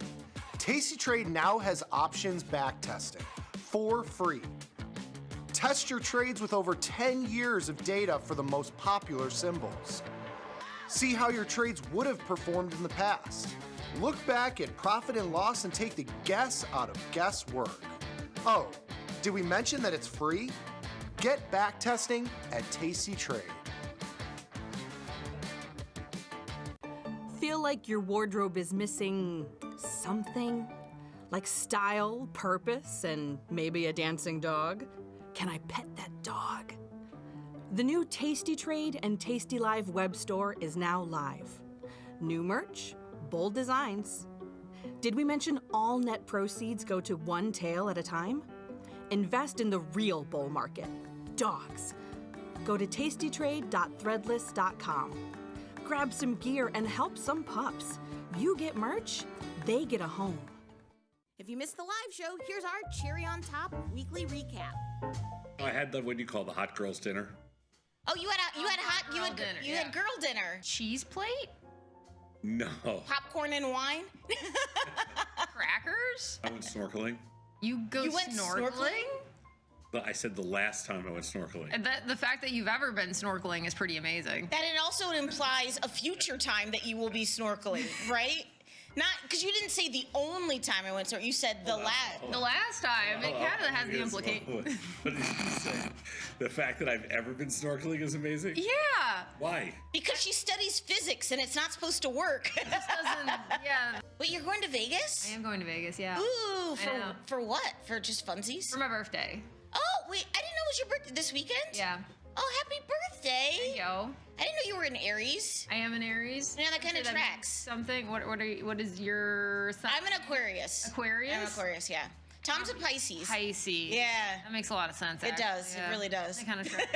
I don't even know what that means. Sure. Whatever. I think it means you like fish. What happened, girl, during last call? I lost my You want to talk about it? I lost my beret. You didn't lose it. I found it. So you got. I'm thinking of getting rid of it. Oh, new look? I'm thinking of the new look. You should do a faux hawk. Oh. What is I think you nailed it. I don't know. No. Cornrows. I could see rocking some cornrows. Yes, cornrows. I think you should go to Flavortown and just get the Guy Fieri spikes. Boom, platinum tips. Platinum, yep. Is it true? Did you skip the beret yesterday? On the clothes. Oh, it looked like it looked like a decrepit old grandmother. It was so gross. It's like that old monster from Tales from the Crypt.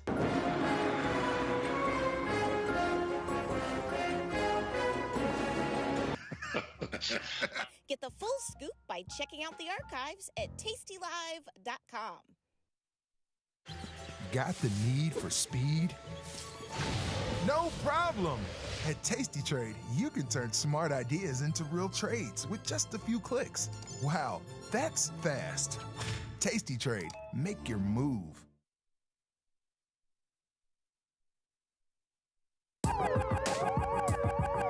Ring the alarm, hey, ring the alarm, boys. Turn up the charm. Listen up, y'all. Get out the damn stall. It's the last call. Hey, the last call. The last call. The last call. Tomas, we are back, my friend. You know what that means? Time for the last call. Even the S&Ps, well, they're down $5.75. I don't tell you the whole story here because they had pretty good range from overnight to right now. 70 handles, basically unchanged. But look at the volume here, 962. We are definitely taking a little bit of a breather. Like I said earlier today, the market's taking a little bit of a breather. NASDAQ, gotcha. Up 27. Russell basically unchanged. NASDAQ basically unchanged too. Dow down 100, basically unchanged also. Volatility down by 20 cents, Sadnov. It was $1 lower earlier today when even the S&Ps were closer to their highs. But volatility hanging in there today. I think we both suspected that volatility would hang in here after the way it got creamed yesterday. But still, if you look at, like if you go into SPY, just to show you the power of premium and change here. Let's go to the change here on these options. Here you go. I'll look at a deep in the money call with the market basically unchanged, or even the at the money straddle. You're looking at this at these stocks at these option prices being in $2.75 on a nothing move here when they really should have 10, 12, 15 cents worth of theta decay a piece at best. They're down $2.75. That's just the power of premium contraction, because we certainly saw premium expansion last week. Bonds are up 7 ticks, Sadnov, 114.23. When Chris comes on today, he might have a reason why the bonds were so weak over the last couple of days, but I'll let him talk to you about that. Bitcoin down 930. Sadnov, that's a little bit of a teaser. You see what I did with Chris there? He's going to give you the reason why the bonds were lower last week. food for thought kind of thing. That's so people will stay on when we bring on the overtime crew. Yeah, the reason I didn't give you a nod or acknowledge it is because You're going to say something extremely mean right now, right? I'm not going to say anything mean, but I'm just going to say if Chris really knew why the bonds were down last week, he wouldn't be working here. No, he has an idea why they were looking in the rearview mirror. Now, not okay. But I have an idea. You know what? Let the gentleman talk, okay? And then you can pass judgment, okay? You got it. Bitcoin down 900 and change, oil down 13 cents, gold up $17, back near its highs, 32.44, only $5 off of today's high. Silver up 13, net gas down small after being down about 10 cents lower than this. Net gas caught itself a little bit of a rally. And the euro Sazonov is down small off of its highs. Really an equity market today, even though there's been a kind of a breather day. You got Meta down 10, Google down 3, Amazon down 2 and change, Microsoft down 2 and change. I think you have Apple bucking the trend of those guys. Apple up small now, 6 or 7 cents. But the real mover today, Netflix up $50, Palantir up $5. A couple of Nvidia up $1 and change. That's all I got. Yeah, this was there's some interesting trades today. Gold's one of them. They rallied gold, but they absolutely, for the first time, destroyed premium in there. Like literally destroyed it. That was good to see. In gold and GLD, if you have a position on either of those two, I guarantee it was a huge winner today. Gold and GLD, they crushed premium in both of those. Yeah, our biggest loser was Netflix. I have a strangle on there. I positioned myself for the end of the week, thinking they wouldn't add too much premium, but up $50, could not defend it. And from the opening bell, when it was up about 15 or so on the opening bell to up 50, they just pumped juice in there all day, and it was a battle. It's just been sitting too, right? I mean. Yeah, after the morning rally, it's just been sitting here, but it's a battle. They pumped in about. I have a bunch of strangles in there, and I'm going to tell you right now, just off the top of my head, they pumped in. They pumped in about $4 in premium into the strangles in there today. It's hard to tell because it's such a large move. I know. To go back and see the. I've tried to back into it. I've made 1, 2, 3, 4, 5, 6, 7 Netflix trades. It's not a very liquid stock. 7 trades in there, you're going to give up like almost $1 and to make 7 trades, and then you're also going to have to deal with a 50-point up move, which is huge pre-earnings up move. Scares me a little bit, but we'll adjust on before Thursday's close. Tonight, the 17th sound off. Today's the 15th, tax day. You got 2 more days before earnings, and they're on the close on the 17th.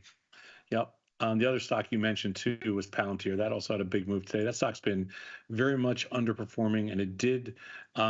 It was really out of control all day. But at the end of the day, they crushed premium in there too.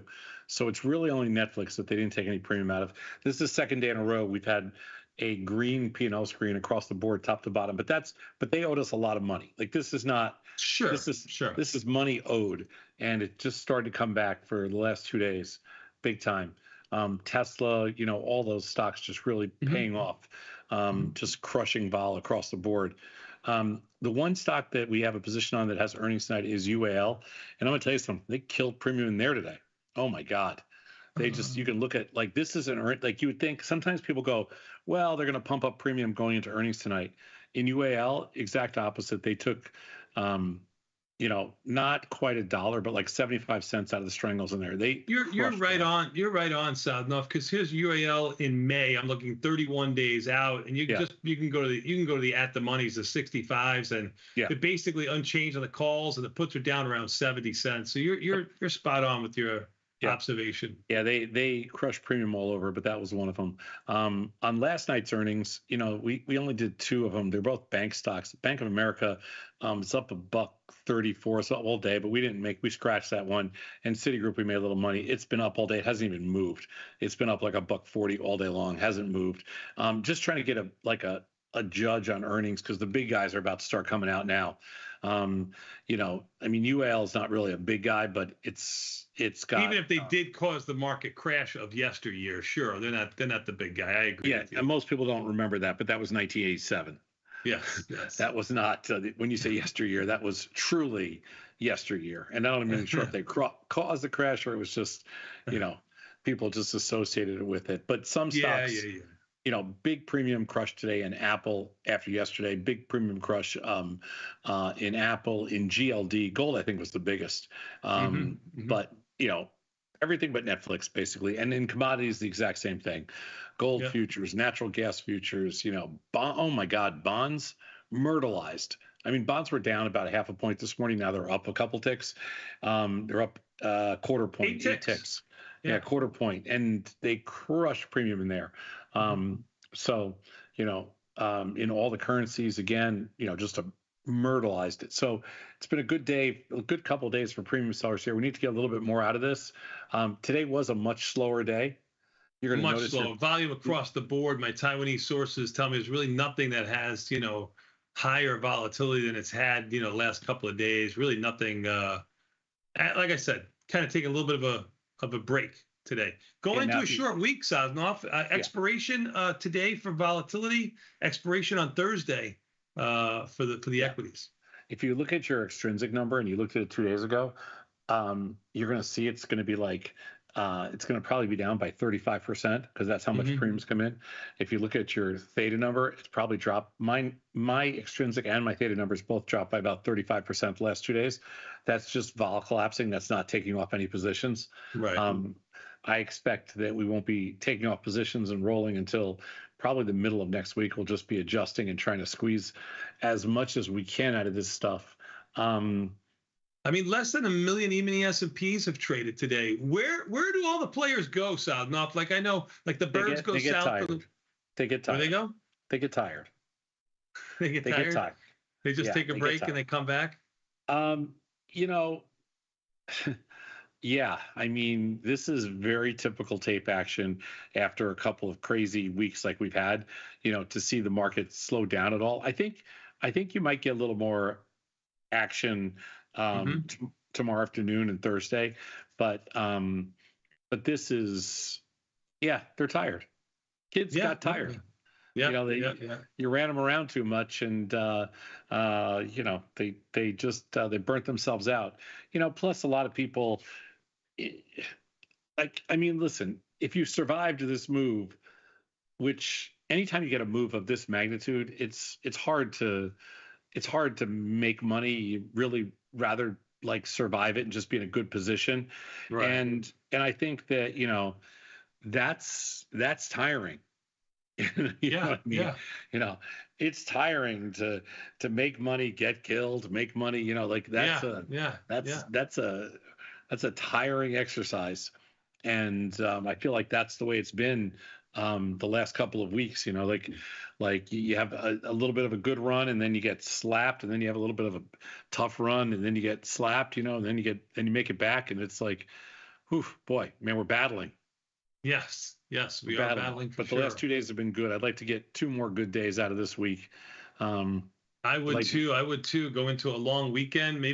So let's talk about volatility real quick here. Down 10 cents. We both felt that it was hanging in there today after the way it behaved yesterday, meaning getting smacked for the last 2 days or so. Yeah. What do you think about volatility now going into the long weekend? That might kind of show a little bit of weakness in volatility, or you think that there's risk over the weekend and volatility is going to stay right where it is, maybe even be bid? What do you think?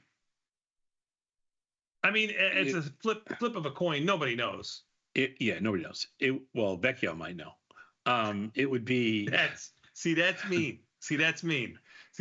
You can do that to me. You don't do that to my little friend over there, okay?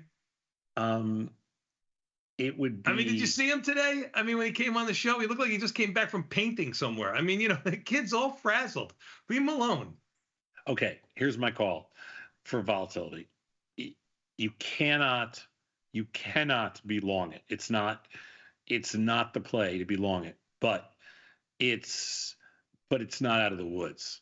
But you just can't get long. Like, you can't play for another pop and vol, even though the likelihood is that, we have not seen the last of these ugly, sell-offs. We have not seen the last of, we haven't seen the last of anything, but you can't be long vol here. I don't think it's the play. We would almost go with that across the board, right? Yeah, exactly. Yeah, exactly. Jay Powell talks tomorrow around 12:30 Central Standard Time. Maybe that's why volatility catching a little bit of a bid here, even though the market is going down ever so slightly. Yeah, I don't think Jay Powell matters right now. I don't think Jay Powell, a single tweet by Trump will trump a Jay Powell speech. You can't. That's like using a dirty word as an adjective, as a noun. You can't say Trump. You can't say Trump. Can't do that. Trump. Trump trumps Powell if it's tweet versus speech. And that's just the nature of the market that we're in right now. So, so I don't really think what Powell says is I know, but does it keep volatility up today and it gets, maybe a little bit more tomorrow, especially if we're higher? Now, if we're lower, it'll probably stay bid a little bit. But if we're unchanged to higher, maybe after he speaks, it really gets crushed. Well, I don't read anything much into this. And the way they took premium out of the bonds finally yesterday and today, I kind of feel like there's not going to be much to a Jay Powell speech here. I think this is going to be, I just don't think there's much there.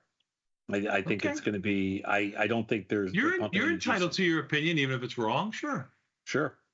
I need just bonds. Kidding. I'm just kidding. It's okay. I'm just kidding. I would like to see bonds around 115 and a half, 116. Then we can take off some positions in there, and everybody would be happy and singing and dancing and doing whatever, and that's a good thing. Cats are playing with dogs. Dogs are playing with cats. That's right. That's what I'm looking forward to. I would just, another point, half point. No, another point, not half point. You care about ASML? No. United Airlines, you got IBKR, Abbott, ABT, or OMC, whatever that is. Abbott, OMC, IBKR, no. I don't think any of those are really that liquid. There was a stock that just caught my attention here, which was Reddit. I just did a put ratio spread in there because that stock has dropped from, I know it went from like 86, 87 to like 112 and back to 95. Talk about a stock that moves around, right? Yeah, you are right. IB rank of 73 in there is quite good too. Earnings coming May 1st. Mayday. Yeah, I just did in Reddit. I'll tell you, because I just put it on 2 seconds ago. I just did the 70-80 1/2 put ratio spread for a small credit, 14 cents. Man, I like that trade. Get a little down moving here and there, widens out. You are so good. It's trading at a debit now. Man, are you awesome. Is it trading at You got that 16 cents mid-price mark right now. Baby. How do you do it? I don't know. Down at $1.94 right now. Hey, this is where Reddit was, I guess it was a little bit lower too. I know it got to I bought some at like 86, and the day that we kind of crashed that one morning, it traded down to like 81 or something. Don't be a show off. It also traded up to $113 3 days ago or 4 days ago or something like that. All I'm saying is we sold it at 111. Okay, markets are near their recent highs, and Reddit's nowhere near there. Yes, agreed. There's a couple stocks that are down to juicy territory. MU is another one, down to $70. It sold off $50. There's some stocks that have not. I did your Nike trade today because you made fun of me with Nike, so I did Nike today a little bit. You say you did Nike? You mean you bought? I sold some puts for my option trades today, starting off in Nike. That's right. Yeah, I'm already naked short puts in Nike, and I can tell you one thing: I'm sure I'm at better prices than you. Everybody in America who's short puts in Nike is short at better prices than me, because you can't be short at worse prices. That's for damn sure. That's what I figured. Yeah. No, nobody's short of worse prices. Let's take a look and see if there's anything else on the screen jumping off. I tell you something on the screen, Sadnov. What do we do every Wednesday? Well, it's going back. What's your assumption? That's right, Sadnov. What's your assumption? We need your assumptions out there, ladies and gentlemen. Please submit them. I was going to go Prince Spaghetti Day. I might have pasta tonight. What's your assumption? That's right. tastylive.com/assumption. I bought some spicy tomato sauce from Carbone. Nice in a jar. In a jar. They sell it in the supermarkets now, so I'm going to try it. I'll let you know. Beautiful. Uh-huh. Let me see what else I got here. He's a little partial to a pesto, just letting you know. Really? That's a pretty acquired taste. He's got a sophisticated palate. That's an acquired taste for a little Italian boy. So gonna they sell that. They sell pasta with pesto sauce in the school cafeteria where he goes to school. It's pretty fancy, schmancy. No, but he did interview the panini lady for his broadcasting class. It was quite an interesting little interview. I'll send it to you. I'm looking forward to it. I'm sure you are. The guys in production are shaking in their boots right now. I love an interview with the panini lady. You know what? It's really an art to making a good panini, because I got to tell you something.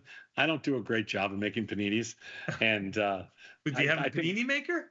No, that's why I don't do a good job. You can't make a panini without a panini maker. Well, I thought you could, but you really can't. Evidently, no, you cannot. But I do like a good panini. Beautiful. Who does it? All right, I'm good. We can go to the overtime, boys. Oh my God, Johnsonville spicy sausage, Francis? What's wrong with you? I mean, he really is Irish. Sometimes he really shows his Irishness. No. Johnsonville spicy sausage, which is not bad, by the way. I've had it. No, not bad. But you can't put it in it. But only person who would ever write you that is somebody from Wisconsin. Right, Frankie. That's what I'm saying. Yeah, you can't. What's wrong with him? I mean, only people from Wisconsin write about Johnsonville sausages. Ugh. Unbelievable. All right, do we have the overtime crew here? Are they with us? Yeah. Calling all overtime crew. Ring Alivio, 123, 123. There. Hey, Chris. Hey, Dylan. How are you? There you guys are. How are you? Nice to see you. All right, Vecchio. He's been screaming your praises. He said you've solved the bond move. What's the story here? There was some Bloomberg reporting today that a fund under Alphadyne collapsed last week. They had to liquidate Japanese equity and bond positions and then sell treasuries to cover losses. That may have been contributing to some of the move that we saw with the excessive spike in treasury yields and the blood on the basis trade last week. Take that, Sadnov. Put in your pipe and smoke it. No, I thought you said Vecchio had a breaking story, not that he read an article in Bloomberg. Not that Vecchio read a Bloomberg article. What are we doing? Don't put me on a pedestal like that. What was that? No, that's what Tony put you on a pedestal. He didn't say you read a Bloomberg story and you were going to parrot it. You set me up for failure. That's not what did you think? He's got a guy? His name's not Dylan. Okay. All I'm telling you is, if you're gonna read a Bloomberg story, let Radigan read it. I mean, he's a freaking professional. I mean, God forbid, he basically invented that network. Yeah, I invented reading other people's information to bigger groups of people. Yes, I mean, Dylan, do it the right way. Tell us how. That's why I am who I am, because I say, Tom, tell me something, and Tom's like, yeah, volatility's coming in. And then I say, hey, I talked to Tom Sosnoff. He says volatility's coming in. And then they send me money. It's pretty amazing, really. It's pretty. And then the better than OnlyFans. The producer in the ear goes, I told you to read the goddamn script, Radigan. What are you doing? going off script. Okay. Stick to the script. That's why Fast Money, no script. Fast Money, no script. There was one famous battle on Fast Money with one of my producers where basically, because I was refusing to read anything, whatever. And so finally I like received like the executive, like the iron fist of the executive committee. And they're like, listen, only read what's in the prompter. And I literally, because you could go full Joe Biden, where you're just like, welcome to Fast Money, comma, space. The old Ron Burgundy. Yeah, you can go with the full Biden, parentheses, next line, end parentheses. So you're not spiteful at all, huh, Dylan? No, I'm very cooperative. I'm a very good team player. Especially when I was younger, very cooperative. Oh God, when you were younger, you were probably just straight by the book. I can only imagine. Very cooperative. Stick to the script. Stick to the teleprompter, Radigan. Stick to the goddamn teleprompter. You probably made those. You probably sent all those guys out. They're all probably alcoholics now. Everybody that was. Listen, I made less work for them. I'm like, why do you bother writing all of this? I'm not going to say any of these words. And they're like, what are you going to say? I'm like, I have no idea what I'm going to say. The camera will turn on, and I'll walk out there, and something will happen. Okay. But anyway, the biggest battle was that they refused to pay for my rickshaw. Anyway, that was a major. Yeah, because like they're like, oh, they always had car service or whatever. I was like, I don't want a car service. I need a rickshaw driver. I want a dedicated rickshaw man. And I'm not they wouldn't do touch it. That. Tony, what do you do with that information? You don't read that stuff off of Bloomberg. Tell you that right now. You don't read that on the Bloomberg. You don't read not at all. But all right, boys. Well, anyway, what's the call here, Vecchio? I can't believe the day that we had, or the lack of day that we had. You mean boring? Maybe we're calming down. Maybe it's over. No. I don't think it's over. There was a different story I saw today here, though. Trump is temporarily not going to be president because he needs to get a colonoscopy. I was talking with your son, Tony. 2-1 odds. Do you think they find Bill Ackman up there? Now you're just pandering to Sosnoff. That was a pandering joke. What's that, Tony? I would make the odds a little bit tighter. Oh, okay. All right. The full pander. Oh, you guys are good. I don't know. Ackman is no dummy. I don't know.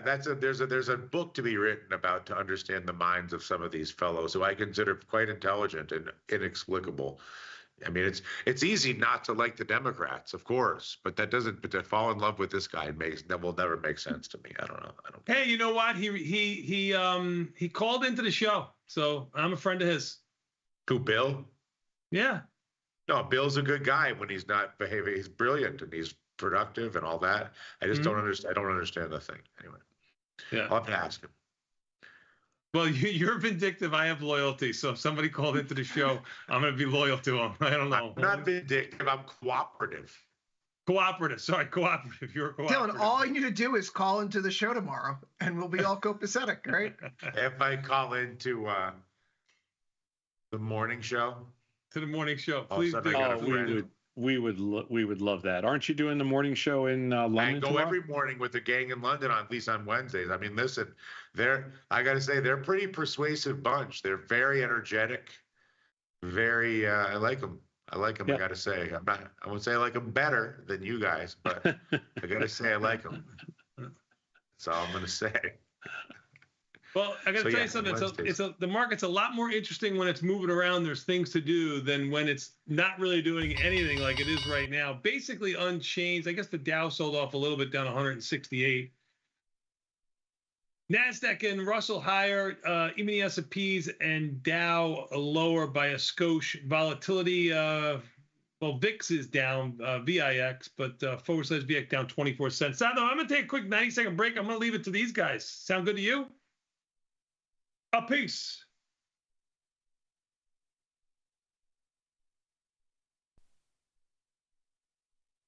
Success is a combination of lots of non-correlated or lightly correlated underlyings to reduce risk.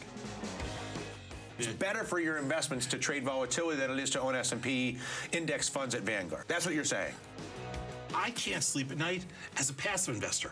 Why not? Because I think the risk is too great. Here I am, I'm a derivatives trader. I have hundreds, if not thousands of positions on, and I sleep fine because I know what I've done. What we do, it's a mathematical equation. What asset other than fear is mean reverting? And it requires no additional capital to play both sides of the market? Then why would you even be directional in the first place? The problem with what you're saying is it makes a little too much sense. Yeah, it's logical. And so It's a math it model. raises a lot of Scares the crap out of you. skepticism because it makes a little too much sense.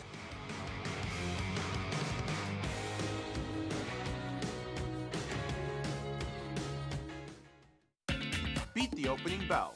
Get trade ideas and market insights before the open. From the creator, Tom Sosnoff, and our chief market strategist, Tom Preston. Every weekday.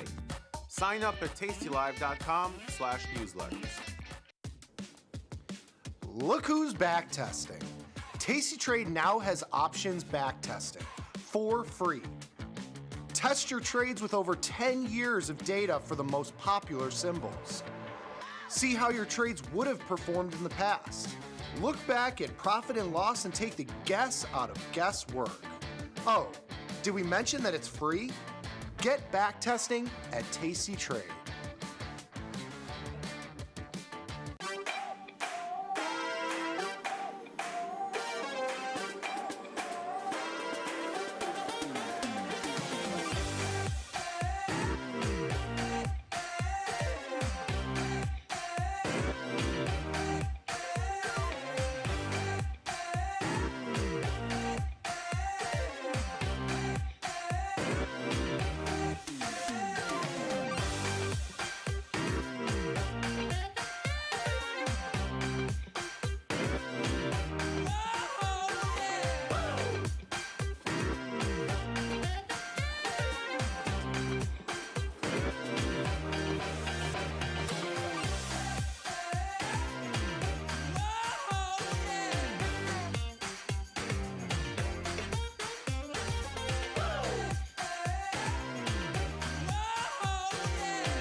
In the world of investing, a beast lurks between the numbers, ready to pounce.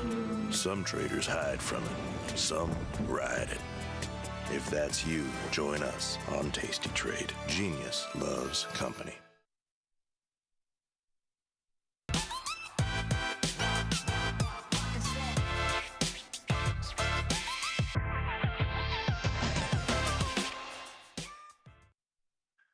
That was a quiet day. It's Tuesday, April 15th, 2025. This is Overtime. I'm your host, Chris Vecchio in New York. We have Dylan Radigan in Milan, and today in studio, Michael Butler. Mike, welcome back to the show. Appreciate it. Thanks Hello, for having me Michael. on. Hello, hello. I'm just realizing my background is kind of a blend of yours, both of you. That's good. Kind of fun. Red and blue Like a makes purple. primary color wheel. Yeah. You look like Jay Powell's tie in the background there, who we're going to hear from tomorrow, of course. Maybe the market's waiting on him. If you're joining us on the platform, if you're coming to us on the website, tastylive.com, join us in the chat. Come over to YouTube. Tell us what you're trading. Did you have a chance to take a breather? This week's been relatively calm so far. S&P 500 down by 0.17%. NASDAQ up by 0.16. Russell up by 0.14. The Dow Jones down by 0.4. It's a quiet day. Bonds are up a little bit. We see the dollar fighting back some. Maybe the end of Pax Americana isn't here after all. We make our way through this market, and quite frankly, I think all of us are a little shocked about how quiet it's been. Volatility has been reverting, of course, but today, as I was expecting you, Mike, kind of like waiting for something to drop, and nothing dropped. So as our returning guest champion here, Mike, you kick things off. What do you think of this lack of action on tax day? Maybe it's that. Maybe it's everyone partying with their accountants. I actually got a text that there's an accountant I know that's having an end of tax year party. So maybe it's that. I totally forgot that it was tax day. Maybe everyone's out at McDonald's getting their 50-cent hamburgers or whatever they do on tax day. Wait, what? I feel like they did that a couple years ago. McDonald's did like a tax day 50-cent hamburger deal. But that's neither here nor there. I feel like I haven't hit my protein for the day, so maybe it's not. Maybe it is there you here go. soon. There you go. Synthetic protein on deck. Yeah, I think a 2-day cooler is to be, it's a little surprising to see the range just drop off a cliff. We've seen 150, 200 point ranges every day, and now we get these 2 back-to-back 50-point days ish. But yeah, J Powell speaks tomorrow, 12:30. I don't know if maybe the market's waiting for that. I like to look at the expected move in SPX or the E-mini futures. You've got a 60-point expected move through tomorrow and a 90-point expected move through Thursday, which is the last trading day of the week. So pretty front-loaded in terms of implied volatility. 60 points tomorrow, only a 30-point additional expected move for Friday or Thursday. So maybe it is. Maybe we're in wait-and-see mode until tomorrow, 12:30. Dylan, before you were mentioning how the dollar's looking good on a reversal here today, it climbs a little bit. Well, I'm It's just a thinking nice- reversal of fortune on a bunch of these things, whether it's oil, the dollar for sure. I'd be like, you got to just get a sense even Trump might be exhausted at the moment just from all this excitement of the last few weeks. We need to take a break. I don't know, man. He has like an unlimited well of energy. That's the one thing. I want whatever. I'll have what he's having. Yeah. Dylan, so you're looking for a reversal of fortunes. What makes you feel that way? Because you have been quite critical of Trump, which I think would surprise the chat for hear me to say. No, I don't think it would. So what makes you think there's a reversal of fortune? Just a price extreme. I mean, just a lot, it's a mix, it's old school tasty trade price extreme at this point. I mean, whether it's the up move in gold, the down move in oil, the down move in the dollar. So it's not to say that sort of some of the underlying critique that I may have offered, I have not changed my point of view in that, but my goodness, you've got some price extremes going up and down, and then the pause. I mean, it's a little predictable, I suppose, but you have these big extremes, and then you basically just have a complete contraction in the range at either highs or lows. I mean, it's not that much more complicated than that.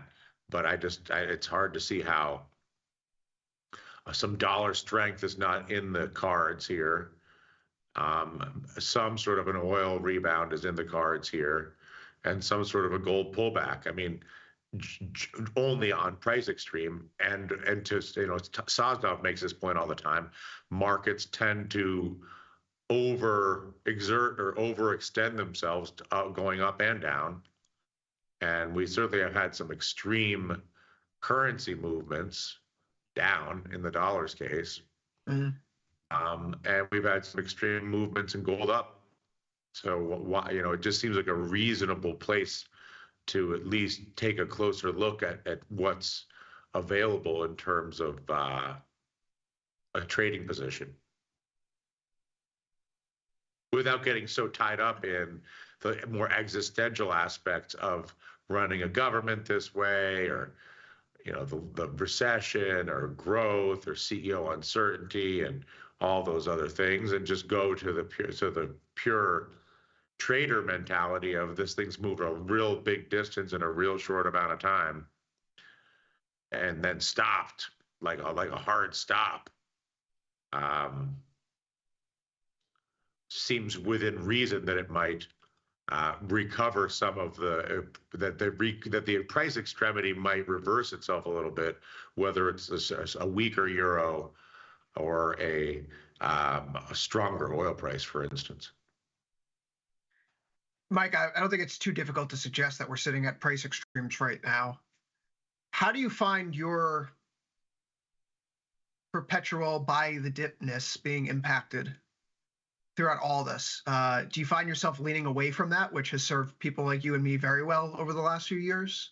Or are you still running full bore into that? There's a sell-off, the market's going to rebound. Let's find opportunities to get long. It's a great question. I think it depends on your strategy. So right, if you're doing 45-day trades and you're trying to play directional moves in a market like this, I think And we talked about this at length a few sessions ago on Options Trading Concepts Live. But I think you have to remove yourself from the I'm placing this 45-day trade and I'm taking it off or managing it at 21 days. And you have to be in the mindset of I'm placing this trade today. If I get 20% tomorrow, I'm taking it off. Like, you have to be much more nimble in these markets that are moving around. But if you're talking about equity positions, like buying shares of stock, a couple days ago, you could buy literally any stock that you thought of in the tech sector for 20, 30% off. I really like SVXY here. SVXY is a way to play for a volatility contraction in the long term in a defined risk, or at least in a buying shares way, as opposed to shorting the VIX or volatility futures. You can buy SVXY, and SVXY is a 0.5% daily percentage move tracker of the VIX. So when volatility is in contango, a product like SVXY will drift higher over time, and that's especially true if you see the volatility futures go from the high 20s to the high teens, the mid-teens, the low teens, et cetera.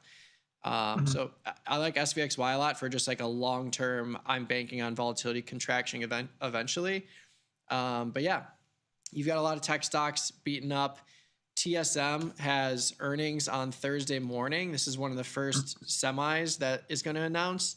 I just wrote an earnings preview on it today. It'll probably be on the News and Insights tab on tastylive later this afternoon or tomorrow.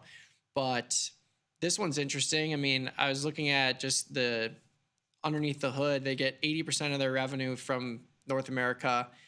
From January, February, and March, they've increased year over year 40% month over month revenue figures. And this stock is near the lows. So it's like, I think a lot of these stocks are reacting in fear of tariff news.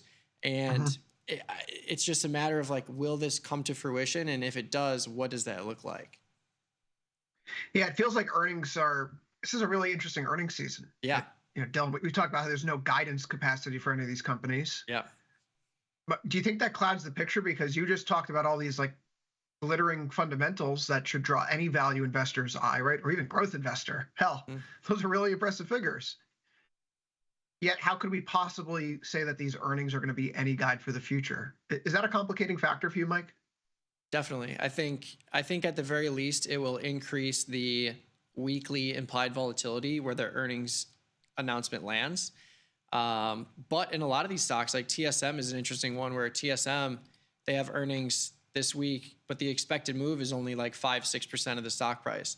And then if you look further to June, July, there's still plenty of implied volatility readings in those cycles. And same with your Apples, your Microsoft, your Netflix. So I think at the very least, you're going to be able to reduce cost basis much more aggressively if you're selling premium in the earnings cycle. Today was a day where we had a lot of banks out. We also had Johnson & Johnson, Ericsson among the top performers or top names. Tomorrow, ASML, which of course is your buddy Nick's favorite. He's been talking up that a lot here in recent weeks and months. And quite frankly, that's a company that's probably going to be in the spotlight if we're going to reshore a whole bunch of the supply chain here. Netflix might be the biggest one that's not related to tech in the coming days here. Mike, Dylan, before we get back to you, do you have any plans for Netflix earnings this week? You being more of a earnings trader than I am. I'm probably going to play it. I like calendar spreads in here. It's such a high price stock. It's really hard to trade in an undefined risk way, or even with like a diagonal spread. But calendar spreads I like in here.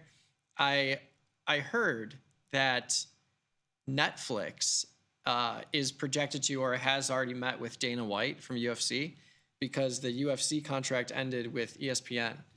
And Netflix has already kind of dabbled in the live sports scene with that big boxing event last year. They took some NFL games. I think they had 2 Christmas games for the NFL. So, if Netflix all of a sudden becomes one of the leaders in live sports entertainment, I think that's huge. So we'll see. But yeah, I think from an earnings perspective, like, again, you're looking at a $900 stock with a 92-point expected move for the next 10 days. in a 60-point move for Thursday. This is a weird one though, because they announce earnings after the close, and then you can't trade it on Friday, because the market will be closed. That's kind of what I was rounding into, because some of these earnings releases that you have on Thursday, they would be very interesting to perhaps approach from the earnings trader perspective. But for the fact that if you put something on Thursday, you're not going to be able to touch it until Monday morning now because of the market holiday this Friday, which kind of glad you reminded me of. I don't want to admit I forgot that we didn't have work Friday. I would have showed up and wondered where everyone was. But hey, we talk about the sector. Go ahead, Dylan. No, I mean, I'm just interested. I'm actually honestly interested to hear Mike talk in a little bit more detail just about, something like Netflix just feels like it's a classic example of, the size of the opportunity is significant, but by definition, a big opportunity is just fraught with risk. And, it felt like that, at least in listening to your comment there, Mike, and reading between the lines, that you felt that there was some way to approach this that at least nibbles on a piece of the opportunity without being at such a great risk of just being paved over, when you're wrong.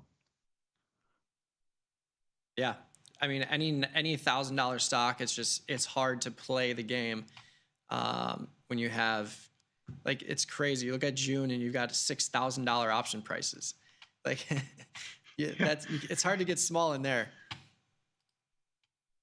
It is difficult to get small in there. Yeah. Define risk. You mentioned the calendar spread as a way to go about playing this. It seems to make sense. An interesting, perhaps, tariff-related headline.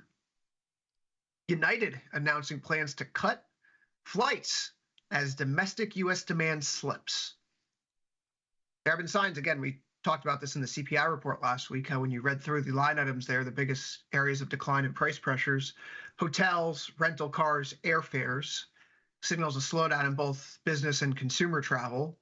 And this is a service-based economy. So if we're going to slow down the service sector as a knock-on from our tariff adventures, then you probably think more about recession, which is, I think, one of the more interesting aspects to look at this market through the lens of how the sectors performed today.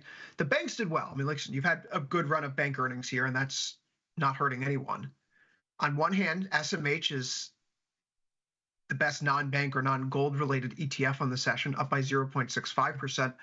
On the other hand, retail was slugged. Retail has been our North Star for this whole process. XRT is down by another 1.57%.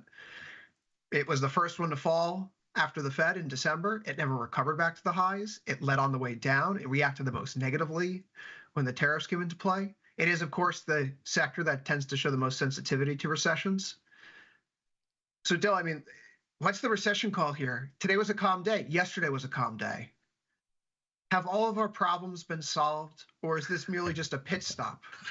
I mean, I think everybody is aware of the one underlying dynamic, which is that the market, in a shocking, I mean, not just the market, the news cycle, the market, all of it, there's a shocking absence of memory.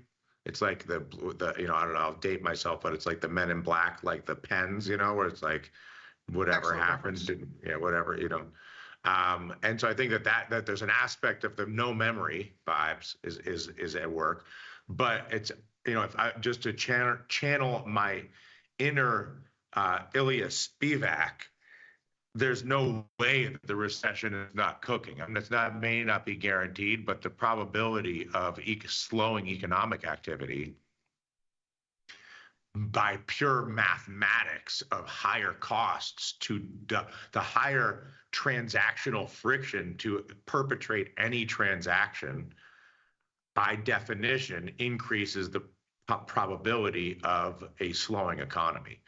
And so, of course, no, you can't rule out the recession odds haven't changed, meaning recession odds were there pre-tariff. Like once you initiate a tariff campaign, even a perfectly executed one, which obviously this was not, but a perfectly executed one, by definition, is in the short term going to raise the cost of everything and increase the probability of an economic slowdown. A wildly and sort of chaotically implemented tariff regime raises the cost of everything more and increases the probability of an economic slowdown more.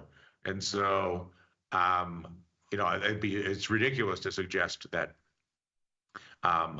that the market's behavior the last couple of days is a reflection of anything other than absence of a reason to do anything other than catch its breath. Now, what's the recession trade is another question, I suppose.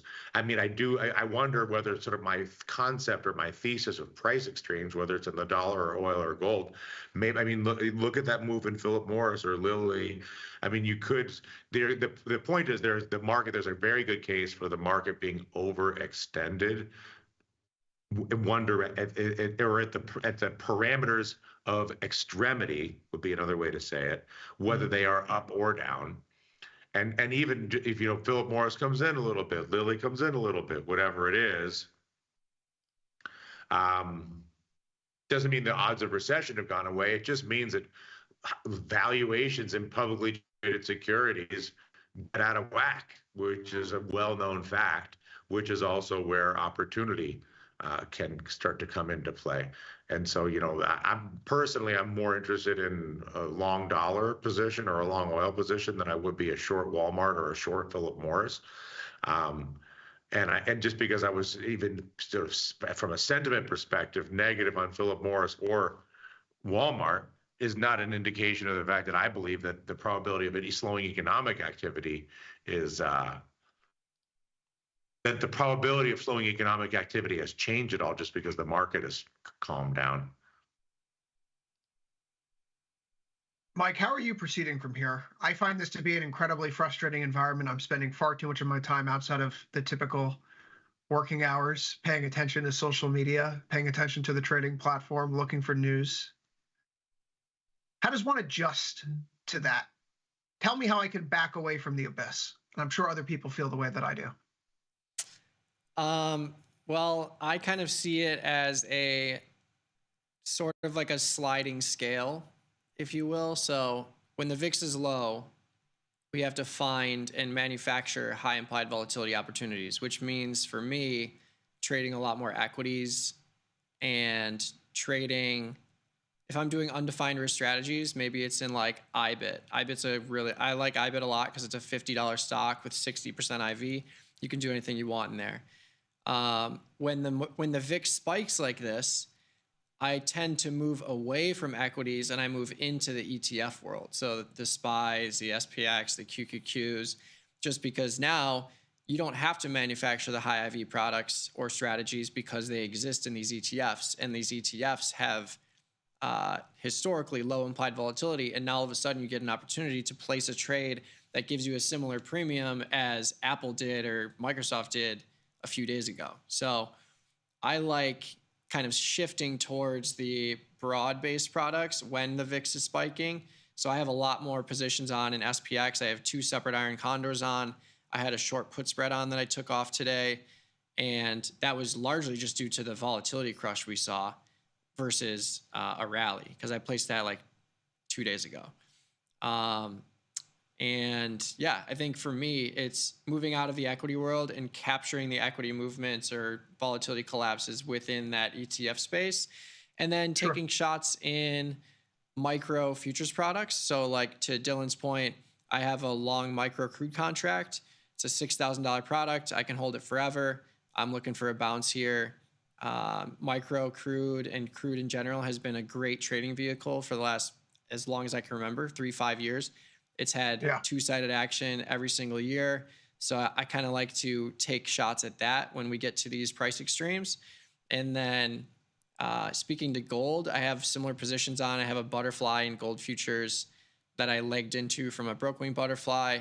And I have a downside GDX diagonal spread. So like, this is a great example. Like GDX, 60% IV, huge implied volatility increase, but it's still not even cracking 40% in June and beyond. So you still have a sub 40% IV structure where you can get into a diagonal spread. Like I have a 5-point wide diagonal spread that I paid $2 and change for. So you can get really small in these products, even though they have implied volatility increases, and you can reduce cost basis effectively as long as you're selling some kind of near-term premium against it. So that's kind of where I stand. But yeah, staying small, keeping risk in check, and just being a lot more nimble with positions and movements in the markets. I don't think I've taken 50% profit in the last month, like at all. It's been just like I place this trade. Okay. Yeah, it's like I place this trade. The next day, it's moved to my favor. I take it off for 20%. So like those are the kinds of situations I'm getting into more. Aside from like the wide iron condors that I just let sit, and those I'll just let decay because it covers such a wide range. But then again, in SPX, I thought I had a wide range, and then I was 300 points in the money. So still got to keep your risk in check. Yeah, I mean, risk. You can only control what you can control. Yeah. Position sizing, timing out of the market, right? You get too big in these. If you're trading ES and you're finding yourself getting chopped up, maybe go to MES, right? ES is 10 times the size of MES, so do 5 MES contracts instead of 1 ES contract if you're just trading the futures outright. You have to stay within your limits here. As for me, I find that I'm just kind of sitting in what's been working. Gold continues to work. When Tom said this morning on Let Me Explain that he's looking at gold and sees like this is a very obvious short to him, I look at gold and say like, oh, this looks pretty clearly like a still obvious long, just from a pure momentum perspective, of course. But there is a dynamic here that really underscores everything that's happening right now. In a world with stocks and bonds bouncing back and the dollar staging a significant rally, why on earth would people want to hold a rock that produces no cash flows, right? I understand that as someone who's been very optimistic around gold.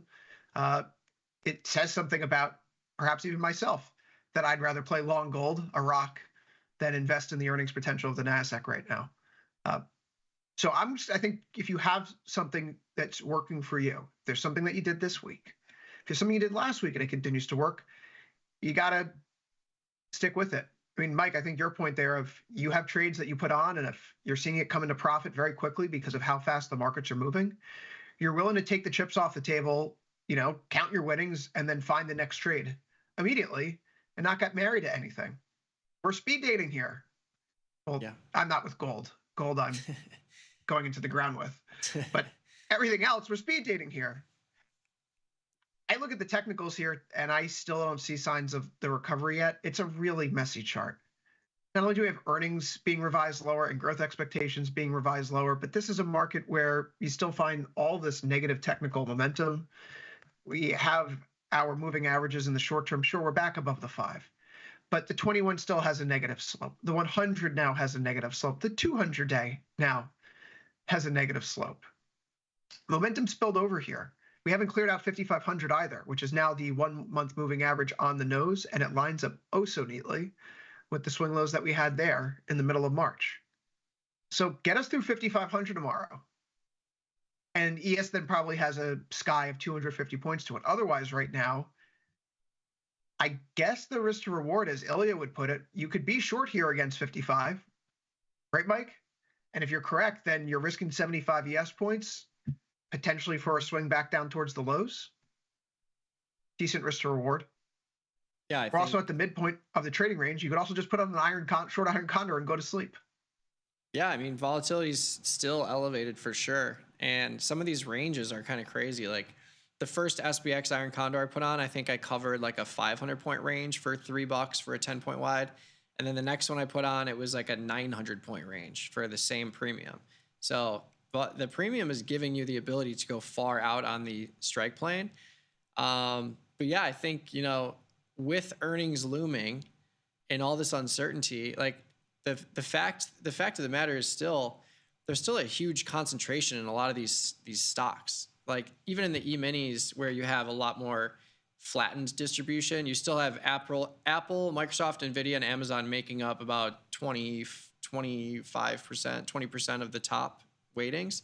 And in the NASDAQ, it's even more aggressive. So like if all of these companies just tank, like you're going to see that reaction in the futures for sure.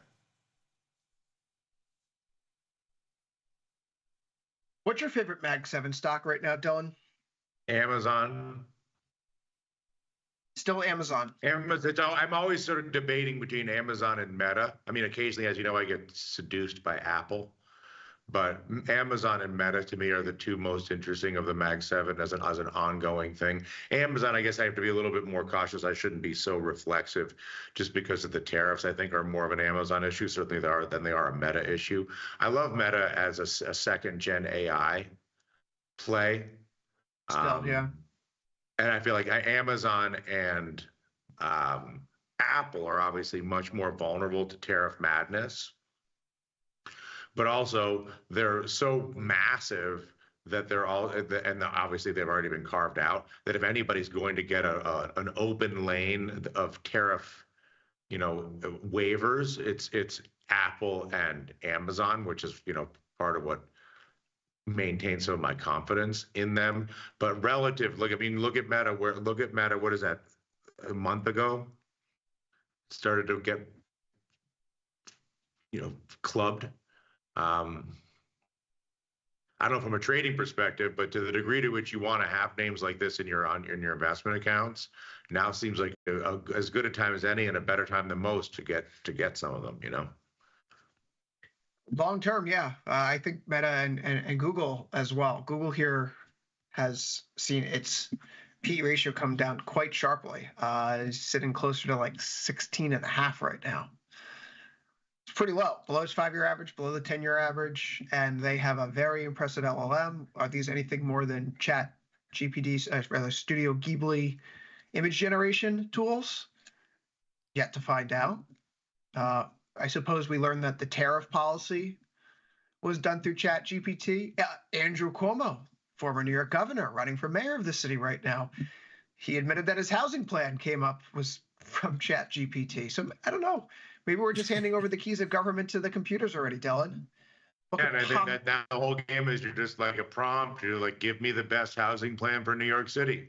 And it's like, beep, boop, beep, beep, boop, boop, beep, beep. And there it is. You got to use the best plan ever. But, assume you are the world's foremost New York City housing planning expert. ChatGPT is like, at your service, sir. Write up a plan. I mean, the whole thing is borderline preposterous. And I don't even say that I say that in an awestruck-stricken way. The product is obviously imperfect, but it sure turns everybody into an editor, and it sure eliminates drafting. I'll tell you that. And there's a lot of value in the edit, but a lot less. It's in the prompt in the edit now. It's no longer in the draft, which is a shocking transition, I guess, in the way we relate to producing and sharing and exchanging information. It's not even so much like what is your plan, Chris Vecchio, so much as it is what prompt did you use to create this plan, and why is this the plan you advocate for? Please come up with a housing plan in the voice of Chris Vecchio. Why did you come up with this plan? What do you mean? Please arrange a non-recourse, easily disposed of $1 billion line of credit for Chris Vecchio to build housing. Your lips to God's ears. But the point, all jokes aside, I mean, this has economic value for someone somewhere. I mean, I guess the obvious people that are right there is OpenAI and maybe Musk with XAI and Grok. And then I suppose, the one name I didn't bring up in the context of your Mag 7 question is Microsoft, which still is arguably the best positioned for the whole thing. And they made their capex cuts announcements a few months ago before this all started with the tariffs. And I can't help but think between that, and I know it's only two stories. I want to connect two dots here, and sure, that makes a straight line, but just walk with me for a moment. Okay. We have Microsoft's capex, plans. The spending's being cut coming out through February and early March, well before the tariffs are announced. And since the tariffs have been announced, Microsoft is up. Apple. This story is on CNBC's front page right now. Apple airlifted iPhones worth a record $2 billion from India in March as the Trump tariffs loomed. They were ferrying 600 tons of iPhones to the U.S. in February and March prior to the U.S. increasing its tariff threshold. Makes me wonder if they got a tap on the shoulder from someone and said, hey, these tariffs are coming and they're going to be coming big. You better do something now. But I point that out because both Apple and Microsoft, in hindsight, made the kind of decisions ahead of the curve that perhaps insulates them over this next medium-term cycle from any significant downsizing. They're not going to go through a big, they didn't overstuff their inventory channels, for example, ahead of this. They didn't overbuild. Microsoft already started cutting, and so if they need to make further cuts, you can't really say like, oh, well, this is an abrupt change to them. The tariffs are screwing them. No, they've already made this decision. This is all part of the plan. Calm down, folks. Do you think these stories are good for investor confidence, Dylan? That Apple is airlifting phones out of India to beat tariffs? That we have a great Beijing airlift going on, akin to what we were doing to Berlin? That's a rhetorical question.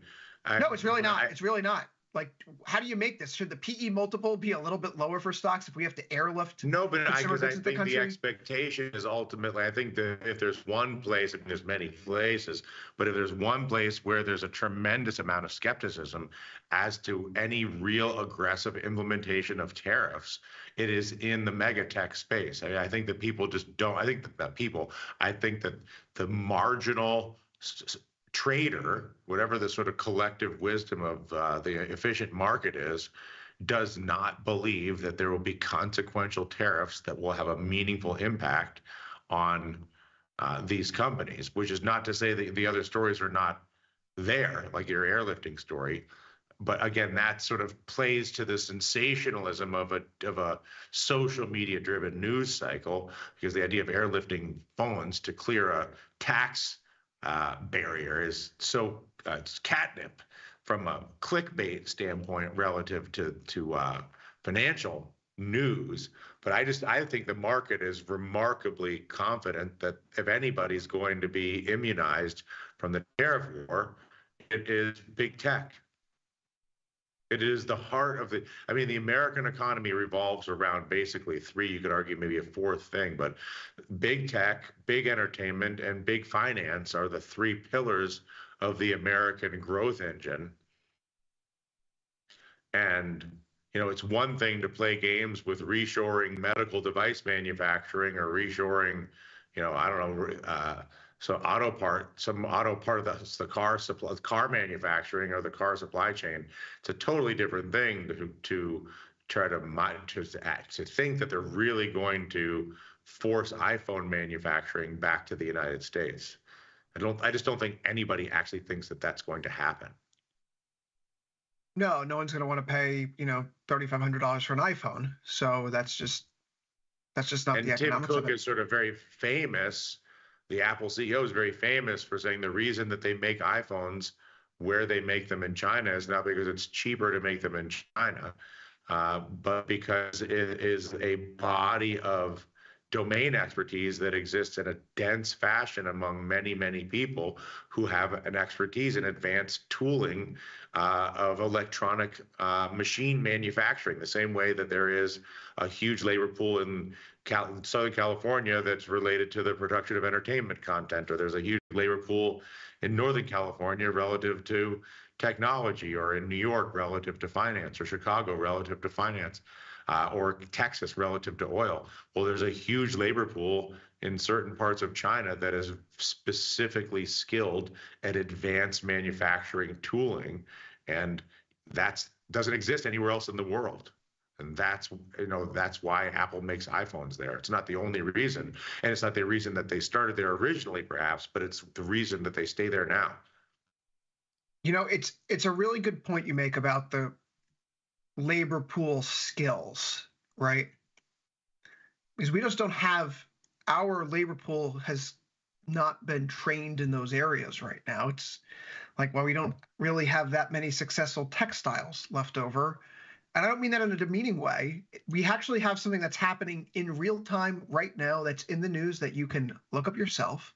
If you look up LVMH Texas, you'll find stories about an LVMH facility that was opened 6 years ago in Trump's first term to help bolster the reshoring of American supply chains. And LVMH opened up a facility in Texas in order to help, call it, please the Trump administration, grease the skids, if you will. This factory now, 6 years in the making, this Texas facility wastes nearly 40% of the leather that's used in the production. Worldwide, LVMH's facilities waste up to about 20%. So the rate of waste coming out of this LVMH handbag facility in Texas is incredibly high. And that's not because they're using worse inputs. It's not because they're using worse machines. It's simply put that the labor pool that's been afforded to them, it's not an expertise in this skill set right now. Whereas if you go to stand up a supply chain and you do it in Asia for these, I wanted to call it less advanced or less skilled, but lower advanced manufacturing, certainly not what we do here in the United States, you have plenty of people who have been doing this now and who have evolved with the industry over time. So that it's a really, do we want to reshore? Yes, we need more manufacturing capacity. Is the manner with which we're doing it going to help? Well, if we look at the results here from one company that has tried to reshore textiles, it's having a difficult time finding the quality that it wants to meet here. And that's something that needs to be fixed. You mentioned the auto parts there, Dylan, though. We've typically looked at AutoZone. We looked at O'Reilly here, ORLY. Both these stocks are obviously incredibly difficult to trade. They're better indicators than anything else. Not only are they trading north of $1,000 or $3,000, there's basically no volume in the stocks themselves. But they continue to go up here. Today's a little bit of a setback. That's what we're doing right now. We're the companies that are holding up well in this market have domestic supply chains already stood up. They don't have to go abroad. That isn't going to cause a big distraction or big disruption. That's the simplest reason why we're not out of the woods right now. Mike, how does this tariff flip-flop on a day-to-day basis? Are you getting into boy who cried wolf territory right now? Because I kind of feel like the market's back there with, we're taking this seriously, but not necessarily literally. I think it's just amazing to see the speed at which the market moves these days based on a perceived reaction of tariffs on, tariffs off. Like that move on the 9th was one of the craziest things I've ever seen. That was the day that set the record for the NASDAQ intraday range, I believe. And it's just, I think the market is ready to click the buy button if things roll back. And we saw that. We were on the show when they initially came out. We saw the initial 90-point run up on the 10% across the board. And then it was like, wait. Let me get this poster board and show you that it's 10% minimum across the board. And then the market's tanked, 300 points from that point. So look, I was taking crazy pills dragging that onto the screen, Mike. It's like, are we squinting and looking at the tariff rates? That was wild. I was like, is that my poster board from back in the day, Science Project? Yeah. This feels personal, by the way. He puts the tariffs on during overtime. He announces the pause during Futures Power Hour. Like, Can I get a break? He's watching you. Please. Yeah, I think it's amazing to see the speed of the markets. But yeah, we're seeing moves that we haven't seen in currencies. We're seeing moves that we haven't seen in agriculture. Like everything is reacting, it feels like. And now we finally have this pause, and it's ominous for sure. But it creates trading opportunities, and really, like we'll say it till we can't anymore, but it's really all about risk sizing and making sure that you have the ability to take advantage of a future opportunity if you see it, and not getting too crazy with your opinions.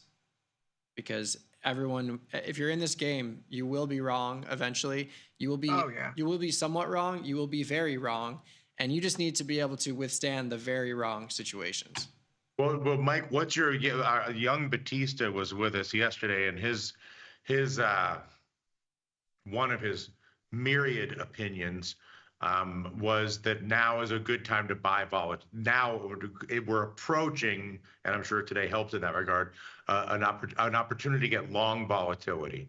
That this sort of momentary, hard stop on the range and the related vol contraction is a great opportunity to get long volatility, because there's no way this doesn't get wacky again quickly. Yeah, so it's interesting because let's rewind to last year, 2024, buy the dip mode. The reason why we were in buy the dip mode was because we would see these 100-point or 200-point sell-offs. We'd look at the volatility curve and we'd see, oh, volatility has increased, but it's still at 20 or 19, and we were in contango. And when we're in contango, for me, it's like, okay, we might see further downside, but as long as we're in contango, I expect this to get bought up pretty quickly. The difference now is that volatility is contracting, but we're still in backwardation. And to Nick's point specifically, backwardation can really help the positive moving volatility products like UVXY, VIX. That can help them catapult to the upside. And products like SVXY, as long as we're in backwardation, SVXY will drift lower because it's a percentage change on the near-term cycle. And if you're selling out of near-term and you're buying a less expensive back month, you're gonna be creating this drag on a inverse product where it will create a drift on a positive product or a positively correlated product. So I'll never forget when we were in COVID, we had a 15-point backwardation. We have a 5-point backwardation now between J and K and a 1-point between K and M. In COVID, I was watching UVXY and VXX move, and we would have a 200-point rally and VXX and UVXY would not move. We'd have a 200-point sell-off and UVXY and VXX would catapult. And then same thing, we'd have a 200-point reversal, those products wouldn't move, and then they just keep going higher and higher because the backwardation was so extreme. So I think right now, if you believe that volatility is going to expand from here on out, you're kind of getting this embedded floor, not necessarily a guaranteed floor or anything like that, but you're gonna see these volatility products stay elevated as long as we have a 4 or 5-point backwardation, because those products are gonna have a hard time dragging down as they would naturally in a contango environment. And I mean, would you go so far as to originate a long volatility position tomorrow morning ahead of the Powell speech, for instance? Yeah, you and totally on the could. back of 2 days of mellowing out, basically. Yeah, if you had the ability to and you had the cojones to do so, and really another thing that's even more interesting is like when you think about the best way to trade volatility products, it's just with like long calls. That's simply because when you get saying just long S&P calls at the money and just let the vol expand there. Well, no, like a long call in VXX or a long call in UVXY. I see. Or the VIX, because when you think about these volatility products, if you expect them to go from, if we're looking at the VIX, if you expect the VIX to go from 30 to 40, the increase in the VIX price from 30 to 40 will increase the overall extrinsic value across the board. But on the way up of the VIX going from 30 to 40, you're also going to have the implied volatility of the VIX increase, which also increases the extrinsic value. So if you're trying to trade like a 1-day or 2-day pop in volatility, the best possible trade with the most ceiling potential is really just a naked call. But it's also nice that it defines your risk. And it's hard to time and it's a risky trade, which is why I still prefer to buy SVXY at lower prices and then wait 6 months. And if we get back into contango, SVXY will be at a higher price. Makes sense to me, Dylan. Can I get you? I mean, listen, can I get you into a VXX call at the open tomorrow, Vecchio? A VXX call at the open. Interesting. Look, I think there's a really pre-Powell VXX call among friends.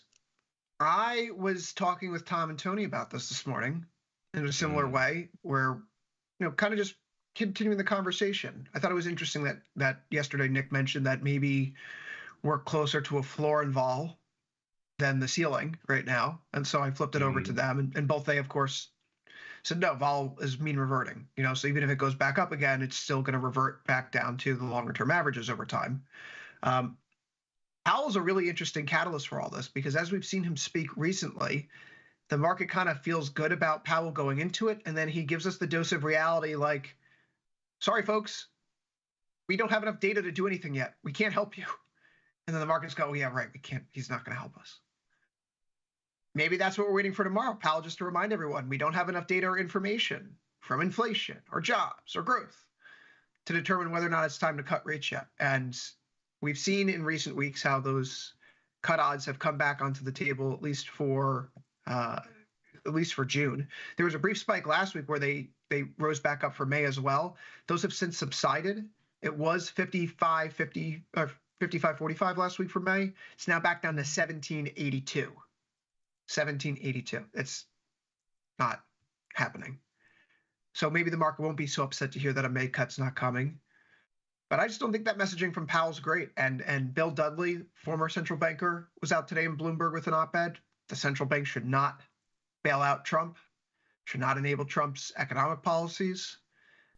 So it feels like the Fed world is sending very clear signals that they are not, coming with Gandalf and, the riders of Rohan over the hill anytime soon to save Helm's Deep.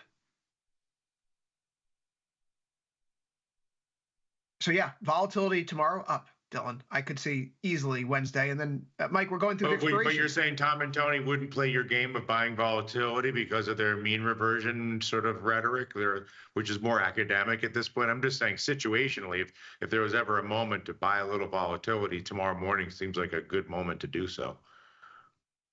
I don't think they were on board with the view that Nick was explaining. Although, Mike, it feels like there is a rational basis for looking at this particular moment in space and time and saying maybe we're not out of the woods yet. Yeah, I think just from a very objective point of view, when you look at the makeup of VXX and UVXY that are positively correlated to the VIX, these products will drift higher or at least stay afloat as long as volatility is in backwardation. The futures volatility curve is in backwardation, and that's what we're in right now. So it's still a risky trade because don't get me wrong. If you're wrong and volatility collapses in a big way, you could see the backwardation go flat or even go into contango in the crazy scenario. And that's when you see these products just get destroyed. But if that's not the case, and let's say volatility increases a little bit and you see that backwardation widen out, then VXX and VIX are going to spike for sure. And especially to a stronger degree than they would if the VIX was at 13 and you just got a little bit of a sell-off where the volatility curve was still in contango. Like we haven't really traded these products since COVID, like literally, because volatility was so steep in contango. And even when we got the 100-point, 200-point sell-offs, those were bought up immediately. So it was like the volatility markets were just ignoring any kind of near-term sell-off because they were gone in a week. Crazy times. It's a really fascinating market. The other night on First Call, I think what Tom was saying was very insightful, which I don't think many people hear when someone says, oh, you just got to be subjective, right? If you got something working for you, take it, run with it, move on to the next trade. If it doesn't work, cut it, move on. This is a really unique, Josh is going to kill me for that. This is a unique set of circumstances here that arguably there aren't many times in, market history where it's been like this. Maybe COVID, maybe the end of the Cold War, maybe when the gold peg is removed in the early 1970s, right? You go to free floating exchange rates. But this has the potential to be one of those situations. So I'm taking it day by day, guys, and just making sure that risks are limited and moreover, not leaning too heavy one way or the other in terms of beta, right? So if you're really short and we get a headline here, the market's shown the propensity to rip. And if Howard Lutnick speaks, the market's shown a propensity to go down. And we haven't heard from him since Sunday. So I feel like he's going to do it again. What can I get? Can I tempt you into my short euro long dollar situation? If I can't ease you out into the long volatility world? Maybe. Europe for all that's going well for it right now, right? It's going to have a lot of money coming into it. There's a lot of fiscal spending when it happens, right? New military. There's new alternatives now other than the U.S. That should keep the euro afloat. But is it a reserve currency? Absolutely not. No way. There's no fiscal union. It does not have a deep enough, liquid enough, unified bond market for that to be the case. You can't have Spain and Italy and Germany and France operating on different fiscal schedules in that regard. Can't be Japan. Can't be South Korea. No one's going to trust China. Certainly not going to be any Middle Eastern country or Russia. So if recession hits, right, the U.S. is not going to buy the stuff from Europe because we run a trade deficit with them. That's a lot of demand leaving Europe's shores. They are not out of the woods for recession either. And if Europe goes into recession, they just fired their fiscal bullets here, Dylan. You just fired your fiscal bullets that took an arm and a leg to get past through that fractured German parliament right now. And if you go into recession in Europe, what fiscal bullet do you fire? Is it going to be the ECB who cuts rates at a time when the Fed is sitting on its hands? Right, there's then the rubber band of those interest rate differentials can snap back into place. So I'm starting to pay more attention to how central banks abroad are behaving now relative to the dollar. RBNZ cut rates the other day. Bank of Canada is going to soon be back on the ring path. The ECB still has some cuts to go, perhaps. But yeah, recession is we've talked about it here in the U.S. as if the rest of the world is immune. Nick Batista said it very succinctly yesterday. If the U.S. goes into recession, so is everyone else. Nowhere else is ring-fenced right now. That's, as Ilya would say, then perhaps. But that sounds like a long dollar argument if I've ever heard one. I think we can get to a place where if we avoid an immediate liquidation and collapse of the U.S.'s place in the global system, right? If we're not extricating ourselves out of it completely, it's more of like a Brexit. That is probably going to be a slow bleed, and we're done with the most aggressive part of the leg here. But we need some stability. The whole, as like a macro person, this whole what if we were to. Hold on, let me take a step back here. Mike, you've watched Rick and Morty, have you? Yes. Okay. When they go fight the Galactic Federation and they change the numbers in the system, $1 no longer equals $1, the whole entire thing falls apart. We're not quite there yet, but when we mess with the role of the US dollar in the global trade system, where we stop telling the world that you're no longer going to buy our biggest export, US Treasury bonds, it draws into question the 1 = 1 part of the equation, which, maybe a bad analogy here, but it's the closest thing I've got right now, Mike. And well, no, I think it's good, at least good in the sense of like the basic underlying assumption, which is the biggest economy is a reliable counterparty, is the core assumption of the global economy. And when that gets even marginally questioned, it makes everybody pretty squirrely. And that's why you saw the dollar move, obviously. Well, we still have another day to go for overtime. 2 more days this week. Maybe, oh gosh, yeah, 2 more days this week. Friday is off. So we're halfway through the trading week here, folks. Maybe we get some more action Wednesday, Thursday. Of course, Mike, we have expiration coming up. We have a Fed Powell speech. We have some more earnings around the corner. Keep in mind, if you're trading Netflix for the earnings, you probably want a little bit more duration on your side, because if you place it Thursday, markets close Friday. Other than that, though, we have a busy lineup here tonight on Tasty Live. After this, of course, Macro Money coming up. I'm at the bottom of the hour with Errol and Gus. I'm then back at the top of the hour with Victor for the Price of Truth. So if you liked what you heard here, you're going to get more of it. For Mike Butler, thanks for coming in today, Mike. In Chicago, we have Dylan Radigan, Milan. I'm in Chris Vecchio in New York. Good luck trading. We'll see you all in a little bit. Stick around, though. More Tasty Live after the break.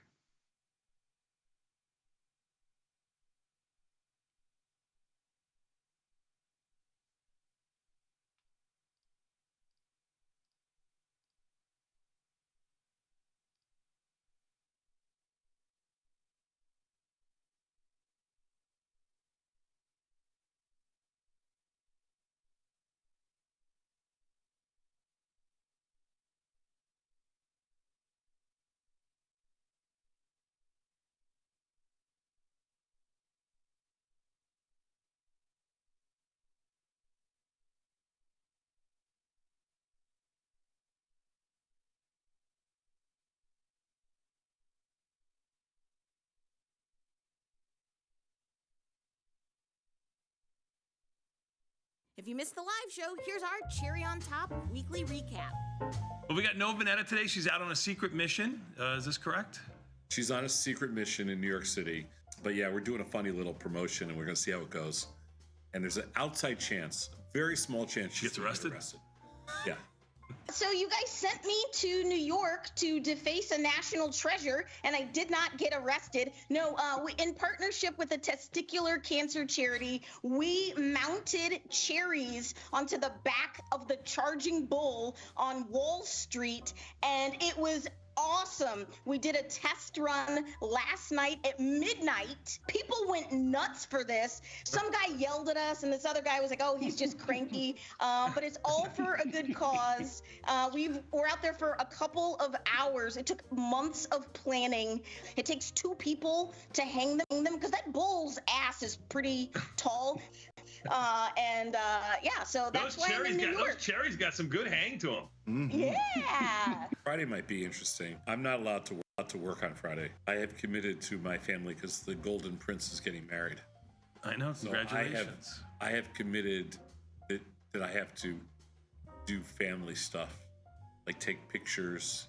You get to. I'll take things that Tom excels at for 100, please. I'm just going to be a good, attentive husband and father to the groom.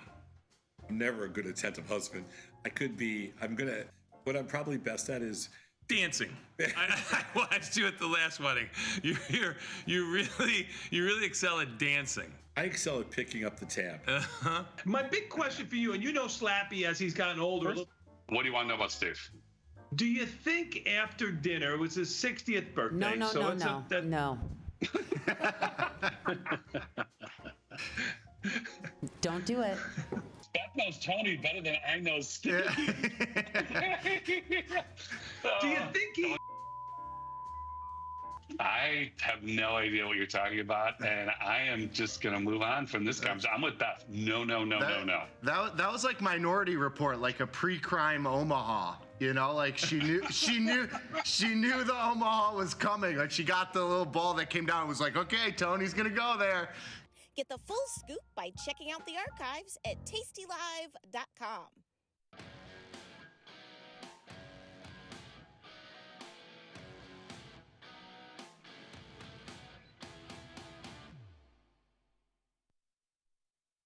And we get another soggy day on Wall Street, limping a little bit lower, but ultimately not really breaking down, frustrating those of us that are tilting bearish on this stock market after the Fed's announcement last week couldn't get the speculative juices flowing in a lasting way. And so today, while everything else is in grass is growing, paint is drying mode, we are going to focus our view on crude oil. Because here we have some more interesting developments here and the possibility that something of a time bomb is starting to quietly tick in the background. So what we're going to do here is get a little bit of a state of play on what exactly is going on and where prices have been, where they're going, what is perhaps the reason why they're here, and then try to see what could be the next move and establish for ourselves then how that might work out as a trade setup, perhaps at some point here in the relative near term, as we sort of stretch the bounds of credibility for what's been going on up to now. So here's a look at WTI. This is the West Texas Intermediate, a US-based benchmark for crude. And what we broadly find here is that the trend has been cautiously pointed higher basically since the beginning of the year. So we found a bottom right under $68 a barrel, right mid-December or so, and revisited in that direction at the beginning of the year, didn't set a new low, and since then we've had this kind of slow creep higher, where at this point, with everybody kind of focused on stocks and AI hype and everything else, it's almost lost in the conversation that crude oil is up nearly 23% so far this year. And we're only 3 months into the year. And at just under $63 a barrel here, so right around here, where it's sort of oscillating, we're at the highest levels in about 5 months, going back to here, early November. So there is clearly a conversation here about this being one of the standout performers, not as explosive certainly as we've seen in equities or perhaps even in Bitcoin, but a nice quiet narrative that has really played out independently of anything that we've seen vis-a-vis the Fed, anything that we've seen vis-a-vis broader risk sentiment, a sort of quiet pocket of the market where little by little, we have very significant gains from the start of the year at this point, seemingly divorced from the broader macro narrative. There's a little bit of data that's going to hit us this week. We're going to get first the weekly numbers for crude inventories. And what we find here is that recently these numbers have been significantly more supportive than expectations. So we can see here the past 2 weeks, we've had significant declines, 1.5 million barrels, almost 2 million barrels, against expectations for increases. This is obviously more supportive because when inventories come down, that means that there is a draw from those inventories, so ostensibly supply is being drawn down, and that should be a boost for the price on some level. We're expected to see another decline this time, down 1.3 almost million barrels to be reported this week. It's a similar story downstream when we get to refined products, and here's gasoline inventories, and we can see that they've been declining for a few weeks in a row now, 7, and we're expected to see the 8th consecutive week of drawdown here again. And we can see also this too has surprised in a more supportive direction. So we were looking for declines here of 2 million, 1.3 million, and instead got declines of 5.7 million, 3.3 million. So the pull from gasoline inventories, which then one might expect to have downstream effects on a pull from crude inventories, which then might have an effect on boosting prices to refill those stocks. All of that seemingly lines up, assuming it works out broadly in line with expectations or with this pattern of utilization overshooting, these drawdowns overshooting that we've seen over the past several weeks. All of it seems to line up to a tailwind for crude. However, if we look at the picture slightly broadly, if we back up a little bit and take a broader perspective of what's actually occurring here, there is a very significant disconnect. The U.S. is at this point producing more crude oil than it ever has in history. We are at 13.3 million barrels a day. That's more crude oil production than we've ever seen at any time. What we find is that as this is occurring, broadly speaking, crude oil is about anchored. So obviously there was a major decline during COVID. That much makes sense. As a matter of fact, what we saw then was a pullback that really brought us very, very dramatic reductions in price, in production. You can see that here, production falling off a cliff, the price falling off a cliff because the economy essentially got stopped on both counts. Since then, production has rebuilt and established a new record high. Crude oil has rebounded, not surprisingly, because economic activity was restarted. But this period most recently, call it 2023 onward, what we find is that even as supply increases, the price is kind of oscillating. It's kind of stuck here, which seems a bit counterintuitive because, of course, more supply, you'd think, means the price ought to be at least somewhat pressured lower.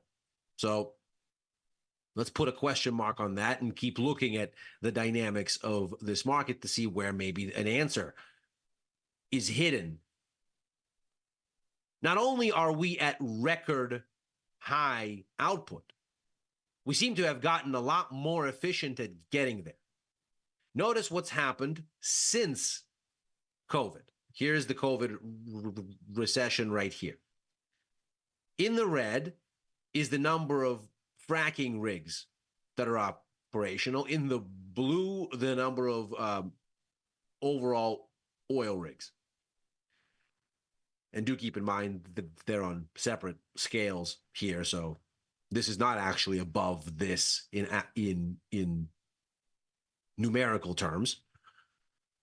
This is somewhere between 200 and 300 fracking operations, and this is somewhere between 300 and 600 rigs. So we can see here, more importantly, that as we've gone to record highs on output, again, here's the COVID drop. So after the COVID recession, here is the steady build in output. We've had a bit of a recovery in the number of both traditional and fracking rigs, but a significantly lower high than what was there before the pandemic. So not only are we producing a record amount of crude, we're doing it much more efficiently. We're essentially doing a lot more with less. We need far fewer, it seems, active rigs of either stripe to get to these record levels. Now, U.S. oil consumption averages about 20 million barrels a day, give or take. At 13 and a half almost million, we're producing almost everything that we're using, but it does leave a little bit of room for imports. Maybe there's a clue there. Well, as it turns out, imports have been basically flat since COVID, haven't really gone anywhere.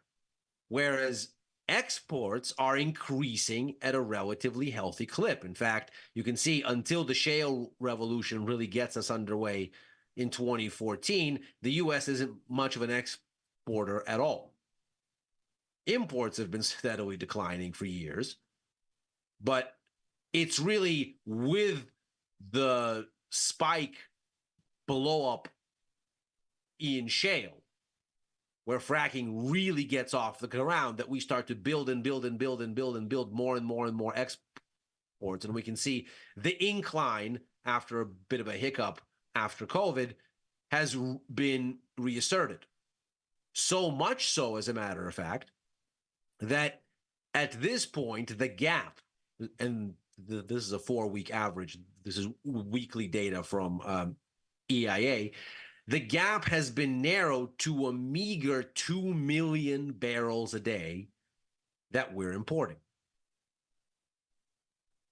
Now, if we consider that it's taken us a much smaller number of operational rigs to get to record output. Closing that gap seems not exactly like a tall order. Not only that, but spooling up production and then storing excess output that may not be consumed immediately, that seems to be something that is relatively easily set up when we consider how much capacity we're using. If we look at the major facilities here, we can see that at the highest level, we're looking at about capacity utilization of 60%. So looking at storage here, we could be storing a lot more. We could be filling up this storage to a greater extent, which means that if we really had to get to complete energy independence in the United States, which is still the biggest user of crude oil, then we could do it in relatively short order. It would not be the world's most dramatic adjustment. And so this once again raises the very important question, okay, well, if this is what's going on, why is it that crude oil is trending higher? If we have tons of supply, indeed record supply, so much so that we're exporting more and more without imports growing, if there's ample storage capacity and all we need to do is export a bit less and store a bit more to get to a point where domestically the U.S. could be completely energy independent and rely not at all on external sources. Obviously, there would be an adjustment. That adjustment would have a bit of a shock on the market, but these are not insurmountable gaps by any stretch of the imagination. Then the question becomes, well, okay, so what's going on here that crude oil is up since the beginning of the year? Supply and demand dynamics certainly don't seem to line up there. Perhaps this is OPEC. We constantly see headlines about OPEC cuts output. Maybe this is what's going on. Maybe there is a global imbalance that's echoing back into the U.S. Well, as it happens, when we look at OPEC's output, even when we look at the broader OPEC adjacent producers included in the mix, the so-called OPEC plus, that includes Russia, includes Brazil, most recently. Angola has actually left the grouping. But if we look at this does not look like OPEC is really doing much of anything. And of course, we've argued long and loud here on Macro Money for a long time that OPEC has been largely ineffective at enforcing its collective output targets because they can't get all the members to actually stop cheating. And so what happens most usually is if the price of oil is falling, people produce less because they're not in the business of selling cheaper oil. But it's the price that leads the production, not the production that leads the price. And indeed, we can see here, OPEC output has not really gone very much of anywhere in recent years. It continues to basically idle. Now, these are, of course, estimates, so keep that in mind. But nevertheless, what we're looking at here is not exactly a dramatic retrenchment on supply that would give us a global shortage and bid up the price at the same time that the U.S. is only producing more with ample room to store. So it seems like, again, we're left scratching our heads as to why crude oil is doing what it's doing. Helpfully, the Energy Information Administration, that's part of the U.S. Department of Energy, produces production and consumption estimates globally. So we can actually take it a step further still and find here that production is outstripping consumption by a meaningful margin. In fact, a margin that seems to be generally approaching kind of 85, 86 barrels, million barrels per day globally. So again, this is not seemingly a supply-demand story because there is more than enough supply for the amount of demand. And this includes not just crude, but overall liquid fuel consumption. So with all of that in mind, this still needs an explanation. Now, the obvious one that jumps out is geopolitical. We still have a war that's ongoing between Russia and Ukraine, where both sides have increasingly taken to attacking each other's energy infrastructure. Russia is shooting rockets at big pockets of Ukrainian storage. Ukraine is running suicide drone attacks at Russian infrastructure, both oil and gas. So there's certainly a level of scary headline flow there. On top of this, we, of course, have the conflict in the Middle East, where the terrorist group Hamas provoked a war with Israel.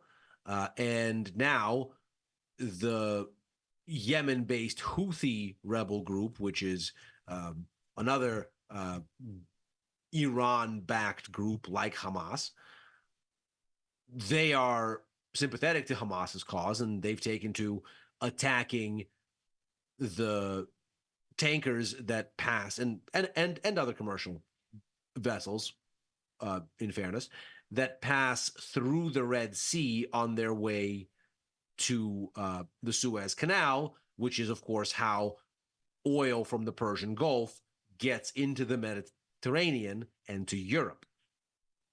So, again, seemingly there is a reason to be concerned.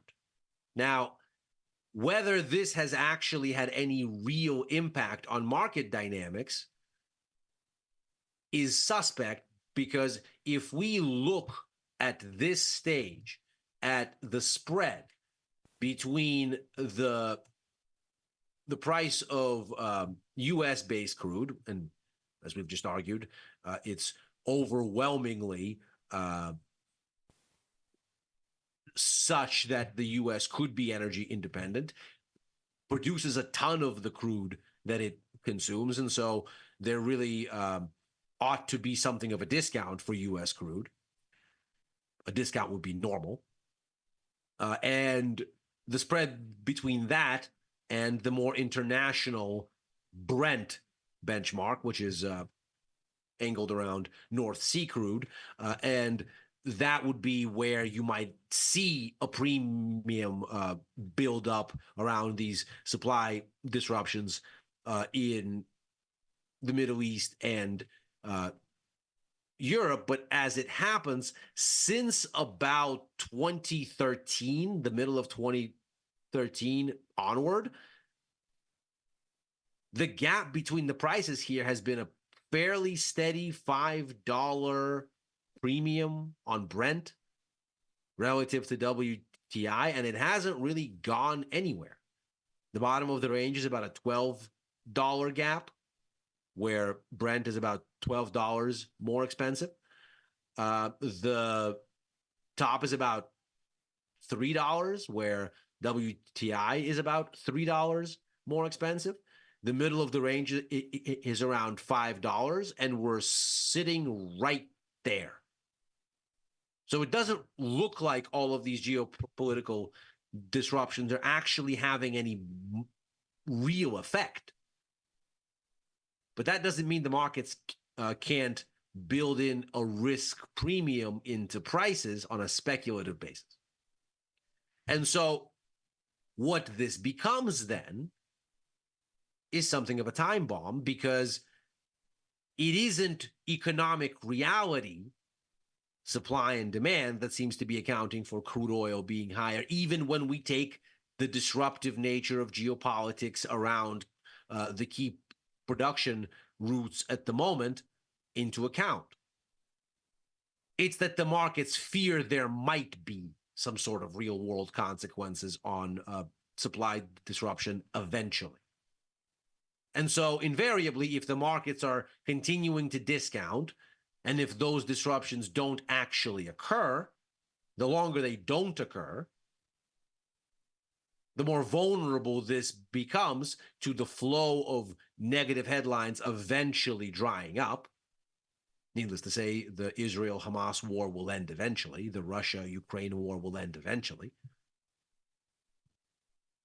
We are then vulnerable inherently to any kind of a headline suggesting we're anywhere closer to that end on either front, separating us from what could be a significant decline in crude. Now, do we have any current signaling to suggest that is imminent? Arguably, no. But if we were to get underneath, give or take $80 a barrel here, this former resistance become support, we might guesstimate it as something about here. If we were to break through this on a closing basis, a trigger might well be immediately in front of us. If we were to take a slightly longer term view here and look at it perhaps as a bit more broad, then we could perhaps guesstimate something like this here as a kind of supporting range between about 80 and 78. And if we were to get through that all the way down to here somewhere, then maybe there's a much larger reversal. But at this stage, we don't have that confirmation. What we have is a market that's seemingly looking to headlines for its support, and were those headlines to turn or even offer something of a tone shift, the whole thing might unravel. And that is macro money for today. As ever, we are here right after overtime, show that I co-host with Dylan Radigan and Chris Vecchio, looking at the Wall Street close and what may follow thereafter. Back on with Chris for Futures Power Hour on Fridays, though probably not this week since we have a market closure for the Good Friday holiday. I'm back on with Tom and Victor for First Call on Sundays, writing for the News and Insights portion of tastylive.com, and opining sporadically on the platform formerly known as Twitter, at Ilya Spivak. Thanks very much for joining. See you tomorrow.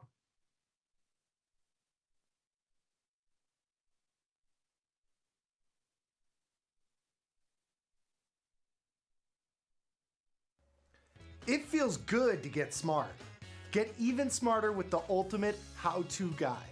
Learn 31 different option strategies, covered calls, iron condors, jade lizards. Become a trading mastermind. Get the guide at tastylive.com/guide. Look who's back testing. Tasty Trade now has options back testing for free. Test your trades with over 10 years of data for the most popular symbols. See how your trades would have performed in the past.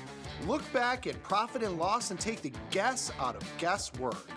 Oh, did we mention that it's free? Get back testing at Tasty Trade.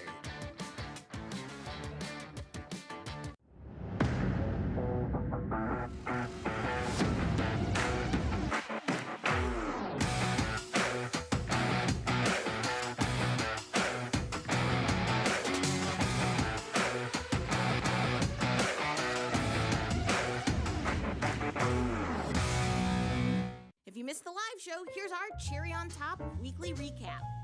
Well, we got Nova Vanetta today. She's out on a secret mission. Is this correct? She's on a secret mission in New York City. But yeah, we're doing a funny little promotion and we're going to see how it goes. And there's an outside chance, a very small chance she gets arrested. Yeah. So you guys sent me to New York to deface a national treasure, and I did not get arrested. No, in partnership with a testicular cancer charity, we mounted cherries onto the back of the charging bull on Wall Street, and it was awesome. We did a test run last night at midnight. People went nuts for this. Some guy yelled at us, and this other guy was like, oh, he's just cranky. But it's all for a good cause. We're out there for a couple of hours. It took months of planning. It takes 2 people to hang them because that bull's ass is pretty tall. Yeah, so that's why I'm in New York. Those cherries got some good hang to them. Mm-hmm. Yeah. Friday might be interesting. I'm not allowed to work on Friday. I have committed to my family because the Golden Prince is getting married. I know. Congratulations. So I have committed that I have to do family stuff, like take pictures. You get. I'll take things that Tom excels at for 100, please. I'm just going to be a good, attentive husband and father to the groom. I'm never a good attentive husband. What I'm probably best at is dancing. I watched you at the last wedding. You really excel at dancing. I excel at picking up the tab. My big question for you, and you know Slappy as he's gotten older. What do you want to know about Steve?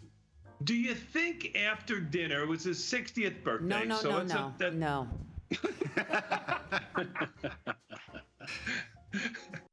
Don't do it. Beth knows Tony better than I know Steve. Do you think he... I have no idea what you're talking about, and I am just going to move on from this conversation. I'm with Beth. No. That was like Minority Report, like a pre-crime Omaha. You know, like she knew the Omaha was coming. Like she got the little ball that came down and was like, okay, Tony's gonna go there. Get the full scoop by checking out the archives at tastylive.com.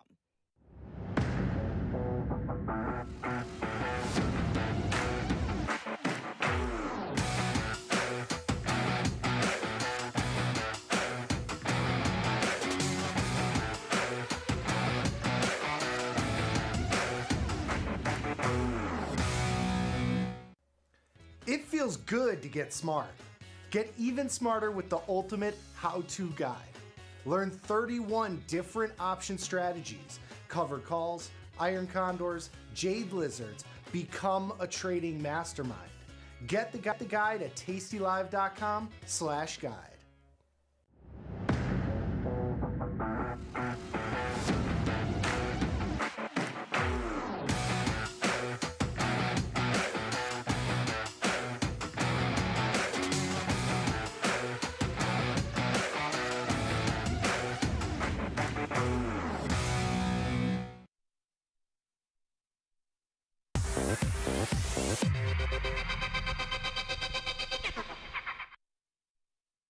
What is going on, everybody, and welcome back to Risk and Reward. We're back here with Gus and E. We got a special guest today. We got Chris Vecchio in the house.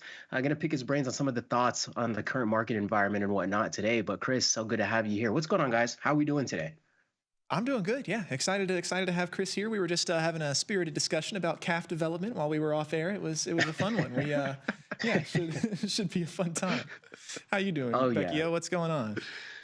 Thank you for having me, and thanks again for filling in during Futures Power Hour today.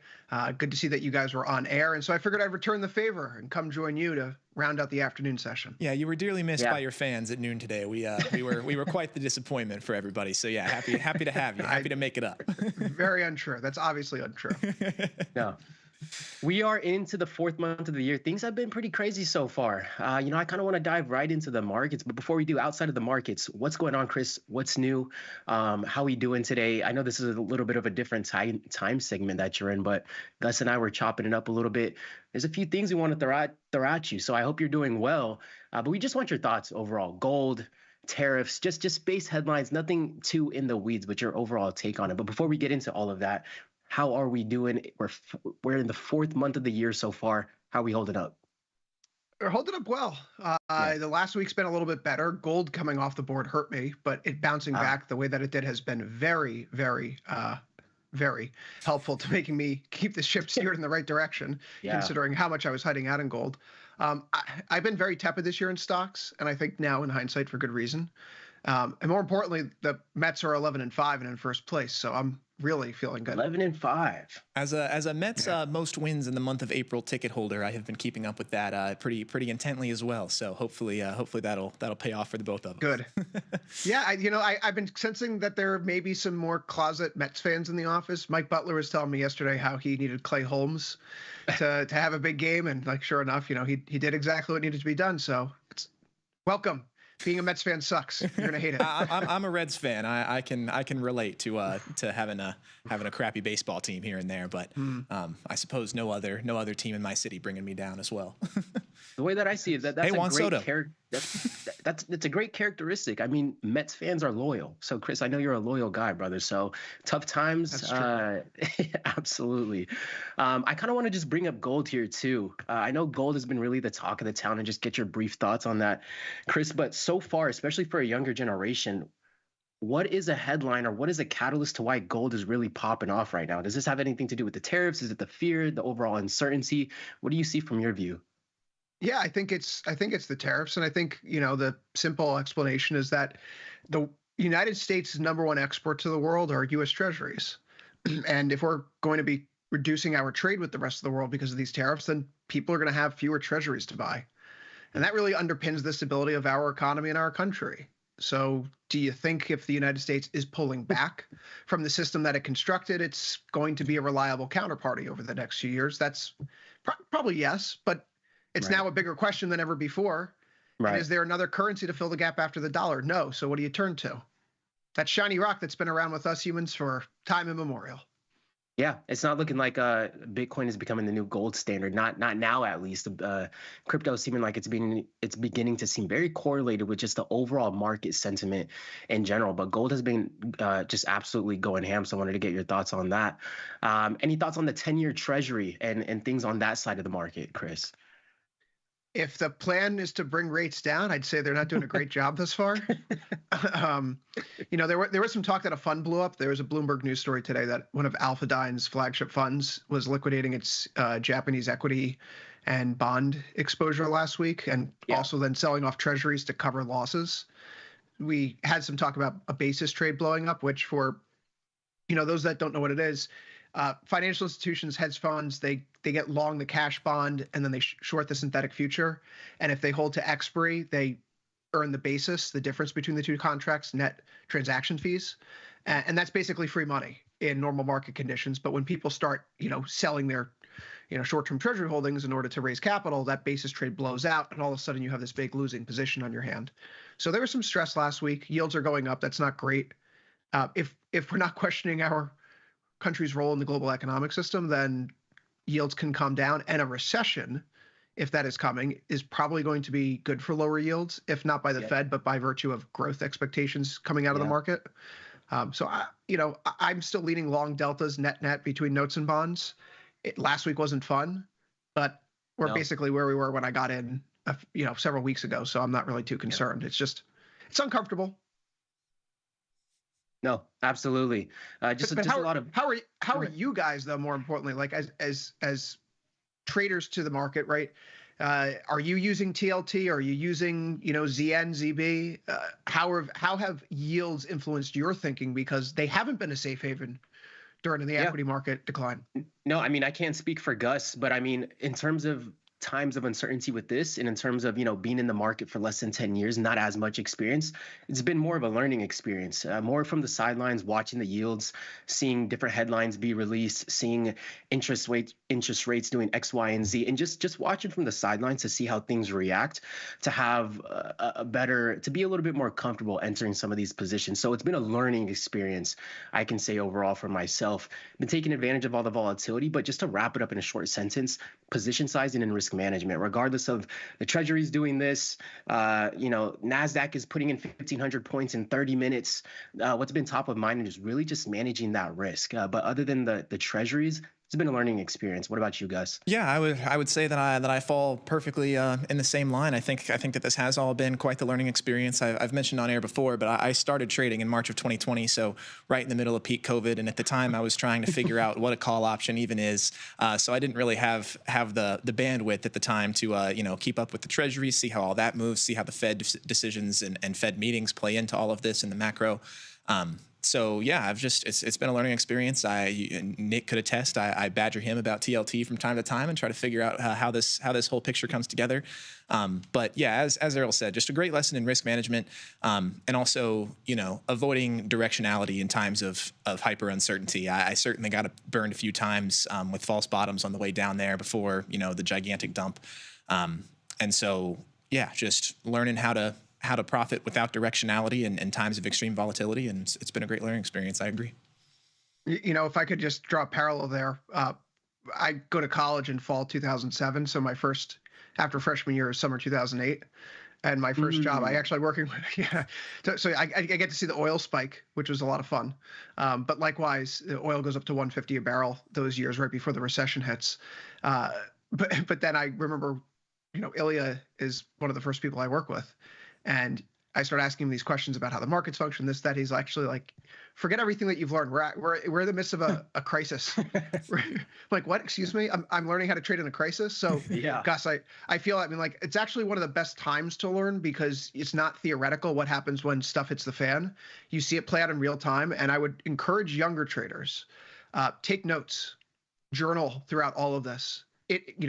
Multiple times a day, perhaps, what you're thinking when you see these headlines, the price swings here. That way, in a few years, when we go into the next crisis, you can kind of look back and say, okay, how did I handle this? What did I do well? What didn't I do well? Make that part of your trade journal. If you don't do it, I think it's a worthwhile exercise. And certainly I've leaned on that in my experience here to avoid making mistakes that I've made during past episodes of, market turmoil. Yeah, I think that's an excellent idea. That's something that's never occurred to me at all, is to journal everything. So yeah, that's really good advice. Go on. It's very helpful. No, yeah, I was just gonna say. So is that more so the playbook, right? I know you were trading during the last Trump administration also. So what similarities have you seen now that we're in a very similar market environment in terms of volatility and just trading around that same exact administration? Because I would assume you have some notes of a similar playbook that you might have applied when he was first in office in 2016. So tell me a little bit about that. Yeah, I did apply a similar playbook. Didn't work out. Okay. This administration is not the same as the first administration. In what way? The first administration, you had people like you had Gary Cohn in there instead of Howard Lutnick, and there's a joke that goes around in certain financial services circles, like you always hire Goldman over Cantor, and we're seeing why in this administration. But Gary Cohn was a free trader. Howard Lutnick is not. And that's the person who has the president's ear this time around. But I think also the fundamental difference, we've heard it from Trump himself. He used to quote the stock market all the darn time. He'd tweet about it, Truth Social about it now, I suppose, but he would tweet about it every day almost, every time there was a new high. Right. And now he's telling the world, I'm not looking at stocks. That's a huge difference. That is a massive difference. But I got to ask, what expectation did you have coming into this administration that was the same? Was it the increase in volatility? I mean, I guess that one could have been a little bit more of a given. I think this administration is a little bit more sporadic, so there's a lot more uncertainty. You kind of got to be on your heels and really be paying attention to those headlines. So did it help you at all in the Trump administrations? What parallels do you see from then? I completely understand it's a totally different administration, and coming from Donald Trump's mouth or tweets, he did say he's not looking at the stock market right now. So it is a completely different perspective. Yeah, I think what did work initially was that there was a path higher for the U.S. dollar. And from his election in November up until inauguration date, and really, quite frankly, up until, late March, the dollar from November 2024 up until then, it effectively follows the same path that it does from November 2016 until, February, March 2017. And so coming into this year, one thing that I had put on was, we like to jokingly call it the James Bond trade, the long 007 calls in 6J, because operating from the place of, if we're going to follow a similar path, then the dollar is going to turn lower by the end of Q1, and rate differentials maybe move in the yen's favor. And if something does hit the fan in equity markets, the yen's probably going to get a safe haven bid. All of that amounts to maybe not necessarily the yen directionally going up. It should, right. But volatility was really underpriced. Like IVR is in the teens. All of that would equate to an IVR environment. So at least buying the options, looking for volatility expansion. So that worked out well. What didn't work out well, of course, is the path forward on equities. I took a few shots in January and February at long in some call spreads that were out of the money. So to find risk, then if they don't work out, it's not a big loss anyway.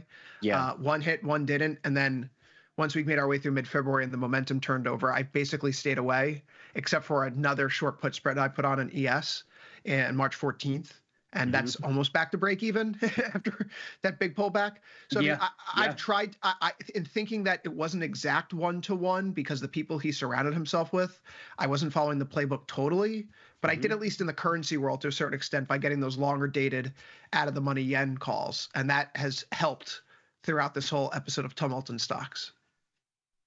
And lastly on that topic, before we shift gears here, Chris, so for you to, because I know you don't want to just stay on the sidelines, you want to take advantage of the opportunity that's there. Is it more so just changing the way you're dipping your toe in the market? Is it position sizing? Is it going a little bit more defined risk? Or what is kind of your style or adjustment that you made in terms of the type of positions you put on? Yeah, so there are times when I'm really confident and I have just gone out and I'm just going to buy ES futures and just swing this. Right. And then there are times where I like to call it the wedding crasher trade. At the end of the movie, Owen Wilson runs up to the altar and says, "I'm not asking you to marry me. I'm just saying don't marry him." A short put spread, right? I'm not saying the market's going to go up. I just think it's going to stop going down, and then volatility is going to contract around here. So it's definitely more defined risk in that regard right now. I'm not comfortable jumping in with 2 feet, throwing the kitchen sink at it, as it were. I want to see a VIX term structure that's back into contango. I do not like it when it's in backwardation. I don't like when it's flat. And while it's in less backwardation now after the evolution over the past week and a half, it's still in backwardation. So that's not the kind of place where I just go out and buy, where you buy at the money or out of the money calls and go fishing. Right. Absolutely. Gus, I know you had brought up crypto a little while ago. What are your thoughts on the crypto side of things?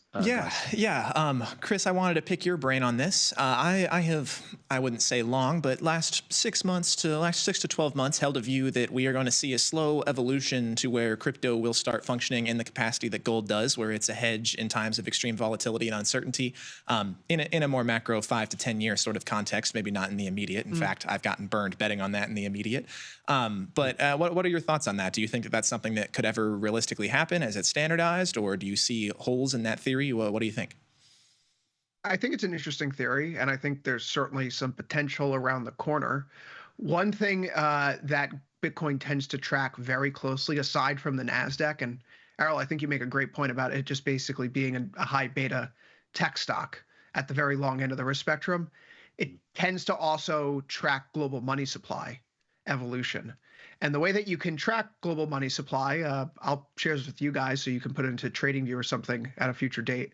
But you can take a look at like the Fed's balance sheet, take out the reserve, the liabilities on their balance sheet, take out the reserve repo facility in the system, and then rebalance all the asset or the net assets across the ECB, BOJ, PBOC in their local currency terms to take out the dollar component and get an equal measure of how the M2 global money supply is evolving. And if you were to draw that up and pull it up right now, you'll see that it's exploded higher in recent weeks.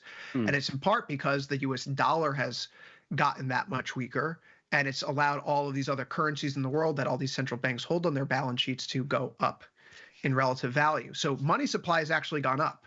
And if Bitcoin follows the same path that it has in the past, then stability in stocks could cater to, okay, we've shunted some money away in this rock that produces no value. Maybe we could put it into some other form of safe haven to get a little bit of diversification, which aside from trading, I think this is a very important point that longer term people like ourselves, because I think we're all 35 and younger here. I don't think either of you are older than me.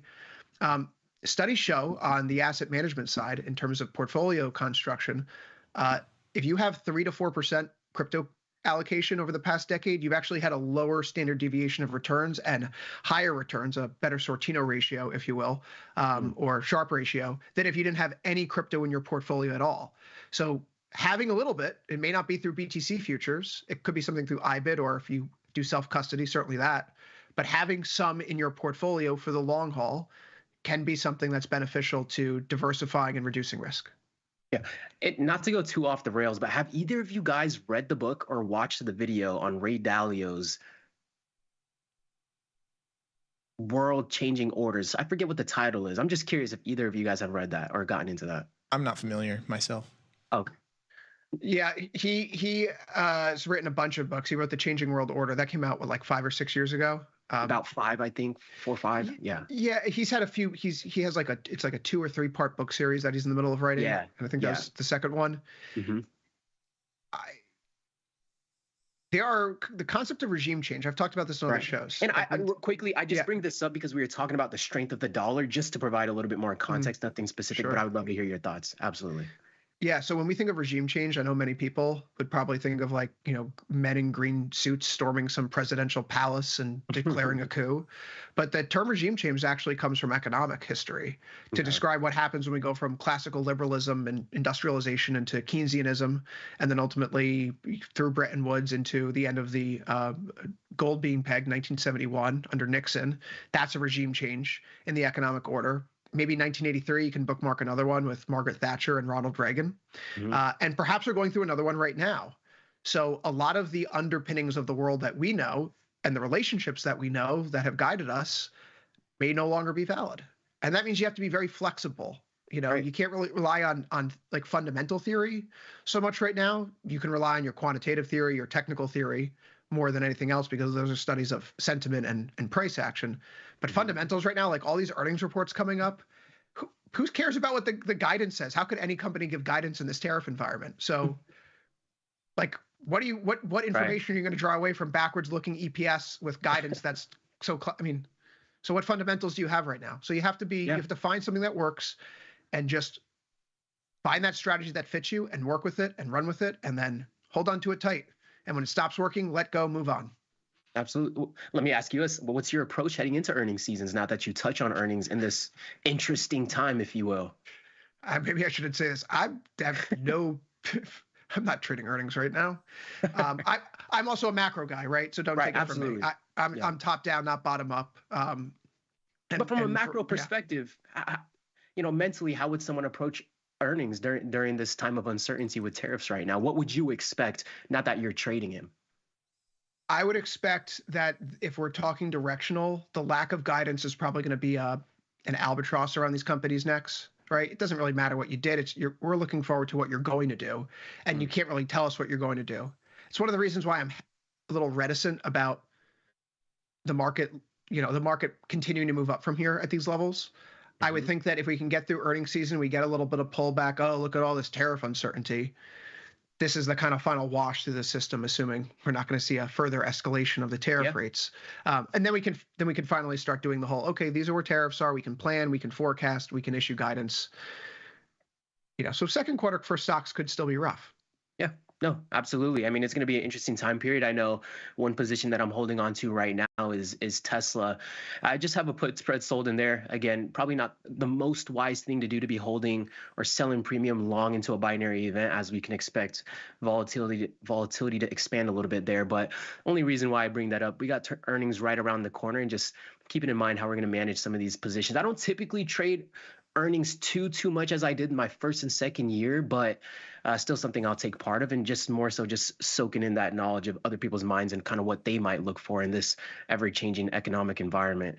The one thing I think Tom or Tony would point out in an environment like this for new traders, you go on Wall Street Bets, you look at some of these forums, you're on FinTwit, what have you, and the sexy thing is when someone buys like a 10-cent out of the money option and then it prints for $10 because of the earnings. But the reality is there's a reason why that option was trading at 10 cents in the first place ahead of the earnings report. It's a very low probability outcome. You're effectively rolling the dice. We do have vol in the system though still. Yeah. And in this environment, because of that juxtaposition or like that comparative nature of good earnings but can't really give guidance, so where does the stock go? Maybe not anywhere. This seems like an environment for IV crush. So if you're buying out of the money calls or buying out of the money puts, right, the stock may fall, but it's not going to fall as much as you want it to, and volatility contracts. And so now you have this option that's worthless. You were directionally correct, but not, not in terms of the right strike. So the typical tasty way here, I think, will serve people well, right? 45 in, 21 out, vol's high. Look for vol contraction. Don't expect a lot of clarity.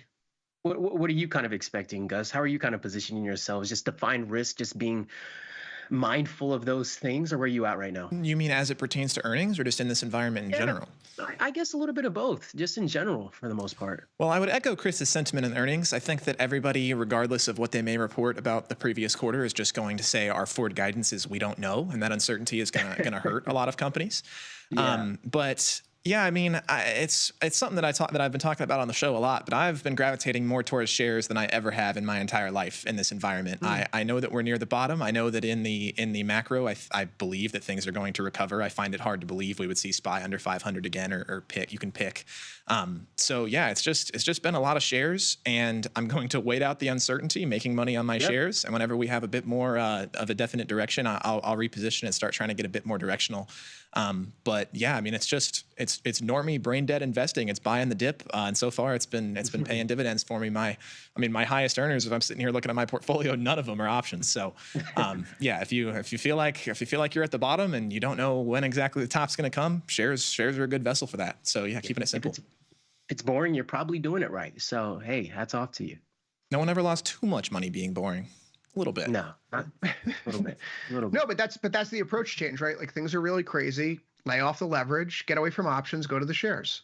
You're still playing in the market. You're still staying involved. We have a longer term time horizon than others. And so if we go into accumulation during a market drawdown, that's fine. And then we try to generate the alpha when things relax a little bit. Exactly. And I have some leaps as well. I got some leaps on Berkshire. Some leaps on NVIDIA, things like that. But yeah, nothing too crazy. Only one position inside of 90 DTE, which is the NVIDIA vertical I mentioned on stream earlier. And I'm being regretted to inform, or people are regretfully informing me in chat right now, that NVIDIA has tanked post-market. They got some kind of hit. So I just need that to hold above 100 for one more day. So I'm hoping I don't lose this one at the bell. Before we wrap, let's take a good look at what's going on right here in NVIDIA. It's looking like we're selling as we speak. We closed at about 113 or 112.19, sitting at about 105 right now. So any short sellers in the house probably out getting drinks right now. So. No kidding. I would be. No, that's gonna pretty much wrap. We're coming to a close. Anything else to add, Gus, before we hop on out of here? No, I don't have anything else. Thanks so much for hanging with us today, Vecchio. I know it's a busy afternoon for you. We appreciate you. Yeah. Thanks for having me. Absolutely. Any last wise words to give the audience before we dip on out of here, Chris?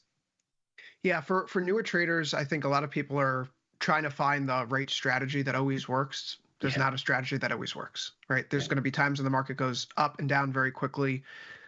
The only thing that you can control is how you adjust. And making the decision to make the adjustment is perhaps the hardest thing to do because you're telling yourself that your initial decision was wrong. And if you just hold out for a little bit, then maybe you'll ultimately be right. I've lost more money doubting that ability, having that loss aversion than anything else. Like, oh, I should probably get out. Let's just see.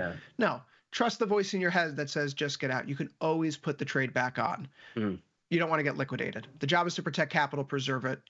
That's your main goal as a younger trader. Learn the ways, survive, and then grow. Survive. Well, it's that the market can stay irrational longer than it can stay solvent, right? I think that's how it goes. Sure. Trump's tariffs can stay in place longer than we can stay solvent. I think. Hey, take that with a grain of salt, everybody. Take that with a grain of salt. But no, that's going to wrap up today's segment. Chris, again, thanks for taking the time. We appreciate having you here. And be sure to stay tuned for more segments coming up, and we'll catch you guys next time. Peace.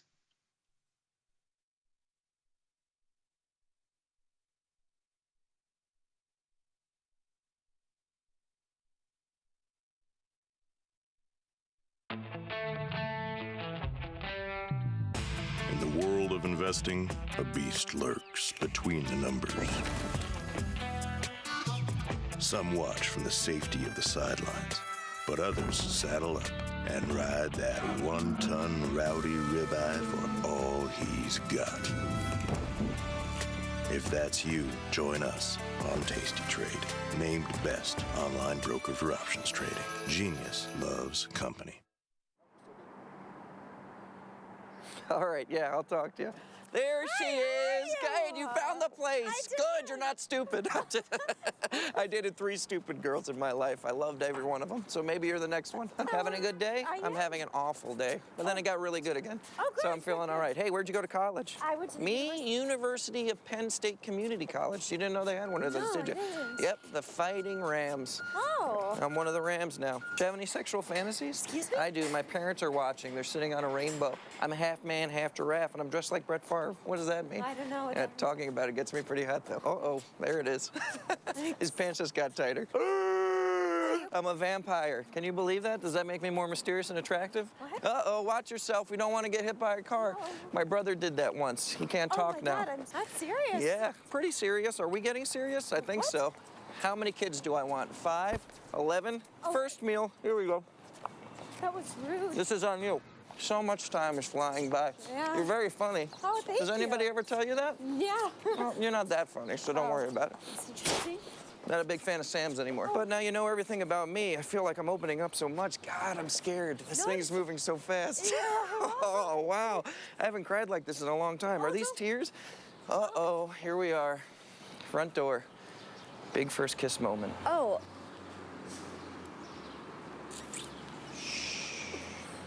This is just moving a little too quick for me. You're a great kid.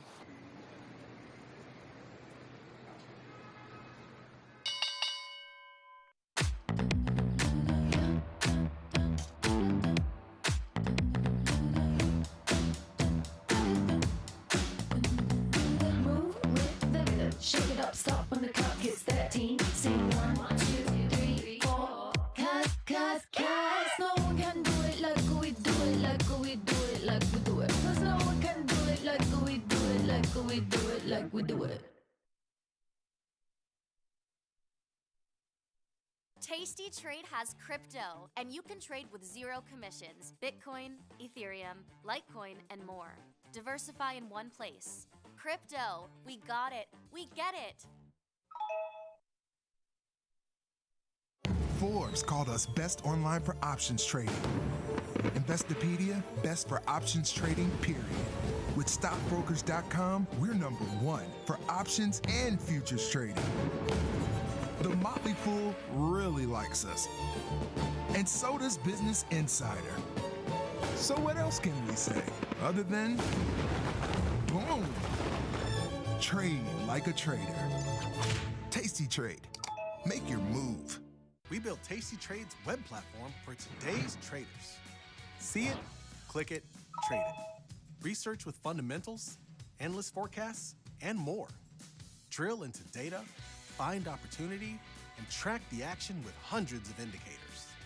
Track your options profit and loss history over time per symbol. Note your progress and plan your tactics with a trading journal. See probabilities, max profit, and Greeks in one click. Fund your account and start trading right in the app. The tools, the data, the knowledge. See it, click it, trade it. Join the club. Tasty Trade.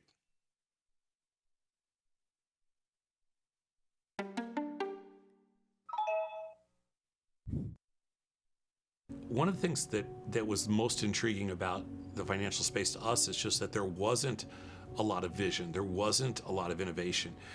After almost 20 years of open outcry standing in the pit trading, I felt like all the markets were moving to electronic trading.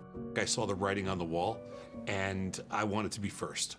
Building the best technology in the world for traders was one of the coolest things anybody could ever do. I loved every second of it.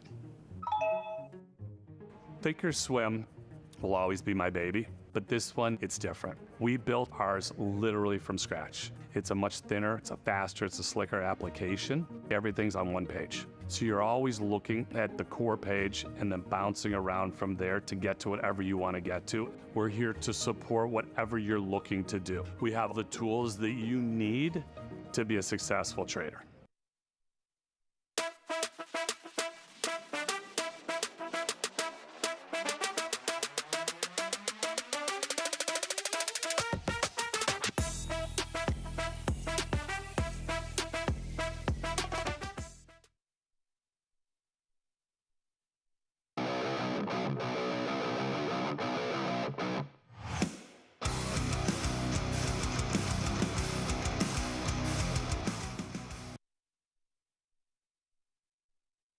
April 15th, the tax man cometh a little bit after 5 p.m. Central Time. The best time, you know what that means? It's time for Tasty Live's evening show, a little podcast. A little podcast called The Price of Truth, the show where we like to explore the incentives that govern our world, and we've got a handful more to chew on today. Before we get started and say what's up to the people, let's say what's up to our incredible guest. We have with us the big brain today, my friends. I'm talking, of course, of Christopher Vecchio. Chris, how you doing, my friend? I'm doing well, Victor. I'm doing well. How are you? I'm okay. Yeah. Did you finish your taxes? I have not finished my taxes yet. I need to amortize my fart coin.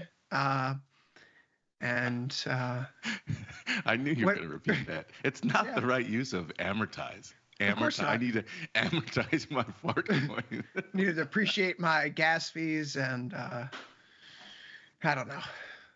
It's going to be a mess. What a brilliant way to like come into any tax conversation at the water cooler, around work, because people are talking about taxes. Like, yeah, gonna have to amortize my fart coin. Makes no sense at all. You're like, those crypto bros.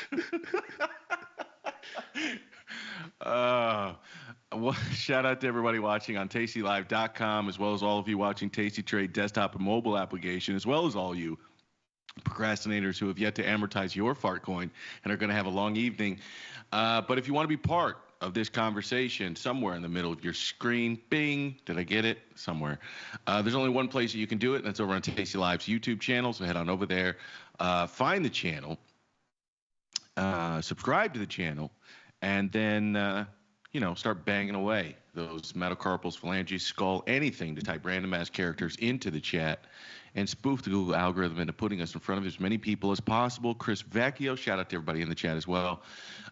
Chris Vecchio, all looked okay to start the week here. S&P 500 cash closed under by about 0.2%. The Nasdaq was positive by about 0.2%. The Dow Jones under. Sorry, I'm saying 2/5. I meant 1/5. The Dow Jones under by 2/5, and the Russell up by 10 basis points, 11 basis points to be specific.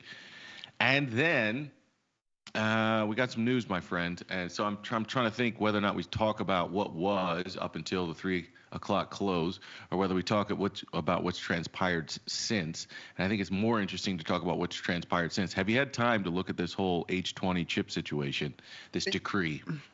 I have. On April 9th, the government told NVIDIA it's going to require an export license for chips to China and other countries. And NVIDIA says, okay, We're going to have to take a $5.5 billion charge off as a result of this. So the stock's down 5% or so here after hours. It's just another sign of how the tariffs are leading to economic and financial disruption in the short term. If it's short-term pain for long-term gain, this is definitely still the short-term pain part of the cycle. We haven't gone through earnings season yet. And how do you think about it, Victor? What's forward guidance going to look like for these companies, right? You can't really predict it or say. But this charge off here is a stark reminder that even though the tariffs only just went into effect, there's clearly already financial ramifications that we may not fully understand. Yeah, man. NVIDIA down to 105 and change, 105 half from 112.20 close. The NASDAQ futures are now down a little bit more than 1%, maybe 1.2% here. The S&P is trading heavy by 75 basis points. To your point on earnings, I thought it'd be pretty straightforward. I thought we would see for most companies, except those that serve the lower end consumer, I thought what you'd see is basically blowout numbers this quarter, much more than expected, better numbers than expected, with pulled or lowered guidance. What I didn't really expect is what United Airlines did not long ago, which was sort of give like two different paths, if recession, then else, which I don't know that I've seen something like that before. I mean, maybe it's happened. I can't remember ever seeing that in a report. And I'll be curious to know how many other companies sort of follow suit with trying to navigate investors, giving them some sense of certainty versus just pulling all guidance altogether, which can maybe spook investors completely away from your stock, especially if there's alternatives and if your competitor is offering some sense of guidance. But I thought it'd be simple. People probably did better than the mood currently expects, and that they're likely going to pull guidance and leave you on your own trying to figure out what multiple, like what earnings number and what multiple to slap on an earnings number. Which means, like, what are they paying these people for? What are we paying analysts for when we get to any sense of uncertainty? They did this in 2022. Just nobody shows up. Nobody gives guidance. Nobody moves their earnings estimates, and it leaves everybody on their own. It's like, I didn't need your help when the distribution was small, bro. You're supposed to be making your money when the distribution gets wide. Your thoughts? What do you think we see this earnings season? Yeah, I mean, I don't know if the backwards-looking earnings are going to tell us much of anything about the future. We may have had some really nice numbers for some companies. That the banks did really well in the first quarter, as we've seen thus far. But putting forward expectations is difficult, and it's not difficult again because the tariffs are here to stay. It's difficult because we don't exactly know what tariffs are here to stay, and just the whole process is so convoluted right now, Victor. If I import a computer, a laptop from China right now, it's exempted, no tariffs. But if I, as a small business, want to get all the little components to build that computer here in the United States, because I'm a small manufacturer, I'm going to be tariffed out the wazoo still. So like that's kind of incongruent with the administration's stated goal of reshoring and rebuilding domestic manufacturing. And yet that seems to be the incentive structure. If you look at the tariffs right now, it's easy for big companies that build their laptops abroad. It's very difficult if you want to do that here in America. So that seems inconsistent, right? So do you really think that this is the final resting place of these tariffs? Or as we heard over the course of today, there are 130 countries that they're currently negotiating trade deals with. It doesn't seem like this is the final resting spot for tariffs. So how, as a company, can you possibly say we have a high degree of certainty in any regard that our costs of goods sold, our inputs, our raw materials are going to be X, Y, Z? You can't right now. So I think that's an albatross around this market's neck. The only silver lining to all of this, and I am weighing this in my head more and more, we all know this, don't we? We all know that there's going to be no guidance. What investor out here right now is expecting any company to give any sort of rosy guidance moving forward? Mm-hmm. So the bar is very low already. And maybe that's the kind of final flush that we need here to get a bottom in, right? Where we can go through earnings seasons, we get a reminder, the tap on the shoulder, guidance is removed. Yeah, we all kind of knew that, so the market wobbles and sells off a little bit, but doesn't necessarily tank. I think that would be the best case scenario. We go back to like a year ago mindset. And we talked about getting through the earnings season, and if you got through it and it's not bad, all I got was this stinking t-shirt. Maybe we can go back to that attitude, Victor. But that's why this is so important here. If we all know we're all playing the same game, we're all listening to the same music, then shouldn't it be priced in that the guidance is gone? Yeah, I mean, there's nothing to price by a company dropping guidance. You still have to price something, you know? So the market still has to go based on what I heard, what I saw in your numbers, and some aspect of poker going forward on what to expect. I'm not going to get spooked and drop a company stock because the CEO didn't give me guidance in a period of uncertainty. They all did that in COVID. And you drop it because you have a different expectation of forward earnings and a different amount of money you want to pay for each dollar of those earnings. But I can appreciate what you're kind of saying here, where you're finding or looking for some optimism in a period of volatility. I would ask you though, man, isn't the fact that we're up at 5,400 versus the 48 and change price that we were at not long ago, don't you think some of that optimism is in the 400, 500 points that we've just added to the S&P 500, the 10% rally that you saw like in a stealth way in the last couple of days? Yeah, I mean, I feel like the market rebounded back because we weren't in a liquidation correlation 1 environment anymore. It's interesting how quickly this market's changed in the span of a week, right? You and I spoke on Tuesday, right? Last week we flipped. Yep. Yeah. So last Tuesday we were saying how we were just like looking for some sort of sign, some signal, a flare in the night sky to let us know that there's an off ramp potentially. And of course, the next day we get the 90-day pause. The effective tariff rate itself is still relatively high, 27% now down to 24. Some measurements have it from going from 23 to 25. Either way, it's not materially changed, so that damage is still coming down the pipeline. But at least it's signaled that there wasn't this, ideological bent on just plowing through it all. There was some willingness to readjust and reexamine after what was a very chaotic rollout with that utterly ridiculous formula and chart that Trump carried out on the Rose Gardens lawn. I suppose that's the good news, right? I feel like we're now back in the mindset of the tariffs are here, they're coming, but is it really going to be the worst case scenario? Because if it's going to be the worst case scenario, Trump wouldn't be negotiating with himself in public right now, with China, for example. That, that makes her really difficult. Like you kind of got to say like, all right, this is an off ramp. The plane's trying to land. He is negotiating with himself. That is so true. Like we haven't heard anything from China except they're like, yeah, Boeing, you're not allowed to, we're not going to buy your planes anymore. And Trump's like, all right, give me a call. And they're like, okay, we're going to ban rare export minerals. He's like, I'm telling you guys, just got to give me a call. We're willing to roll it all back. It's kind of nuts, man. We made an exception to all the tariffs. We made an exception to all the tariffs. We made exceptions to smartphones and computers. He's like, they haven't done anything but give us more pressure. We're just rolling shit back. He's the only one making comments. Oh, that's such a funny way to frame it.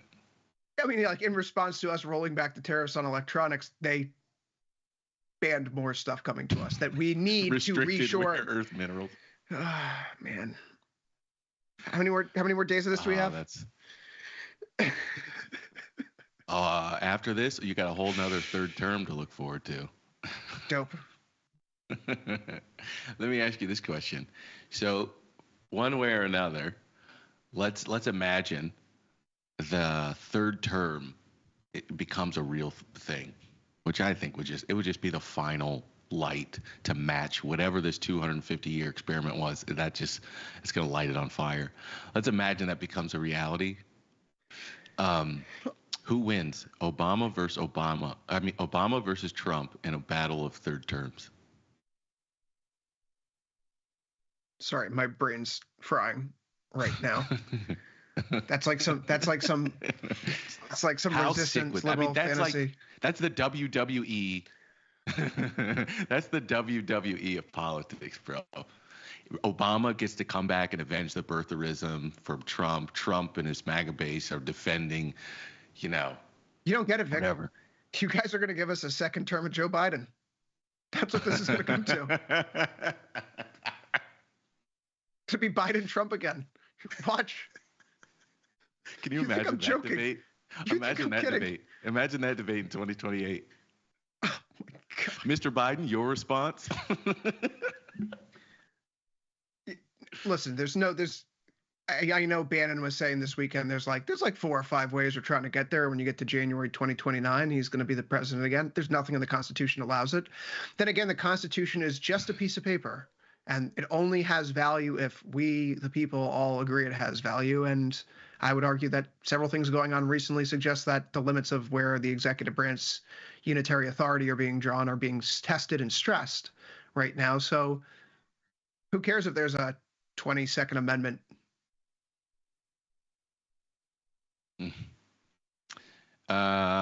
You didn't answer the question. Who wins?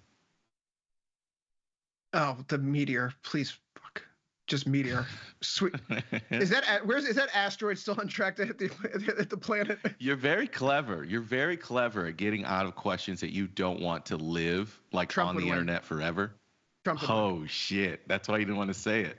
No, that's just I will not entertain a world that should not exist. The Constitution with binds presidents I to agree 2 with that. terms. That's why I said. That's why I say that if it happens, yeah. Yeah. There's no world in which Obama or Trump should even be part of the conversation for the next presidential election. And people who are entertaining that conversation, it's a dereliction of their loyalty to the Constitution of the United States of America. Give me a break. Chill out, bro. Stop coming on here trying to act like some Boy Scout. You're the one who even brought it up to me in the first place on a text. Were you in the Boy Scouts, by the way? No. What? Why you say it like that? I was in the Boy Scouts. I think if anyone's watching right now, and we had a poll on the YouTube channel, we said which one of these two was in the Boy Scouts. Who do you think? Who do you think the audience thinks was in the Boy Scouts? The guy traumatized by being in the Boy Scouts. Me. I think the audience would probably think that you were in the Boy Scouts and I was out hot wiring cars as a youth. But the reality is the exact opposite. Is that an anti-Italian slur? You were out breaking bus windows and shit like this, and I was making Pinewood Derby cars. That's me in northern Westchester, breaking bus windows. We didn't have cell service, Vic, so what else was there to do? Tipping cows and breaking bus windows. Dummy. All right, talk to me about Vol, man. Vol's come in. It's getting pumped up a little bit in extended hours, but we're not really doing much. We're staying here, hanging around 30. It's a weird world when you can say you feel like volatility is contracting, and you look at the VIX and you're still at 30, and you're in complete backwardation still. What a weird world where you can have contraction and feel better about the world. You can feel like your distribution's getting smaller, and you're at 30 VIX with heavy backwardation, man. Your thoughts on vol real quick. I hate when the VIX is in backwardation, Victor. Why? I like it because I like trading easy. I like when it's in contango and I can just buy out of the money calls and like sit back and like just be all smug and shit. Like that's the nice kind of trading. You can come in every day and say, "Hey guys, look at my picks from yesterday. Told you so," and then you just keep going. And you feel like a genius. When the VIX is in contango, it's being like a weatherman in San Diego. Like, hey, it's gonna be 74 and sunny. Back to you. And I like that. I enjoy that. No, it's not. I'm not saying that it's not fun to trade and it's not exhilarating. Like the past 2 weeks have been some of the most exciting markets in our lives. Mm-hmm. But also it leaves me questioning, like from a momentum setup right now, there's not really a lot of good momentum. And if I was looking to, and one thing that we see out of like the April bottom or the August bottom last year is that volatility goes back into contango fairly quickly. as the VIX, as the volatility compression occurs. And so you could say, yeah, we just had a big sell-off, but like things are going to be okay. And right now the market's saying like, yeah,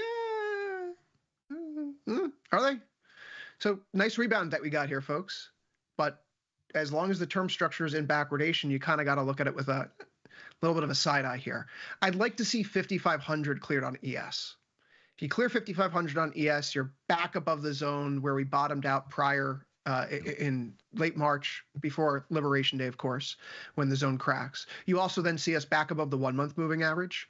And then you have about 250 points of room in the sky to try to make a run at the 200 day or so. And then getting back to the swing highs that you had right before Liberation Day itself. So if you could take it just level by level, right, as we talked about on Let Me Explain this morning, and then when I was on with Overtime, and then with Gus and Errol earlier, risk to reward, you're 75 points away from 5,500 when the market was 54.25 versus 500 points from the low. Where's the risk to reward right now in this market? If you're not in anything and the momentum's still negative, you could take a swing at the downside with a very small, out 75 ES points. Whereas if you're right, you can make a drive for the lows and have a good risk to reward on the trade. Sometimes I like to look at markets through how can you make the market a loser? Here's what I mean by this. So you're at 5,000 and there's really, really high vol. What are people doing at that point? There might be some people panicking that didn't have the right risk on, that need to buy portfolio insurance at sky high prices, right? They got to buy the umbrella when it's raining. That's possible. So maybe people are buying downside vol. What's more likely at 5,000 and below is probably in a buy the dip mentality that I don't think has been beaten out of people.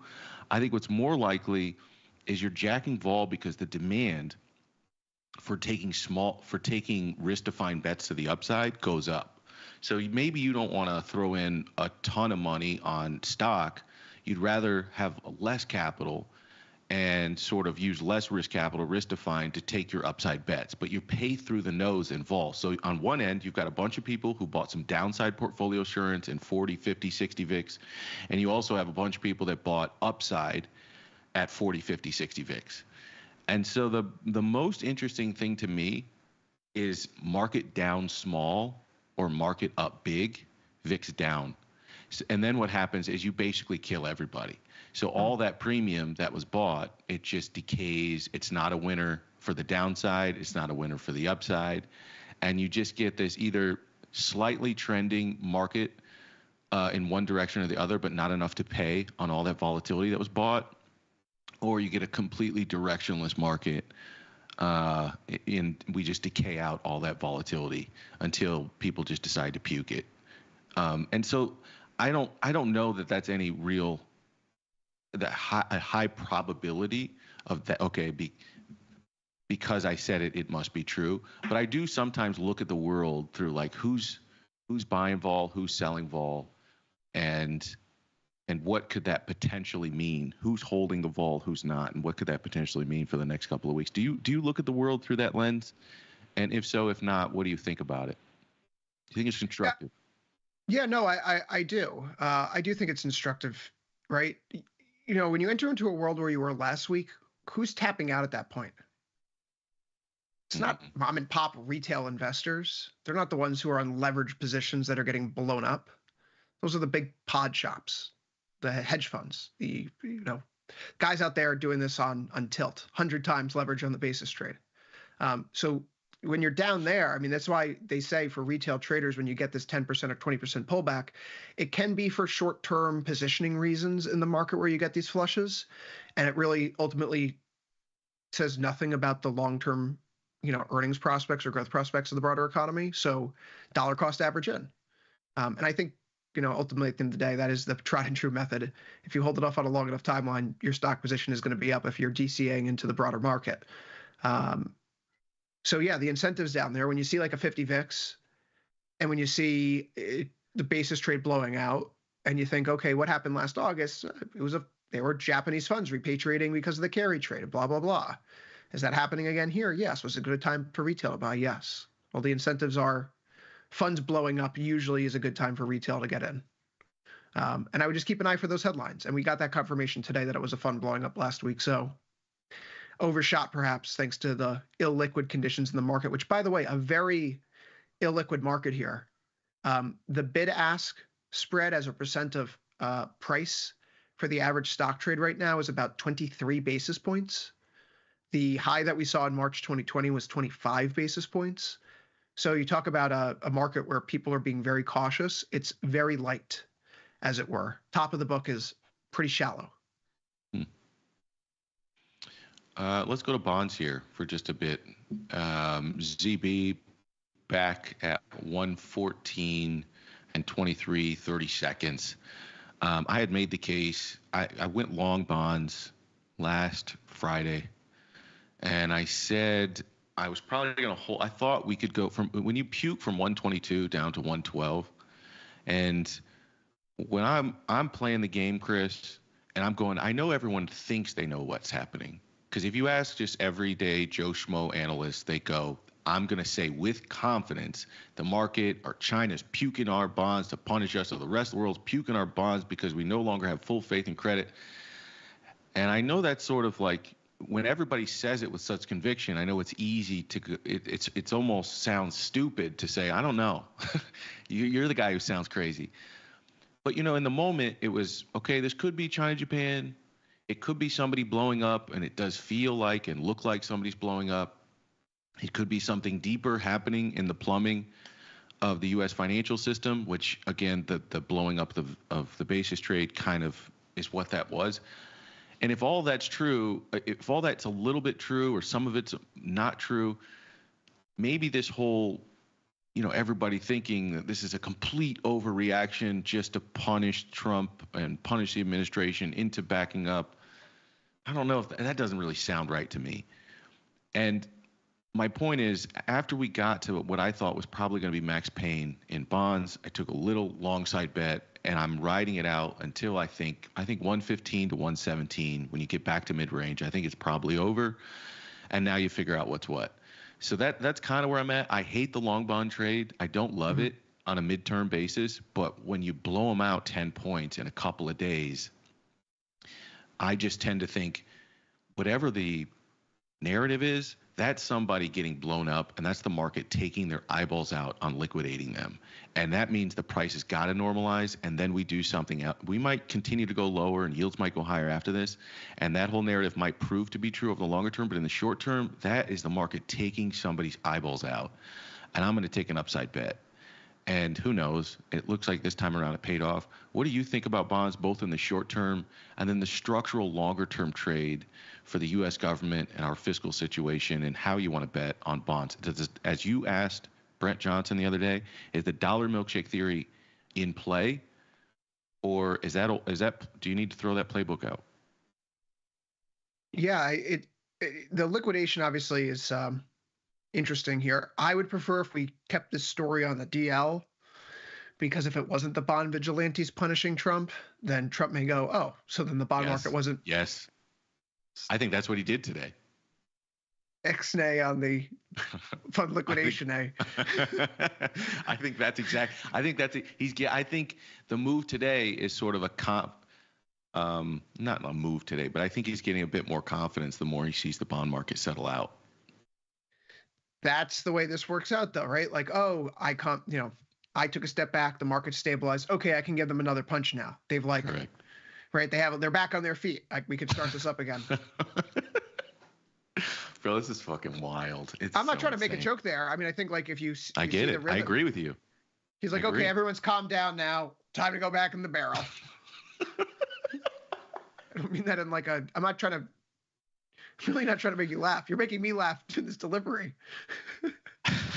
Because this is serious analysis, Victor. I know, but it's so, at some level, bro, you have to sort of, it's so insane that we are in this situation. You know what I mean? It's like, it's almost like you're either going to get pissed off and you're come on here like just furious, or you kind of laugh at the lunacy of the position we find ourselves in, where a president can sort of watch our own treasury market blow up and then go, uh-oh, I might have pressed the wrong button, back up, and then it settles out and he goes, oh, maybe that wasn't me. Press this button again. It's like, oh, Jesus, how did we get here? So what do you think about bonds? Long end and short end. Yeah, well, I mean, I'm still staying long. I'm still staying long at the long end because last week, if it was liquidation and, if I want to put faith in our little theory here of the Trump put, then Trump put being in TLT and not in SPY, then certainly have to put some money behind the data. I've seen others deride it, by the way. People that you and I have talked to in the past say that's an idiotic thing, unquote, to suggest that there's a Trump what's an put. idiotic thing? To think that if there is a Trump put in the market, it's in the bond market, right? If there is a Trump put at all, I think is even being challenged here. Who said it was idiotic? Tom? I think it was Andy Constan. So that He people thinks who are it's idiotic? I think that was his exact wording, which, again, I consider him to be a very smart guy. So he is. I say that, partially joking, salute your local trader for getting Trump to stop the tariffs. I'm trying to get us pats on the back, trying to get the people in the chat a pat on the back, Victor. That's all I'm saying here, right? Like they deserve the things too. If you were shorting treasury bonds last week, America thanks you. But, they've also said to us publicly, if I could push back on this being misguided, they've said they're not looking at stocks. They don't care about stocks. They want lower yields. Trump himself said, I was watching the bond market when the tariffs went into effect. I mean, if it walks like a duck, talks like a duck, tells you it's a duck. I think that there is a line in the sand here because they understand, forget the refinancing the debt. The refinancing the debt now is going to cost more than it did prior to Liberation Day.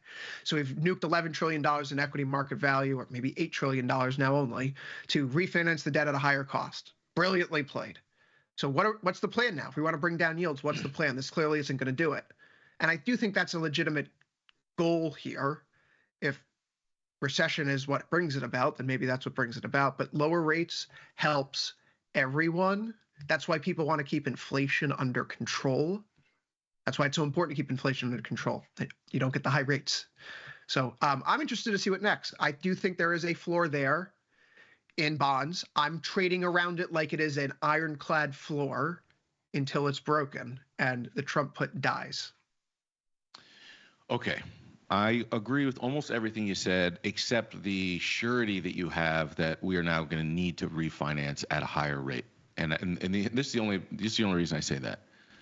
If bonds get back to 117, which is effectively where we have been at for months, then we would have been 117 plus or minus 5 points in a really short period of time. And in that short period of time, at the top, Chamath would have said, this plan is working, because he tweeted that out when bond yields went lower, bond prices went higher. And then now everyone's sure that we're refinancing the $7 to $9 trillion worth of debt at a higher borrowing cost. I'm not sure that in 2 weeks we have enough information right now to make the call on either side. And I also tend to agree with Tom on an aspect of this, which is a $50 trillion market is a bit. It's a bit big to try to bully, even if you're sitting in the Oval Office. So I think maybe I want to give this a little bit more time to play out. Right now, I would have never thought I would be long bonds, but the market gave me an opportunity to get long bonds. I think, who knows, it may punish me for that position, but I think it's a decent bet. And I think between 115 and 117, it's probably the place I want to start scaling out. Your long treasuries, which means you think the dollar milkshake could play itself out here. You think as growth slows, you think there's going to be a demand for U.S. treasuries, and you think there's going to be a demand for long-end U.S. debt. I think the trade right now is for a bounce in treasuries, in part because I think they're going to see further walking back of the tariffs. The tariffs were not a concern for Americans in the last election. Did not register the top 10 concerns for voters. Polling released this week from the same polling firms that were doing it back in the fall, across the board, left, right, Rasmussen, CBS, YouGov, blah, blah, blah, blah. Tariffs have now risen to the top of the list as being the number one concern in the economy, tied with or second to immigration. right? So this has now become a politically toxic stew. And we are, we're not done with midterms yet. Those are still a year plus away. It's a long election cycle, but those are a year plus away, and that's on everyone's mind right now. And if you think about tariffs that are disrupting the small and medium-sized enterprises here in the country, and the tax cuts, which are largely going to be for the big corporations, the politics here really actually do matter for everyone else but for Trump, because Trump's not up for re-election. So I'm of the mindset that you're going to get a walk back. Here's the deal, though. You and I have said before that the number one thing that the United States exports to the world is paper that we print. We control the money supply of. Reshoring the manufacturing is super important. I'm with anyone who thinks that we need to do that. I've tried to do it myself here, in fact, in a business sense. Haven't succeeded at it, but I understand that it's important. I've tried it myself. The reality here, though, is that our number one export is treasuries. We're reducing demand for treasuries moving forward at a time when, if we're going to have all these layoffs in the economy, higher unemployment rate means more jobless claims, more narrow tax base because of these companies shutting down, workers no longer paying income taxes into the system. So it actually hurts the deficit more. So already this year, we have, again, all the talk about what Doge is doing. They're making all these big savings.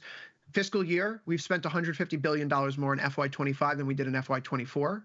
The total savings that Doge is setting forward is right around that ballpark too. So net, maybe the budget's flat over the past year, but we haven't seen the Doge savings accumulate in any significant capacity thus far. That says we're going to have a wider budget deficit. We're going to have a wider budget deficit at a time when the Fed is telling us they can't can't lower rates yet. And so if we do get a bounce here in treasuries, as much as I love the recession trade in it, best place to hide out during recessions, long into the curve in gold, I can't help but think that bonds may still have a lot of pressure. So the way I'm approaching this, short put spread in ZB, directionally neutral short iron condor in ZN, leaning between the two, net long delta. But I think we just have to harvest the volatility. I think notes and bonds are going to have a lot of chop in them here. There's a lot of contravening narratives in play right now. The tariffs, the recession, the purchase of treasuries, it creates for a roller coaster of a stew. You mentioned the Fed not being able to, or sort of signaling that they would be. I'm hearing different messages, right? Susan Collins will say one thing: we're ready to support the market. That was very direct message, and I think, very different messages from other people. So I'm curious, when you look at the implied curve right now, or when you look at the implied probabilities of cuts coming for the rest of the year, 1, 2, 3 cuts with a 50-50 probability of a fourth in December. Would you take the over or under on the current implied probabilities of 3.5 cuts for the rest of the year? Oh, that's a good question, man. That's a really good question.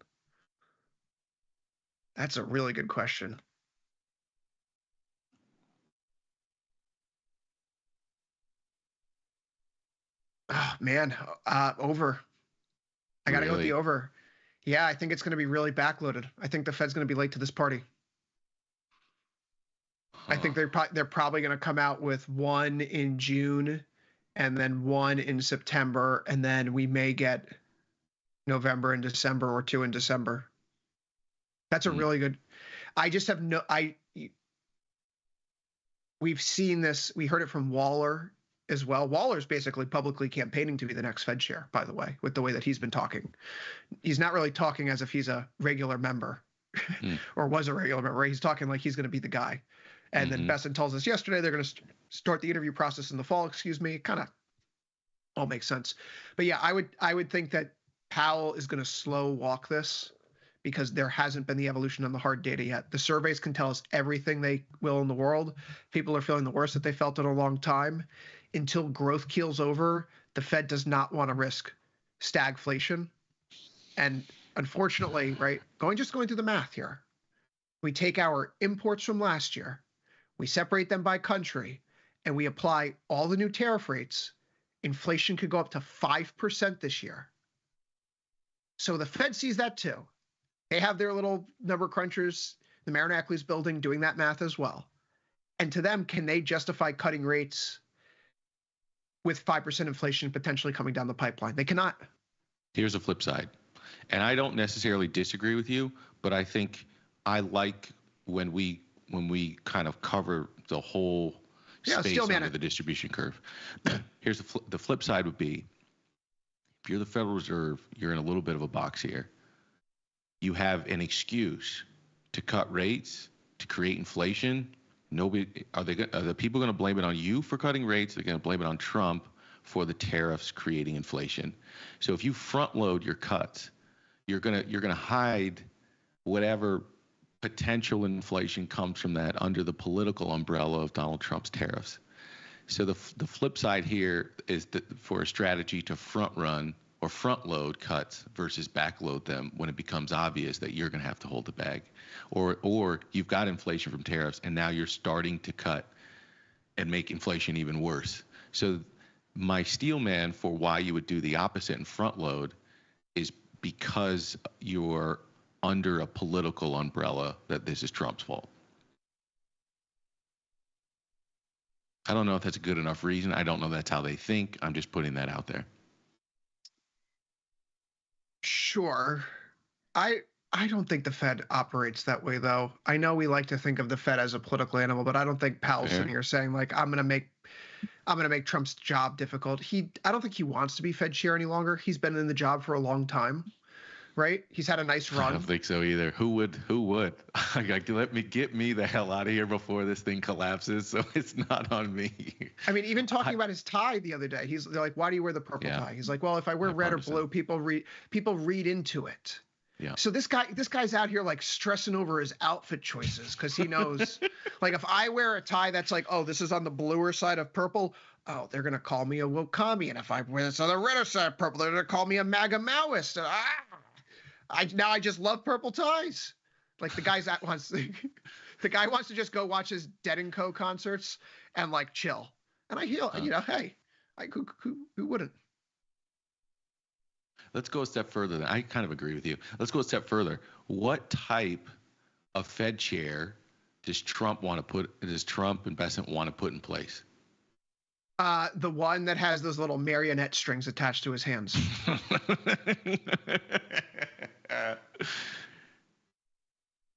Do you think they want a dove? I think the Fed chair will be whatever Trump wants him to be as the political moment suits him if we're going into the Erdogan school of economics. I get it, but you understand why this is an important question. So if you get the dove, you're going to get easy money policy and likely a treasury market that's going to charge a premium. So if your stated goals, you want lower yields, you have to be careful about who you pick and the perception from the marketplace. You pick somebody who's looks like a marionette, they're going to raise your borrowing costs instantly. Well, I don't know by how much, but you would.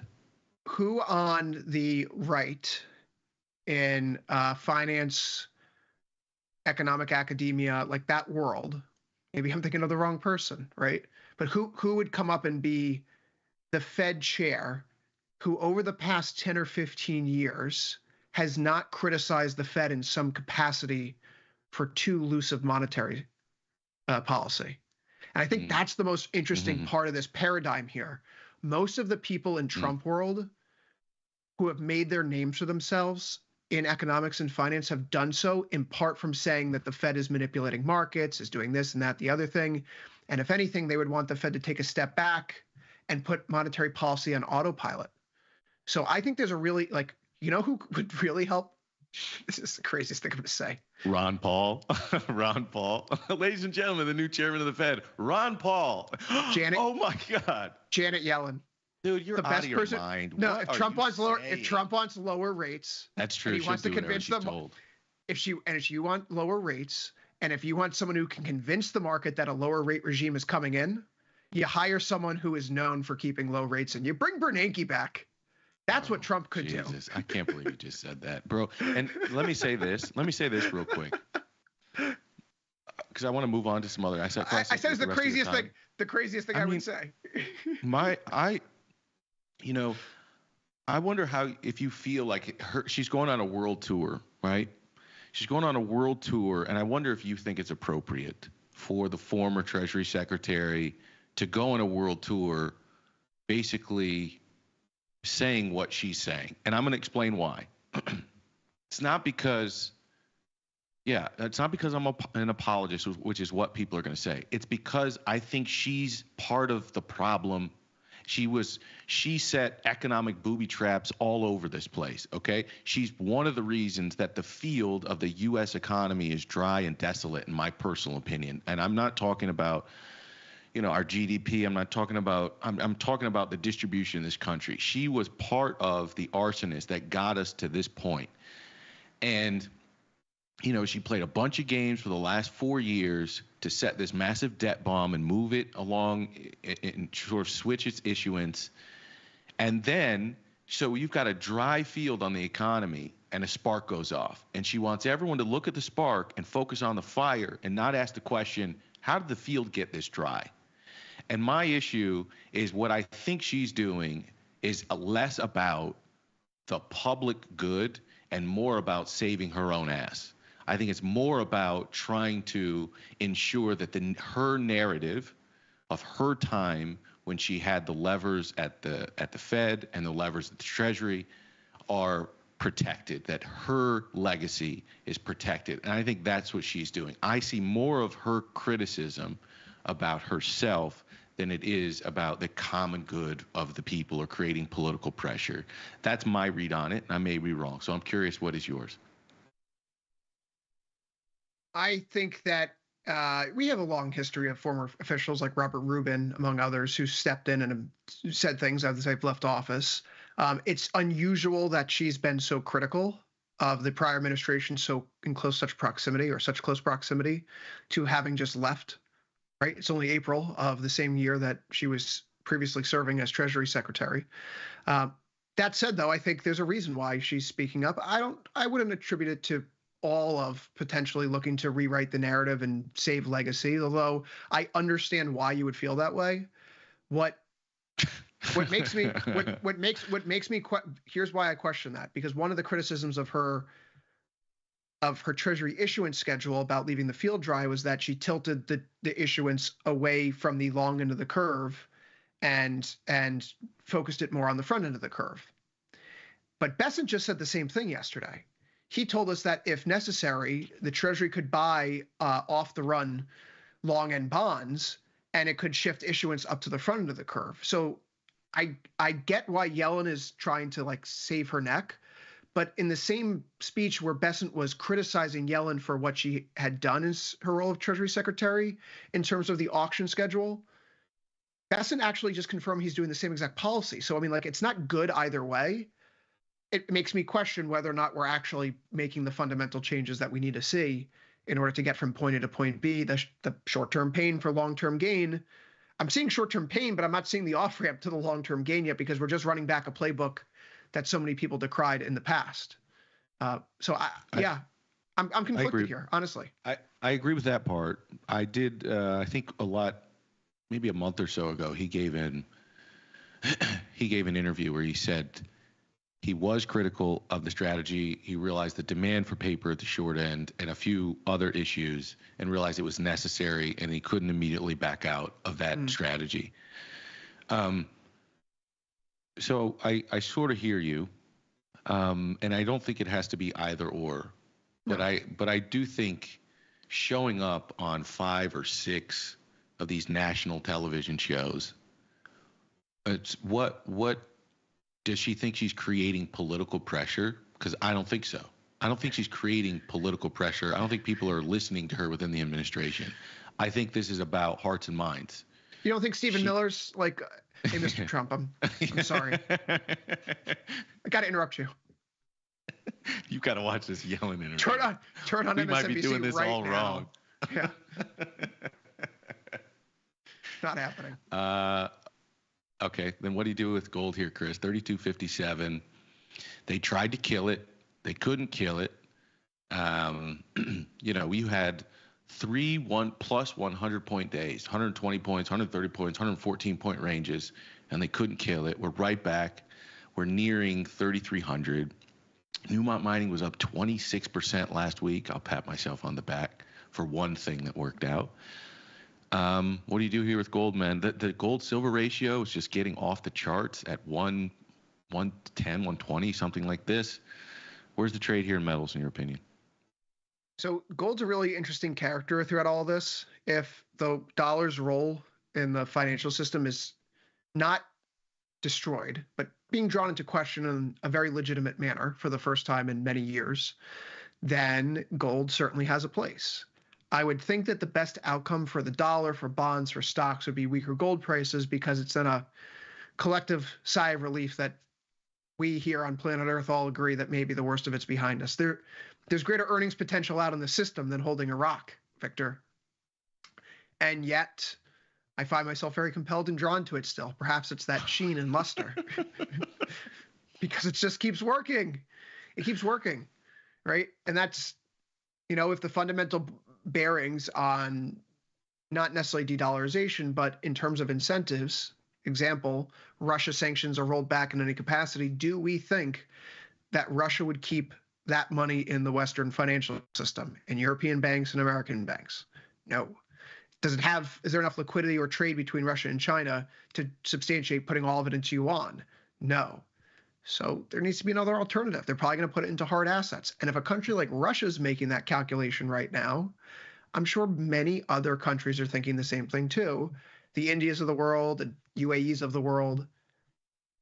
Maybe it's better to have something that's a little bit less controlled on our balance sheet than the US dollar or US stocks or US treasuries, or yada, yada. So that seems to be holding up. And given the appearance of not being a reliable counterparty to the rest of the world, which for the life of me, this is why I don't like how Trump approached Canada and Mexico. He's criticizing the trade deal that we have with them, that he signed into law.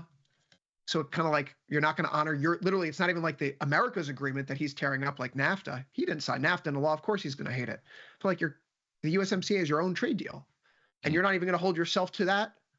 You're just going to tear it up now and say tariff on this, tariff on that. Like that, we're supposed to be the big three here. We're the big three trading partners in North America. And so if the rest of the world sees us treating Canada and Mexico like this, why would we give them any sort of a better deal? We should want the countries on our direct borders to have a good relationship with us. And so if we don't care about torching those, we're certainly not going to give a shit about what relationships we torch 5,000 miles away overseas. And I think that's a counterparty risk now that's in the system that we are asking and trying to address and grapple with in a very real way. And if you don't believe me, go turn on European news, not you, Victor, but the audience. Go look up the conversation in Italy, in France, in Poland, in South Korea, in Japan, in India, in Saudi Arabia about the U.S.'s place in the world right now. And you're going to get you might get a different look than what you see on Twitter, for example, where it's all rah-rah, Doge is doing the Lord's work. I think that's all fair. One of the issues I have with the framing of this is that other countries are ripping us off. I really hate that framing, and I don't think it matters what side of the aisle you're on.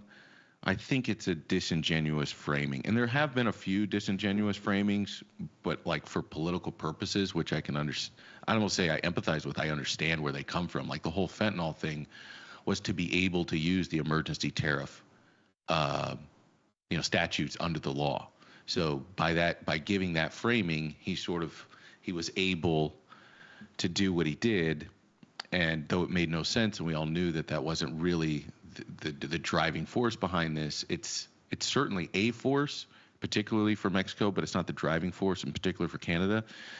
The idea that we're being ripped off for me is a problem because one, we created this system. We put pressure on all nations to move in certain directions through our direct political pressure and foreign policy, through our indirect policy, through the World Bank and World Health Organization, all these other sort of multinational organizations. We designed this thing.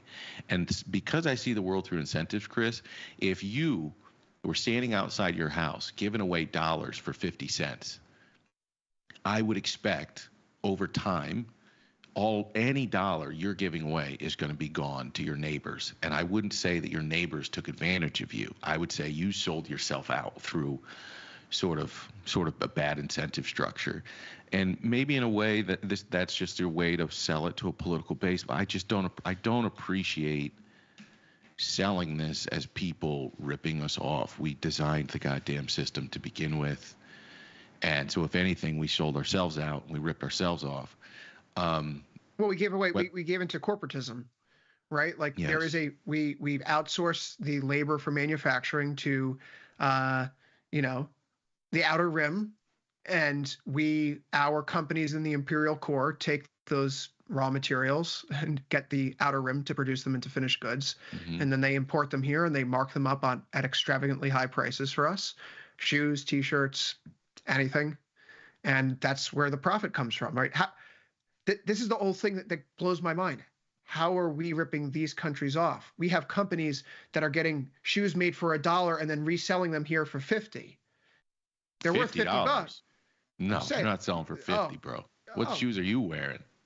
Well, right now, these are Target men's, I think, comfy series. What are they called? Comfy boys. the little gentleman collection. I don't know. But we get the profit margin. That's how our companies make money. Like, if anything, we're ripping them off. We don't. But it's our system. Why we have the pole position in the game. We are the number one person on the scoreboard time and again, and we're saying, like, we want to play a different game. Let's play a different game. But to say let's break the game first. That's my point. Is that if you want to say this is not the right system, this spreads, this concentrates. Your real wages and your meaningful increase in living standards are going into profit margins, which is going into stock prices, and you 50 to 60%, you don't own any of that benefit. You could say that, and I think people would hear you, and you don't need to make the person who's sitting on the other side of you your enemy, because the truth is, if you're not China in this negotiation, you need everybody else on your side. The game theory of this is the more people we make trade deals with that benefit both sides, that both sides are happy with, that benefit the people, the citizens of those countries, in theory, this is my naive way of looking at the world, then you're creating a bigger trading bloc, which then gives you more negotiating leverage to go and have that bigger discussion with China. So if you make everybody an enemy that was ripping you off for all this time, it's really hard to sit down with somebody and make a deal that both sides are going to feel good about. Chris, I think we're already over time here, but I did want to, if you don't mind, I wanted to quickly throw the Bitcoin thing at you. And maybe if you want to throw in a bonus, any individual stock that you find interesting at this moment in time, or sector, or sort of a theme. I threw out 2 yesterday, I can tell you. They were basically the strategic importance theme. So, any sectors or industries which we feel will be of strategic importance, I think those are the more interesting bets to bet into in periods of volatility, things that will be protected. Like Apple's a good example. If they have money and strategic importance, that's probably where we want to be, because that's where our government money is going to be. And the second was moving dirt around. I think regardless of how this works out, we're going to move more dirt here in America. And I think those themes are interesting looking at. So 2-part question. 1, what do you think about Bitcoin staying relatively calm within the 80 to 90 range, moving towards the midpoint of that? And then 2, do you have any strategic themes or companies that you find interesting on your shopping list as we experience volatility? So Bitcoin obviously behaves like a high beta NASDAQ stock, but one of the things that it also does is track the global money supply fairly closely. Not in a real contemporaneous sense, right? Not like money supply is up today, Bitcoin's up today, but in a lag sense where, like, 6 months after the money supply rises, Bitcoin finally gets the news and catches up. And the way that you can measure this at home, we've talked about this formula, I've shared it with you before, Victor, but basically the Fed's balance sheet, less liabilities, the reverse repo facility, and then add in the net assets from the central banks of China, Eurozone, Japan, right? And the more you add, the better picture you're going to get. The funny thing, though, is that because of how those central banks denominate their balance sheets, a weaker US dollar actually translates into a higher M2 money supply globally. And so if we were to follow the line on that chart and advance it in the typical 6 to 9 month window as one would do, it would look like that Bitcoin is on the cusp of another turn to the upside, which we've done all of the hand wringing and correlation one trading, selling everything that wasn't nailed down. When the fear left the market, where did we jump back into? Gold first. Gold ripped once the liquidation fears left the market. If we get risk on, Bitcoin is probably going to rip more than the NASDAQ. I feel pretty good about thinking that. I think Bitcoin, if S&P clears 5,500, we should start thinking about 100,000 plus targets in Bitcoin once again. Yeah. And then the last question, anything strategic, any themes that you like or individual stocks that you like through this volatility, either to get long or to short? Yeah, I really like Google and Meta here. I know there's an FTC case against Meta, and I'm certainly a believer that we need to have some Section 203 reform towards social media, and we need to take a heavier antitrust stance towards basically all sectors of the economy right now. You and I are both fans of what Lena Khan was accomplishing in her former position at the FTC. That said, this is a very weak case against Meta. This is an exceptionally weak case against Meta, and it's troublesome how bad they botched this. The argument rests on the idea that if Meta didn't scoop up all of these other platforms on its way to becoming the behemoth that it once was, in this monopolistic sense, consumers would be better off. They wouldn't be harmed, right? But we've also seen that a number of other, as Meta has contended, like how can you prove that if we didn't buy WhatsApp in 2017 or Instagram all those years ago, people would still be using Instagram today? A lot of other companies have started up and failed during that time horizon that never were purchased out by one of the big tech companies. So Instagram may not even exist if we didn't purchase it anymore. Like, how do you retroactively prove that this purchase shouldn't have occurred and it's induced some level of due harm when the competitors at the time all ultimately died out? It's a really tough argument to make. You're going to say like, oh, we could have just been another Pinterest. Okay, cool. It's not exactly a compelling case. I don't know. It feels like the government's case against Meta is weak. I'm really for antitrust reform. You and I have long held that view, but I wouldn't be surprised if this thing, the DOJ loses this case. And so I like Meta on dips. They will lose. They will lose the case, and even if they win, it will only be, there will be no teeth in any action. The thing about social media, it's population control. And what incentive does a government have to dismantle their ability to maintain control over people in a world where mainstream media, their ability to get out messages is diminished? And not only here, but abroad, right? There's billions and billions of people on this thing, and you have, in some way, a U.S. company who's right in the middle of the ability to pull the levers. We keep doing this. We keep pulling these people in front of DOJ, in front of the Senate, in front of Congress. We keep putting on this political theater that we actually give a shit, that our government actually wants to do something about the power of this company, and it's a farce, man. I'm going to tell you, if we actually gave a shit about competition, do you think we would have hijacked the only company that has put a dent in Facebook, the only company competing with them? We fucking just swooped up and said, you give this to us or else. Like, we don't care about anyone competing with this company. It is political theater, man. Corporatism. And I don't get why people don't wake up to it. Yeah, we don't have. Yeah, no, we have look. I have said tariffs breed political artifice and corruption.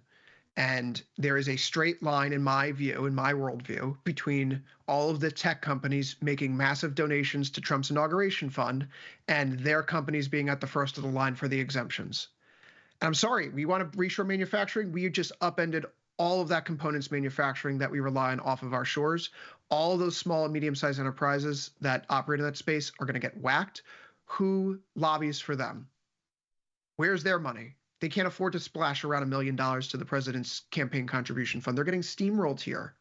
So will a company like Facebook be okay? Yeah, Meta's going to be fine, because you just said the vested interest is making sure they're fine. And this creates a barrier to entry. How can the next Meta come about? It's very difficult. It gets more difficult as these interests become more entrenched. And I would point out here, like, monopolies are bad. Our country's founding is rooted in a fight against a monopoly. We don't like the British East India Company having a monopoly on tea, where our merchants had to face steep import tariff levels. So maybe this is going to pluck a uniquely American chord sometime soon. It's like we cherry pick the shit that we want to focus on, right? Oh, it's the other countries ripping us off. Oh, is it? How about it's Tyson with a stranglehold on meat production in this country? Other countries are ripping us. Is it? Or is it Google that has a stranglehold on search and search results as well as online content? Other countries are ripping us off. Is it? Or is it like food processing that is in the hands of a handful of rich families in this country? It's like we want to turn to the rest of the world and say, you are the problem. And that it may be true that we've set this system up in a way that disproportionately, or it benefits other countries' real economies and it benefits our financial economy, and that system only benefits asset owners and it doesn't benefit the bottom 50-60%. But we built it. What about that other part? What about that other part where only a handful of families own all the key industries? What about that other part where Bill Gates owns 250, 300,000 acres of farmland? Like, why do we cherry pick like a MFer the issues that we choose to address instead of being holistic in the problems in America? And I promise you, you want better prices? Create competition. And people will tell me economies of scale. Well, you know what? You get more jobs if you break down this competition, because those economies of scale find synergies and efficiencies.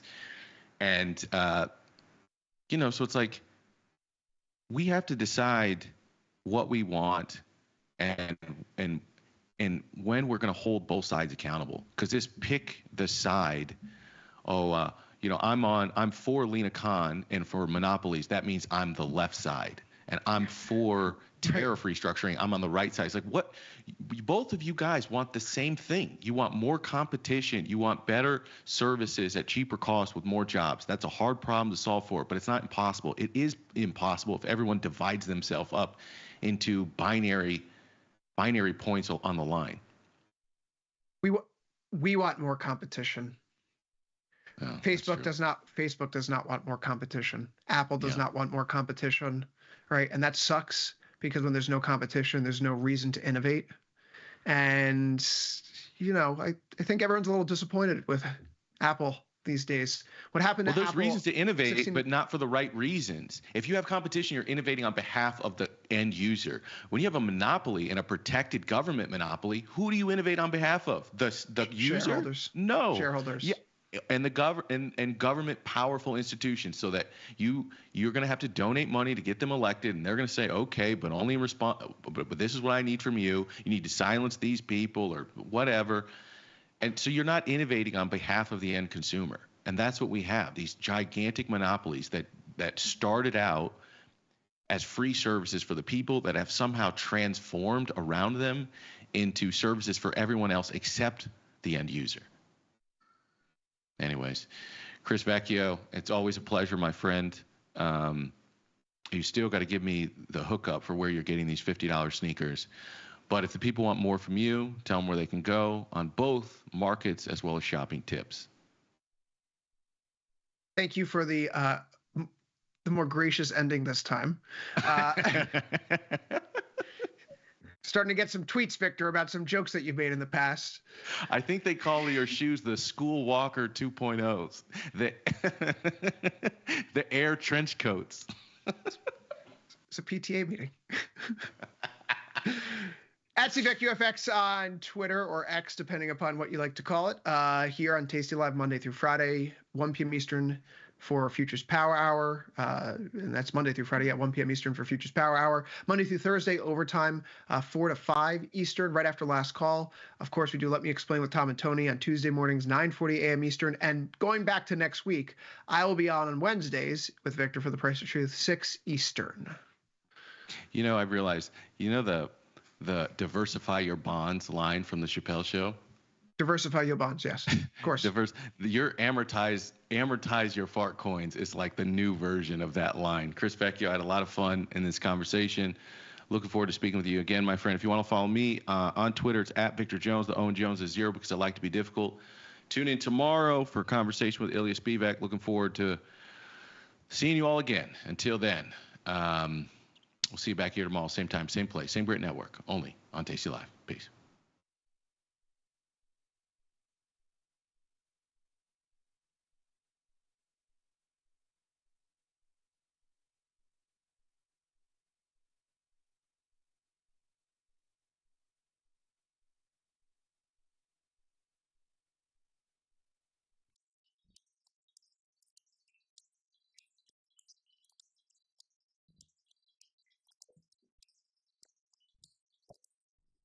Good morning, good morning. Mini Cooper's face has just lit up because he sees what I've got on my screen already. We're going straight to it. What is going on here, son? What is going on? What have you bought?